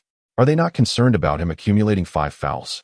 Yet, he soon chuckled to himself. It seems they want to force me into action during the second quarter. But, can Sakuragi truly deliver? I find myself quite curious. Could it be? They've sent Sakuragi in first. I really can't fathom what SH Hoku is attempting. If it were me, I would have initially put Lin Fei on the court to replace Kogure, subsequently forcing Fujima to show himself. And only then would I bring in Sakuragi to substitute for Miyagi. This swap would establish SH Hoku's optimal offensive lineup, effectively curbing Shoyo's advances. Takao Mwachi seemed dissatisfied with Coach Anze's substitutions, frowning as he contemplated the strategy. Sendō cast a sidelong glance at Takao Mwachi, a trace of disdain crossing his face. That won't do, coach. We must consider other factors. After all, Rukawa's explosive performance in the first quarter has left him somewhat fatigued and in need of a brief respite. Currently, the only players from SH Hoku capable of penetrating the paint are Akagi and Rukawa, and with Rukawa needing rest, inserting Sakuragi is the most logical arrangement. As for Lin Fei, I doubt Fujima would remain on the court if Lin were to play. The primary concern is Lin's stamina. If he could endure the entire match, I believe Coach Anze would have started him right away to confront Fujima in the first quarter. For Fujima's endurance can't be much better than Lin's. Given Lin's limitations, why not create a narrative? Your ace, Fujima, isn't on the court. And neither is our ace, Lin Fei. Ah, just a bit of fun. Takao Mwachi chuckled lightly. If we were to face Shoyo, would you also sit on the bench for a while? Sendō nodded instinctively, but upon catching Takao Mwachi's piercing gaze, he chuckled. Of course. I'll adhere to the coach's strategy. I thought you might forget about me. Meanwhile, the game continued, with Sakuragi's presence. The pressure on SH Hoku's interior defense was noticeably alleviated. At this moment, observing Sakuragi maneuvering within the paint, Miyagi seized the opportunity and passed the ball to him. This time, no one could intercept it. Sakuragi effortlessly caught the ball, glanced around, and passed it to Mitsui near the left baseline. It's your turn. After receiving the pass, Mitsui took a jump shot, but just as he released the ball, Hasegawa Kajushi leaped high, his fingers brushing against the basketball, altering its trajectory. Oh no! The rebound! Mitsui yelled, but below the basket, 3 Shoyo players towering over 9 meters were already in position. With a loud thud, the redirected basketball struck the rim and bounced high. Akagi, seeing the 3 Shoyo players surrounding him, shouted and leapt up. However, he was not in the best position, and the basketball was slipping beyond his grasp. Mine. Sendō Akira, positioned perfectly, beamed with excitement as he eyed the ball descending towards him. But just as his hands were about to touch it, a pair of large hands shot up, snatching the basketball away. Who? How can they accelerate in midair as everyone landed? They finally saw Sakuragi, clutching the basketball, coldly smirking as he tossed it to the baseline, shouting once more, Mitsui. Humph. Mitsui caught the ball, sneering as he looked at Hasegawa Kajushi, who had just crowded near the basket. He raised his hand and shot. Swish. A 3-pointer. The crowd erupted. 16-17. Mitsui glanced at Hasegawa, a cold smile on his face. Just 6 points. Hasegawa smirked. I was careless. But it's just 6 points. Let us see what happens next. Mitsui let out another cold laugh as he retreated to midcourt. In the stands, Maki Shinichi marveled. What an impressive Sakuragi. Just his presence alone has rendered Shoyo's interior dominance non-existent. Such terrifying leaping ability. Surely, no one on the court can jump as high as he can. Shinzo Ikaru shrugged helplessly. TCH, is that all? If I were present, the rebound would have been mine. Kyoto Nobunaga remained somewhat unconvinced. Yuhaha, good luck. I have faith in you. Maki smiled at the 1.78-meter Kyoto Nobunaga. It must be said, the non-fouling Sakuragi is indeed formidable. He single-handedly swept through Shoyo's interior defense. One can't help but wonder how Hoku possesses so many incredible talents. Although he had already witnessed Sakuragi's astonishing leaping ability, Takao Mwachi still couldn't resist a jab, his face filled with envy. Don't rush, coach. This is just the beginning. I know Sakuragi well. For words describe him. Overconfident and reckless he. Just wait and see. Sendō, hands clasped behind his head, grinned broadly. As if already envisioning the unfolding drama. Uchida nodded in agreement, yet offered his praise, though this guy might become overconfident. One must admit, his progress is the most evident. It's truly hard to imagine someone who has only played basketball for a few months could appear in the semifinals of the prefectural tournament. It's enough to prove his talent. Ida Hikaru resumed jotting down notes. Sakuragi-senpai, astonishing talent. Hikaru, don't scribble haphazardly. On the court, the game continued. And Shoyo's offense appeared unperturbed, seamlessly orchestrating their plays. After advancing the ball into the opponent's half, Itotaku immediately continued to organize the attack. At a signal, Nagano man stepped beside him to set a screen. Ito swiftly maneuvered, creating an opening and bringing the ball to the three-point line, unguarded. With no defense, he immediately took the shot. Hoku's Mitsui had already made 2 3-pointers, while Shoyo had relied solely on interior points. Ito's mindset shifted subtly, feeling anxious. Although he lacked absolute confidence in making this 3-pointer, he believed that their interior game wouldn't be significantly affected by Sakuragi. Thus, Ito took his shot. Just as he released the ball, he sensed, as a shooter does, that this shot was destined to succeed. Chapter 63. The overconfidence of Sakuragi Hanamichi at that moment. As Ito Takashi believed he had made the perfect play, an enormous hand suddenly obstructed his passing line, accompanied by a fierce roar. This area within the three-point line is my domain. The basketball was emphatically swatted away by Sakuragi Hanamichi, landing squarely in Shoyo's half of the court. Miyagi, who was positioned at half-court, chuckled and swiftly chased after the tumbling ball, effortlessly scoring as he approached Shoyo's unguarded basket. The score shifted to 16-19, giving them a 3-point lead. Splendid. Lin Fei could not contain his excitement and leaped up from the bench.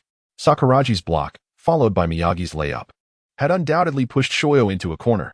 At this critical juncture, Shoyo had not scored a single point in the second quarter, and their inside advantage had dissipated due to Sakuragi's presence. Consequently, Shoyo's morale plummeted. Without someone stepping up, this quarter would be a definitive failure. However, on the court, Sakuragi Hanamichi seemed to be reveling in his triumph. Haha, did you see that, little 3? This is my strength. Miyagi, am I not impressive? I told you, as long as I'm on the court, Shoyo will face utter defeat. Big Gorilla, are you not thrilled to have me here? Next, I'll set you up for a basket. Brother Eyes, without my extraordinary talent, you must work even harder. Sakuragi's laughter resonated throughout the arena. On Shoyo's bench, Fujima, who was about to rise, took note of Sakuragi's demeanor and settled back down. At that moment, Hanagata glanced over, and Fujima nodded subtly. Understanding the cue, Hanagata began to confer quietly with the players on the court. Sakuragi was becoming overly self-satisfied. The focus should not be on scoring, but rather on applying pressure to draw fouls. Yasuyuki, follow our usual training. Stick to him and provoke a foul. This time, it will work for sure. Understood. Yet, it was peculiar that Sakuragi had not committed a single foul. It was simply unbelievable. Could it be that he had finally grasped the nuances of the game? This shouldn't be the case. The Sakuragi faction began to express their disbelief, acknowledging that today, Sakuragi's performance was indeed remarkable. Even without scoring, his presence was felt in every offensive play of Shohoku. You might not know, but over the past few days, Sakuragi has been receiving training from Lin Fei, so his improvement is hardly surprising. Seeing Shohoku in the lead, Haruko's face lit up with joy. Lin Fei should just focus on his own progress. Why drag Sakuragi along? Takamiya grumbled. Alas, It seems that Sakuragi and Lin Fei are drifting further away from us. Mito Yohei sighed dramatically, adding with a grin, but the game is not over yet. Watching Sakuragi's overconfidence, I believe a foul is imminent. The others nodded in agreement. The game continued as Takashi brought the ball past half-court and promptly passed it to Nagano Man, who had emerged from the paint. Upon receiving the ball, Nagano immediately moved towards the paint, and as Sakuragi closed in, he feigned a jump shot. Take this massive rejection. Seeing Nagano leap, Sakuragi followed suit. Jumping high in anticipation, Nagano smirked, sensing an opportunity. As he observed Sakuragi's raised hands, he quickly reached up to make contact. Whistle. Shihoku's number 10. Foul for hitting the hand. 2 free throws. The referee's whistle pierced the air. Well done. The Shoyo players surrounded Nagano, celebrating their successful strategy. Though delayed, it had worked. This was his own doing. Sakuragi looked at his hand in confusion, then glared at the referee, flames of indignation igniting in his eyes. What a blind referee. At that moment, Akagi rushed up to him and delivered a firm smack on his head. You fool. Can't you see they are deliberately trying to draw a foul? Focus on rebounding in the paint. Sakuragi felt disheartened. Why couldn't his path to genius be smooth sailing? As expected, Nagano made both free throws. Shoyo's morale surged once more. And with Sakuragi's weakness now exposed, a shadow loomed over the faces of Shihoku's other players. In the stands of Ryanen, did you see? I told you Sakuragi would become overconfident, but I didn't expect it to happen so swiftly. Sendō sighed in exasperation. Ujiyama shook his head, remarking, the promising mindset they had just established was shattered by this guy. I can't fathom what runs through his mind. It feels like he is half genius, half fool. Takaoka pondered briefly before stating, it seems that Fujima and Lin Fei won't be stepping onto the court again this quarter. The situation will grow tense. And the critical factor will be how many fouls Sakuragi commits in this second quarter. Not necessarily, it depends on how Shihoku strategizes. After all, their cards are stronger than Shoyo's right now. Besides Lin Fei, Rukawa should have recovered some stamina, and on the court, Mitsui, the sharpshooter, has yet to make his mark. Once they decide to focus on Sakuragi, Mitsui's opportunity may arise. Sendō seemed to enjoy contradicting Takaoka, retorting, all right then, you can be the coach from now on. Just like Fujima, okay? Takaoka's expression darkened. Very funny, isn't it? Hey, coach, I was just joking. Sendō quickly smiled ingratiatingly. On the Hainan side, ultimately, they are novices. No matter how much they train, there will always be oversights, especially with such an overconfident disposition. It appears Fujima will not be entering this quarter. Kamizono leaned against the railing, chuckling helplessly. Indeed, this novice nearly took on the referee. It's utterly hilarious. Kyoto laughed. If I were on the court, he probably would have already racked up 5 fouls. What a pity. Shihoku could have continued their momentum. Even if they allowed a basket, it wouldn't have mattered much. Maki Shinichi expressed his regret, then shifted his gaze towards Lin Fei and Fujima, chuckling.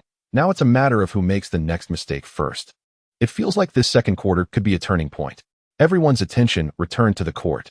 Chapter 64. Sakuragi's foul. Kogure suffers on the court. Miyagi dribbled past the halfway line, casting another glance at Sakuragi. This time, Sakuragi was tightly guarded by Nagoya. Nagoya's defensive movements were exaggerated, constantly waving his hands in front of Sakuragi's face. How infuriating. This guy must be doing it on purpose to prevent me from getting the ball. Sakuragi was instantly furious and began to engage in physical contact with Nagoya. Yes, just like that. Seeing Sakuragi's reaction, Nagoya grew even more excited, waving his arms with increased fervor. Sakuragi's anger reached its peak, and he began to push the limits of fouling, rubbing back and forth along the edge of legality. At that moment, most of the players from Shoyo inadvertently turned their attention towards Sakuragi. Miyagi realized that he could not pass the ball to Sakuragi, but Kogure had found an open spot on the left for a three-pointer. Without hesitation, he passed the ball to Kogure. Upon receiving it, Kogure leaped and shot. Swish. The ball went in. However, just as Kogure prepared to celebrate with his teammates, the referee's whistle blew once more. Beep. Number 10 from SH Hoku. Foul for pushing. The basket is nullified. Shoyo retains possession. The entire crowd was momentarily stunned. How dramatic. Just a second ago, Kogure had scored a three-pointer, and in the next breath, it was called back due to a foul. Kogure was bewildered. After finally getting an open shot and scoring his first three-pointer since entering the game, it had all been for naught. At that moment, The usually good-natured Kogyo glanced at the instigator, Sakuragi, his previously gentle demeanor now tinged with irritation. Akagi and the others were more direct, immediately taking action against Sakuragi, pushing him down. This time, even Kogyo, who advocated for harmony, joined in, playfully kicking Sakuragi's backside a couple of times. Sigh. Coach, perhaps it would be best to substitute Sakuragi. I feel like all our training has gone to waste. Thought Lin Fei from the bench, feeling rather speechless. Initially, he believed he had mastered the instructions for dealing with Sakuragi, but now it seemed he had been overly naive. This fellow was nothing but a half-baked product. How could Sakuragi be like this? A perfectly good three-pointer lost, and now a foul to boot. It was utterly exasperating.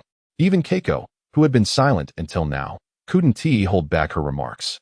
Anze watched as Sakuragi's blunder disrupted the play, a hint of regret crossing his usually calm face. If only that shot had gone in, we could have maintained a 4-point lead.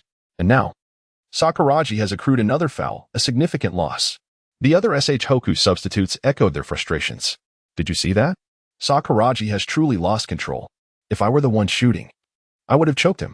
Send immediately rose, as if he had stepped into Kogyo's shoes, filled with indignation. This setback only served to further dampen SH Hoku's morale.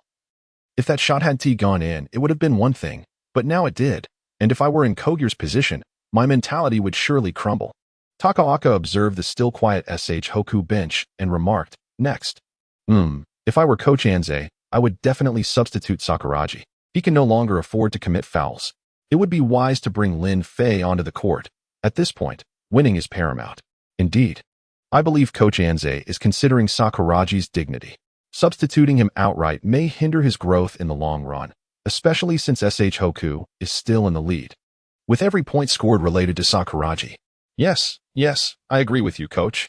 Just as Sen prepared to elaborate further, he suddenly felt Takaoka's piercing gaze, prompting him to change the subject and wear a characteristic sycophantic grin. On the spectator side of Hainan, Kaede Nobunaga exclaimed, I simply cannot bear to watch any longer. That red-haired fool is nothing but a disgrace on the court. Is there no one in SH Hoku who can replace him? I can't take it anymore. This play must have dealt a significant blow to Kogyo's mentality, after finally getting an opportunity, only to have it nullified. The shadow of that moment will likely linger. Maki Shinichi paid little heed to Sakuragi, recognizing that his fouls were to be expected. Kemizono Ikure wholeheartedly agreed. I suspect Kogyo will remember this moment every time he attempts a three-pointer. Even if he remains on the court, he may not perform effectively. I told you so. How could Sakuragi not mess up? His previous display was merely a fleeting moment. Indeed, this is now his norm. I can't wait to see him foul out. The spectators above the SH Hoku bench renewed their extreme mockery. Please, don't be like that. I believe Sakuragi is trying his best. You should be cheering for him. Haruko could no longer tolerate the ridicule and quickly intervened. Her gaze then shifted towards Lin Fei on the SH Hoku bench, silently wishing for him to enter the game soon. Back on the court, Sakuragi had been dragged back to half-court by Akagi and the others. Beautiful work. If we continue like this, we'll aim to have him fouled out soon. I actually think having him on the court could be beneficial. If used properly, he could cause SH Hoku to miss their shots. Laughter erupted among Hanagata and his companions as they surrounded Nagoya, filled with excitement. From now on, let us not focus on Kogyo. I trust that the previous play will impact his mindset. We'll keep our defensive efforts concentrated inside, ensuring we maintain control of the paint. After celebrating, Hanagata began outlining the next defensive strategy. Nagoya, we're leaving Sakuragi to you. However, he'll likely be more cautious now. Handle it as you see fit. Understood. Nagoya replied confidently, glancing at Sakuragi with disdain. For him, experience would easily surpass raw talent. Chapter 65. The Collapse of Kogyo. Lin Fei takes the court. The match continues. This time, Ito Takumi dribbled the ball to the midfield and paused once more. Upon glancing at Sakuragi Hanamichi, who was being pressured by Yuya Mitsuru, a smile crept onto his face before he swiftly passed the ball to Nagano Mitsuru. I'm back, so be cautious. Nagano received the ball, flashed a grin at Sakuragi, and feigned a shot. Sakuragi, startled, prepared to jump but hesitated, recalling past lessons, leaving his body frozen as if under a spell. In that fleeting moment of hesitation, Akagi rushed to cover. Yet, Nagano did not shoot. Instead, he passed the ball right in front of Sakuragi to Hanagata, who had already positioned himself beneath the basket on the right. Oh no, it's a pass. Akagi was taken aback, but it was too late to return to the basket. Hanagata received the ball, pivoted to draw closer to the hoop, and leaped high. He slammed the ball into the basket with force. 2019. Xianyang finally reclaimed the lead. Splendid. The players of Xianyang erupted in celebration once more. Akagi's gaze turned to Sakuragi, who wore an embarrassed expression. Just now, observing Sakuragi's incoherence. Akagi refrained from scolding him and simply patted his shoulder, advising him to just play without fouling, as there was still plenty of time left in the game. SH Hoku inbound from the baseline, with Miyagi initiating the offense. Upon crossing half-court, Miyagi instinctively glanced at the paint. Noticing that Sakuragi was tightly marked by Nagano, and Mitsui was still shadowed by Hasegawa, Miyagi felt a twinge of helplessness. Consequently, he was compelled to force his way through. But Takano suddenly came over to assist in marking Kogure.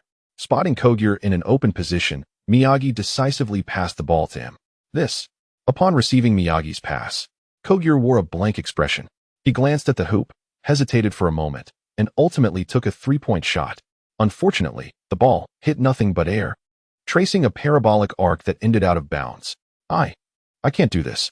Witnessing his shot fail to even graze the rim, Kogure's mental state deteriorated further. See, I told you, Kogure no longer requires our defense. This is indeed an unexpected boon, thanks to Sakuragi. Hanagata laughed heartily, exchanging high-fives with his teammates.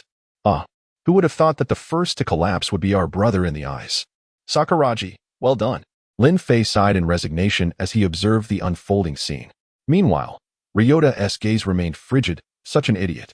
Lin Fei, Ryota, prepare yourselves. Just then, Coach Anze suddenly spoke up, clearly having recognized that Kogure could no longer continue playing and needed to be substituted for adjustments. As for when Fujima would take the court, it had become a secondary concern. Lin Fei glanced at Coach Anze and inquired, Coach, aside from Kogure, who else would you like to substitute? What do you think? Coach Anze retorted, it must be that idiot Sakuragi. Before Lin Fei could respond, Ryota boldly answered for the first time. Lin Fei frowned slightly. It should be Miyagi. He seems to be struggling the most on the court. After all, the opposing team's deceptive height and length have impacted Miyagi's performance, especially his passing lines. With his vision obstructed, he is particularly vulnerable to interceptions. Coach Anze nodded in approval. Correct. The two of you should prepare to enter. Strive to force the opposing team to reveal all their strategies in the second and third quarters. Lin Fei and Ryota nodded silently before rising from their seats. Lin Fei, Ryota. SH Hoku is finally changing tactics. It seems Xianyang is indeed superior in skill. In the Hainan spectator stands, seeing Lin Fei and Ryota rise, Sendō Akira chuckled. This is merely a coincidence. Had it not been for Sakuragi's foul, and if Kogure had made that shot, I doubt SH Hoku would have altered their lineup so early. After all, entering the game at this point poses a significant test for Lin Fei and Oppo's stamina.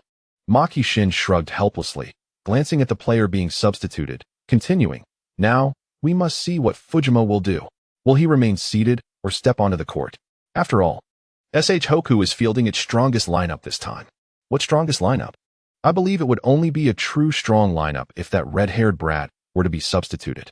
As long as he's south on the court, I doubt Fujima will take the stage, for that red-haired kid appears to be an undercover agent sent by the opposition, Kyoto Nobunaga asserted confidently.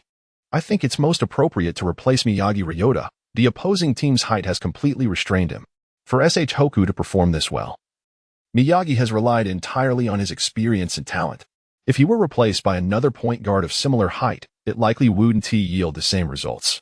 However, playing this way is indeed exhausting for Miyagi, and we may see an increase in his errors going forward. Sendō Akira agreed with Maki Shin's perspective.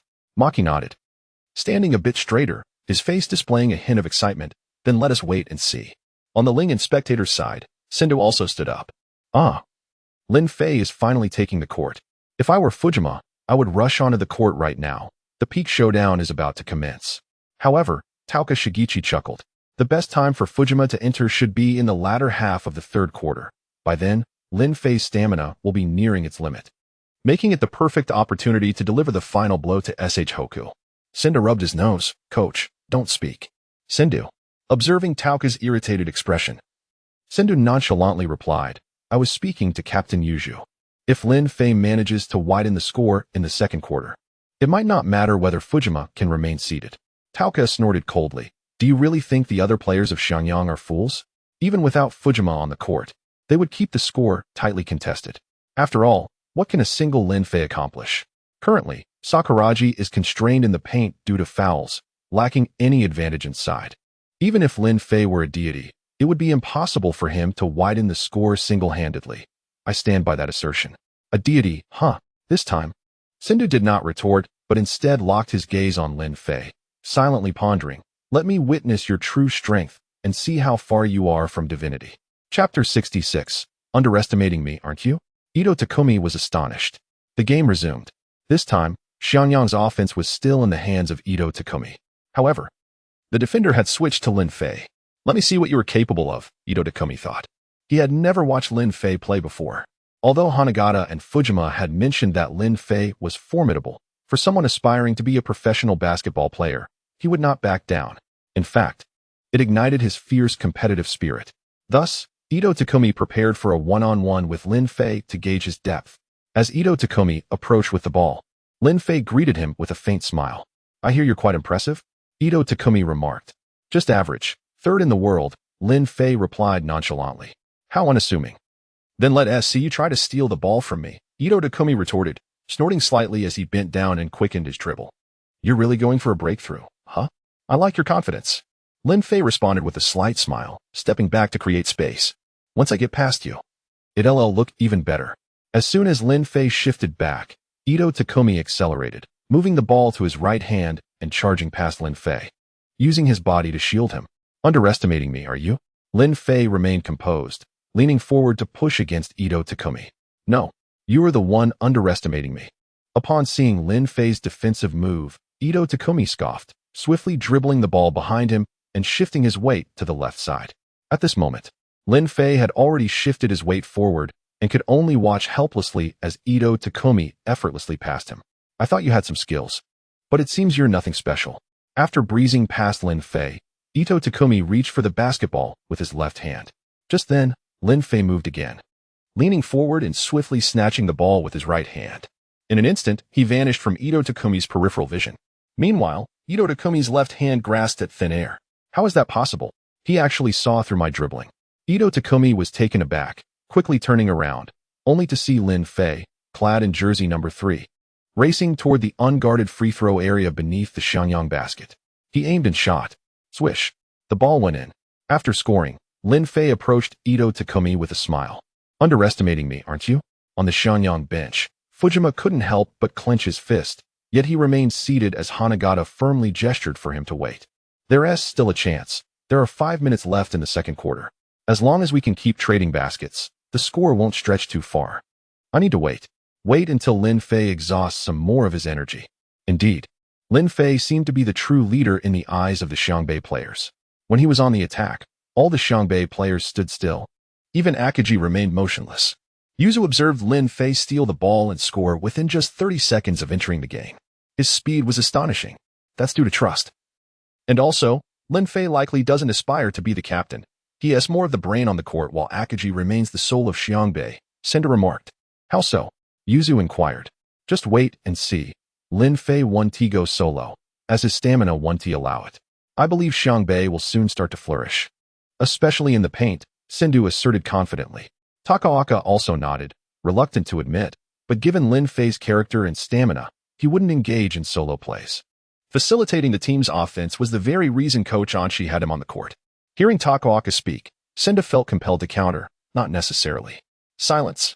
If I were Fujima, now would be the perfect time to enter the game because Lin Fei clearly doesn't care about Xianyang's inside advantage. With an inside advantage, Xiangbei's pace would slow down, while Lin Fei, Mitsui, and Rukawa excel in speed. As long as Lin Fei can orchestrate the offense well, the score will widen quickly. Of course, this is just my analysis. Since Fujima hasn't entered, perhaps they have some tricks up their sleeves, Maki Shinjitsu analyzed. Shinzo Ikaru watched Lin Fei high-fiving teammates on the court, shaking his head, feeling that Xiangyang was playing with fire. Fujima had already removed his jacket. But Hanagata seemed to be signaling him to wait a bit longer. Was he really that confident? That's not confidence. That's arrogance. That bespectacled guy rubs me the wrong way. Kiryu Nobunaga couldn't help but express his disdain. What is bothering you? Is it because you can't reach his fadeaway shot? Haha, Shinzo Akira chuckled. The game continued. Ito Takumi was on the offensive once more. However, he dared not let his guard down this time. As he saw Lin Fei approaching with a grin, Ito Takumi swiftly made a long pass before even crossing half-court, delivering the ball to Hanagata, who was stationed at the three-point line on the right. Upon receiving the ball, Akagi charged in from beneath the basket. He sensed that Hanagata was about to attempt a three-pointer. His fadeaway shot was unimpeded, with only Akagi able to provide minimal interference. Indeed, after receiving the ball, Hanagata took a deep breath, adjusting his mindset to the optimal state. He knew he had to make this shot to maintain Xianyang's morale and keep the score tight. Simultaneously, he wanted Fujima to see that with him on the court, he could rest assured. I will be your most trustworthy teammate. With this determination, Hanagata executed the most flawless fadeaway jumper. Akagi, arriving just in time, exerted all his strength to leap, hoping to disrupt Hanagata's shot. Feeling his body descending, Hanagata chose that moment to release the ball. With a gentle flick of his wrists, a smile graced his face. He could feel it. This was the sixth sense of a shooter, at the moment of release, that could predict the trajectory of the ball. Of course, this was contingent upon no one interfering. Just like now, as Hanagata flicked the basketball, he suddenly sensed a force pushing back against him. Chapter 67, the shocking 3-1, stunning the entire venue. Hua Xing felt a sudden resistance in his hand, and then he realized that the basketball glided gently along his fingertips, accompanied by a large hand adorned with colorful ribbons. I've been blocked. Hua Xing felt a sense of disbelief. Yet, from the faint reflection in his glasses, he caught sight of a figure landing beside him, cradling the basketball, and then dashing toward the center court like the wind. At the same time, Hua Xing landed, turned around, and finally recognized the newcomer, once again. It was Lin Fei. Impossible. How could he possibly block my fadeaway shot? Despite his incredulity, Hua Xing momentarily set aside his astonishment and began to chase after Lin Fei, even though he knew it was unlikely to catch up. He understood that as long as the ball had not gone through the hoop, his defensive duty must continue unabated. As Hua Xing exerted himself in pursuit, Lin Fei, already beyond the three-point line, suddenly slowed his pace. Seizing the opportunity, Hua Xing swiftly maneuvered in front of Lin Fei. What a chance! Those who strive are always rewarded. Hua Xing felt a surge of relief, for he had been the one to concede this point, and prior to that, he had instilled confidence in Teng Jun. Thus, he must stop this shot. Just as Hua Xing steadied himself, Lin Fei leaped suddenly. Observing Lin Fei's unexpected jump, Hua Xing had no time to think. In a flurry, he leaped toward Lin Fei to block him. Bang! Hua Xing watched as Lin Fei's arm accelerated to collide with his own hand. The impact resonated clearly, even audible to those on the sidelines. He asked, looking for a foul. I let my guard down. In that moment, Hua Xing comprehended the significance of Lin Fei's sudden pause. It was a tactic to wait for the flustered Hua Xing, who had no time for deeper contemplation. Now, anxiety gripped Hua Xing's heart. If this three-pointer went in, it cannot go in. Oh God, please, it cannot enter. Hua Xing fervently prayed within himself. At that moment, all eyes turned toward the basketball Lin Fei had released. The ball traced a perfect arc through the air, crashing heavily against the rim, bouncing back, and then falling, producing a crisp sound as it grazed the net, swooshing into it. Simultaneously, the referee's whistle pierced the air. 3-1. Hua Xing stood frozen, caught in a mix of bewilderment as he processed the referee's call. Meanwhile, the crowd erupted in a thunderous cheer. Number 3 from Xiangbei is incredible.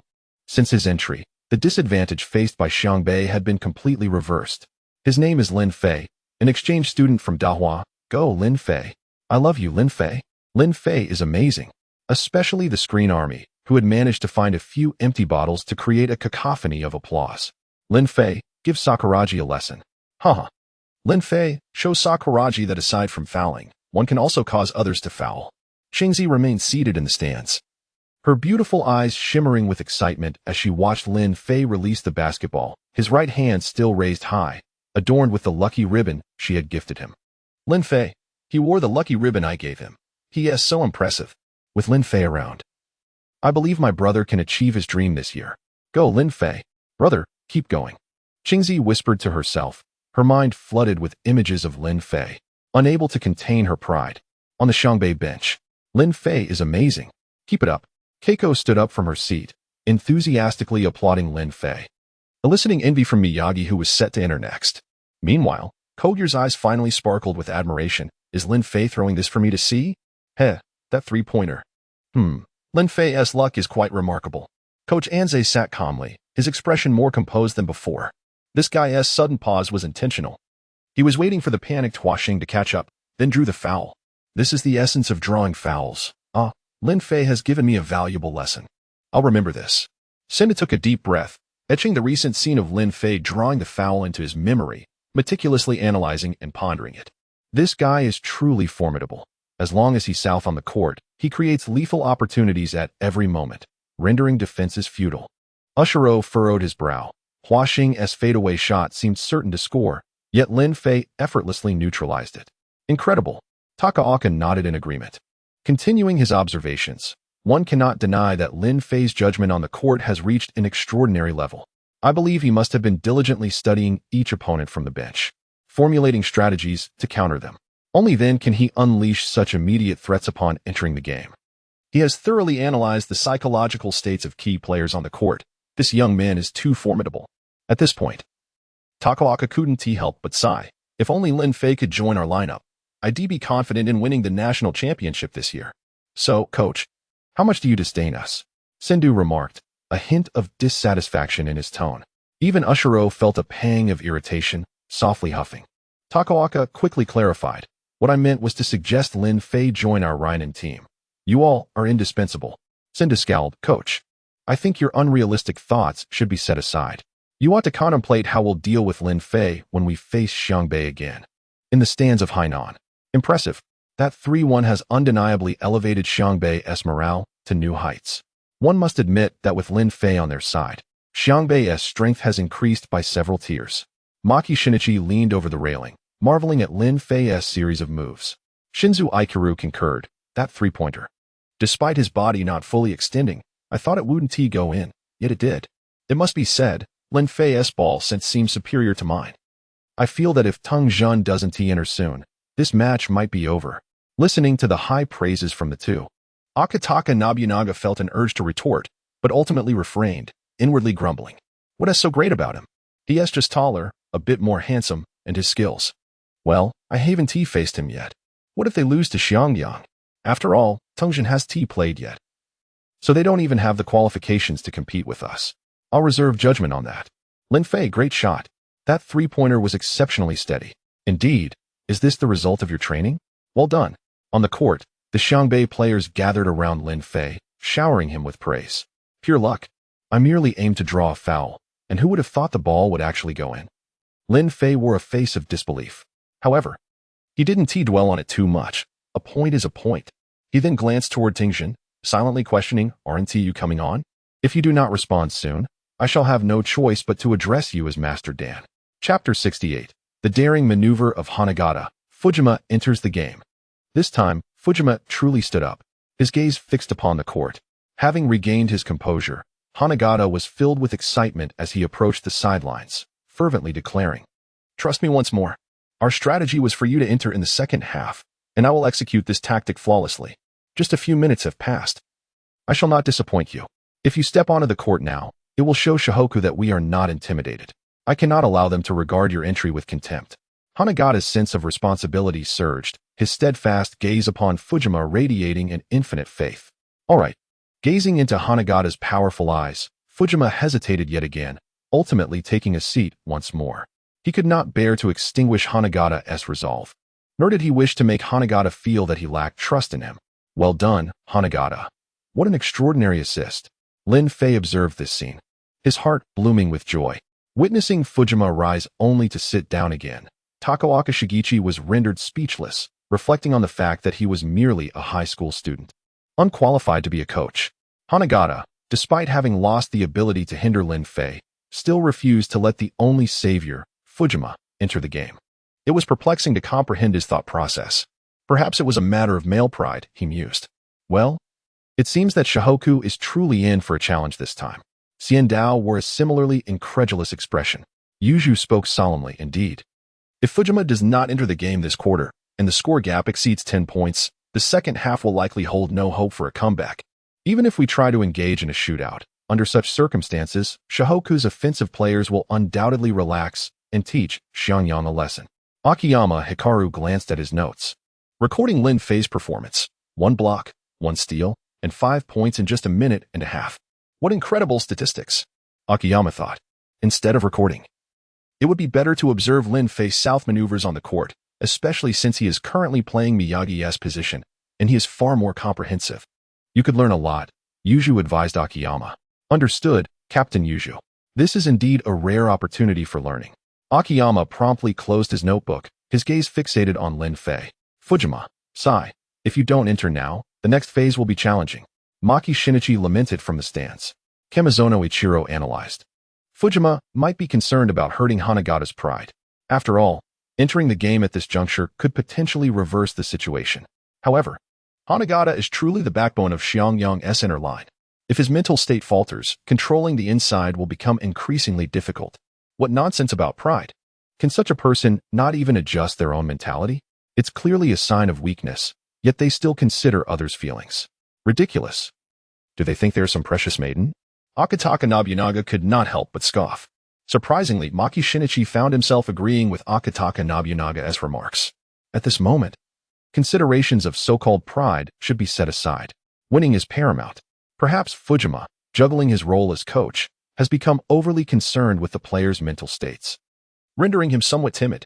On the court, Lin Fei had already arrived at the free throw line, where the players in the paint had taken their positions. Gazing at the hoop, Lin Fei assumed a shooting stance. The shot was certain to succeed, and everyone's mentality remained relatively relaxed. However, Sakuragi Hanamichi called out to Lin Fei, "Don't make it. Just hit the backboard so I can grab the rebound and dunk it." Lin Fei smirked, replying, "Sure thing, but if you can't grab it, don't blame me." "No blame at all, my good brother. I'll treat you to ice cream after the game." "Sounds good." The other interior players wore expressions of annoyance. Akagi yelled, "You too. Speaking so loudly, do you think we don't exist?" Hanamichi, however, was even more baffled, feeling it was a blatant humiliation. "Why do you assume the rebound is yours? How arrogant. Idiot." Ryota Miyagi stepped back, his legs coiling for power. "Is this a game now?" Lin Fei chuckled, glancing at everyone's expressions before lifting his hand to shoot. Swish. The ball went in. Hanamichi couldn't help but wipe the sweat off his brow. If that shot hadn't gone in, Xiangyang might not have secured the rebound. After all, in such a free-for-all state, Akagi and Sakuragi would struggle to compete. "Damn it, Lin Fei, how could you make that shot?" Hanamichi exclaimed, enraged. Just moments ago during Lin Fei and Appo's free throw, it was he who had jumped the highest, followed closely by Miyagi. "An error. Ugh, my shooting touch has been off lately. I could make it with my eyes closed. I can't help it." Lin Fei shrugged. "Quit dawdling." Defense. Akagi admonished, delivering a light tap on Hanamichi's head to end his distraction. On the court, Ito Taku dribbled past half-court, glancing at Lin Fei's position before swiftly passing the ball to the right side of the paint to Takano Shoichi. This time, they aimed to dominate the inside. Takano Shoichi positioned his body against Ryota Miyagi, holding the ball with his back to the basket, continually surveying the movement of his teammates. Meanwhile, Hanamichi, invigorated by Lin Fei's series of attacks, was energetically pursuing Nagano, denying him any opportunity to receive the ball. Hasegawa Kazushi, under Mitsui's watchful eye, also found no openings to receive the ball. "Give it to me." Just as he hesitated, Hanagata, having resisted Akagi, suddenly shouted. Takano Shoichi wasted no time. After securing his position against Ryota, he made a diagonal pass to Hanagata in the paint. "Are you going for a fadeaway jumper?" Akagi felt a sinking sensation in his heart, yet recalled Lin Fei's previous block on Hanagata, which had come from the side. "Here it comes." Akagi decided to take the initiative, slightly tilting his body to the right, just as Hanagata was about to make his move. Perfect opportunity. However, in that fleeting moment, Hanagata abruptly altered his ball-handling posture, propelling himself upwards towards the basket with explosive power. "Not good. He's going for a dunk," Akagi gasped, realizing too late that Hanagata's feint had been convincingly executed, and once again, he had underestimated him. Yet now, to leap in contest would likely result in a foul, and he might not even succeed in blocking Hanagata's dunk. This shot must go in. Only then can we rejuvenate everyone's spirits. Captain Fujima is watching. Hanagata roared internally, raising the ball high, just as it was about to meet the rim. Yes, As Hanagata's hand surpassed the hoop, a wave of confidence washed over him. Suddenly, a roar erupted from behind him, followed by a massive hand descending upon the basketball he was about to release. With the force of inertia, the basketball slipped from his grasp, forcefully pinned as if it were a nail lodged in the backboard. That hand, adorned with a colorful ribbon, was all too familiar to Hanagata. In his heart, he screamed, "Not again." "It's Lin Fei." Witnessing this scene, Fujima suddenly rose from his seat, his heart roaring with the thought, "You have betrayed me." Chapter 69, Xiangyang's Strategy. At this moment, Huaxing's mental state had completely crumbled.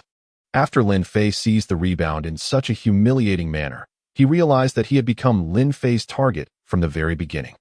It was at this moment that he recalled Nankai Kochiro. During that match where Xiangbei faced off against Sakuragi, Lin Fei had similarly humiliated Nankai Kochiro. In that game, Huaxing had even prayed not to collide with Lin Fei on the court. Unfortunately, he had forgotten his own significance on the court. How could he not be suppressed by Lin Fei? At this moment, after Lin Fei secured the rebound, Rukawa Kaede had already dashed towards Xiangyang's half. Lin Fei accurately passed the ball to Rukawa Kaede, who then proceeded to execute a one-handed dunk beneath the unguarded Xiangyang basket. On the sidelines, Fujima took a deep breath, removing his jacket. In the Ling and spectator area, as they witnessed Lin Fei turn Huaxing's points into mere illusions and then Rukawa's lightning-fast counterattack, Tauka Shigechi's side. Realizing that this team, lacking a coach, was in disarray, Xiangyang's mental state had surely collapsed. "Fujima, oh Fujima, coaching isn't merely about this." However, Sendō excitedly remarked that it was all right. He believed that Fujima would no longer heed Huaxing's words, and Huaxing lacked the courage to keep Fujima on the bench. The true confrontation was about to commence. Xiangyang's strategy had been completely disrupted by Lin Fei. Ever since he took to the court, it seemed that the mentality of all Xiangbei players had shifted. Even Sakuragi Hanamichi had shed his timidity. It was truly perplexing what kind of magic Lin Fei possessed. Wozumi pondered. Tauka Shigechi stated that this was because, although Lin Fei was playing in Miyagi's position, had anyone noticed how often Lin Fei penetrated the paint? Just like that recent rebound, with Lin Fei on the court, Xiangyang's interior advantage had vanished, leading to a gradual relaxation of their focus on Sakuragi Hanamichi. Listening to Tauka's words, Wozumi recalled and gasped in realization. Indeed, it seemed Lin Fei could perform effectively from any position, which was simply astonishing. Observing Lin Fei on the court, Tauka provided a final summary. Lin Fei's physical prowess, combined with his keen insight, had allowed him to adopt a fluid role on the court. I believe Coach Onchi recognized this trait in Lin Fei, which is why he did not designate a fixed position for him. Consequently, Lin Fei's ability to facilitate play emerged, appearing wherever support was needed. To truly neutralize Lin Fei's impact, the only solution would be to mark him closely. Unfortunately, the players on Xiangyang were utterly incapable of achieving this. Yet Sendō shook his head again, his expression turning serious for once. "Coach, I believe the best strategy against Lin Fei is to engage in a shootout. Wear him down until he exhausts himself and exits the game." Just as Tauka was about to chastise him, Sendō continued. "The coach should recall that during our last practice match, I had managed to defend against Lin Fei with some success. However, we overlooked a crucial point. During that practice match, neither Mitsui nor Miyagi were present, and Sakuragi had only just begun learning basketball. But now, the situation is different. If we intend to defend against Lin Fei, you must be the team's ace. By limiting Lin Fei's performance, our ace would also be curtailed, and at that moment, it will be time for Mitsui, Miyagi, and Rukawa to step up. These individuals are invaluable key players." Tauka did not refute this, but instead continued to observe the court, placing himself in the shoes of Xiangyang's head coach. At this moment, however, Fujima merely called for a timeout. This decision left everyone puzzled. Was Fujima not planning to enter the game? That shouldn't be the case. On the Hainan side, seeing Fujima only request a timeout, Shinzong Ichiro looked perplexed. Maki Shinichi pondered for a moment before explaining. "I believe if Fujima did not enter the game when Lin Fei first appeared, then after Xiangyang's humiliation, it is indeed not the optimal time for him to enter. If Fujima comes on now, it may not reverse the disadvantage and could even demoralize the other players. In their minds, Fujima's appearance would signify that they had crumbled under pressure, and once their mentality falters, they may begin to fear the game. Thus, they would rely even more heavily on Fujima, isolating him on the court and causing him undue fatigue. You all are overthinking this. If it were me, I wouldn't care about the timing of entering the game. Winning is what matters most, regardless of the fatigue. Akitani Nobunaga stated with boredom. Maki Shinichi and Shinzong Ichiro paid no heed to his words, continuing to focus on the court.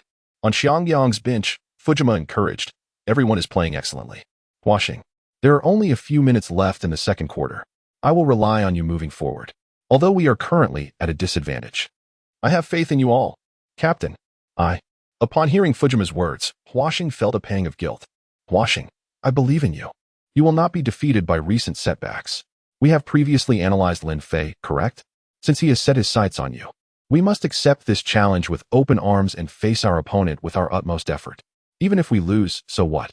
The court is not a solitary battle. One person's victory does not define the outcome, just as one person's strength does not equate to greatness. We are a team fighting together."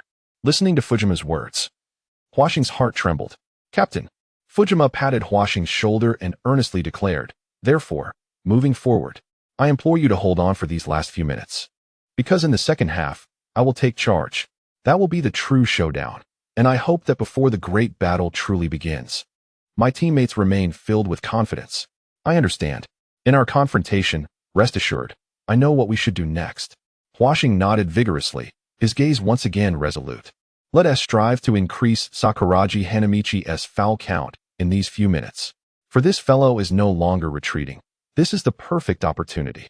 Fujima smiled slightly, giving one last piece of advice to his teammates. Chapter 70, The True Crisis of Xiangbei. The timeout has concluded. The players from both teams re-enter the court, and the score stands at 20-27, with Xiangbei leading by 7 points. Xianyang initiates the ball from the baseline, commencing a new wave of offense. The revitalized Taku brings the ball into Xiangbei's half, glancing at Lin Fei approaching him before swiftly passing to Nagano Man. Positioned just inside the left three-point line. "Humph. Watch how I defend you this time." Sakuragi Hanamichi grins with confidence, closing in rapidly. "Just you? It's not that I underestimate you, but you're simply not up to par." With a cold chuckle, Nagano Man dribbles closer to the paint, asserting, "Get lost. You're nowhere near Lin Fei's level." Hearing this, Sakuragi's temper flares, and he bellows, "Don't look down on me. You barbarian have no idea of the strength I possess." With that, he extends his arm, effectively blocking Nagano Man's path. Unperturbed, Nagano Man pretends to pass the ball into the paint. "Such an obvious pass? I want to let you get that off." Sakuragi reaches out, determined to swat the ball away. Then, with a loud smack, his palm connects directly with Nagano Man's hand. "Hello. Xiangbei number 10 foul." At the sound of the referee's whistle, Sakuragi is taken aback. All the Xiangbei players freeze. This marks Sakuragi's third foul, and he has only played 1 quarter. The second half hasn't even begun yet. "Beautiful. Sakuragi, that makes 3. Let us aim for 5 fouls this quarter. I told you, dogs never change their ways." Lin Fei's training merely delayed Sakuragi's foul timing, but the number of fouls is unchangeable. "Please, don't say that. Give Sakuragi some credit. After all, we want to see him in the second half." Haraha. The members of the Sakuragi corps jeered loudly, oblivious to Haruko's furious gaze. Meanwhile, on the Xiangbei bench, Kogir and Miyagi have already risen, their faces etched with concern. Only they understand the magnitude of Sakuragi's role on the court. If he were to be sidelined, the advantage in the paint would diminish, even with Lin Fei on the floor, as he primarily focuses on organizing plays rather than concentrating solely on the interior. This Sakuragi, how can he be so unteachable? It's infuriating, all of Lin Fei's training wasted. Ko seethed, her face a mask of worry. "Coach, what should we do now?" Kogir nervously inquired of Coach Anze. "Just 3 fouls, it's still early. I'm prepared to give him 4 opportunities this quarter, so there's no rush." Coach Anze chuckled, betraying no hint of anxiety. In the stands of Lingnan, Sen looked slightly surprised, glancing at Fujima's position. It seems Fujima is also an observational player. The recent timeout not only boosted morale, but seemingly set a terrifying strategy in motion. Takaoka nodded, taking up Sen's thought. "Indeed, I believe Fujima's strategy is to provoke Sakuragi into fouls, ideally forcing him to accumulate 5 and exit the game. Without Sakuragi to anchor the paint, Fujima's entry would facilitate a seamless connection in the interior, allowing Xianyang's high-position tactics to truly shine." Uzumaki observed Akagi on the court and remarked, "Akagi is certainly struggling. He is unable to unleash his full potential. Should Sakuragi exit, Fujima's entrance in the second half could present the perfect opportunity. The coming minutes will be a significant test for Xiangbei. They will undoubtedly target Sakuragi for further fouls, compelling him to play cautiously unless Coach Anze decides to substitute him. Yet there is no sign of such intention from Coach Anze. Let us wait and see. Perhaps Coach Anze believes Sakuragi still has something to contribute. Sin chuckled. In the stands of Hainan, Maki Kenichi discerned Xiangyang's strategy, wryly noting, Xiangbei is in trouble now. If Sakuragi accumulates 4 fouls in the second quarter, he won't play in the third. At that point, Fujima can execute his high-end tall tactics. It's undeniable how adept Fujima is at seizing Xiangbei's weaknesses and reversing their predicament. But why does Coach Anze keep Sakuragi on the court? Hearing Maki's analysis, Sendō Akira asked. Maki explained, because there are still a few minutes left in the second quarter, I believe Coach Anze is hoping for a gamble. To extend the lead further, substituting Sakuragi now would be ill-timed. Without the pressure in the paint, Xiangbei's height advantage would diminish, making ball movement significantly more challenging. Sigh. Such thoughts are misguided. That red-haired lad is undoubtedly terrified on the court right now, rendering him nearly useless. He might as well come off the court. Akitane Nobunaga scoffed. However, Maki shook his head. It's different. As long as Sakuragi is on the court, he continues to draw Xiangyang's fire. Only then can the other players from Xiangbei find opportunities to shoot. Ultimately, the path ahead for Xiangbei appears daunting. Sendō Akira concluded with a somber tone. On the court, Sakuragi is enduring the judgment of his peers. You fool. After so many games, have you forgotten everything we taught you? Have you no memory at all? Are you a pig? Such an obvious bait for a foul. Didn't Lin Fei warn you long ago? Don't reach out. How can you not control your hands? Idiot. Fouls equal to rebounds, haha. Honestly, if I were you, I would be too ashamed to stand here. Even if Coach Anze has substituted you, I would have taken myself off the court by now. Sakuragi's actions have incited public outrage. Even Lin Fei couldn't help but curse under his breath. Yet, Sakuragi merely lowered his head, absorbing all the criticism. This was not only due to his formidable psychological resilience but also because, just moments ago, he had inadvertently glanced at Coach Anze, whose eyes sparkled with encouragement and belief. Chapter 71, The Divine Dunk. The entire court is awestruck. Observing the silent and downcast Sakuragi Hanamichi, Lin Fei felt he might have overstepped his words. Considering that Sakuragi had only recently taken up basketball and deserved the opportunity to grow. Thus, he offered some consolation, suggesting, for now, just position yourself in the paint and observe closely. I shall seek retribution on your behalf. Suddenly, Sakuragi lifted his head and looked at Lin Fei. You just called me a dog day. What does that mean? It means you're quite remarkable, Lin Fei replied awkwardly, scratching his nose. Sakuragi nodded. All right. Lin Fei, thank you, you dog day. Lin Fei. Dog day host. I can't hold back, haha. Lin Fei. The match continued. Sakuragi adhered to Lin Fei's strategy, firmly standing beneath the basket without flailing his arms. Meanwhile, the ball was already in play from the sideline for Shohoku. Ito Takumi's gaze flickered towards Lin Fei's position. However, at that moment, Lin Fei suddenly dashed towards Shohoku's half. This unexpected movement left Ito momentarily stunned. Taking advantage of Ito's distraction, Rukawa Kaede swiftly cut in and intercepted the ball from Ito's grasp. Oh no! A jolt of panic surged through Ito. Rukawa charged into the half-court, glanced at Lin Fei, hesitated briefly, and then opted to continue dribbling himself, driving to the basket for an easy layup. Well done. Lin Fei didn't mind that Rukawa had passed to him. He extended his hand for a high five. Thanks, I'll pass to you next time. Rukawa replied, slightly taken aback but reciprocated the gesture. It's fine. As long as you believe you have a better opportunity, Lin Fei nonchalantly remarked. The score didn't dampen Shohoku's spirits. They understood that as long as they kept scoring without falling too far behind, their mentality remained paramount. After all, their ace was still watching from the sidelines, and they couldn't afford to disappoint him.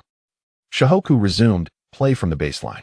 After securing the ball, Ito glanced once more at Lin Fei. This cursed habit had unconsciously formed. At that moment, he abruptly noticed that Shoyo had shifted to a full-court press. Ito quickly checked the game clock. Only 2 minutes remained. How could he allow himself to be distracted? Just as Ito stole a glance at the time, Lin Fei had already crouched and lunged right in front of him. With a flick of his wrist, he snatched the ball from Ito's hands. Once in possession, Lin Fei dribbled, swiftly pivoting to enter the left side of the three-point arc. Don't let him shoot. Ito snapped back to reality and shouted, hastily pursuing him from behind. At that moment, Hanagata and Nagano had already shed their defenders and positioned themselves in front of Lin Fei. Yet, Lin Fei, undeterred, pushed forward into the paint beneath the basket.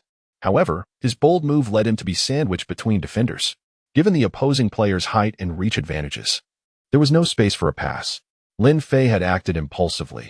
He should have passed the ball to me right after the steal, Mitsui thought, frustrated. In the stands, Sendō had risen, intently watching Lin Fei's every move, fearful of missing a critical detail. Why is Lin Fei so reckless? This isn't like him at all. Even I wouldn't have a solution against Shoyo's interior defense. Yuzuki furrowed his brow. Takaoka spoke up, he is still young. It's normal not to be composed all the time. A mistake here, and there is part of the learning process. And for a player like Lin Fei, every error is a step towards growth, a good thing that allows him to realize he isn't infallible. Why do I feel like Senior Lin Fei is about to make a big move? A quiet Akita murmured to himself. Good heavens. This is the first time I've seen Lin Fei struggle. Haha, Shihoku is performing admirably. Lin Fei might not even be able to pass the ball now. It seems this guy isn't omnipotent. Sakuragi Hanamichi dared not move, and without his screens, the pressure from Shoyo intensified. Seeing this, Maki felt an inexplicable sense of relief. Heh, Captain, why are you so pleased that Lin Fei is facing difficulties? Shinzu Aikiru inquired curiously. Am I? Maki replied, slightly surprised, before chuckling.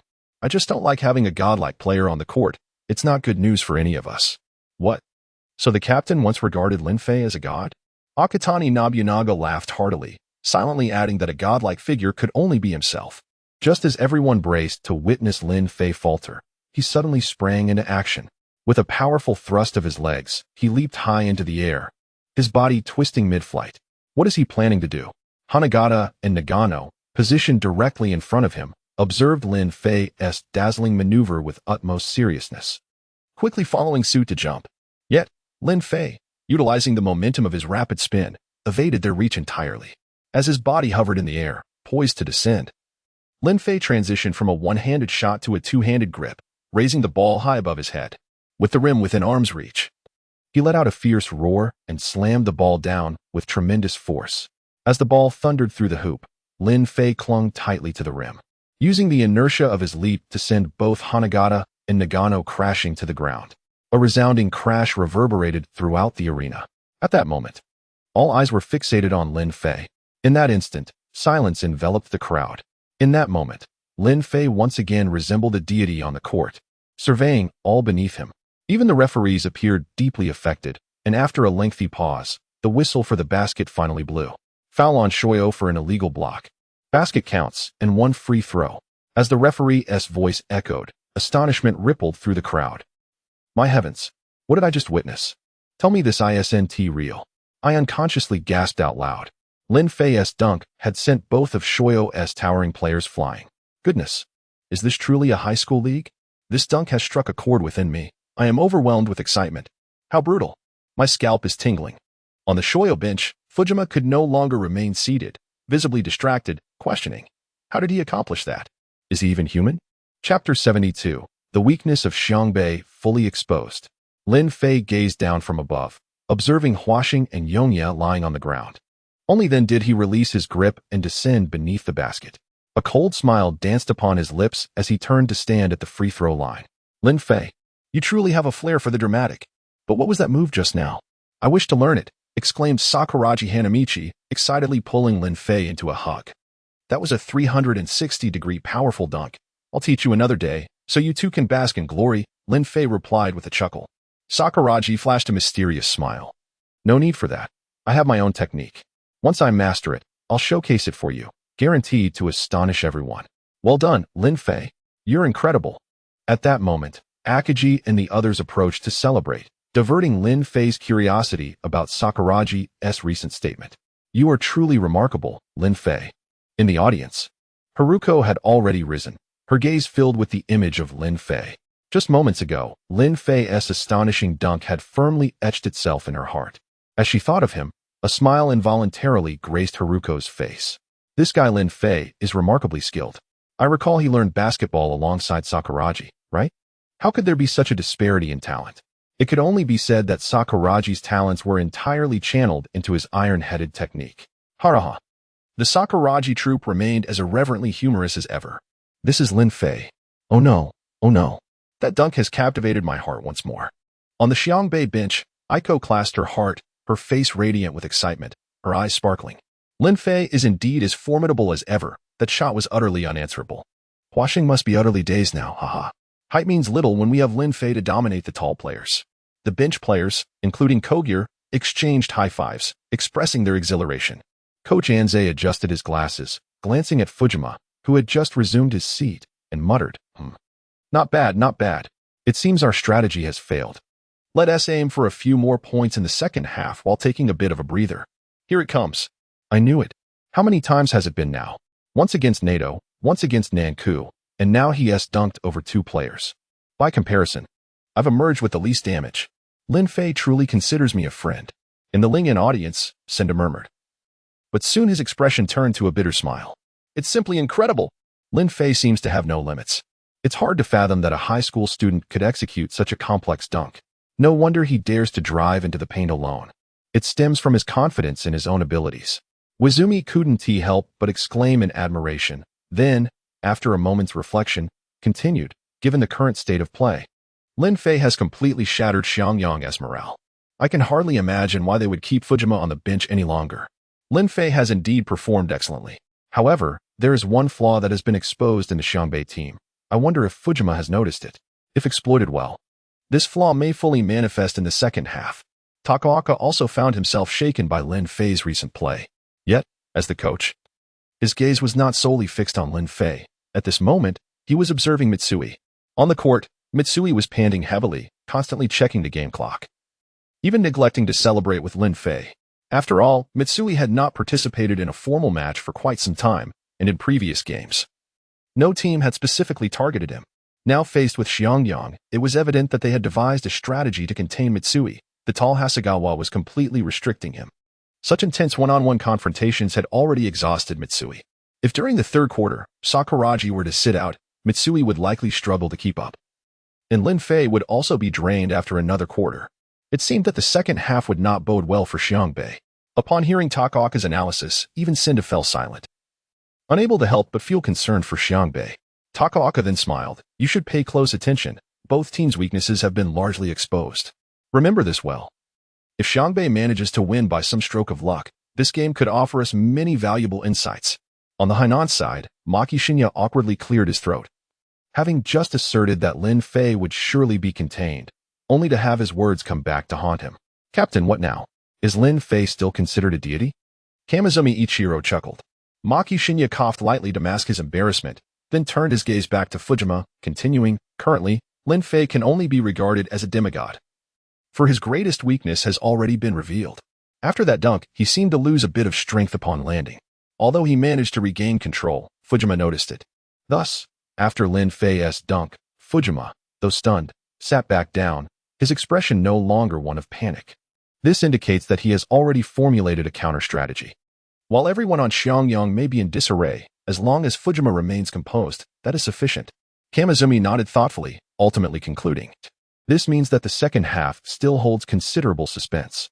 Indeed, great suspense, and I believe the scales of victory may very well tilt in favor of Xiangyang. Maki Shinya stated earnestly. What? That can't be. The current score is a 10-point deficit, and if Lin Fei makes another free throw, it will be 11 points. If Xiangbei engages in a shootout, the advantage is clearly theirs, Akitani Nobunaga interjected. Maki Shinya shook his head, pointing towards Mitsui on the court. Have you not noticed that Xiangbei's weaknesses in this match against Xiangyang are gradually being exposed? Mitsui, their shooter, is now gasping for breath. I fear that in the second half, he will soon be exhausted. Without Mitsui as a shooter, and with Sakuragi's absence in the paint, it will be challenging for Xiangbei to engage in a shootout during the third quarter. And what about Rukawa? He performed so well in the first quarter. I believe he can step up in the third, Akitani insisted, still unconvinced. Maki Shinya glanced at him with a wry smile. Your powers of observation are commendable, but you overlook one crucial detail. Fujima was absent in the first quarter. When he enters the game, you will truly understand the extent of his prowess. How strong can he be? Can he outmatch Lin Fei? Akitani frowned, internally scoffing at the notion. Chapter 73, Adversity, Akagi's Unexpected Injury. On the court, Lin Fei confidently sank the free throw, bringing the score to 20-31, with just 2 minutes and 40 seconds remaining in the match.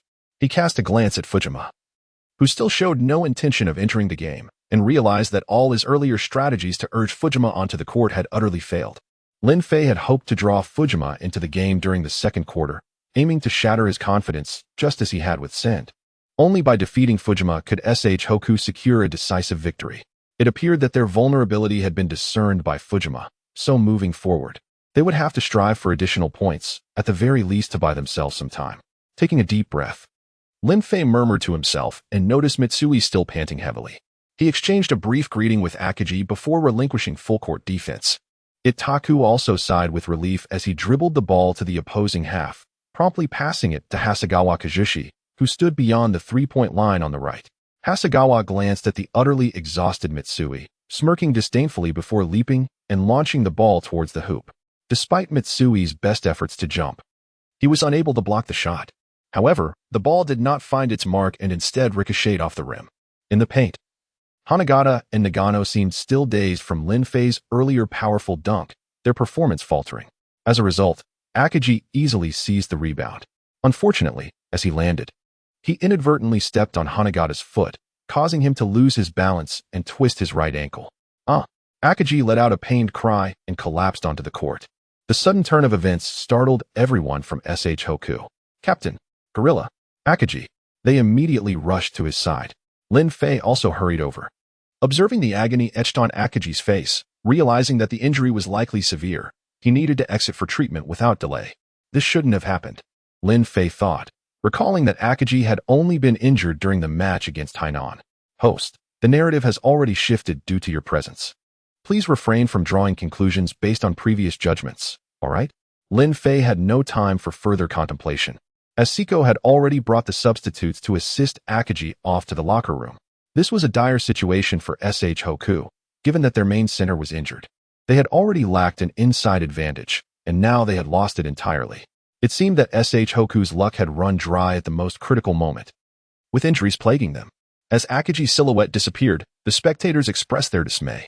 Without Akagi, SH Hoku's interior would essentially belong to Xiangyang, and no one believed SH Hoku could secure victory now, regardless of Lin Fei's astonishing performance. Fujima from Xianyang had yet to step onto the court, with Akagi sidelined. It was clear that all of SH Hoku's plans had been thrown into disarray. Yuzumi sighed in regret, realizing that Fujima's wait had proved worthwhile. The second half would present SH Hoku with hellish challenges, without Akagi and with Sakuragi already facing 3 fouls. It was unlikely he could be subbed out in the third quarter. If Xianyang continued employing foul tactics to eliminate Sakuragi, SH Hoku would entirely lose their inside game. Mitsui and Lin Fei lacked the stamina to sustain the entire second half. Alas, it seemed SH Hoku was truly finished. Takaoka Shigechi also sighed helplessly at the evolving circumstances on the court. The game was perpetually unpredictable. Despite SH Hoku's talented players, their bench was regrettably lackluster. In instances like today's injury to their team spirit, Akagi, they would find themselves severely disadvantaged. Moreover, Mitsui and Lin Fei could not endure much longer in the third quarter, making the upcoming phase for SH Hoku incredibly challenging. Yet, I am quite curious about how Coach Anze will adjust the lineup. Send, too, lamented the misfortune befalling Lin Fei, as Akagi's exit had stripped SH Hoku of their foundational support in the paint. Moreover, Akagi's injury would undoubtedly shake the team's morale, making it difficult for anyone to heed tactical directions at this juncture. But speaking of this, Sen suddenly inquired, by the way, Coach, if it were you, how would you arrange the remainder of the second quarter? Takaoka pondered for a moment before responding. If I were Coach Anze, I would temporarily deploy a center to hold the fort for the remainder of this quarter, then reassess the strategy based on Akagi's condition. If he truly cannot continue, I would have Lin Fei and Mitsui push through until they can no longer go on, at which point we would have to leave the outcome to fate. Sen remained silent, acknowledging that this indeed seemed the most prudent course of action. Meanwhile, on the Hainan side, Maki Shinichi slapped the railing in frustration at Akagi's injury, fearing it might become a painful memory of his high school basketball career. Even though SH Hoku maintained a lead, the absence of an inside advantage posed a significant opportunity for Xiangyang. Should they secure victory, it would leave Akagi with a haunting regret, considering how formidable this SH Hoku team truly was. Shinzo Ikuru also sighed in sympathy. Maki furrowed his brow, stating that this could only be attributed to Akagi's ill fortune. An exceptional center, yet during his first and second years, he lacked reliable teammates, reducing SH Hoku to a one-man team. Now that he finally had capable allies, he had succumbed to injury. It seemed to be fate's cruel design. This year's SH Hoku might well be at an end. On the court, the game continued. However, to everyone's astonishment, SH Hoku did not substitute a center, but instead brought in Miyagi. Following Miyagi's entry, Lin Fei's position remained largely unchanged. SH Hoku's lineup transformed into a dual-point guard formation. Dual point guards. SH Hoku was choosing to accelerate their offensive pace, yet they lacked sharpshooters. On the Xianyang bench, Fujima fell into deep contemplation. Chapter 74, Dual Point Guards? Indeed, the Xiangbei team surprisingly opted for a dual point guard strategy, aiming to penetrate the interior. Such a tactic seems rather audacious. Observing the lineup on the court, Coach Takuaka's expression darkened, as Coach Anze's unconventional approach starkly contradicted his own philosophy. Akiyama asked Coach, "What exactly is a dual point guard?" Takuaka elucidated that it is a literal term, referring to a highly unorthodox tactic that leverages the agility of the point guards to enhance the team and oppo's overall tempo. The primary objective is to continuously assault the opponent's defense through a breakthrough-centric approach, maximizing the offensive capabilities of the team. This strategy hinges on three principal aspects. Firstly, it accelerates the pace of offense, which is the true essence of the dual point guard tactic. Once the dual point guards enter the opponent's half, they swiftly make decisions on passing, compressing the transition time between offense and defense, compelling the opposing players to adapt to their rhythm, thus seizing control of the game tempo. Secondly, it improves the success rate of breakthroughs, with players engaging in screens, facilitating extensive ball movement on the perimeter, one focusing on penetrating the interior, while the other seeks opportunities outside. Thirdly, it reinforces passing and cutting coordination, with players alternating their incursions into the paint, forcing the opponents to follow suit in defense, leading to open shots for teammates. Naturally, if a prime opportunity arises, the dual point guards may seize the chance to score themselves. In essence, this dual point guard strategy demands exceptionally high technical skill and physical endurance from the players. However, given the significant height disparity with Miyagi and the current physical state of Lin Fei, such an intense strategy appears unfeasible. It seems Xiangbei's campaign may reach an early conclusion. After Takuaka's explanation, Akiyama diligently noted everything down. I suspect that Miyagi's inclusion serves merely to liberate Lin Fei, allowing him to showcase his free-spirited abilities. Yet, this inevitably leads to greater exhaustion for Lin Fei. What will happen in the third quarter? Sendō murmured softly, ensuring no one else heard. Meanwhile, on the Hainan's side, Maki Shinichi turned his gaze towards the recently entered Miyagi. Unable to restrain his curiosity, how will this play out? Are they attempting to score quickly? Miyagi seems incapable of penetrating the interior. What purpose does his presence serve? Coach Anze's strategy indeed appears somewhat radical, yet it demonstrates that Xiangbei has not relinquished the match. They still aspire to accumulate points, aiming to carry some advantage into the second half, especially considering the uncertain condition of Akagi's injury. It's wise to retain a glimmer of hope. Analyzed Shinzo Akira. Maki shook his head. Hope? Miyagi's height renders him incapable of finishing at the rim, and Mitsui, as a shooter, has already begun to exhaust himself. Lin Fei might still contribute, yet he bears numerous responsibilities on the court and cannot shoulder too much. Relying solely on Rukawa? That won't suffice. Without Akagi's presence in the paint, Rukawa will struggle to penetrate. Are you overlooking that red-haired lad? Suddenly interjected Akitaka Nobunaga, who had been silent until now. Maki merely smiled. Experience is lacking. One cannot rely on a single pillar. At that moment, the game was already underway. With Akagi absent, Xiangbei's interior indeed fell under Xianyang's dominion. After securing the ball, Hanagata swiftly drove to the basket, reclaiming 2 points. Instantly, the confidence of the Xianyang team surged once more. Xiangbei executed a baseline throw-in. Upon receiving the ball, Miyagi promptly advanced it to the half-court. As he contemplated a breakthrough, Lin Fei, positioned at the right three-point line, suddenly called for the ball. Without hesitation, Miyagi passed it to Lin Fei. Upon receiving the pass, Lin Fei expertly faked left and right, momentarily bewildering the defender, Nagano Monica, before making his move to penetrate. As he approached the interior, he glanced at the recovering Hanagata and Takano. This time, Lin Fei chose not to drive directly. Instead, he held the ball with one hand, feigning a pass to the left wing charging Rukawa. "Careful, he's passing," Hanagata shouted instinctively. At that moment, the closest defender to Rukawa was Hasegawa Kazushi, who was guarding Mitsui at the three-point line. Hasegawa instantly grasped the situation and dashed toward Rukawa. Lin Fei, however, merely smiled, deftly flicking his fingers as the ball was about to leave his grasp. The trajectory of the basketball altered swiftly, heading straight for Mitsui, who was still gasping for breath. What? How was that possible? The shot could change its course. The Xiangyang players were taken aback. Meanwhile, Hasegawa, rushing towards Rukawa, found himself unable to halt his momentum, helplessly watching as the basketball reached Mitsui's hands. Despite panting heavily, Mitsui's body had already formed muscle memory, executing a shooting motion he hadn't performed in a long time. His gaze resolute. "It won't go in." Hasegawa prayed silently. "Mitsui, you must make it." The Xiangbei players echoed their hopes. Swish. Mitsui finally released the ball. All eyes were glued to its trajectory, culminating in a successful swish through the hoop. After the basket, Mitsui gasped for air, smiling at Hasegawa. 9 points. Hasegawa, stunned, was reminded by Hanagata, "Don't be dazed. That was merely a coincidence. Mitsui's stamina cannot sustain such precision. Pay it no mind." Hanagata approached, offering comfort before proceeding to the half-court. Xiangyang's offense resumed. Lin Fei endeavored to conserve his energy, positioning himself to assist against Itataku. Just then, someone gently tugged at his arm. Turning around, he saw Rukawa. "I'll take it from here." Rukawa's voice was still somewhat blunt, yet Lin Fei detected a hint of concern. "All right." Lin Fei acquiesced but added, "That guy is likely to pass directly over Miyagi's head into the interior, targeting Miyagi." "Oh." Rukawa replied, glancing towards Itu, calculating the distance before stealthily maneuvering closer.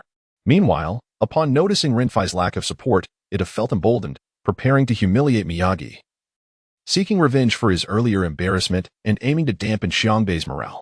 "You're so short. How can you even play? Is there truly no one else on Xiangyang?" Ita jeered. Miyagi's eyes blazed with fury as he retorted, after the game, "Don't you dare leave. I'll teach you some manners." In that very moment, as Miyagi's attention waned, Ita suddenly launched his shot. Swish. The basketball grazed past Miyagi's head. "Damn it. No sportsmanship." Miyagi erupted in outrage. Chapter 75. Mitsui in Adversity. Shining on the court. Such blatant humiliation was intolerable for Miyagi. "You may deride my skills, but you shall not belittle my height." This reflects the notion that those who possess little are often the most sensitive about it. Yet, Ito Takumi seemed utterly indifferent. After all, we are not friends. And Lin Fei and Appo's humiliation far exceeded his own, so seeking a bit of retribution felt entirely justifiable. However, this thought had yet to fully crystallize in his mind. Suddenly, he noticed that the basketball, which should have been within the paint, had come to a halt, and there was Rukawa Kaede, who had unexpectedly appeared in the ball's trajectory. Yet, after seizing the ball, Rukawa did not make a direct shot. Instead, he paused momentarily before executing a powerful return. "Damn!" Ito could only exclaim as he watched the ball approach. Meanwhile, Miyagi felt another chill sweep through his punk hairstyle. Bang! The basketball struck Ito squarely in the face and rebounded into the air. What a lack of sportsmanship. Ito cursed while clutching his nose. "Turnover." Rukawa's voice floated by as he reclaimed the descending ball and sped towards the opponent's half. Realizing what had transpired, Miyagi stood dazed, quickly comprehending the situation. "Rukawa, this must have been intentional. This guy is becoming increasingly integrated into the team." Lin Fei smiled in appreciation. At this moment, Rukawa dashed towards Shoyo's half-court. However, Shoyo's defense was prompt, especially since Rukawa had delayed his advance after executing an unnecessary retaliatory maneuver. This brief hesitation allowed Hasegawa Kazushi to catch up, positioning himself to block Rukawa beyond the three-point line. Rukawa swiftly scanned the court and then bent down to perform a series of dribbles, completely diverting Hasegawa's attention before suddenly accelerating and bursting past him on the left. "Not on my watch." Nagano Man immediately came forward to provide support, intending to thwart Rukawa's advance. However, Rukawa paid him no mind, not even raising his head. He quickly secured the ball and passed it between the two defenders. The pass was directed towards Mitsui, who was gasping for breath and again unguarded on the right side beyond the three-point line. "Oh no!" Hasegawa gasped in horror, helplessly watching as Mitsui caught the ball, jumped, and shot. Swish. 3 points. The ball went in. 22-37. A 12-point deficit. After scoring, Mitsui casually brushed past Hasegawa, whispering a remark. This time, Hasegawa's expression shifted as he gazed at Mitsui's retreating figure, muttering in disbelief, "How is this possible? He should be exhausted." Yet his shooting remained so precise. Mitsui approached Rukawa, lightly bumping shoulders in celebration, then dragging his weary body back to their half. His gaze turned towards Coach Anze on the sidelines. "Mitsui, in such dire straits, no one excels more than you. I leave the next phase to you," Anze silently thought. On the court, Mitsui seemed to sense this, patting his chest in acknowledgement of Coach Anze's unspoken words. Lin Fei glanced once more at Mitsui's skill panel. Ultimate skill, enhanced shooting. In adversity, shooting accuracy is 99.9. Adversity 3-point. Under physical exhaustion, 3-point accuracy is 99.9. After reading, Lin Fei quietly closed the panel, fearing for his own pride. Mitsui's skills clearly indicated that as long as he remained alive on the battlefield, he would be the ultimate warrior and the most dazzling presence. Dare to dispute this? As Mitsui launched his shot, the crowd erupted in astonished gasps. Goodness! How fortunate is SH Hoku's number 14. Indeed, it appeared he had already amassed 12 points, and those last two shots seemed to reflect his complete fatigue. One could only say his luck was off the charts today. Luck is also a facet of skill. I find myself somewhat admiring him now. On the Rhinan sidelines, Tauka Shigichi finally stood up, visibly excited. Mitsui. I almost forgot. During middle school, Mitsui had a game that mirrored this one. Even when utterly exhausted, he still managed to nail 3 precise three-pointers to pull the score back. Coach Anze remarked that Mitsui, when fatigued, is the most fearsome. It seems his decision to put Miyagi in was to spark Mitsui's resurgence in adversity. Thus, he is the pivotal figure of this second quarter. Although he has already begun to tire, it is truly unimaginable. Sendō expressed his astonishment, marveling at Mitsui's indomitable spirit. What immense willpower it must take to achieve that. Even though his body was spent, his mental fortitude and determination had reached astonishing heights. Such an opponent commands respect. Ida Hikaru opened his notebook once more, jotting down Mitsui's attributes. How unexpected. We have all been deceived by Mitsui. No, perhaps it was Coach Anze who manipulated us. On the Hainan side, Maki Shinichi chuckled bitterly. This is not a dual point guard situation. With Rukawa added, it becomes 1 point guard, 2 swingmen, and 1 shooting guard. This strategy places immense demands on the shooting guard, especially in terms of accuracy, since every player on the court will pass the scoring opportunity to him once an opening appears, allowing him to execute the final strike. SH Hoku has taken it a step further, entirely abandoning the paint, relying solely on individual prowess to penetrate the interior, and then letting Mitsui deliver the decisive three-pointer. It must be said, this approach is extraordinarily risky. Should a shot miss, possession is immediately lost. Yet, here is Mitsui, utterly exhausted. And he has managed to pull it off. Unbelievable. I am genuinely curious how Mitsui maintains such three-point precision under these conditions. If it were just one shot, I might attribute it to luck, but after more than 2, this defies mere chance. Shinzai Akira gazed at Mitsui with a grave expression. Perhaps it is willpower and responsibility, along with a touch of luck. Maki Shinichi sighed again, articulating his conjecture. It seems SH Hoku has begun strategizing for the third quarter, even abandoning inside attacks to prevent Sakuragi from committing further fouls, awaiting the fierce battle of the second half, for Fujima will undoubtedly take the court in the third quarter. The fight for victory has only just begun. Just a coincidence, I suppose. It's amusing how you all elevate him to such heights, Kiyotaka Nobunaga remarked with discontent. I can hardly wait for the third quarter. I wish to see how SH Hoku will adjust its lineup. Maki Shinichi disregarded him, his gaze once more fixed on the court. The prowess of Xiangbei is truly remarkable, and Mitsui's brilliance is astonishing. I never anticipated that in these final moments, Mitsui, who had already surpassed my expectations, would erupt with such fervor. It seems that the pressure in the third quarter has indeed intensified. From the Shenyang bench, Fujima cast a glance at the scoreboard and let out a resigned sigh. He too found Mitsui's unexpected resurgence somewhat overwhelming. Chapter 76. The Unyielding Belief and Mitsui's Determination. The match resumed on the court.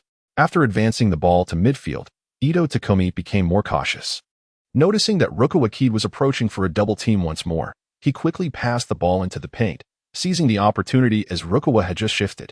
With only a few seconds remaining in the game, maintaining control of the ball was crucial, with Xianyang's undeniable advantage in the paint. They aimed to secure at least 2 points to conclude the match. This was the sole strategy of every player on Xiangyang's team. Thus, upon receiving the ball, Nagano promptly turned around and, with Rukawa still outside and out of position, took the shot. The rebound. However, just as Nagano released the ball, Lin Fei let out a thunderous shout. The sudden outburst startled Nagano, causing him to tremble and his shot to lose accuracy. With Lin Fei's shout, all players from Xiangbei surged into the paint, and Xiangyang's players followed suit. In the heightened focus, no one noticed that Xiangbei's number 14 was sprinting towards the opponent's half. As expected, Nagano's shot hit the rim and bounced out. Hanagata occupied the most advantageous position in the paint, poised to leap and seize the rebound. I am the little overlord beneath the basket. Yet, at that moment, Sakuragi Hanamichi ascended with astonishing speed, outpacing Hanagata to touch the ball first. The basketball was lifted once again. Hanagata, witnessing the ball rise anew, prepared for a second jump to continue the contest. However, just as he landed, he realized Sakuragi had already completed his second jump, soaring above him. How is it possible to be so swift? A spring. Hanagata's face displayed disbelief. Meanwhile, Sakuragi had already made contact with the basketball again. But instead of securing it, he let out a roar, propelling the ball towards the opponent's half. Little 3, it's your turn. Block him. Hanagata turned back, only to see Mitsui already positioned beyond the three-point line, catching Sakuragi's precise pass. Hasegawa Kazushi pushed himself to his absolute limit, sprinting towards Mitsui.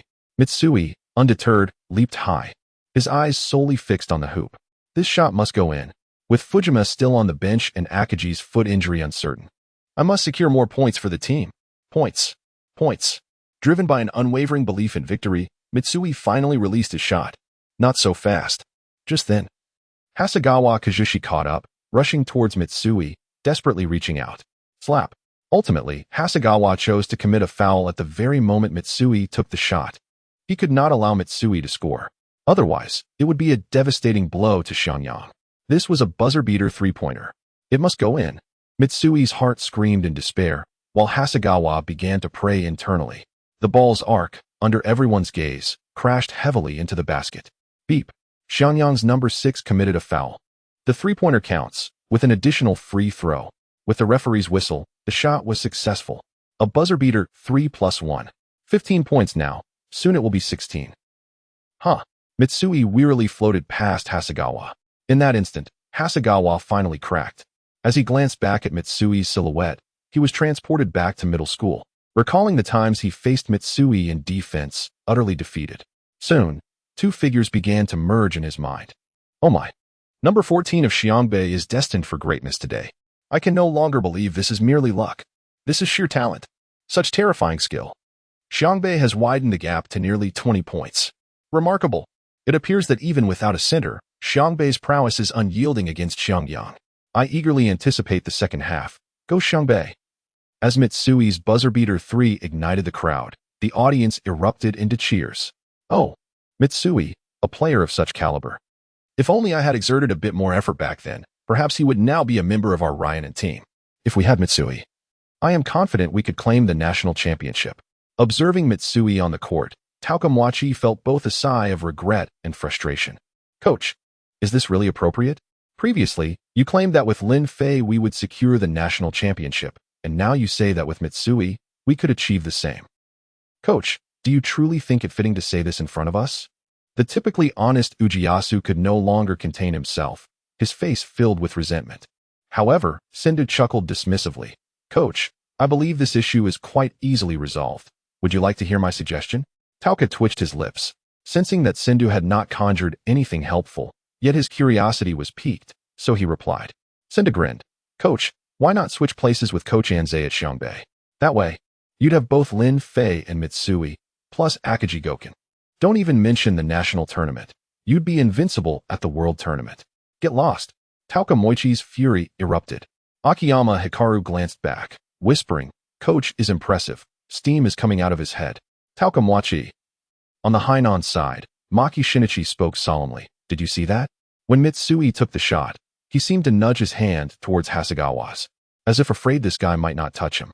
Such a keen sense for drawing fouls does not seem like someone whose stamina is utterly depleted, relying solely on willpower. Indeed, I noticed as well. It appeared that at the moment Mitsui received the ball to shoot, his stamina was replenished.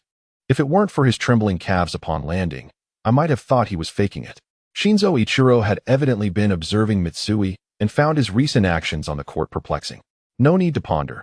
Some things are innate talents, possessed solely by him. Even if we understand the reasons, we cannot replicate them, just as you cannot learn my strengths. Kita Nobunaga interjected. Maki Shinichi. Ichiro Shinzo. At this moment, Mitsui had already stepped to the free throw line, confidently sinking the ball. The first half of the match concluded after Xianyang executed a baseline throw. The halftime score stood at 22-41. Xiangbei held a temporary lead. With a 19-point gap, the players left the court, supporting each other as they returned to the bench. Chapter 77. The first half concludes, and the remnants of Xiangbei take the stage. Upon returning to the locker room, the team members immediately surrounded each other. 19 points. Mitsui. You are incredible. Lin Fei, that dunk was absolutely breathtaking. Rukawa, your passes were exquisite. And that moment of vengeance from Miyagi was so cool. Miyagi, your playmaking is truly exceptional. You energized the entire team right from the start. Listening to the encouragement from his teammates, the atmosphere lightened considerably. However, at the back, Sakuragi Hanamichi felt a twinge of discontent. Why was no one praising him? Sakuragi, that last rebound and assist were phenomenal. Finally, Kogure, ever mindful of everyone's feelings, patted Sakuragi on the shoulder. Instantly, Sakuragi forgot his earlier displeasure and burst into laughter. Of course, I am a genius, the overlord beneath the basket. So that last shot by Mitsui was all thanks to me. Right, Mitsui? Mitsui, with a weak smile, gave Sakuragi a thumbs up and replied, for the second half. I'll be counting on you to hold the fort down low. Just avoid fouling. Sakuragi thumped his chest in assurance. Don't worry, I've mastered the tricks. I'll handle the paint, and you all just focus on shooting. At that moment, the locker room door swung open once more, and Akagi, assisted by Haruko, Ayako, Coach Anze, and Kakata, hobbled into the room. Captain, how are you holding up? Can you continue? Kogure inquired with concern. I'm fine. I should be able to. Akagi smiled, but was interrupted by Coach Anze. It seems you won't be able to play in the second half. So I must rely on all of you. Is it really that serious? The team gasped in astonishment. They had assumed Akagi just needed a brief rest. But upon seeing Coach Anze's grave expression, they realized the situation was dire. Akagi cast a wistful glance at Coach Anze before reassuringly saying, It's nothing. I just need to rest well. I believe you will all perform admirably without me. I've heard from Haruko that you've been doing exceptionally well, especially Mitsui. So, I hope we can reach the national tournament together. Lin Fei observed the group quietly and noticed that Haruko, Akagi's sister, didn't seem overly worried, which left him puzzled, but he kept his thoughts to himself. Gorilla, don't you worry. Even if you can't play in the second half, I'll guard the paint fiercely. I will not let you miss the national tournament. Sakuragi declared solemnly. Akagi was taken aback, clearly surprised by Sakuragi's heartfelt words, and a smile of appreciation spread across his face. All right, I'll be counting on you down low. You performed splendidly in the second quarter, especially that last shot. I might not have done it better myself. Expecting Sakuragi to respond with more touching sentiments, the team was taken by surprise when he walked over to Haruko and exclaimed, Did you hear that? The gorilla said he can't match me, so I have surpassed him. You fool. I told you not to flatter him. Before Sakuragi could finish, Akagi delivered a playful headlock. As Sakuragi spoke, the previously tense atmosphere in the Xiangbei locker room lightened considerably. Mitsui, how are you holding up? Coach Anze inquired. Mitsui, still catching his breath, shook his head. I'm fine. At least I can hold on for another half. After a moment of contemplation, Coach Anze continued, If you don't play in the third quarter, will you be able to continue in the fourth? Mitsui paused, then nodded slightly. Coach Anze then turned to Lin Fei. Coach, my stamina has improved significantly. I can last another 1.5 quarters without issue, Lin Fei stated confidently. With a faint smile, Coach Anze announced, for the upcoming third quarter, the starting lineup will be Sakuragi Hanamichi, Rukawa Kaede, Miyagi Ryota, Kogure Kiminobu, and Kakata. Upon hearing the starting lineup, Kogure's expression turned concerned. It was evident that Sakuragi's influence weighed heavily on him. Despite Lin Fei having set a good example on the court, the psychological fear would not dissipate instantly. Kogure, you and Akagi are both third years, right? I still remember when you joined the team, Akagi said your goal was to reach the national tournament.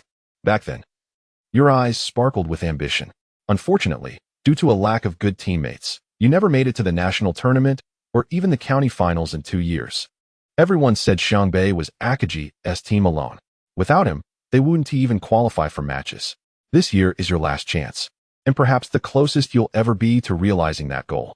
Mitsui has returned, Miyagi has returned, and there's Rukawa, Lin Fei, and Sakuragi, all capable of helping you fulfill that dream.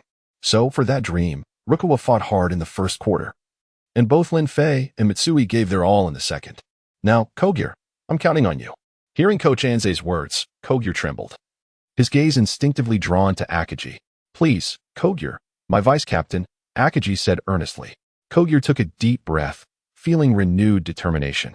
Yes, this was indeed the dream of all third years. Memories of joining the team alongside Akagi flooded his mind. In his thoughts, he recalled Coach Anze asking why they joined the basketball team. Akagi had declared, "We aim to reach the national tournament." Looking at Akagi, Kogyo remained silent but nodded firmly. In the present moment, Kogyo also nodded resolutely. "Don't worry, Coach, Akagi. I will strive alongside everyone in the third quarter and not let you down."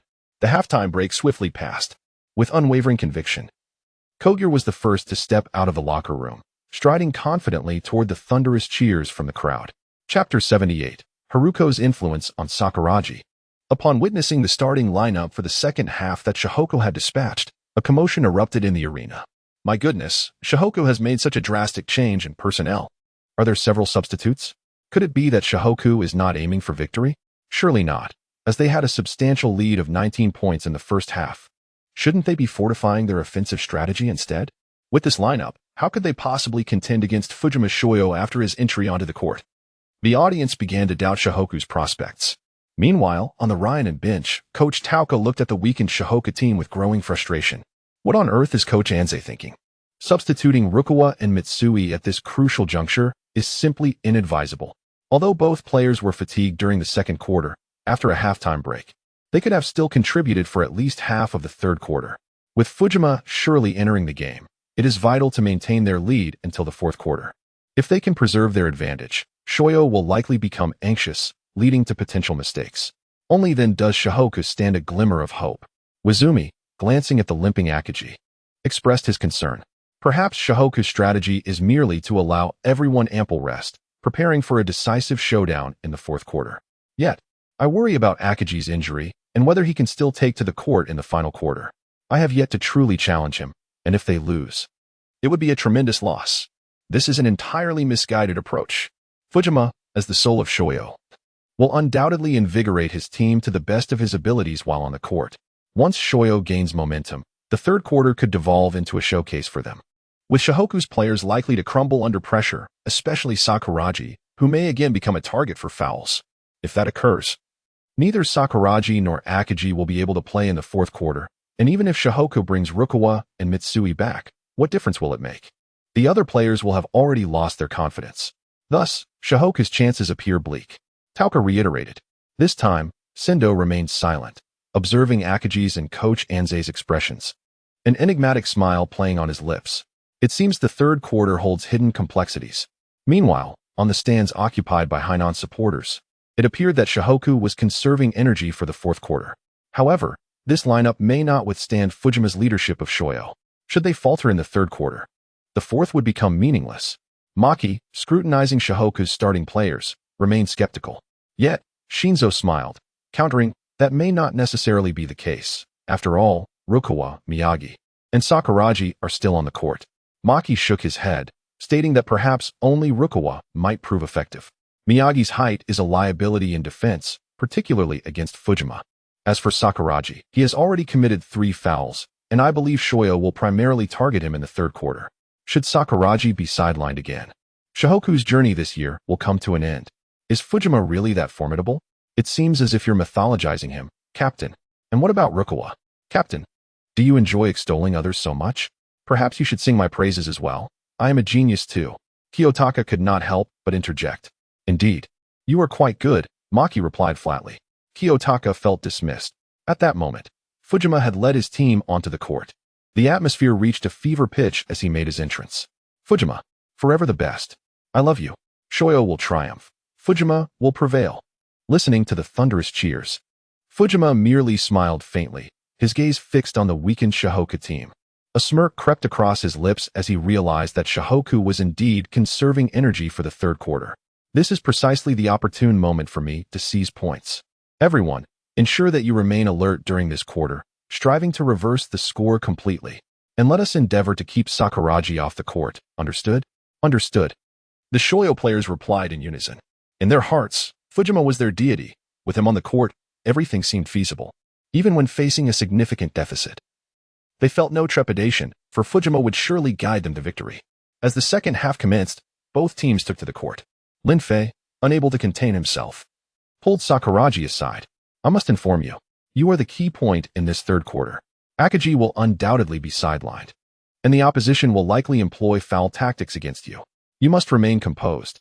If you get ejected, Coach Anze's entire strategy will collapse, and you will be the scapegoat. You're putting a lot of pressure on me. Sakuragi replied with a hint of melancholy, casting a wistful glance at Lin Fei. There's no choice. I must clarify this with you. Lin Fei sighed, feeling helpless, unsure how to ignite Sakuragi and Appo's potential. I will do my best. Sakuragi and Appo's voice was barely a whisper. Lacking confidence, having already committed 3 fouls, he would undoubtedly be cautious in the paint. If the opposing team targeted him again, he would find himself at a loss. Lin Fei, hearing Sakuragi's response, sighed inwardly, realizing that if Sakuragi became a liability, Shohoku's chances in the third quarter would crumble. At that moment, Lin Fei caught sight of Haruko watching from a distance, and an idea struck him. Additionally, Haruko has a message for you. Sakuragi's eyes lit up. She said that if you refrain from fouling in the third quarter and manage to secure all the rebounds on the court, she will agree to go on a date with you. Really? Indeed. If you don't believe me, look over there. Haruko is watching you. Sakuragi turned to see Haruko's gaze, which held a glimmer of understanding that only he could perceive. All right, I promise you, Haruko, in this third quarter, let me take control of the game. Sakuragi declared resolutely in her direction. Ding. Detecting Sakuragi's newly activated skill, focus and luck. With focus, all of Sakuragi's skills receive a 10-fold enhancement. With luck, he can effectively avoid committing fouls up to 10 times. Lin Fei. Incredible. Haruko can directly influence Sakuragi's heart. How terrifying. Chapter 79. The terrifying entrance of Fujima. At this moment, the second half of the match has officially commenced. With the referee's whistle, Hanagata and Sakuragi Hanamichi simultaneously leaped into the air. However, buoyed by his enhancements, Sakuragi dismissed Hanagata entirely, soaring high to directly pass the ball to Miyagi. What on earth is going on? It feels as though his explosiveness and vertical leap have surpassed even those of the first half. Hanagata was taken aback, astonished that he had failed to contest against a novice. Stop daydreaming. Get on defense immediately and remember our strategy. Fujima promptly reminded Hanagata, positioning himself for defense. Upon receiving the ball, Miyagi cast a glance at Fujima, secretly eager to prove himself. He charged forward towards Fujima with the ball. Yet, Fujima was already in motion.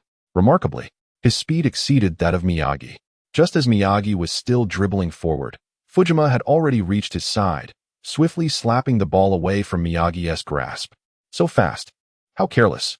Miyagi gasped in shock and quickly turned to pursue Fujima. Meanwhile, in the backcourt, Kataoka and Kogyo raced forward, intent on cornering Fujima beneath the basket. However, Fujima showed no signs of slowing down. As he approached the two, he executed a quick feint, causing them to collide with one another, and then dribbled past them effortlessly on the left. After bypassing the two, Fujima brought the ball to the unguarded basket and executed a flawless layup. The game clock indicated that only 5 seconds had elapsed. Great shot, Captain. His teammates from Shoyo erupted in celebration, while the players from Shohoku remained in a daze, struggling to comprehend the rapidity of the events that had just unfolded. Fujima, I adore you. You're amazing, Fujima. So handsome. Shoyo is the best. Shoyo will win. Cheers rang out across the court. Meanwhile, on the bench, Lin Fei opened Fujima's stats panel. Character, Fujima. Height, 178 centimeters. Weight, 66 kilograms. Speed, 90. Vertical leap, 89. Strength, 78. Stamina, 85. Skills, effective passing, rapid dribbling, quick maneuvering, shooting. Special move, fadeaway jump shot, predictive percentage 20. So inspiring confidence boost for the team, enabling all players to perform beyond their limits. Upon reading this, Lin Fei silently retracted the system panel. How can we compete against this? Who is the true protagonist here? Perhaps the system should be given directly to Fujima. He appears far more suited for it. Host. Do not underestimate yourself. Due to your recent activation of Sakuragi Hanamichi's hidden attributes, the system has granted you a special reward, a skill card. Please check it now. Just then, the system chimed in unexpectedly. Stimulated by this, Lin Fei promptly opened the skill card. Ding. Congratulations, host, you have acquired Airwalk. Lin Fei. What use is this? I need an area attack skill. I want soul inspiration too. Host, do not rush. After you enter the game, the system has more valuable rewards for you. What rewards? Lin Fei hurriedly inquired. Patience is key. Answers will reveal themselves once you take the court. Lin Fei. Though he felt somewhat fatigued, an insatiable desire to participate in the match surged within him. On the court, Sakuragi Hanamichi approached Miyagi and shouted angrily, Miyagi, how could you betray the genius who passed you the ball? Miyagi. Fool. That last play was the correct choice. A voice came from behind Sakuragi. It was Rukawa. Sakuragi turned around, glaring at Rukawa. I will never pass to you, you idiot. I'll grab it myself. Just as their verbal clash was about to escalate, Kogure stepped in. All right. The game is still ongoing. We cannot afford infighting at this moment. Have you both forgotten our mission on the court? The coach and captain are watching. Reluctantly, they separated. The game resumed. Miyagi advanced the ball to midcourt, now fully aware of the need for caution, meticulously observing Fujima's movements while also keeping an eye on his teammates' positions. At this moment, Rukawa was perfectly positioned beyond the three-point line on the left. Miyagi promptly tossed the ball towards Rukawa. However, just as Miyagi released the ball, Fujima had already appeared in the passing lane, intercepting it effortlessly. Damn, how could this be possible? Miyagi could hardly believe his eyes, as he had just seen Fujima on his right. Get back on defense. Kogure shouted urgently, prompting the team to retreat. Yet, it was too late. Fujima's speed was astonishing. By the time they reached the three-point line, he had already penetrated the paint, leaping effortlessly for another layup. Swish. The ball swished through the net once more. Looking at the clock, only 35 seconds had passed. In that brief span, Fujima had scored 4 points. The score now stood at 26-41. With a 15-point deficit. Captain, that was stunning. Well done, Captain. You're incredible. We're only 15 points behind now. And the third quarter has just begun. This time, the Shoyo players were even more animated, especially Hanagata, whose confidence surged once more. Fujima merely smiled gently. Let us play well. We need to show Shohoku just how formidable their opponents are. Hearing Fujima's words, the Shoyo team let out a united roar, directing their gaze toward the Shohoku players with palpable defiance. Damn it, I have no room to showcase my skills. Sakuragi fumed, pointing an accusing finger at Fujima. You're just a substitute player from Shoyo, yet you act so arrogantly. Just wait. If you dare to come into the paint, I'll show you how to dominate. Fujima. Then, Sakuragi's fury shifted to Miyagi. Miyagi, what is wrong with you? Why didn't you pass to me just now? Is it because I didn't bring you any popsicles yesterday that you're holding a grudge? Miyagi, get your act together. Remember, pass to me on the next play. If not, I'll buy you popsicles after the game to make up for it. By this point, Sakuragi and Appo's voice had turned into a low growl. Fool, you were clearly trapped inside, unable to even move. Rukawa interjected once more. Enough, please. I beg you both. If this continues, Coach Anze might just pull you both from the game. Kogure finally understood Akagi's struggles, realizing that managing such a group of troubled youth was indeed exhausting. Chapter 80. The nickname of Rukawa Kaede, Never Pass. At this moment, in the stands, Send gazed at Fujima's recent demeanor and murmured to himself. The scene of Fujima entering the game suddenly reminded him of Lin Fei's entry in the second quarter. It was strikingly similar, particularly Fujima, who appeared even more seasoned and composed, devoid of any superfluous flamboyance. His sole intention was to score. I believe that this third quarter may very well hold unforeseen twists. Takaoka sighed deeply and remarked, Indeed. I just mentioned that Coach Anze's substitution was exceedingly risky, perhaps due to the fact that Shohoku did not make it to the top 4 in the past 2 years. His understanding of Fujima remains outdated. The current Fujima has advanced to an astonishing level, and what we are witnessing now is merely the tip of his potential. Presently, Shohoku's performance hinges on the presence of Akagi, Lin Fei, and Mitsui. Otherwise, the fourth quarter may well devolve into mere garbage time. Listening to Takaoka's words, Wozumi couldn't help but feel a renewed concern for Akagi. So, has this game already been predetermined since Fujima took the court? I initially thought that a 19-point deficit would allow Shohoku to manage the third quarter somewhat better, but to my astonishment, within mere seconds of the game resuming, Fujima had already closed the gap by 4 points. It seems we have underestimated Fujima's abilities. Let us continue to observe. Xiangyang's morale is soaring. While Shohoku, sigh, it's a difficult situation. Takaoka sighed once more, seemingly at a loss. At this moment, everyone from Ryanen shared a flicker of concern for Shohoku's current predicament. On the Hainan side, the situation for Shohoku had likely reached a dire strait. Maki Shinichi's gaze remained fixed on Fujima, brow furrowed as he continued. In less than a minute, Fujima has closed a 4-point gap, while Shohoku hasn't even managed a single offensive play.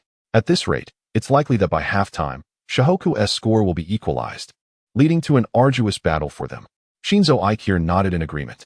Precisely.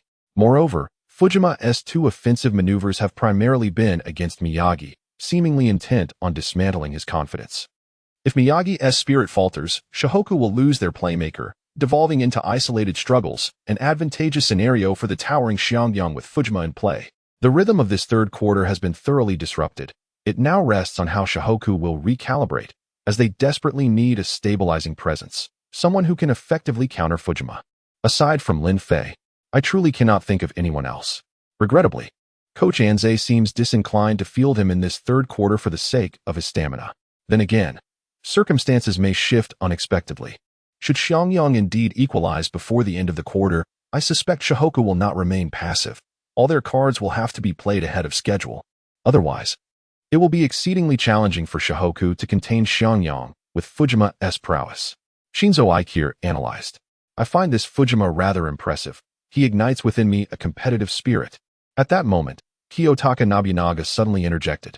Maki Shinichi glanced at Kiyotaka, inquiring, "And what of Lin Fei?" Kiyotaka's facial muscles twitched momentarily, pausing for 3 seconds before responding. "That one SA monster.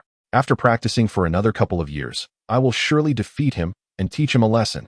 So you readily admit you cannot best Lin Fei?"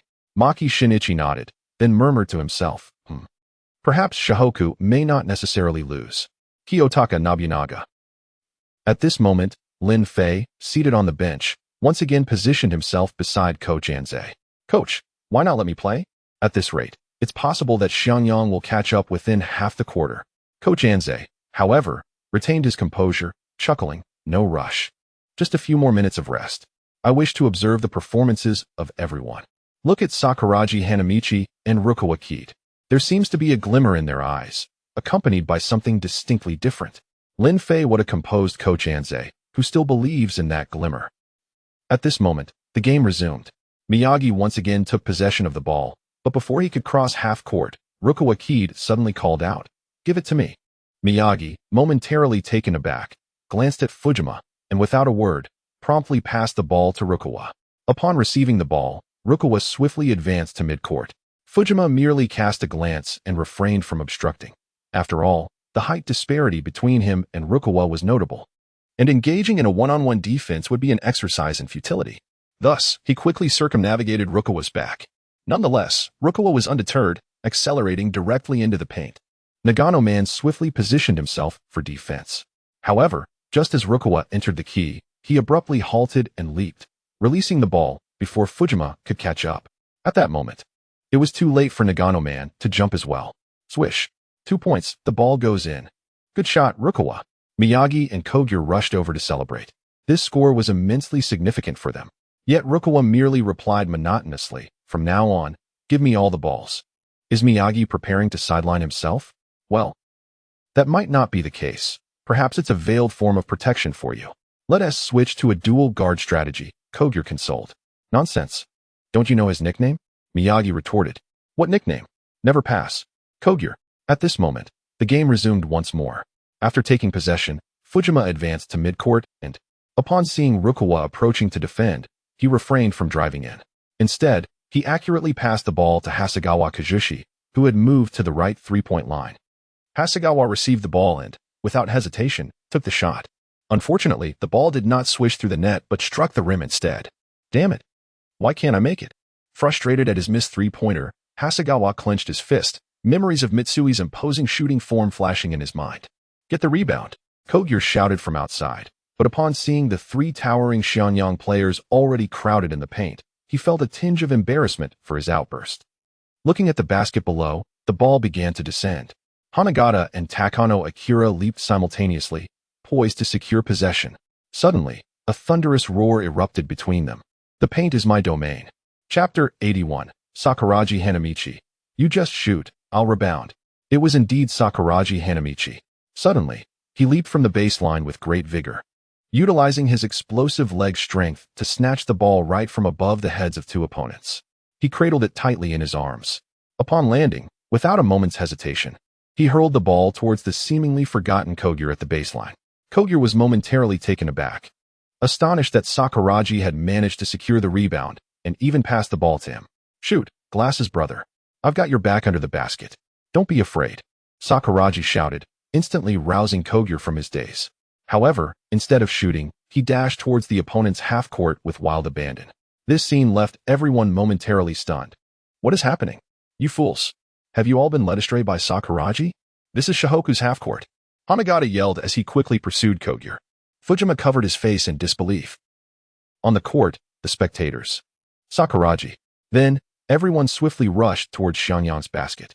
At that moment, Kogyo was already in position. Seeing everyone had sprinted to the basket, he quickly took his shot.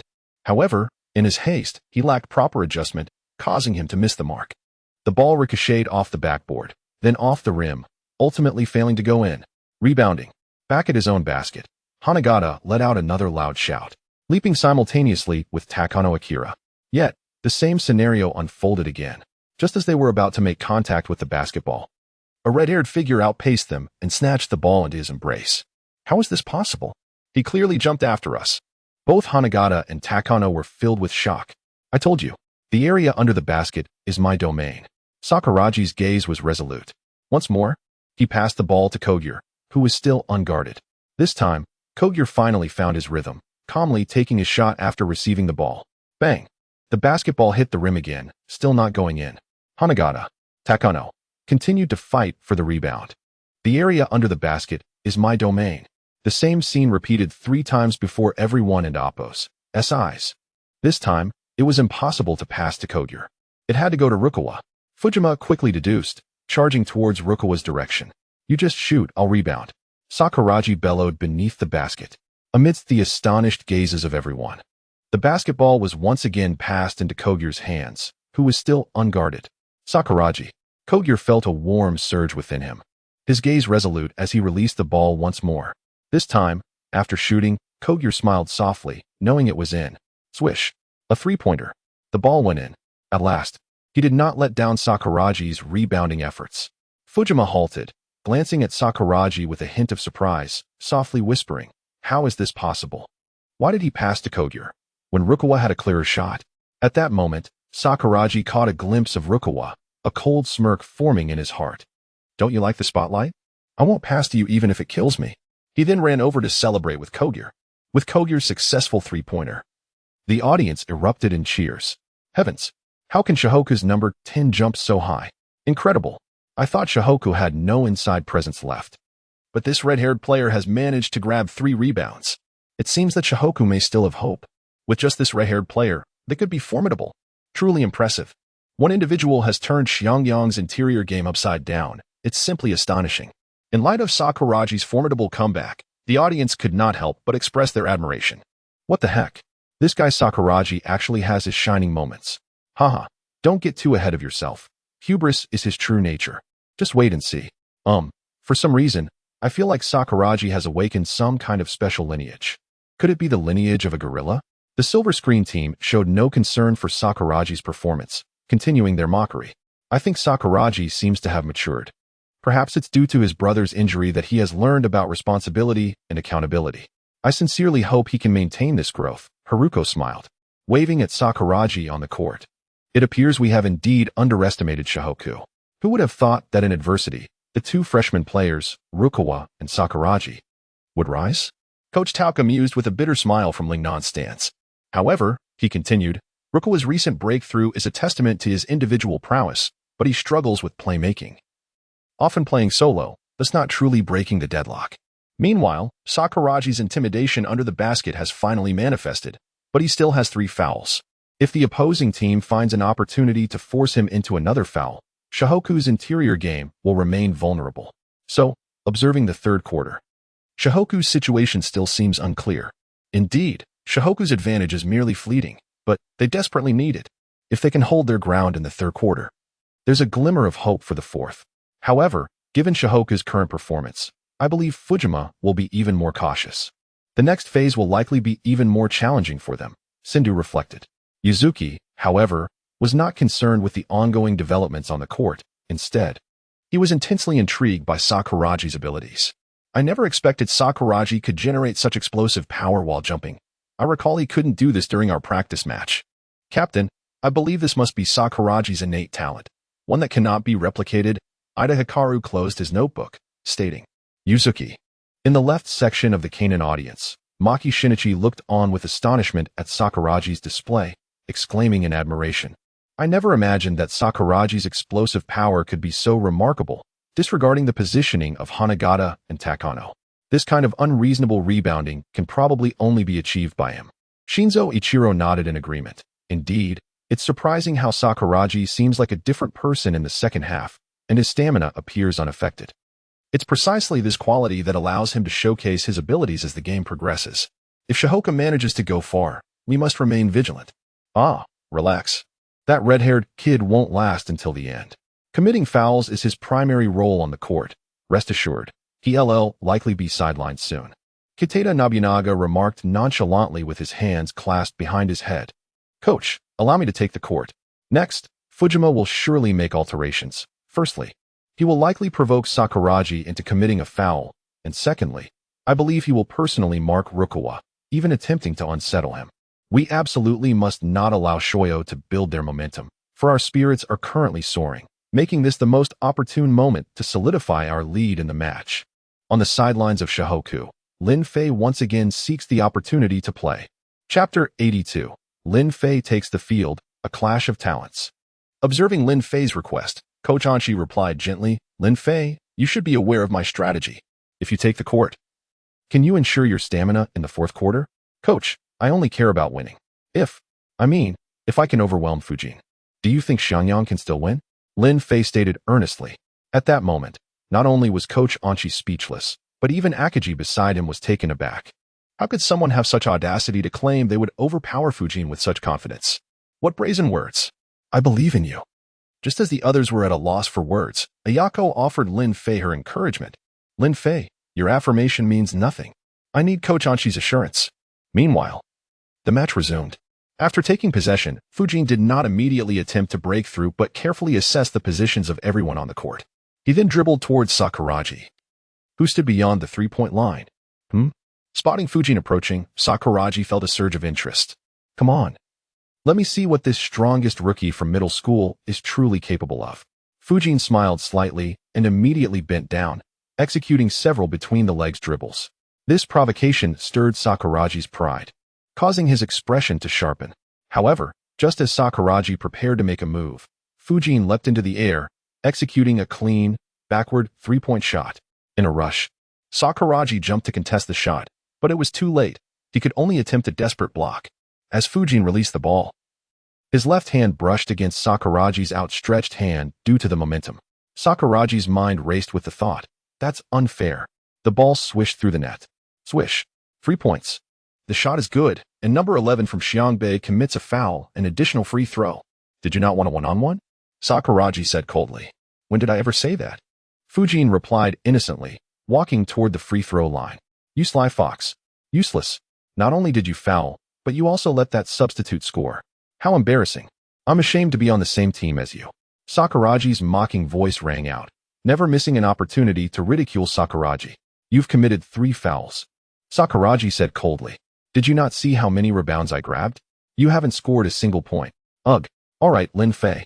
You're subbing in for Kadeoka. Otherwise, with Sakuragi's provocation, Sakuragi might make some irrational moves. Remember to curb their impulses. Coach Anchi instructed. observing the tension between Sakuragi with exasperation. Sure, Lin Fei exclaimed with excitement, quickly inquiring about rewards from the system. Rewards, rewards. Ding. The host faces the minor boss Fujin, awakening the talent, inducing fouls. Stamina 10. Thank you, system. Lin Fei chuckled. Inducing fouls. This is truly a valuable asset. If I can get Fujin to commit 5 fouls in the third quarter, it would be spectacular. I could undoubtedly make a name for myself. Host. Stop getting ahead of yourself. Not everyone will fall for your foul-inducing tactics, or else he wouldn't be called a minor boss, the system replied. Lin Fei felt frustrated. Then what's the point of this ability? Don't worry, you can induce fouls on others. Get them all to commit 5 fouls, and Xianyang won't have enough players. You sly one. Lin Fei was speechless, realizing how brilliant this idea was. Host, I was joking. Such an overpowered skill naturally cannot have bugs. You can only induce fouls 5 times per game. Lin Fei abruptly ended the conversation with the system, feeling utterly disheartened. On the court, Fujin made the free throw, and Xiangbei began to substitute players. Upon seeing Lin Fei enter the game, Fujin was visibly surprised, not expecting Lin Fei to take the court at this moment, which made him a little more cautious. It seems Xiangbei is aware of my intentions, but it's fine. One Lin Fei cannot change anything. Huh, Lin Fei is on the court? It seems Coach Anshi has realized Fujin's formidable presence. But is it too late? After all, Fujin's recent 3-point play has already shifted the momentum in Xiangyang's favor, said Tauka from the spectators' area. Though his expression revealed an increased interest. Earlier, I saw Lin Fei pleading with Coach Anshi, and I sensed he might have something significant up his sleeve. Fujin might very well be. As Send recalled the moment Lin Fei had dunked on him, Yuzuki glanced at Send, understanding his thoughts. He patted Send on the back, assuring him that such a scene would likely not repeat, as Fujin would not be foolish enough to guard Lin Fei inside. Send mused. You never know. The game is unpredictable. Who knows if Fujin might make a reckless decision. On the Hainan side, I didn't expect Lin Fei to come in so soon. It seems we're in for an exciting show, Maki Shin remarked with interest. I just wonder if Lin Fei's stamina can hold up, Shin's expressed with concern. Maki Shin chuckled. That's not our concern. Our purpose today is to observe our opponent's weaknesses and strengths.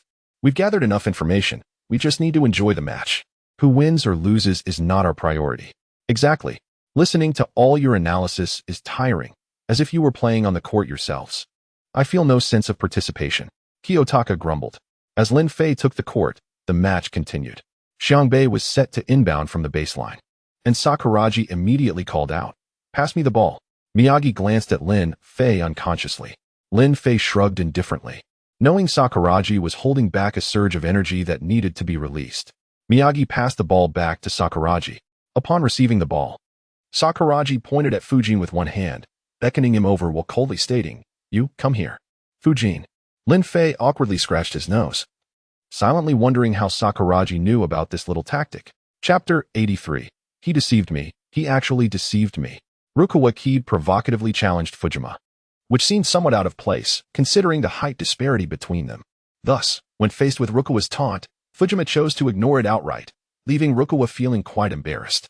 He pondered silently, what does this mean? Does he look down on me? Or perhaps he truly despises me?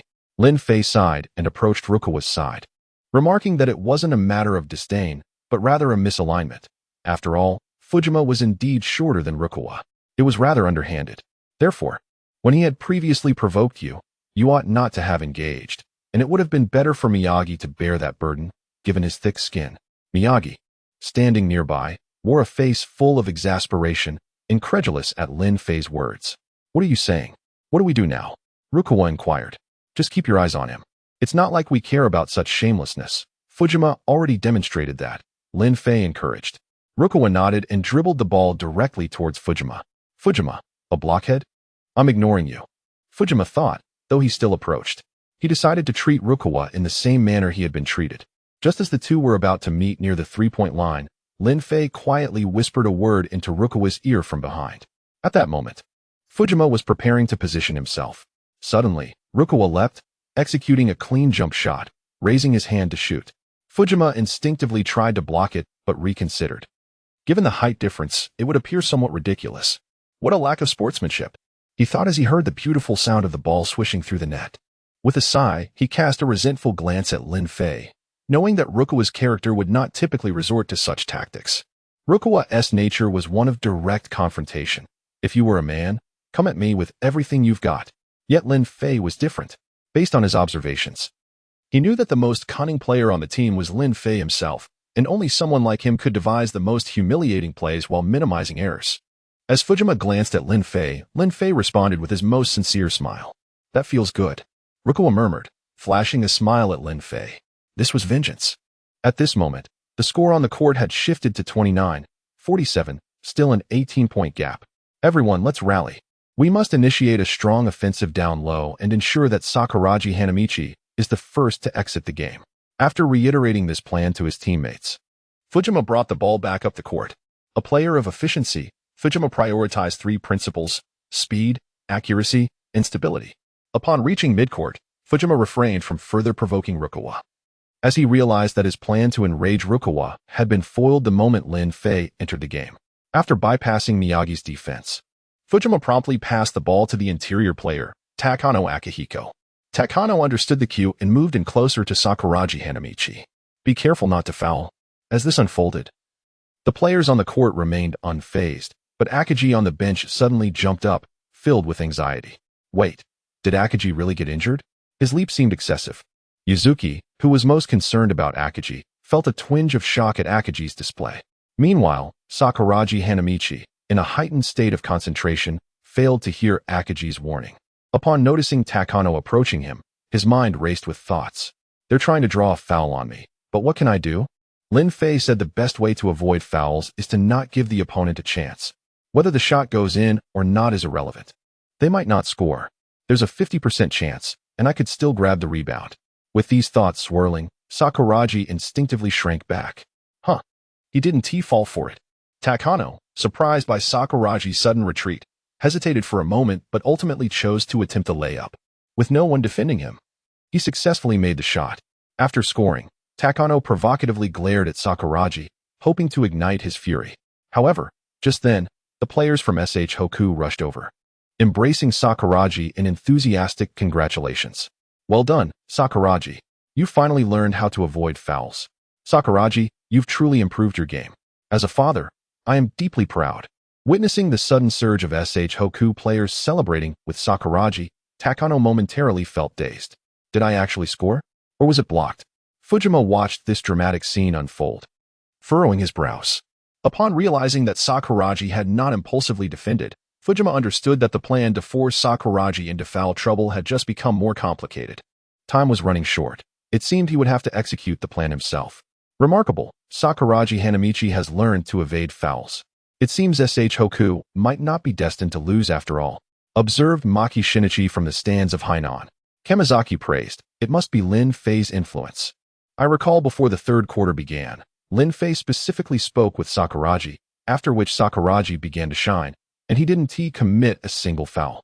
Lin Fei is formidable. The moment he entered the game coincided with Sakuragi's moment of pride, as well as Rukawa's impending impulsiveness. Maki mused, unable to suppress the urge to compare Lin Fei's strategic vision with Fujima's, despite Lin Fei being merely a first-year student.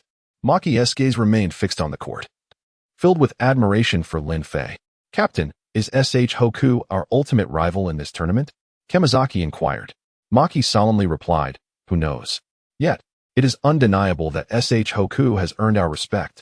This time, Kyoto remained silent, his brow furrowed as he attentively observed the movements of Lin Fei and Fujima. On the other side, Yuzuki suddenly gripped the railing. How infuriating. Akagi pretended to be injured. He deceived me. He actually deceived me. Seeing the mix of rage and sorrow on Yuzuki's face, Sen couldn't help but ask, Captain, how did you realize Akagi was deceiving you? Yuzuki scoffed. He just jumped up, and when his injured foot landed, there was not a hint of pain on his face. Is it possible that in a state of heightened concentration, Akagi forgot the pain? Absolutely not. Because at the end, it seemed he realized he was overdoing it, and he nervously glanced at the players from SHY. A fraud. A complete fraud. Sen, Akagi isn't deceiving you. He's deceiving Fujima, understand? You're just being overly sentimental. As the match continued, Rukawa no longer clamored for the ball. Miyagi willingly passed it to Lin Fei. Lin Fei's gaze turned toward Fujima. And then he mimicked the gesture Rukawa had made earlier, slowly extending his hand to give a light tug. Though the action was identical, Lin Fei understood that the true essence of this gesture lay beyond mere physicality. It is not merely the lines spoken, but rather the tone and volume that matter. Previously, Rukawa Kaede's voice was far too soft, audible only to those on the court, which diminished his commanding presence. Thus, Lin Fei now draws from his core, unleashing a thunderous roar. "You, come here." This resounding shout reverberates throughout the arena. Even Fujima himself stands momentarily stunned. Rukawa Kaede casts a glance at Lin Fei, sighing inwardly, pondering if this is the pinnacle of audacity. Truly formidable. The atmosphere is electrified. Chapter 84, Lin Fei and Appo's objective. Following Lin Fei and Appo's furious shout, Teng Zhen could only helplessly inhale deeply and confront him. The reason was simple. The spectators were watching, and this was Lin Fei and Appo's challenge. He could not show weakness. If Lin Fei had charged in without any other actions, he might have pretended not to see him and ignored the confrontation.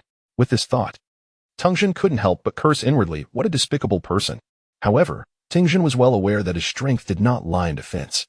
Thus, as he met Lin Fei, he discreetly signaled to the nearby Hasegawa Kazushi. Hasegawa understood and quickly shifted his position to assist in guarding against Lin Fei. Lin Fei paid no heed. Upon crossing the mid-court, he instantly accelerated, positioning himself closely against Teng Zhen. Faced with Lin Fei's tall and lengthy frame, Teng Zhen could only brace himself while continuously retreating. Soon, they were near the three-point line. Lin Fei glanced at Hasegawa, who was poised to play the role of a secondary defender, and smiled slightly before leaping into the air. Wasn't this supposed to be a one-on-one? Before even passing me, he intends to shoot. Truly despicable. Teng Zhen was momentarily taken aback, but quickly responded with a block. He sensed that Lin Fei did not seem to be exerting his full strength and believed he could reach it with his jumping ability. At that moment, Hasegawa also leaped up, ready to block from the other side. As Teng Zhen approached for the block, Lin Fei's lips curled into a subtle smile, his arm instinctively reaching toward Teng Zhen's hand. This was an attempt to draw a foul. Teng Zhen quickly comprehended Lin Fei's intention and retracted his hand. Observing this, Lin Fei felt a tinge of regret. It appeared the system had indeed spoken the truth and had not deceived him. Nonetheless, Lin Fei was undeterred. In a split second, he released the ball, simultaneously allowing his arm to brush against Hasegawa's side. Hasegawa. Oh no. Lin Fei's true intention was to draw a foul from Hasegawa. He had been plotting all along. In that instant, Teng Zhen fully grasped Lin Fei's actual objective. Swish. At the same moment, Lin Fei's shot landed perfectly in the hoop, resulting in Hasegawa's foul. Beep. The three-pointer was successful, and Hasegawa, number 6, committed a foul, earning Lin Fei an additional free throw. With the referee's whistle, the Xiangbei players erupted in jubilation. Beautiful. Lin Fei, what a play. Incredible. You are quite alert. After exchanging high-fives with his teammates, Lin Fei cast a glance at Teng Zhen, wearing an innocuous smile. Teng Zhen could only shake his head in resignation, then replied with a grin, just this once. We'll see.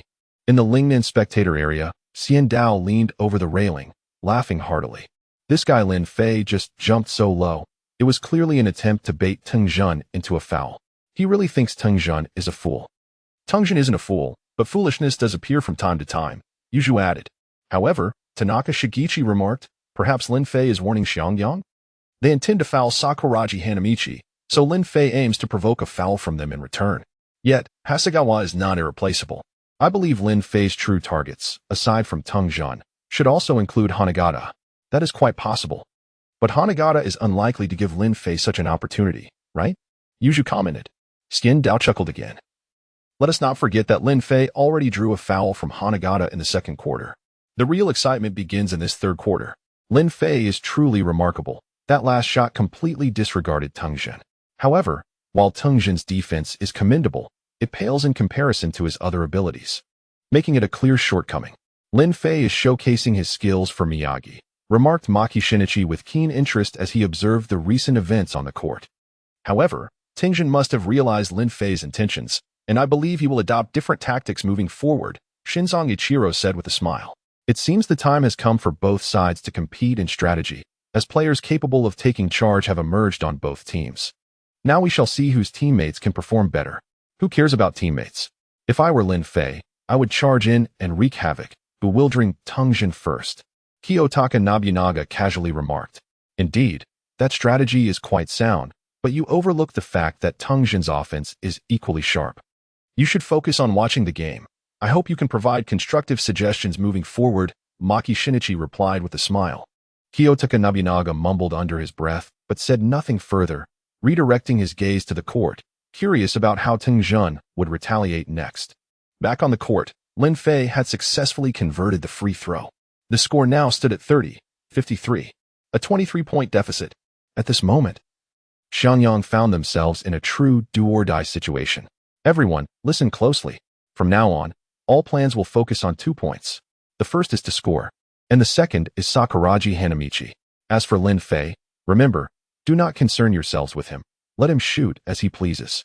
We must not allow him to disrupt our rhythm, for his stamina should not suffice to carry him through the entire second half. So, we need to keep chasing points. Chase points. Keep chasing. After reiterating his strategy, Tengjin proceeded to bring the ball into midcourt. This time, Lin Fei and Miyagi approached simultaneously. Initially, Lin Fei intended to penetrate the interior, but the competition within was fierce. To maintain his stamina, he had no choice but to temporarily abandon the inside. Tengjin observed Lin Fei and Miyagi advancing, but chose not to engage with them. Instead, he found a gap and directly passed the ball to the interior player, Hanagata. Hanagata received the ball and braced himself against Sakuragi Hanamichi. Suddenly, the voice of Rukawa Kaede echoed from a distance. Foul! Foul! Sakuragi Hanamichi instinctively withdrew his hand that had aimed to intercept the ball. At that moment, Hanagata swiftly turned and scored with a bank shot. After the basket, the entire Xianyang team did not celebrate but quickly retreated to defend. Damn it, you crafty fox. It's all your fault for distracting me. Otherwise, I could have blocked that shot. Sakuragi Hanamichi vented his frustration on Rukawa Kaede. Rukawa Kaede scoffed dismissively. Next time, just go for it. Aim for the back of his hand. Rukawa was correct. Just moments ago, Hanagata had been keeping an eye on Sakuragi's hand, waiting for him to attempt to steal. No worries, you defended well just now. Keep it up, as long as you don't commit a foul. It's a victory for you. Kogure chuckled. However, Sakuragi Hanamichi found Kogure's words somewhat awkward, unsure if he was being praised or mocked. With no time to ponder further, the game resumed. Chapter 85. The Scoring Frenzy of Xianyang. As Miyagi prepared to advance the ball into the midfield, Fujima suddenly made a gesture. In an instant, the entire Xianyang team activated their full-court press. It appeared that they were intent on quickly gaining points. Lin Fei, witnessing this scene, immediately grasped Xianyang's intentions and felt a wave of concern wash over him. Given the height limitations, both Miyagi and Kogure found it exceedingly difficult to make a shot under such relentless pressure. In a moment of panic, Miyagi realized he was struggling to make a pass and, distracted by anxiety, had no choice but to rapidly pass the ball to Lin Fei, who was unguarded on the side. Just as he released the ball, Fujima suddenly accelerated, anticipating Miyagi's passing route, swiftly intercepting the ball, and charged toward the basket, effortlessly scoring. The score returned to 34-53, reinstating a 19-point gap. Onward, Fujima clenched his fist, still refraining from celebration. There was little time for hesitation. Sakuragi's team once again initiated a baseline throw-in. This time, Xianyang maintained their full-court pressure. However, Miyagi, having regained his composure, assessed his teammates' positions and confidently passed the ball to Lin Fei, who remained unguarded. At that moment, another figure dashed over. It was Fujima, once again accurately predicting Miyagi's pass. How could this be happening? Miyagi paused momentarily, and Lin Fei furrowed his brow in response. At this juncture, Fujima had already evaded the trailing Kogure and easily scored. 36-53. In less than a minute, Xianyang had scored 6 points, igniting a scoring frenzy. The entire arena erupted in excitement. Oh my! Fujima is incredible! The audience buzzed with excitement. After consecutive steals, Xianyang is blazing a trail of points, and Sakuragi has yet to cross the half-court line twice. They are truly formidable. Xianyang is invincible. Keep pushing. Even with Lin Fei on the court, it still rests on Fujima's shoulders. Listening to the spectators' chatter, Sendai's coach, Send, furrowed his brow. It appeared that Sakuragi was caught off guard by Fujima's strategy. Lin Fei, needing to conserve his stamina, had no room to showcase his skills, and now Sakuragi was likely to be at a disadvantage. Coach Tauka nodded, affirming that a ball handler was needed to advance the ball into the opponent's half. Clearly, Fujima had thoroughly analyzed Miyagi, and combined with height constraints, Miyagi's vision was impeded, hindering his ability to make precise passes. The previous two plays where Xiangyang left Lin Fei unguarded were merely traps set for Miyagi. Consequently, Miyagi hesitated to pass the ball to Lin Fei. Aside from Lin Fei, neither Sakuragi nor Kogyo possessed the capability to drive through. As for Rukawa, it seemed that he would be the one to break the deadlock. Indeed, Sakuragi had begun to strategize, likely intending to pass the ball to Rukawa. Let us see how Sakuragi responds. Yuzhu observed the unfolding situation on the court. Sakuragi was in trouble. Lin Fei's stamina couldn't withstand the opponent's strategy. If he couldn't cross the half-court line, Lin Fei's abilities would remain unexploited, marking the onset of Xiangyang's relentless scoring spree. On the Hainan side, Matsukawa also analyzed the situation, while Shins glanced at the scoreboard, marveling at Fujima's prowess. In just a few minutes, he had identified the flaws in Sakuragi's strategy and adapted his tactics in response to the game's tempo. His value on the court was truly immeasurable. Indeed, Fujima was not only the captain of Xiangyang, but also their coach. A coach playing on the court is essentially a game changer. Matsukawa chuckled bitterly. Isn't this unfair? Of course, if this doesn't lead to a win, that would be truly laughable, Kyoto added with a smirk. The crowd's attention returned to the court. Coach, perhaps you should let me play. Akagi, observing the unfavorable situation, whispered anxiously. Can you handle the ball, Akagi? The match resumed. Once again, after receiving the ball, Miyagi faced relentless pressure from the opponent. However, the Sakuragi team was different from before, quickly rushing toward the opponent and Oppo's half. At the same time, as Fujima approached again, Miyagi swiftly passed the ball to Rukawa, who had made a diagonal cut. Upon seeing Rukawa receive the ball, Fujima signaled, prompting Hanagata, Takano, and Hasegawa to swiftly retreat. As Rukawa entered the half-court, he was immediately surrounded, caught in a trio of defenders. Under the joint defense of these three, Rukawa had no choice but to halt his progress, realizing his chances of breaking through were dwindling. Reluctantly, he glanced at the open Kogyo and passed the ball to him. Holding the ball, Kogyo sensed Fujima closing in, actively blocking the route for Kogyo to return the pass. Thus, Kogyo, without hesitation, took a shot. Unfortunately, the ball clanged against the rim and bounced off. Watch me. Inside the paint, Sakuragi Hanamichi surged with energy, noticing that the three interior defenders from Xiangyang had yet to recover. With a mighty shout, he seized the ball. Finally, it's my turn. Witness my super invincible slam dunk. With no one defending him, Sakuragi was ready to showcase his skills. However, just as he lifted his hands to execute the dunk, a pair of large hands reached from behind, snatching the ball from his grasp. Sakuragi felt the abrupt emptiness in his hands. Looking up, he realized the ball had vanished. It had been stolen. Damn it. Sakuragi spun around only to find Fujima had already taken off, rapidly heading towards Sakuragi's half. At that moment, Lin Fei, positioned in Fujima's path, let out a resigned sigh. What could he do with such a clumsy teammate? Upon seeing Lin Fei approaching to block him, Fujima merely smiled, refusing to engage, and passed the ball to the rapidly advancing Hanagata, who was now at the right three-point line. No, I must recover from my own mistake. As Hanagata prepared to shoot, a red whirlwind suddenly swept in. Just as Hanagata jumped, Lin Fei lunged from behind to swat the ball. Unfortunately, whether it was due to haste or poor timing, he collided with Hanagata instead.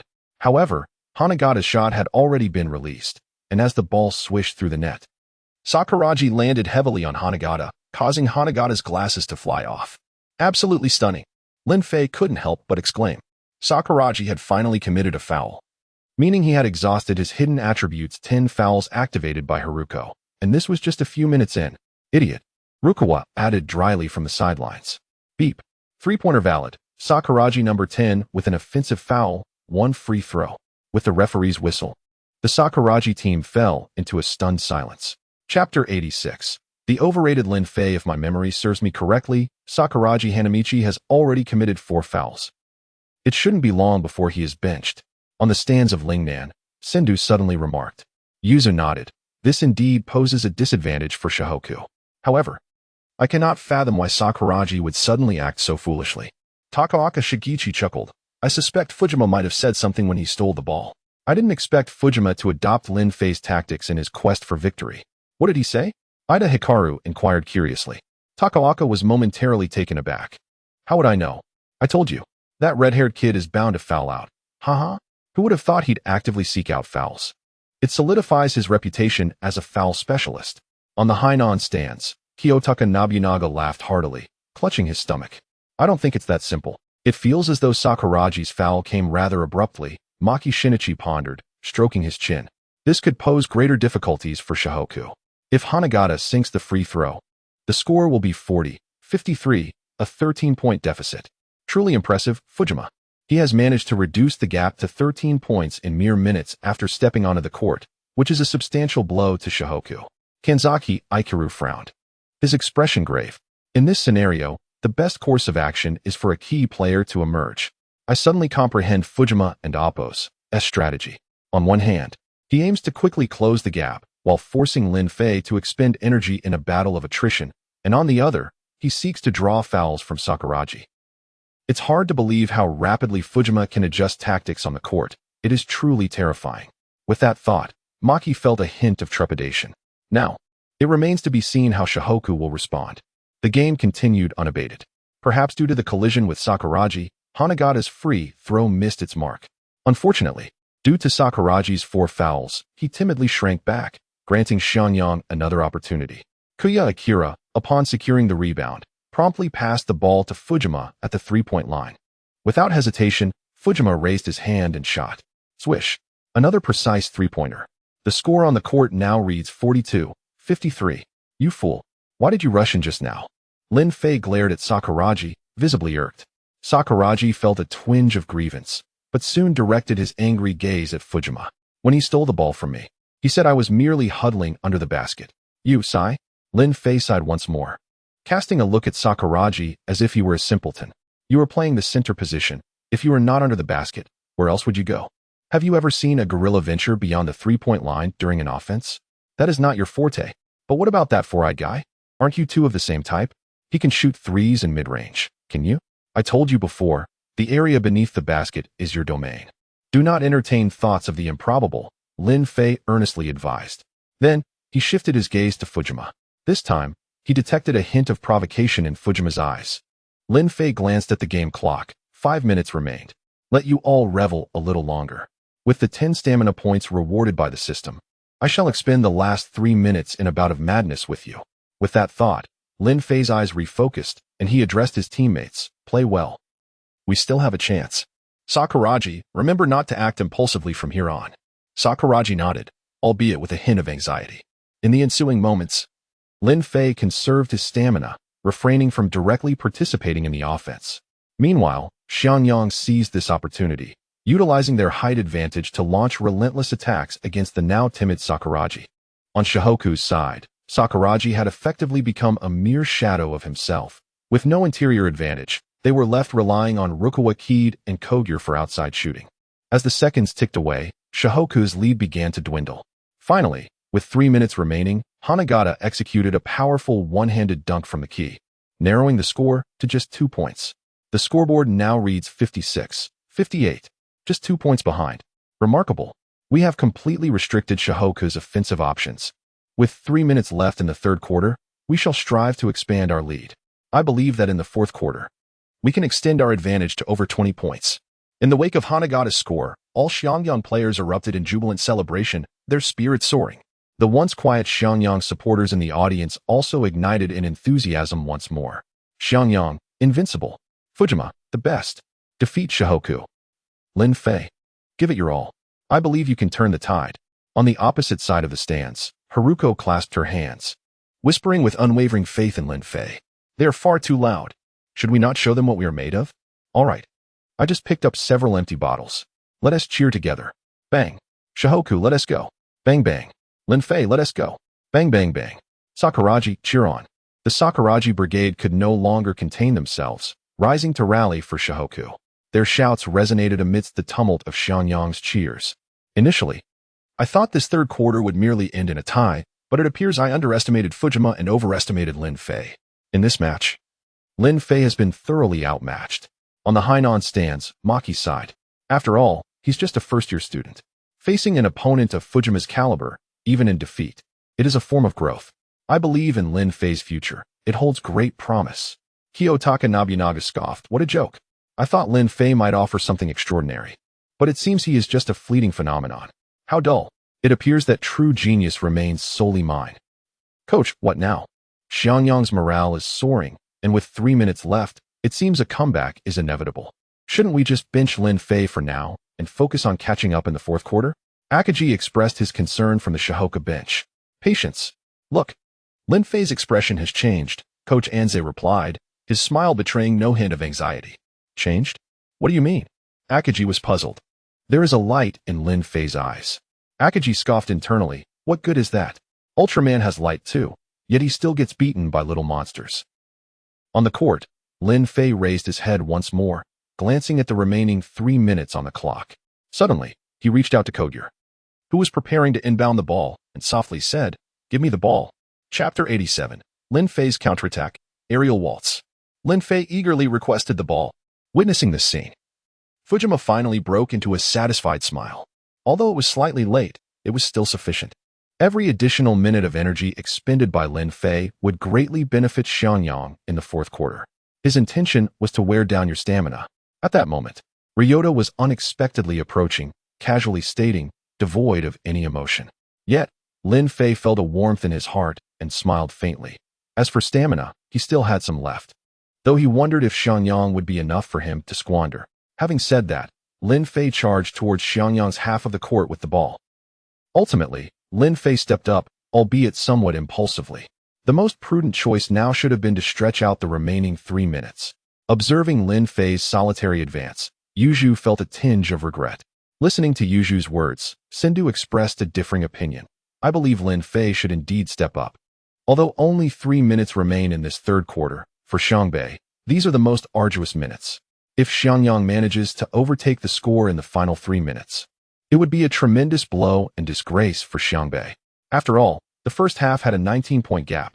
Therefore, if I were Lin Fei, I would also rise to the occasion, even if just for the sake of honor. Sendō's words clearly indicated his lack of faith in Xiangbei. Yet he supported and endorsed Lin Fei's decision. Takao sighed, wishing Lin Fei had taken action sooner. If they could merely keep the score close, at least in the fourth quarter, there would still be Mitsui. Now, it was too late. Currently, the greatest weakness of Xiangbei was indeed their stamina. Not only Lin Fei, but also Mitsui and even Rukawa were showing signs of fatigue. It was truly regrettable. Had they been afforded more time to train their endurance, the outcome might have been different.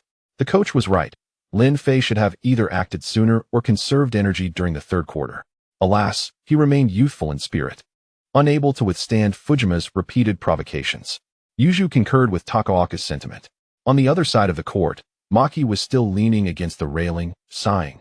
It seems Lin Fei is preparing for a final gamble. It's just a pity that a favorable conclusion does not seem to be in their favor. Lin Fei's last few minutes in this third quarter should be merely a fleeting moment. I share the same view. This is likely a battle of dignity for Lin Fei. Regardless of his final performance, he will remain a worthy opponent in my eyes, said Shinzo Aikiru earnestly. I am eager to see just how many incredible feats Lin Fei can accomplish. Kiyotaka, upon hearing their words, became increasingly intrigued by Lin Fei's forthcoming actions. Rising to his feet, his gaze fixed intensely upon Lin Fei. At that moment, as Kiyotaka's eyes were locked on Lin Fei, a look of astonishment suddenly appeared in his expression. Meanwhile, on the court, Lin Fei had already crossed half court, his eyes set firmly on the basket. Aerial waltz. For a high school student to execute an aerial waltz should be sufficient to astonish Xiangyang's interior defense. Lin Fei mused to himself, watching as Fujima approached to double-team him, yet he remained unfazed, meticulously calculating his dribbling path. Lin Fei, come.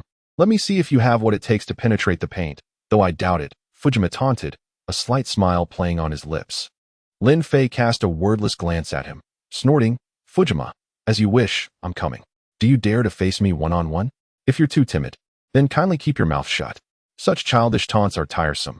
I grew weary of them at 3 years old, so either be silent or get lost. Fujima was momentarily taken aback by Lin Fei and Appo's unexpectedly harsh words. However, he quickly suppressed his anger, pretending to be indifferent as he continued to defend. Damn it. This guy's blocking tactics are truly exceptional. This won't be easy.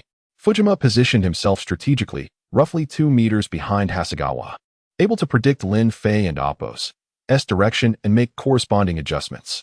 With Hasegawa and other interior players, As long as Lin Fei was restricted for even half a second, he would lose the opportunity to dribble or pass. Consequently, Lin Fei found himself in a predicament. Ding. Congratulations, host, for being provoked by a minor boss.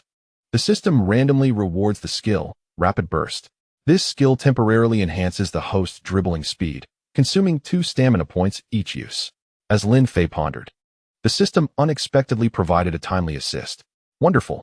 The system was on fire today. Lin Fei's heart settled, no longer conflicted. What if you can predict? I have speed. In this world of martial arts, speed conquers all. Then, Lin Fei suddenly moved. Without Hasegawa making any move, he swiftly slipped past him on the right. To the right. Fujima instantly recognized Lin Fei's direction of attack and attempted to intercept. However, the moment Fujima's right foot shifted, Lin Fei had already zipped past him like a gust of wind. How fast? Fujima gasped, hastily trying to catch up, but Lin Fei had already entered the paint. After shaking off Hasegawa and Fujima, Lin Fei swiftly approached the free throw line. Get ready under the basket. Watch for fouls. Seeing Lin Fei charge into the paint, Fujima shouted urgently. Hanagata and Takano simultaneously planted themselves, their gazes locked onto Lin Fei, awaiting his arrival. But at that moment, as Lin Fei reached the free throw line, he suddenly leaped. He raised the ball high above his head. What? A dunk from that far? Impossible. The distance is too great. Hanagata and Takano exclaimed in unison. Meanwhile, Lin Fei's body was already soaring toward the basket. With powerful hang time and momentum, he appeared to be gliding through the air, his feet seemingly walking upon the clouds. In an instant, he had arrived near the basket, and at that moment, Lin Fei's body began its descent. Just as he fell, his elevated hands came crashing down toward the hoop. Bang! A sharp sound echoed, accompanied by the groan of the rim as the ball was forcefully thrust into the net. Simultaneously, Lin Fei executed a graceful split with his legs, narrowly clearing the astonished heads of Hanagata and Takano, landing just beyond the baseline. Perfect. At that moment, everyone was left dumbfounded, especially Hanagata and Takano beneath the basket, for they had witnessed Lin Fei's ethereal dance in midair, moving from afar and seemingly walking on air. Chapter 88. The Spirit of Xiangbei Revives. How impressive. Fujima couldn't help but marvel internally. This extraordinary ability to remain airborne struck deep within him. He had to concede that, in terms of physical prowess, Lin Fei undoubtedly surpassed him. The previous swift dribble, along with the recent aerial stroll, perfectly showcased Lin Fei's exceptional explosiveness. However, Fujima did not feel disheartened. After all, the strength of one individual could not alter the outcome.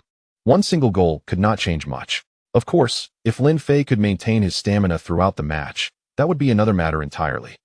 This guy Lin Fei is truly formidable. Miyagi couldn't help but sigh, feeling a twinge of envy. Indeed, it seems I still need to work harder. Rukawa silently mused, his eyes reflecting a newfound fervor. Sakuragi, however, with his hands stuffed in his shorts, begrudgingly remarked, that Lin Fei, always showing off. The frustrating part is that I can't quite do that yet. Alright, everyone, let us not forget that Lin Fei is nearing his physical limit. Yet he still executes such challenging maneuvers to convey to us that we, Xiangbei, will never give up. Do you all understand? Miyagi fell silent for a moment, a newfound determination gracing his features. Indeed, we were momentarily stunned by Xiangyang, nearly losing our will to counterattack. Lin Fei is reminding us that Xiangyang is not invincible. Brothers, let us ignite our fighting spirit. Rukawa and Sakuragi both responded with a simple affirmation. Understanding that Lin Fei's recent actions were a response to their dwindling morale under the invisible pressure from Xiangyang. This was not merely a matter of ability, but intricately tied to their mindset. On the Xiangbei bench, the substitutes cheered. Lin Fei, you've done splendidly. Keep it up. Break Xiangyang's interior defense. Having just witnessed such an exhilarating goal, they were filled with excitement. With Lin Fei leading the charge, victory felt within reach. At the same time, Keiko sat there in a daze, her eyes shimmering with tears as she replayed Lin Fei's aerial performance in her mind. Though the team was ecstatic, Akagi, as captain, remained composed, a hint of concern etched on his face. Coach, if Lin Fei continues like this, he may not make it to the fourth quarter. What should we do? Yes, coach, should I get on the court to alleviate some of Lin Fei's pressure? Mitsui added. Not yet, let us wait and see. Everything is going according to plan. I trust Lin Fei will not want to lose. Coach Anze sighed silently, grateful for Lin Fei's efforts. In the stands of Lingnan, an observer reflected, I almost forgot that the other players of Xiangbei are not ordinary either. It seems Lin Fei's explosive performance is not solely driven by personal glory, but also to rekindle the nearly extinguished confidence of Xiangbei. As they watched the Xiangbei players regain their fighting spirit after Lin Fei's goal, Takawaka finally grasped Lin Fei's intentions. Sendō chuckled. It seems I underestimated Lin Fei. That last shot was truly magnificent. I'm certain I could not replicate it. Uzumaki nodded. Indeed. That shot was something even the regulars and national competitions would struggle to perform. I truly hope Xiangbei makes it to the national tournament to showcase Lin Fei's prodigious talent. Let us be realistic. There are only 2 spots for the national tournament. Facing a player like Lin Fei would be perilous. I would prefer to face Xiangyang, Sendō said with a light laugh. If Lin Fei's team wins, when we face them, I will inform Lin Fei that I hoped they would lose to Xiangyang, Uzumaki said earnestly. Meanwhile, in Hainan, Maki tightened his grip on the railing, his voice tinged with excitement. That was astonishing. As a player, this is the first time I've witnessed such incredible aerial prowess live. It's hard to believe that a high school student could achieve this. Simply unbelievable. Indeed, Lin Fei seems capable of executing many unimaginable, high-difficulty maneuvers, including the previous axe dunk and the underbasket hook shot. I'm beginning to wonder if I'm watching an NBA game. This is truly the realm of professional adult players. Shinzo Aikiru exclaimed in awe. Can you two maintain your stance? Just moments ago, you said Lin Fei was a flash in the pan, and now you're singing his praises? Kyoto Nobunaga, overhearing their conversation, felt a mix of disbelief and sarcasm. Maki replied with a smile. In the arena, variables are always at play. Who could have anticipated that Lin Fei would restore Xiangbei's confidence in such a manner? Analyzing the current score, it seems the margin is only 2 to 4 points. We must see how the fourth quarter unfolds. TCH. Clearly lacking conviction. Just a moment ago, you claimed Xiangbei would be finished in the fourth quarter. Kyoto mused, rolling his eyes. Back on the court, Fujima glanced at the remaining 2 minutes and 10 seconds with a smile. Everyone, for the next 2 minutes, we will remain aggressive. Let us not forget, we are the county's top 4. Xiangbei is merely a perennial first-round exit. One Lin Fei cannot change that. Even if he humiliates us all, it changes nothing. We will stick to our game plan. We must win. Captain. Hanagata and the others looked at Fujima, their expressions calming significantly. One must admit, Fujima had a knack for rallying morale. Let us begin. It's our turn to attack. Fujima calmly smiled, receiving the baseline inbound pass, then confidently called out, let us score again. All right. The others responded, sprinting towards the Xiangbei half of the court. Lin Fei's recent goal reignited their fighting spirit, but what of that? The advantage in the paint still belonged to him. A confident glint shone in Fujima's eyes as he dribbled to the center court. Defense. Kogyo shouted, prompting all Xiangbei players to return to the basket. But where was Lin Fei? Where's Lin Fei? Fujima exclaimed in surprise. Chapter 89. Lin Fei's cunning maneuver. The decisive battle commences. Where was Lin Fei? He hadn't retreated to defend. After scoring, he hadn't even celebrated with his teammates. Instead, he quietly moved to the baseline, feigning to tie his shoelaces. Only when Kenji Fujima dribbled the ball near the mid-court line did Lin Fei surge forth like a released wild horse, ambushing Fujima from behind. Thus, when Fujima realized Lin Fei had vanished, a sense of alarm gripped him. Before he could fully react, he felt a sudden emptiness in his hands. The ball was gone. Turning back, Fujima saw Lin Fei already under the basket, executing an effortless layup. Once again, Lin Fei had played the role of a sly fox. Brilliant. Lin Fei is truly exceptional. I understand now why Lin Fei gestured for us to stay back. This was his intention all along. Hoku's entire team exuberantly rushed over, playfully ruffling Lin Fei's hair. Hey, my hairstyle is my livelihood, Lin Fei protested, attempting to protect his hair with his limited hands. Captain. The SHY players once again looked to Fujima. Fujima wryly smiled, realizing Lin Fei's unsportsmanlike conduct left him with little recourse. However, he confidently reassured them, it's all right. I was merely caught off guard. This only proves Lin Fei is hesitant to confront me directly. Therefore, we must maintain our composure. Understood? The team nodded resolutely. With Fujima present, they believed any challenge could be overcome. Such was the extent of Fujima's charisma. The game resumed, and Fujima advanced with the ball. This time, Lin Fei refrained from any trickery, calmly positioning himself behind Ryota Miyagi to provide defensive support. Fujima remained unfazed, and upon reaching midcourt, He promptly passed the ball to Kazushi Hasegawa, who was stationed beyond the three-point line. Rukawa swiftly closed in to defend. Hasegawa, without dribbling, spotted Ichi Takano inside the paint and passed the ball to him. Takano dribbled once and then feigned a shooting motion. However, Hanamichi Sakuragi stood firm, extending his arms to obstruct without attempting to steal the ball, adhering strictly to the defensive strategy Lin Fei had instructed. Seeing Sakuragi's unwavering stance, Takano reluctantly passed the ball to Kazuma Hana. Upon receiving the ball, Hana immediately turned, only to feel an unexpected collision. Startled, he wondered who could be behind him in the paint. At that moment, the referee's whistle blew. Beep. SHY number 5. Offensive foul. Hana then realized he had collided with Lin Fei. Taking advantage of Hana and Appo's focus on the ball, Lin Fei had circled behind him and firmly planted his feet. Possession was reversed. SHY and Appo's two offensive attempts had failed. The score now stood at 56-62, widening the gap to 6 points once more. Everyone, Don and Appo's, be discouraged. That last play was simply our own carelessness. Hana, don't feel too burdened. I forgot to remind you. From now on, we must all concentrate and strive to close the gap. Fujima rallied the team once more. Regrettably, as SH Hoku's team revitalized, SHY and SH Hoku engaged in a tit-for-tat exchange. Soon, the third quarter concluded. SHY had failed to equalize or surpass the score in the final moments. With a score of 60-66, SH Hoku maintained a 6-point lead. Back on the bench, Takenori Akagi and Hisashi Mitsui immediately assisted Lin Fei. How are you holding up? Can you still manage? Lin Fei gasped for air, replying with a smile, I'm fine. Watch the fourth quarter. I can play at least half of it. Hearing this, the team breathed a collective sigh of relief. Ayako also handed Lin Fei water, her eyes filled with admiration as she softly said, Lin Fei, you were amazing just now. Lin Fei's mind began to wander as he blurted out, where was I amazing? Ayako replied matter-of-factly, just now, in the air. You were up there for so long. Lin Fei grinned, absolutely.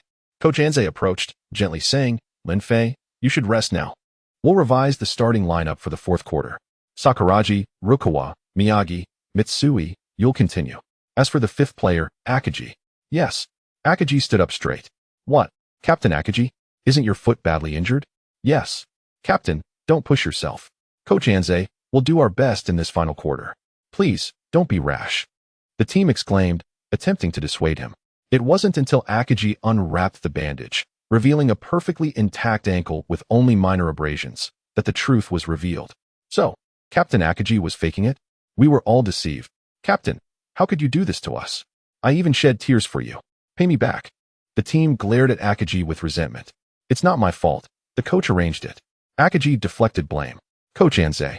Hee. I merely wanted to see if you could perform well without Akagi on the court. The outcome was satisfactory. At least SHY didn't close the gap. Coach Anze chuckled, then turned serious, changing the subject. Everyone, the upcoming fourth quarter is the true moment of reckoning. I hope you all understand what this signifies. It means you are truly advancing toward the national stage. I want you to stride forward, overcoming all obstacles. SHY is the first stepping stone before you. What should we do? Step over them. The SH Hoku team roared in unison, their fighting spirit ignited. At that moment, the fourth quarter commenced. Then, I and Amp, Oppos, am counting on you. Coach Anze waved his hand. The team nodded resolutely and turned toward the court. Seeing Akagi suddenly enter, walking with unwavering stability, Fujima's expression changed drastically. Damn it. I was tricked by Coach Anze. Fujima's heart sank, but there was nothing he could do. Captain, it's all right. Our advantage in the paint remains. Sakuragi has already committed 4 fouls, and Akagi remains alone and unsupported. Our strategy remains unchanged. Now that Lin Fei is exhausted and unable to play, we'll continue our relentless pursuit of points. Fujima regained his composure, suppressing his inner unease and encouraging his teammates. Yes, both teams returned to the court. The decisive moment of the fourth quarter had arrived. Chapter 90. Fujima's exhaustion. Akagi, this guy has actually begun to resort to cunning schemes. Yuzu watched Akagi go's swift movements on the court, seething with indignation.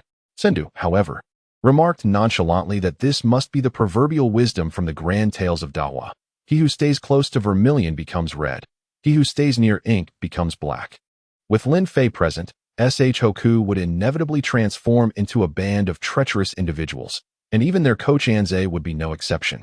Deception is merely a strategy of war. Now that Akagi has entered the game, and with Sakuragi Hanamichi still on the court without being penalized, it seems the fourth quarter is poised to become quite dramatic. The true moment of reckoning has finally arrived. Tauka Shigeru, on the other hand, saw nothing amiss in Akagi's actions and resumed observing the match with keen interest. On Hainan's side, Maki Shinichi smiled, noting that Akagi's entry made the match even more unpredictable. As long as SH Hoku could maintain their lead, Xiangyang would undoubtedly become anxious, leading to potential errors and putting them at risk. But not necessarily, Kanu Ikaru interjected. Lin Fei's stamina is depleted. He may not return to the court. If Xiangyang adheres to their strategy and manages to foul out Sakuragi Hanamichi, I believe they still have a significant chance. Maki Shinichi shrugged non-committally and replied, regardless, the upcoming fourth quarter will undoubtedly be riveting. Let us await its unfolding. The match had already commenced. Fujima, having composed himself, brought the ball to SH Hoku's half. As he maneuvered past Miyagi, he opted not to break through, but instead executed a long pass to Nagano Man. Upon receiving the ball, Hanagata swiftly vacated the paint, prompting Akagi to follow suit. Just as Akagi trailed Hanagata, Nagano unexpectedly passed the ball to Takano Akira, who remained in the paint. At this moment, the defender against Takano was Sakuragi Hanamichi. However, due to his 4 fouls, Sakuragi refrained from engaging in vigorous physical contact, thus granting Takano ample opportunity to make an unchallenged layup. Following the basket, Xiangyang swiftly transitioned to defense. This was their modus operandi. Leveraging their height advantage in the paint, they frequently repositioned to draw Akagi or Sakuragi out, subsequently attacking the interior to enhance their scoring efficiency. The key was that Akagi had no choice but to defend.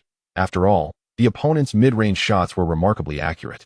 After several exchanges, although the score had not widened significantly, both Akagi and Sakuragi found themselves increasingly fatigued. Particularly, Sakuragi was beginning to lose his patience. Testing the boundaries of fouling once more. Sakuragi, exercise restraint. I permit you to commit another foul, but not now. Wait until Lin Fei is back on the court, understood? Akagi firmly placed a hand on Sakuragi's shoulder, advising him.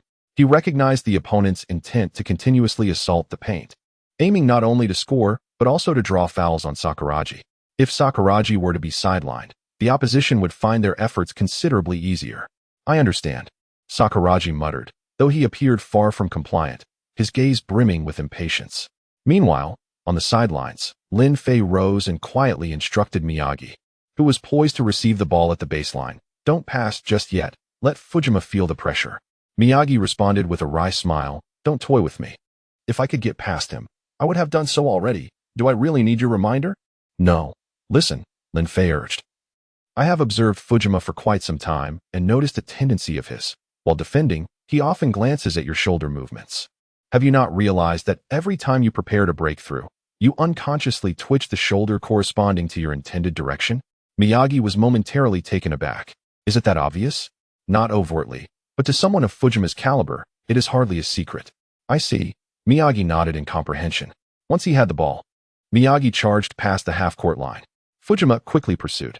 This time, Miyagi's eyes were filled with determination. He slightly bent forward and chose to heed Lin Fei's advice. He thought to himself, even if the ball is intercepted, it is Lin Fei's scheme, nothing to do with me. With this thought, his burdens lightened considerably. Miyagi skillfully dribbled, maneuvering the ball between his feet as he approached Fujima, maintaining a steady gaze into Fujima's eyes. Indeed, he noticed that Fujima's attention often strayed to Miyagi's shoulders, causing his feet to move rhythmically in tandem with Miyagi's own footwork. It seemed Lin Fei's insight held merit. Now, it was time to outsmart him.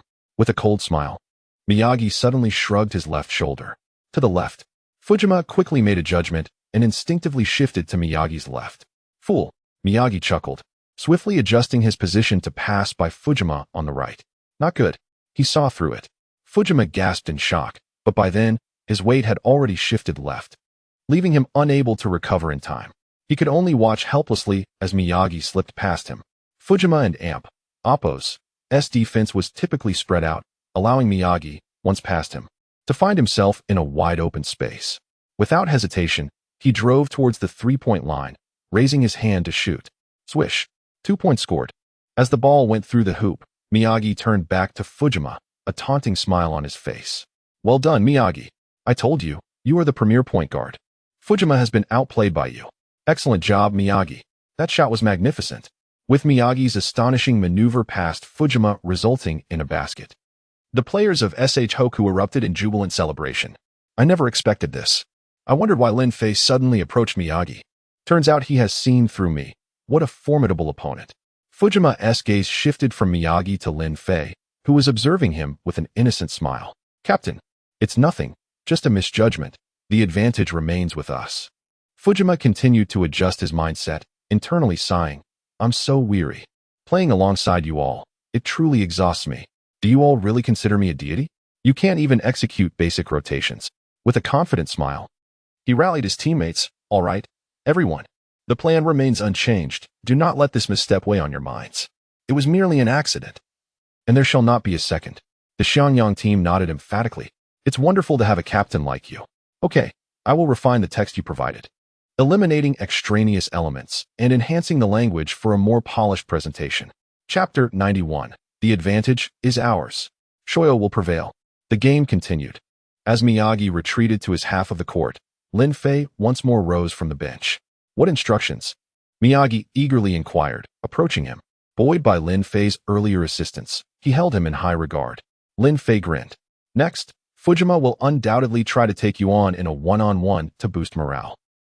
Oh, is there a strategy to defend against him? Miyagi pressed. Disregard him. He's indefensible. Furthermore, refrain from any further drives to the basket. This is a one-time exception. Miyagi acquiesced. As anticipated, Fujima immediately sought out Miyagi. However, Miyagi, adhering to Lin Fei's counsel, quietly exchanged positions with Mitsui and completely ignored Fujima. These players from Shohoku are all cunning, Fujima muttered inwardly, sensing a shift in his composure. That Lin Fei, even from the sidelines, he's meddling. Instructing Miyagi on how to counter Fujima, Sendō remarked with a smile from the Reinen stands, observing the scene. Soon, the Shohoku team will be full of Lin Feis, deceitful and utterly shameless. Coach Takamwachi, observing Lin Fei, commented, it's a tactic, a minor annoyance for Fujima, but it won't significantly affect the game. However, Lin Fei should be exhausted, yet he's leisurely strolling on the sidelines. It appears he's also concealing his true capabilities. Wozumi expressed skepticism. Impossible. If Lin Fei's stamina is truly not an issue, he should be playing throughout the fourth quarter, especially with such a narrow lead. Takamwachi chuckled.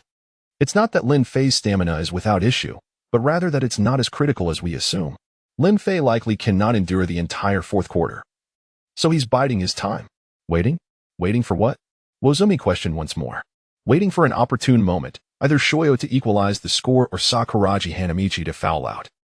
From the Hainan stands, Maki Shinichi assessed the situation. It appears the fourth quarter remains fiercely contested. Shohoku's resilience is remarkable, even without Lin Fei on the court. They're still evenly matched with Shoyo. I believe it's attributable to Shohoku's players. Their confidence has surged, especially after Miyagi's successful drive past Fujima, Jin Soichiro added, concurring with Maki. Despite being thoroughly outplayed by Fujima previously, Miyagi still dares to challenge him. Even if Lin Fei imparted some wisdom, that indomitable spirit is Miyagi's true strength. And Shohoku's as well. Maki nodded in agreement.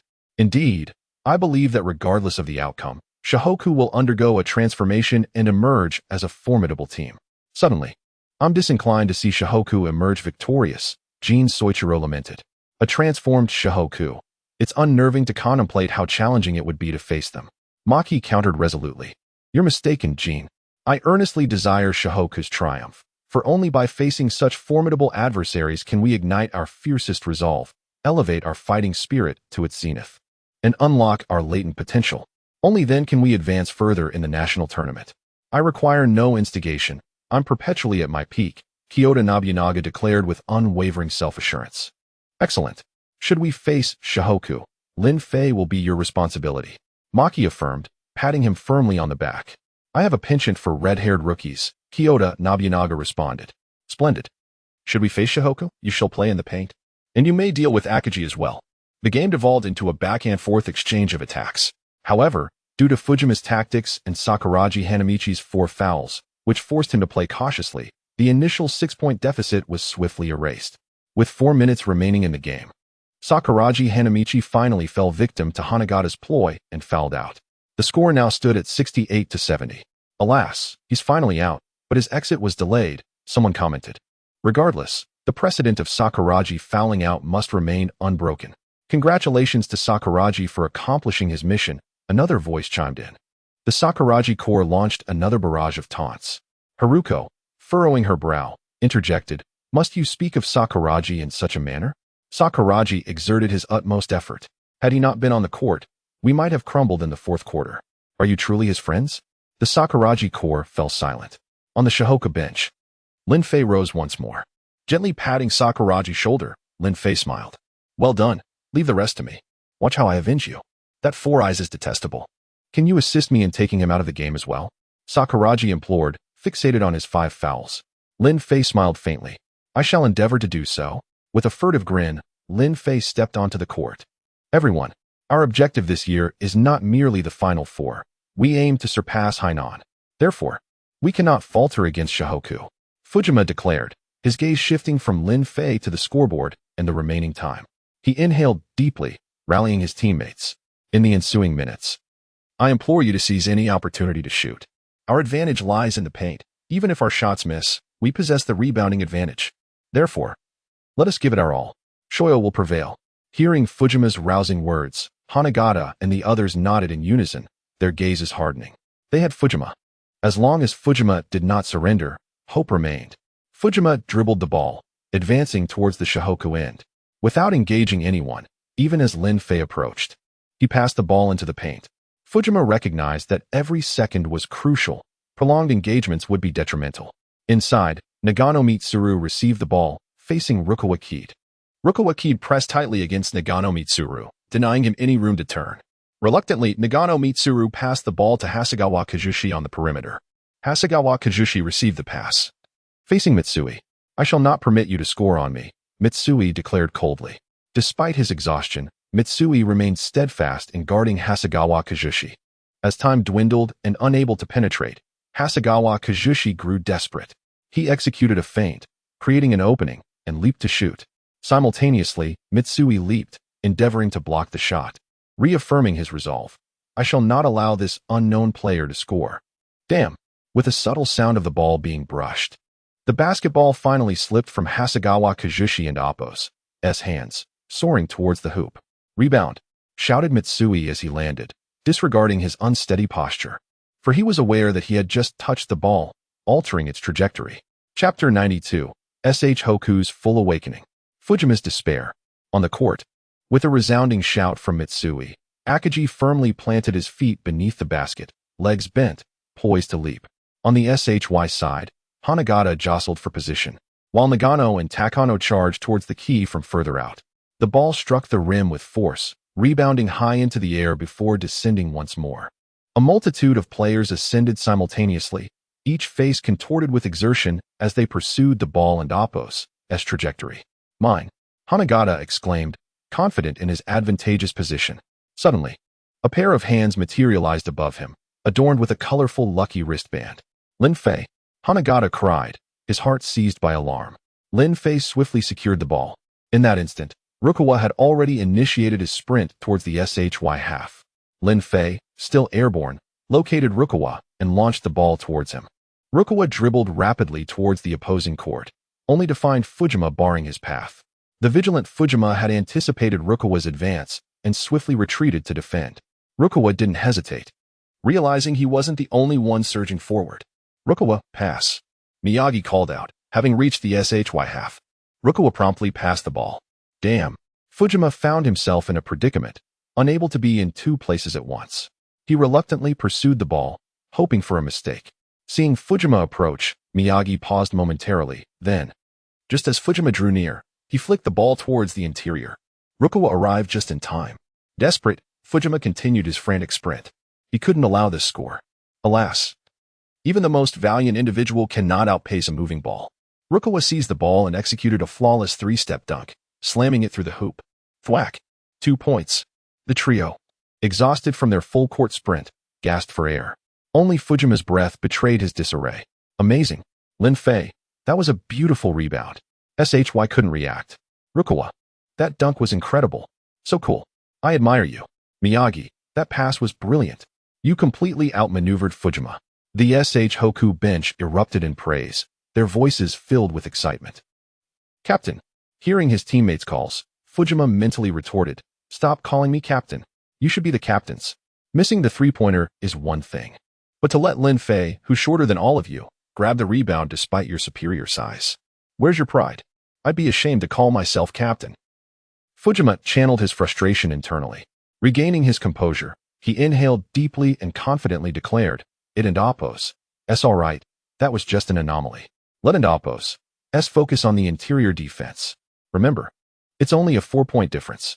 The advantage is still ours." The team nodded emphatically. It's reassuring to have the captain here. I almost forgot. How could SH Hoku's interior game fail, with Lin Fei capable of aerial acrobatics? And the other SH Hoku players are fully energized. Perhaps this match is nearing its conclusion. On the Hainan bench, Maki quietly observed. Shins nodded in agreement. Indeed, although Fujima is still on the court, the SHY players' wills have been completely dominated by him, without them even realizing it. They lack independent thinking, despite their height advantage. Their skills and talent pale in comparison to the awakened SH Hoku team. There's simply no comparison. Fujima's tactics are sound, but their execution is proving difficult. If Fujima and Lin Fei were to switch places, I doubt Lin Fei could carry them. Now that you mention it, I'm curious to see what would happen if Lin Fei and Fujima swapped roles. Maki mused. What does Lin Fei eat to jump so high? Can all Chinese people jump like that? Does that mean I have Chinese genes too? Kyoto's bizarre train of thought caused Maki and Shins to stare at him incredulously. On the Rhinan bench, Sendō casually remarked, "This is the first time I've seen Fujima so disheveled, being led around by SH Hoku. The outcome of the match seems pretty clear. Yes, SHY had the advantage in the key, with 3 tall players, but Lin Fei still managed to get the rebound. Fujima panicked, and if that play isn't countered, it'll be a thorn in SHY's side. Next time they fight for a rebound, they'll unconsciously think of Lin Fei. But Fujima isn't a god. He can't stop the entire awakened SH Hoku team. That play will be the turning point in the 4th quarter. Of course, I don't think Fujima will give up. Let's see what tactics he has left." Coach Tauka stroked his chin thoughtfully. "Coach, what would you do?" Wazumi asked.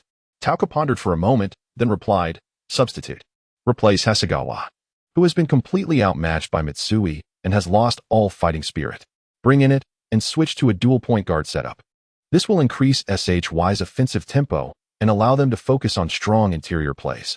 All possessions should be funneled to the interior. Lin Fei's stamina won't hold up against that kind of pressure. Only then will they have a chance." The others nodded in agreement. Tauka was pleased to see Sendō concur with his assessment. On the court, the game continued. Chapter 93. The sudden situation in Xiangbei. Fujin had no intention of substituting players at this moment. Particularly at this stage, he felt it imperative to fully implement his tactics. However, beneath this mindset, he had subconsciously become somewhat agitated, though he was oblivious to it. Thus, upon seeing Miyagi stepping up to defend, he resolutely opted for a breakthrough. Failing to notice that Lin Fei was lurking behind Miyagi, patiently waiting for the opportune moment, until Lin Fei intercepted the ball. Only then did Fujin awaken to the realization that he had succumbed to obsession. Defense. He bellowed, hastily retreating. Unfortunately, Lin Fei offered him no chance, swiftly passing the ball to the relentlessly charging Mitsui. As Mitsui approached the 3-point line, he immediately took his shot. At that moment, Hasegawa Ichiji could not make it back in time, helplessly watching Mitsui shoot. Swish. 3 points. The ball went in. It was over. Watching Mitsui score, Fujin's heart finally crumbled. However, just at that moment, the exhausted Mitsui suddenly collapsed on the court. The crowd rushed in, unable to celebrate. "Mitsui, what's wrong? Mitsui, wake up." It seemed he had completely exhausted his stamina. They needed to substitute him immediately. Kogyo entered the game. The crowd hurriedly carried Mitsui off the court, and Kogyo returned to the fray. There was still hope.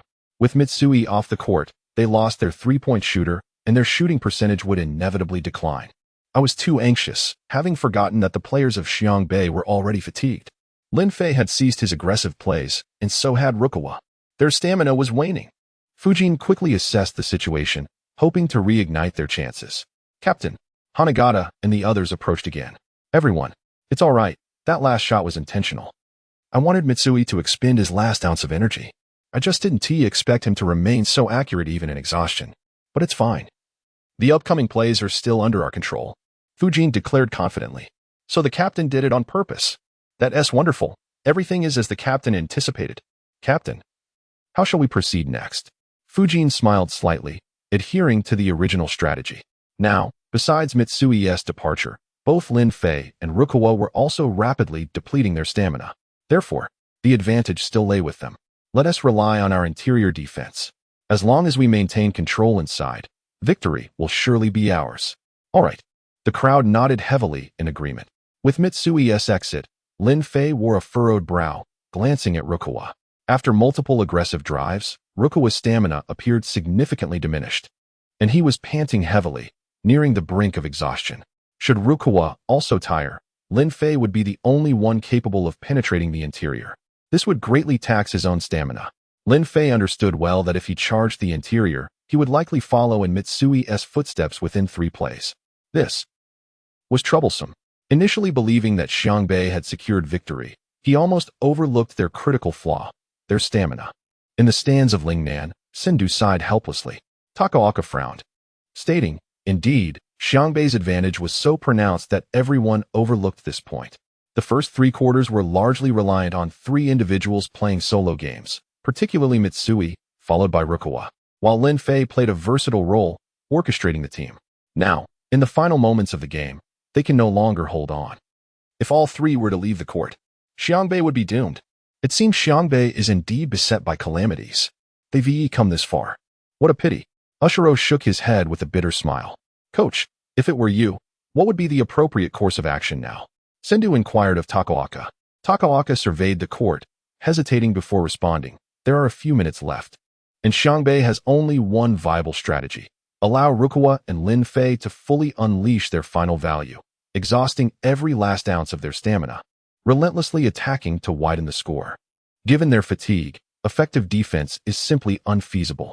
Once they tire completely, it will be left to fate. Mitsui had collapsed at this moment. It appeared fate was playing a cruel joke on Xiangbei. In the stands of Hainan, Maki Shinichi lamented. Without Mitsui's 3-point shooting, Xiangbei has lost a vital limb, while Xiangyang will once again see hope. They will surely launch a furious offensive. And Lin Fei and Rukawa also seem to be struggling with fatigue, likely unable to withstand the impending intensity currently. The score was 68-75, a 7-point gap, with 3 minutes remaining. This was undoubtedly a significant test for Xiangyang as well. Shinzo Ikuru, while concerned for Xiangbei, also worried for Xiangyang. As an observer, he remained impartial. Let us see how they handle the next play. If they falter, the scales of victory may tip once more. Maki Shinichi's gaze returned to the court. On the court, Fujin raised his left hand high, dribbling the ball as he proclaimed, "Everyone, this next play is crucial.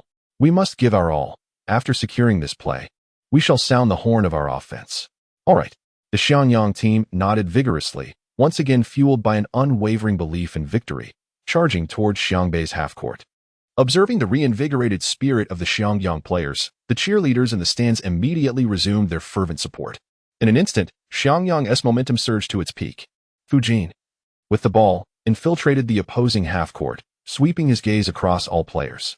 Noticing Lin Fei still positioned behind Miyagi, Fujin smirked coldly, opting not to attempt another breakthrough.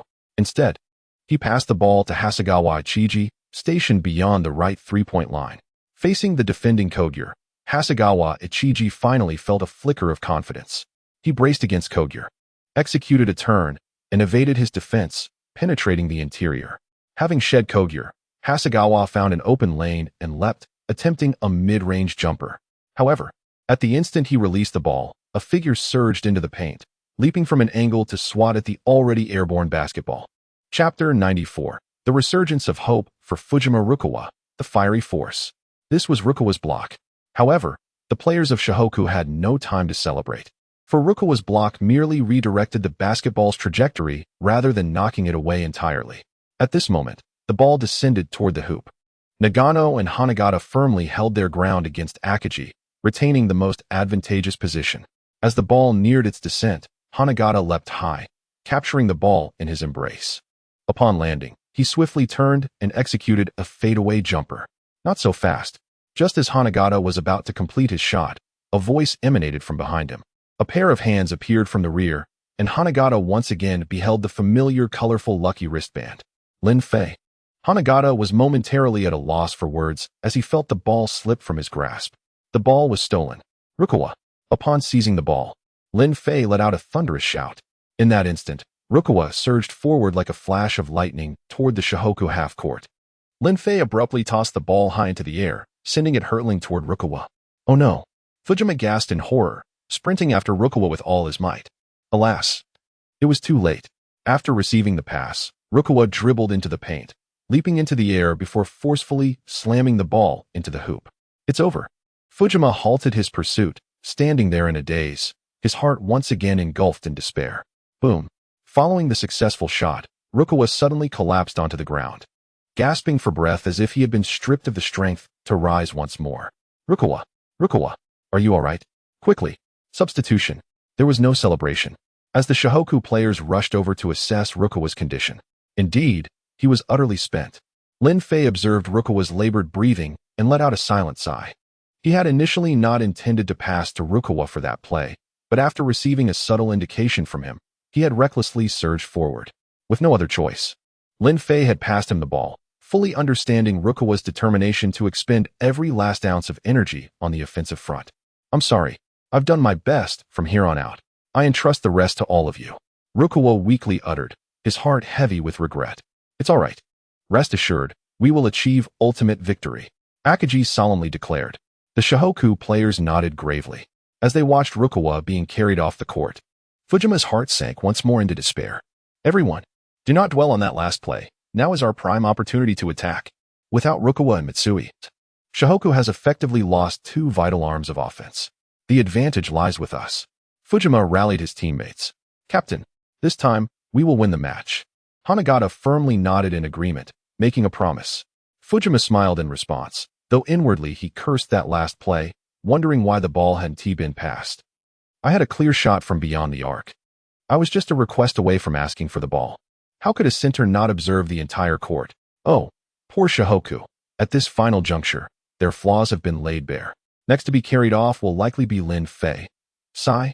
On the sidelines of Ryanen, Sendō sighed helplessly, as if foreseeing the ensuing events.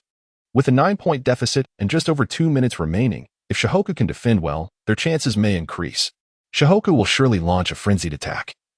And if they make a mistake, as long as Shohoku can defend and gradually run down the clock, even if Lin Fei has to leave the court, we still believe Shohoku has a greater hope. Wozumi countered skeptically. Takaoka shook his head, stating, it's not so certain. Next, Shohoku will not only attack, but also employ full court pressure, which will severely diminish Shohoku's intent to waste time. They may even commit errors due to height pressure. So Ryanen's chances may still be greater. Let us wait and see. If Lin Fei loses, I might have to console him. And see if I can recruit him. Haha. Sendō thought mischievously, secretly wishing for Shohoku's defeat. It appears the suspense of victory or defeat will linger until the end. With Rukawa off the court, the only remaining offensive force for Shohoku is Lin Fei, whose stamina must be nearing its limits, unable to withstand Ryanen's impending offensive onslaught. On the Hainan side, Maki stroked his chin, forming his judgment. Shinzu sighed. It's truly been a roller coaster. Who would have thought Shohoku's loss would not stem from skill, but from fatigue? They awakened too slowly. Had they coordinated as a team in the first and second quarters, their stamina would not have been so depleted. No, if Shohoku really loses, it will be due to their lack of experience. The first half was riddled with personal plays due to inexperience, exhausting their energy. Yet, it may ultimately be a blessing. If Shohoku wins this match, we will have a tougher time ahead, Maki said with a bitter smile. So what now? Has your attitude shifted again? Will Ryanen triumph, or will Shohoku prevail? Kiyotaka inquired impatiently. Maki dismissed his teasing, replying, let us see when Lin Fei collapses. As long as it's not in the final minute, Ryanen's chances will be greater. Coach, what should we do next? If Lin Fei exits, we have no chance left. On the Shohoku bench, Siko anxiously addressed Coach Anze. No rush. Everything is proceeding as I anticipated. Coach Anze responded calmly. But no one knew that within, he was fervently praying. Lin Fei, you must hold on. You promised me. You will not let me down. The focus of the crowd once again honed in on the court. At this moment, Fujima resumed his charge toward the Shohoku half. Yet this time, Lin Fei did not retreat. Though he gasped for breath and his steps were unsteady, his gaze remained resolute, fixed upon Fujima. Is Lin Fei emulating Rukawa? Is he preparing for a final stand? If he can intercept my ball, it will shatter my confidence. Unfortunately, I am not Hasegawa. I will not grant you that opportunity, but I accept your challenge. Exhausting your energy will clear the final obstacle on the path to victory. Fujima contemplated, his heart calculating as he observed Lin Fei's unsteady footing. Come on, Lin Fei. Let us have our showdown. Fujima smiled slightly, dribbling forward towards Lin Fei.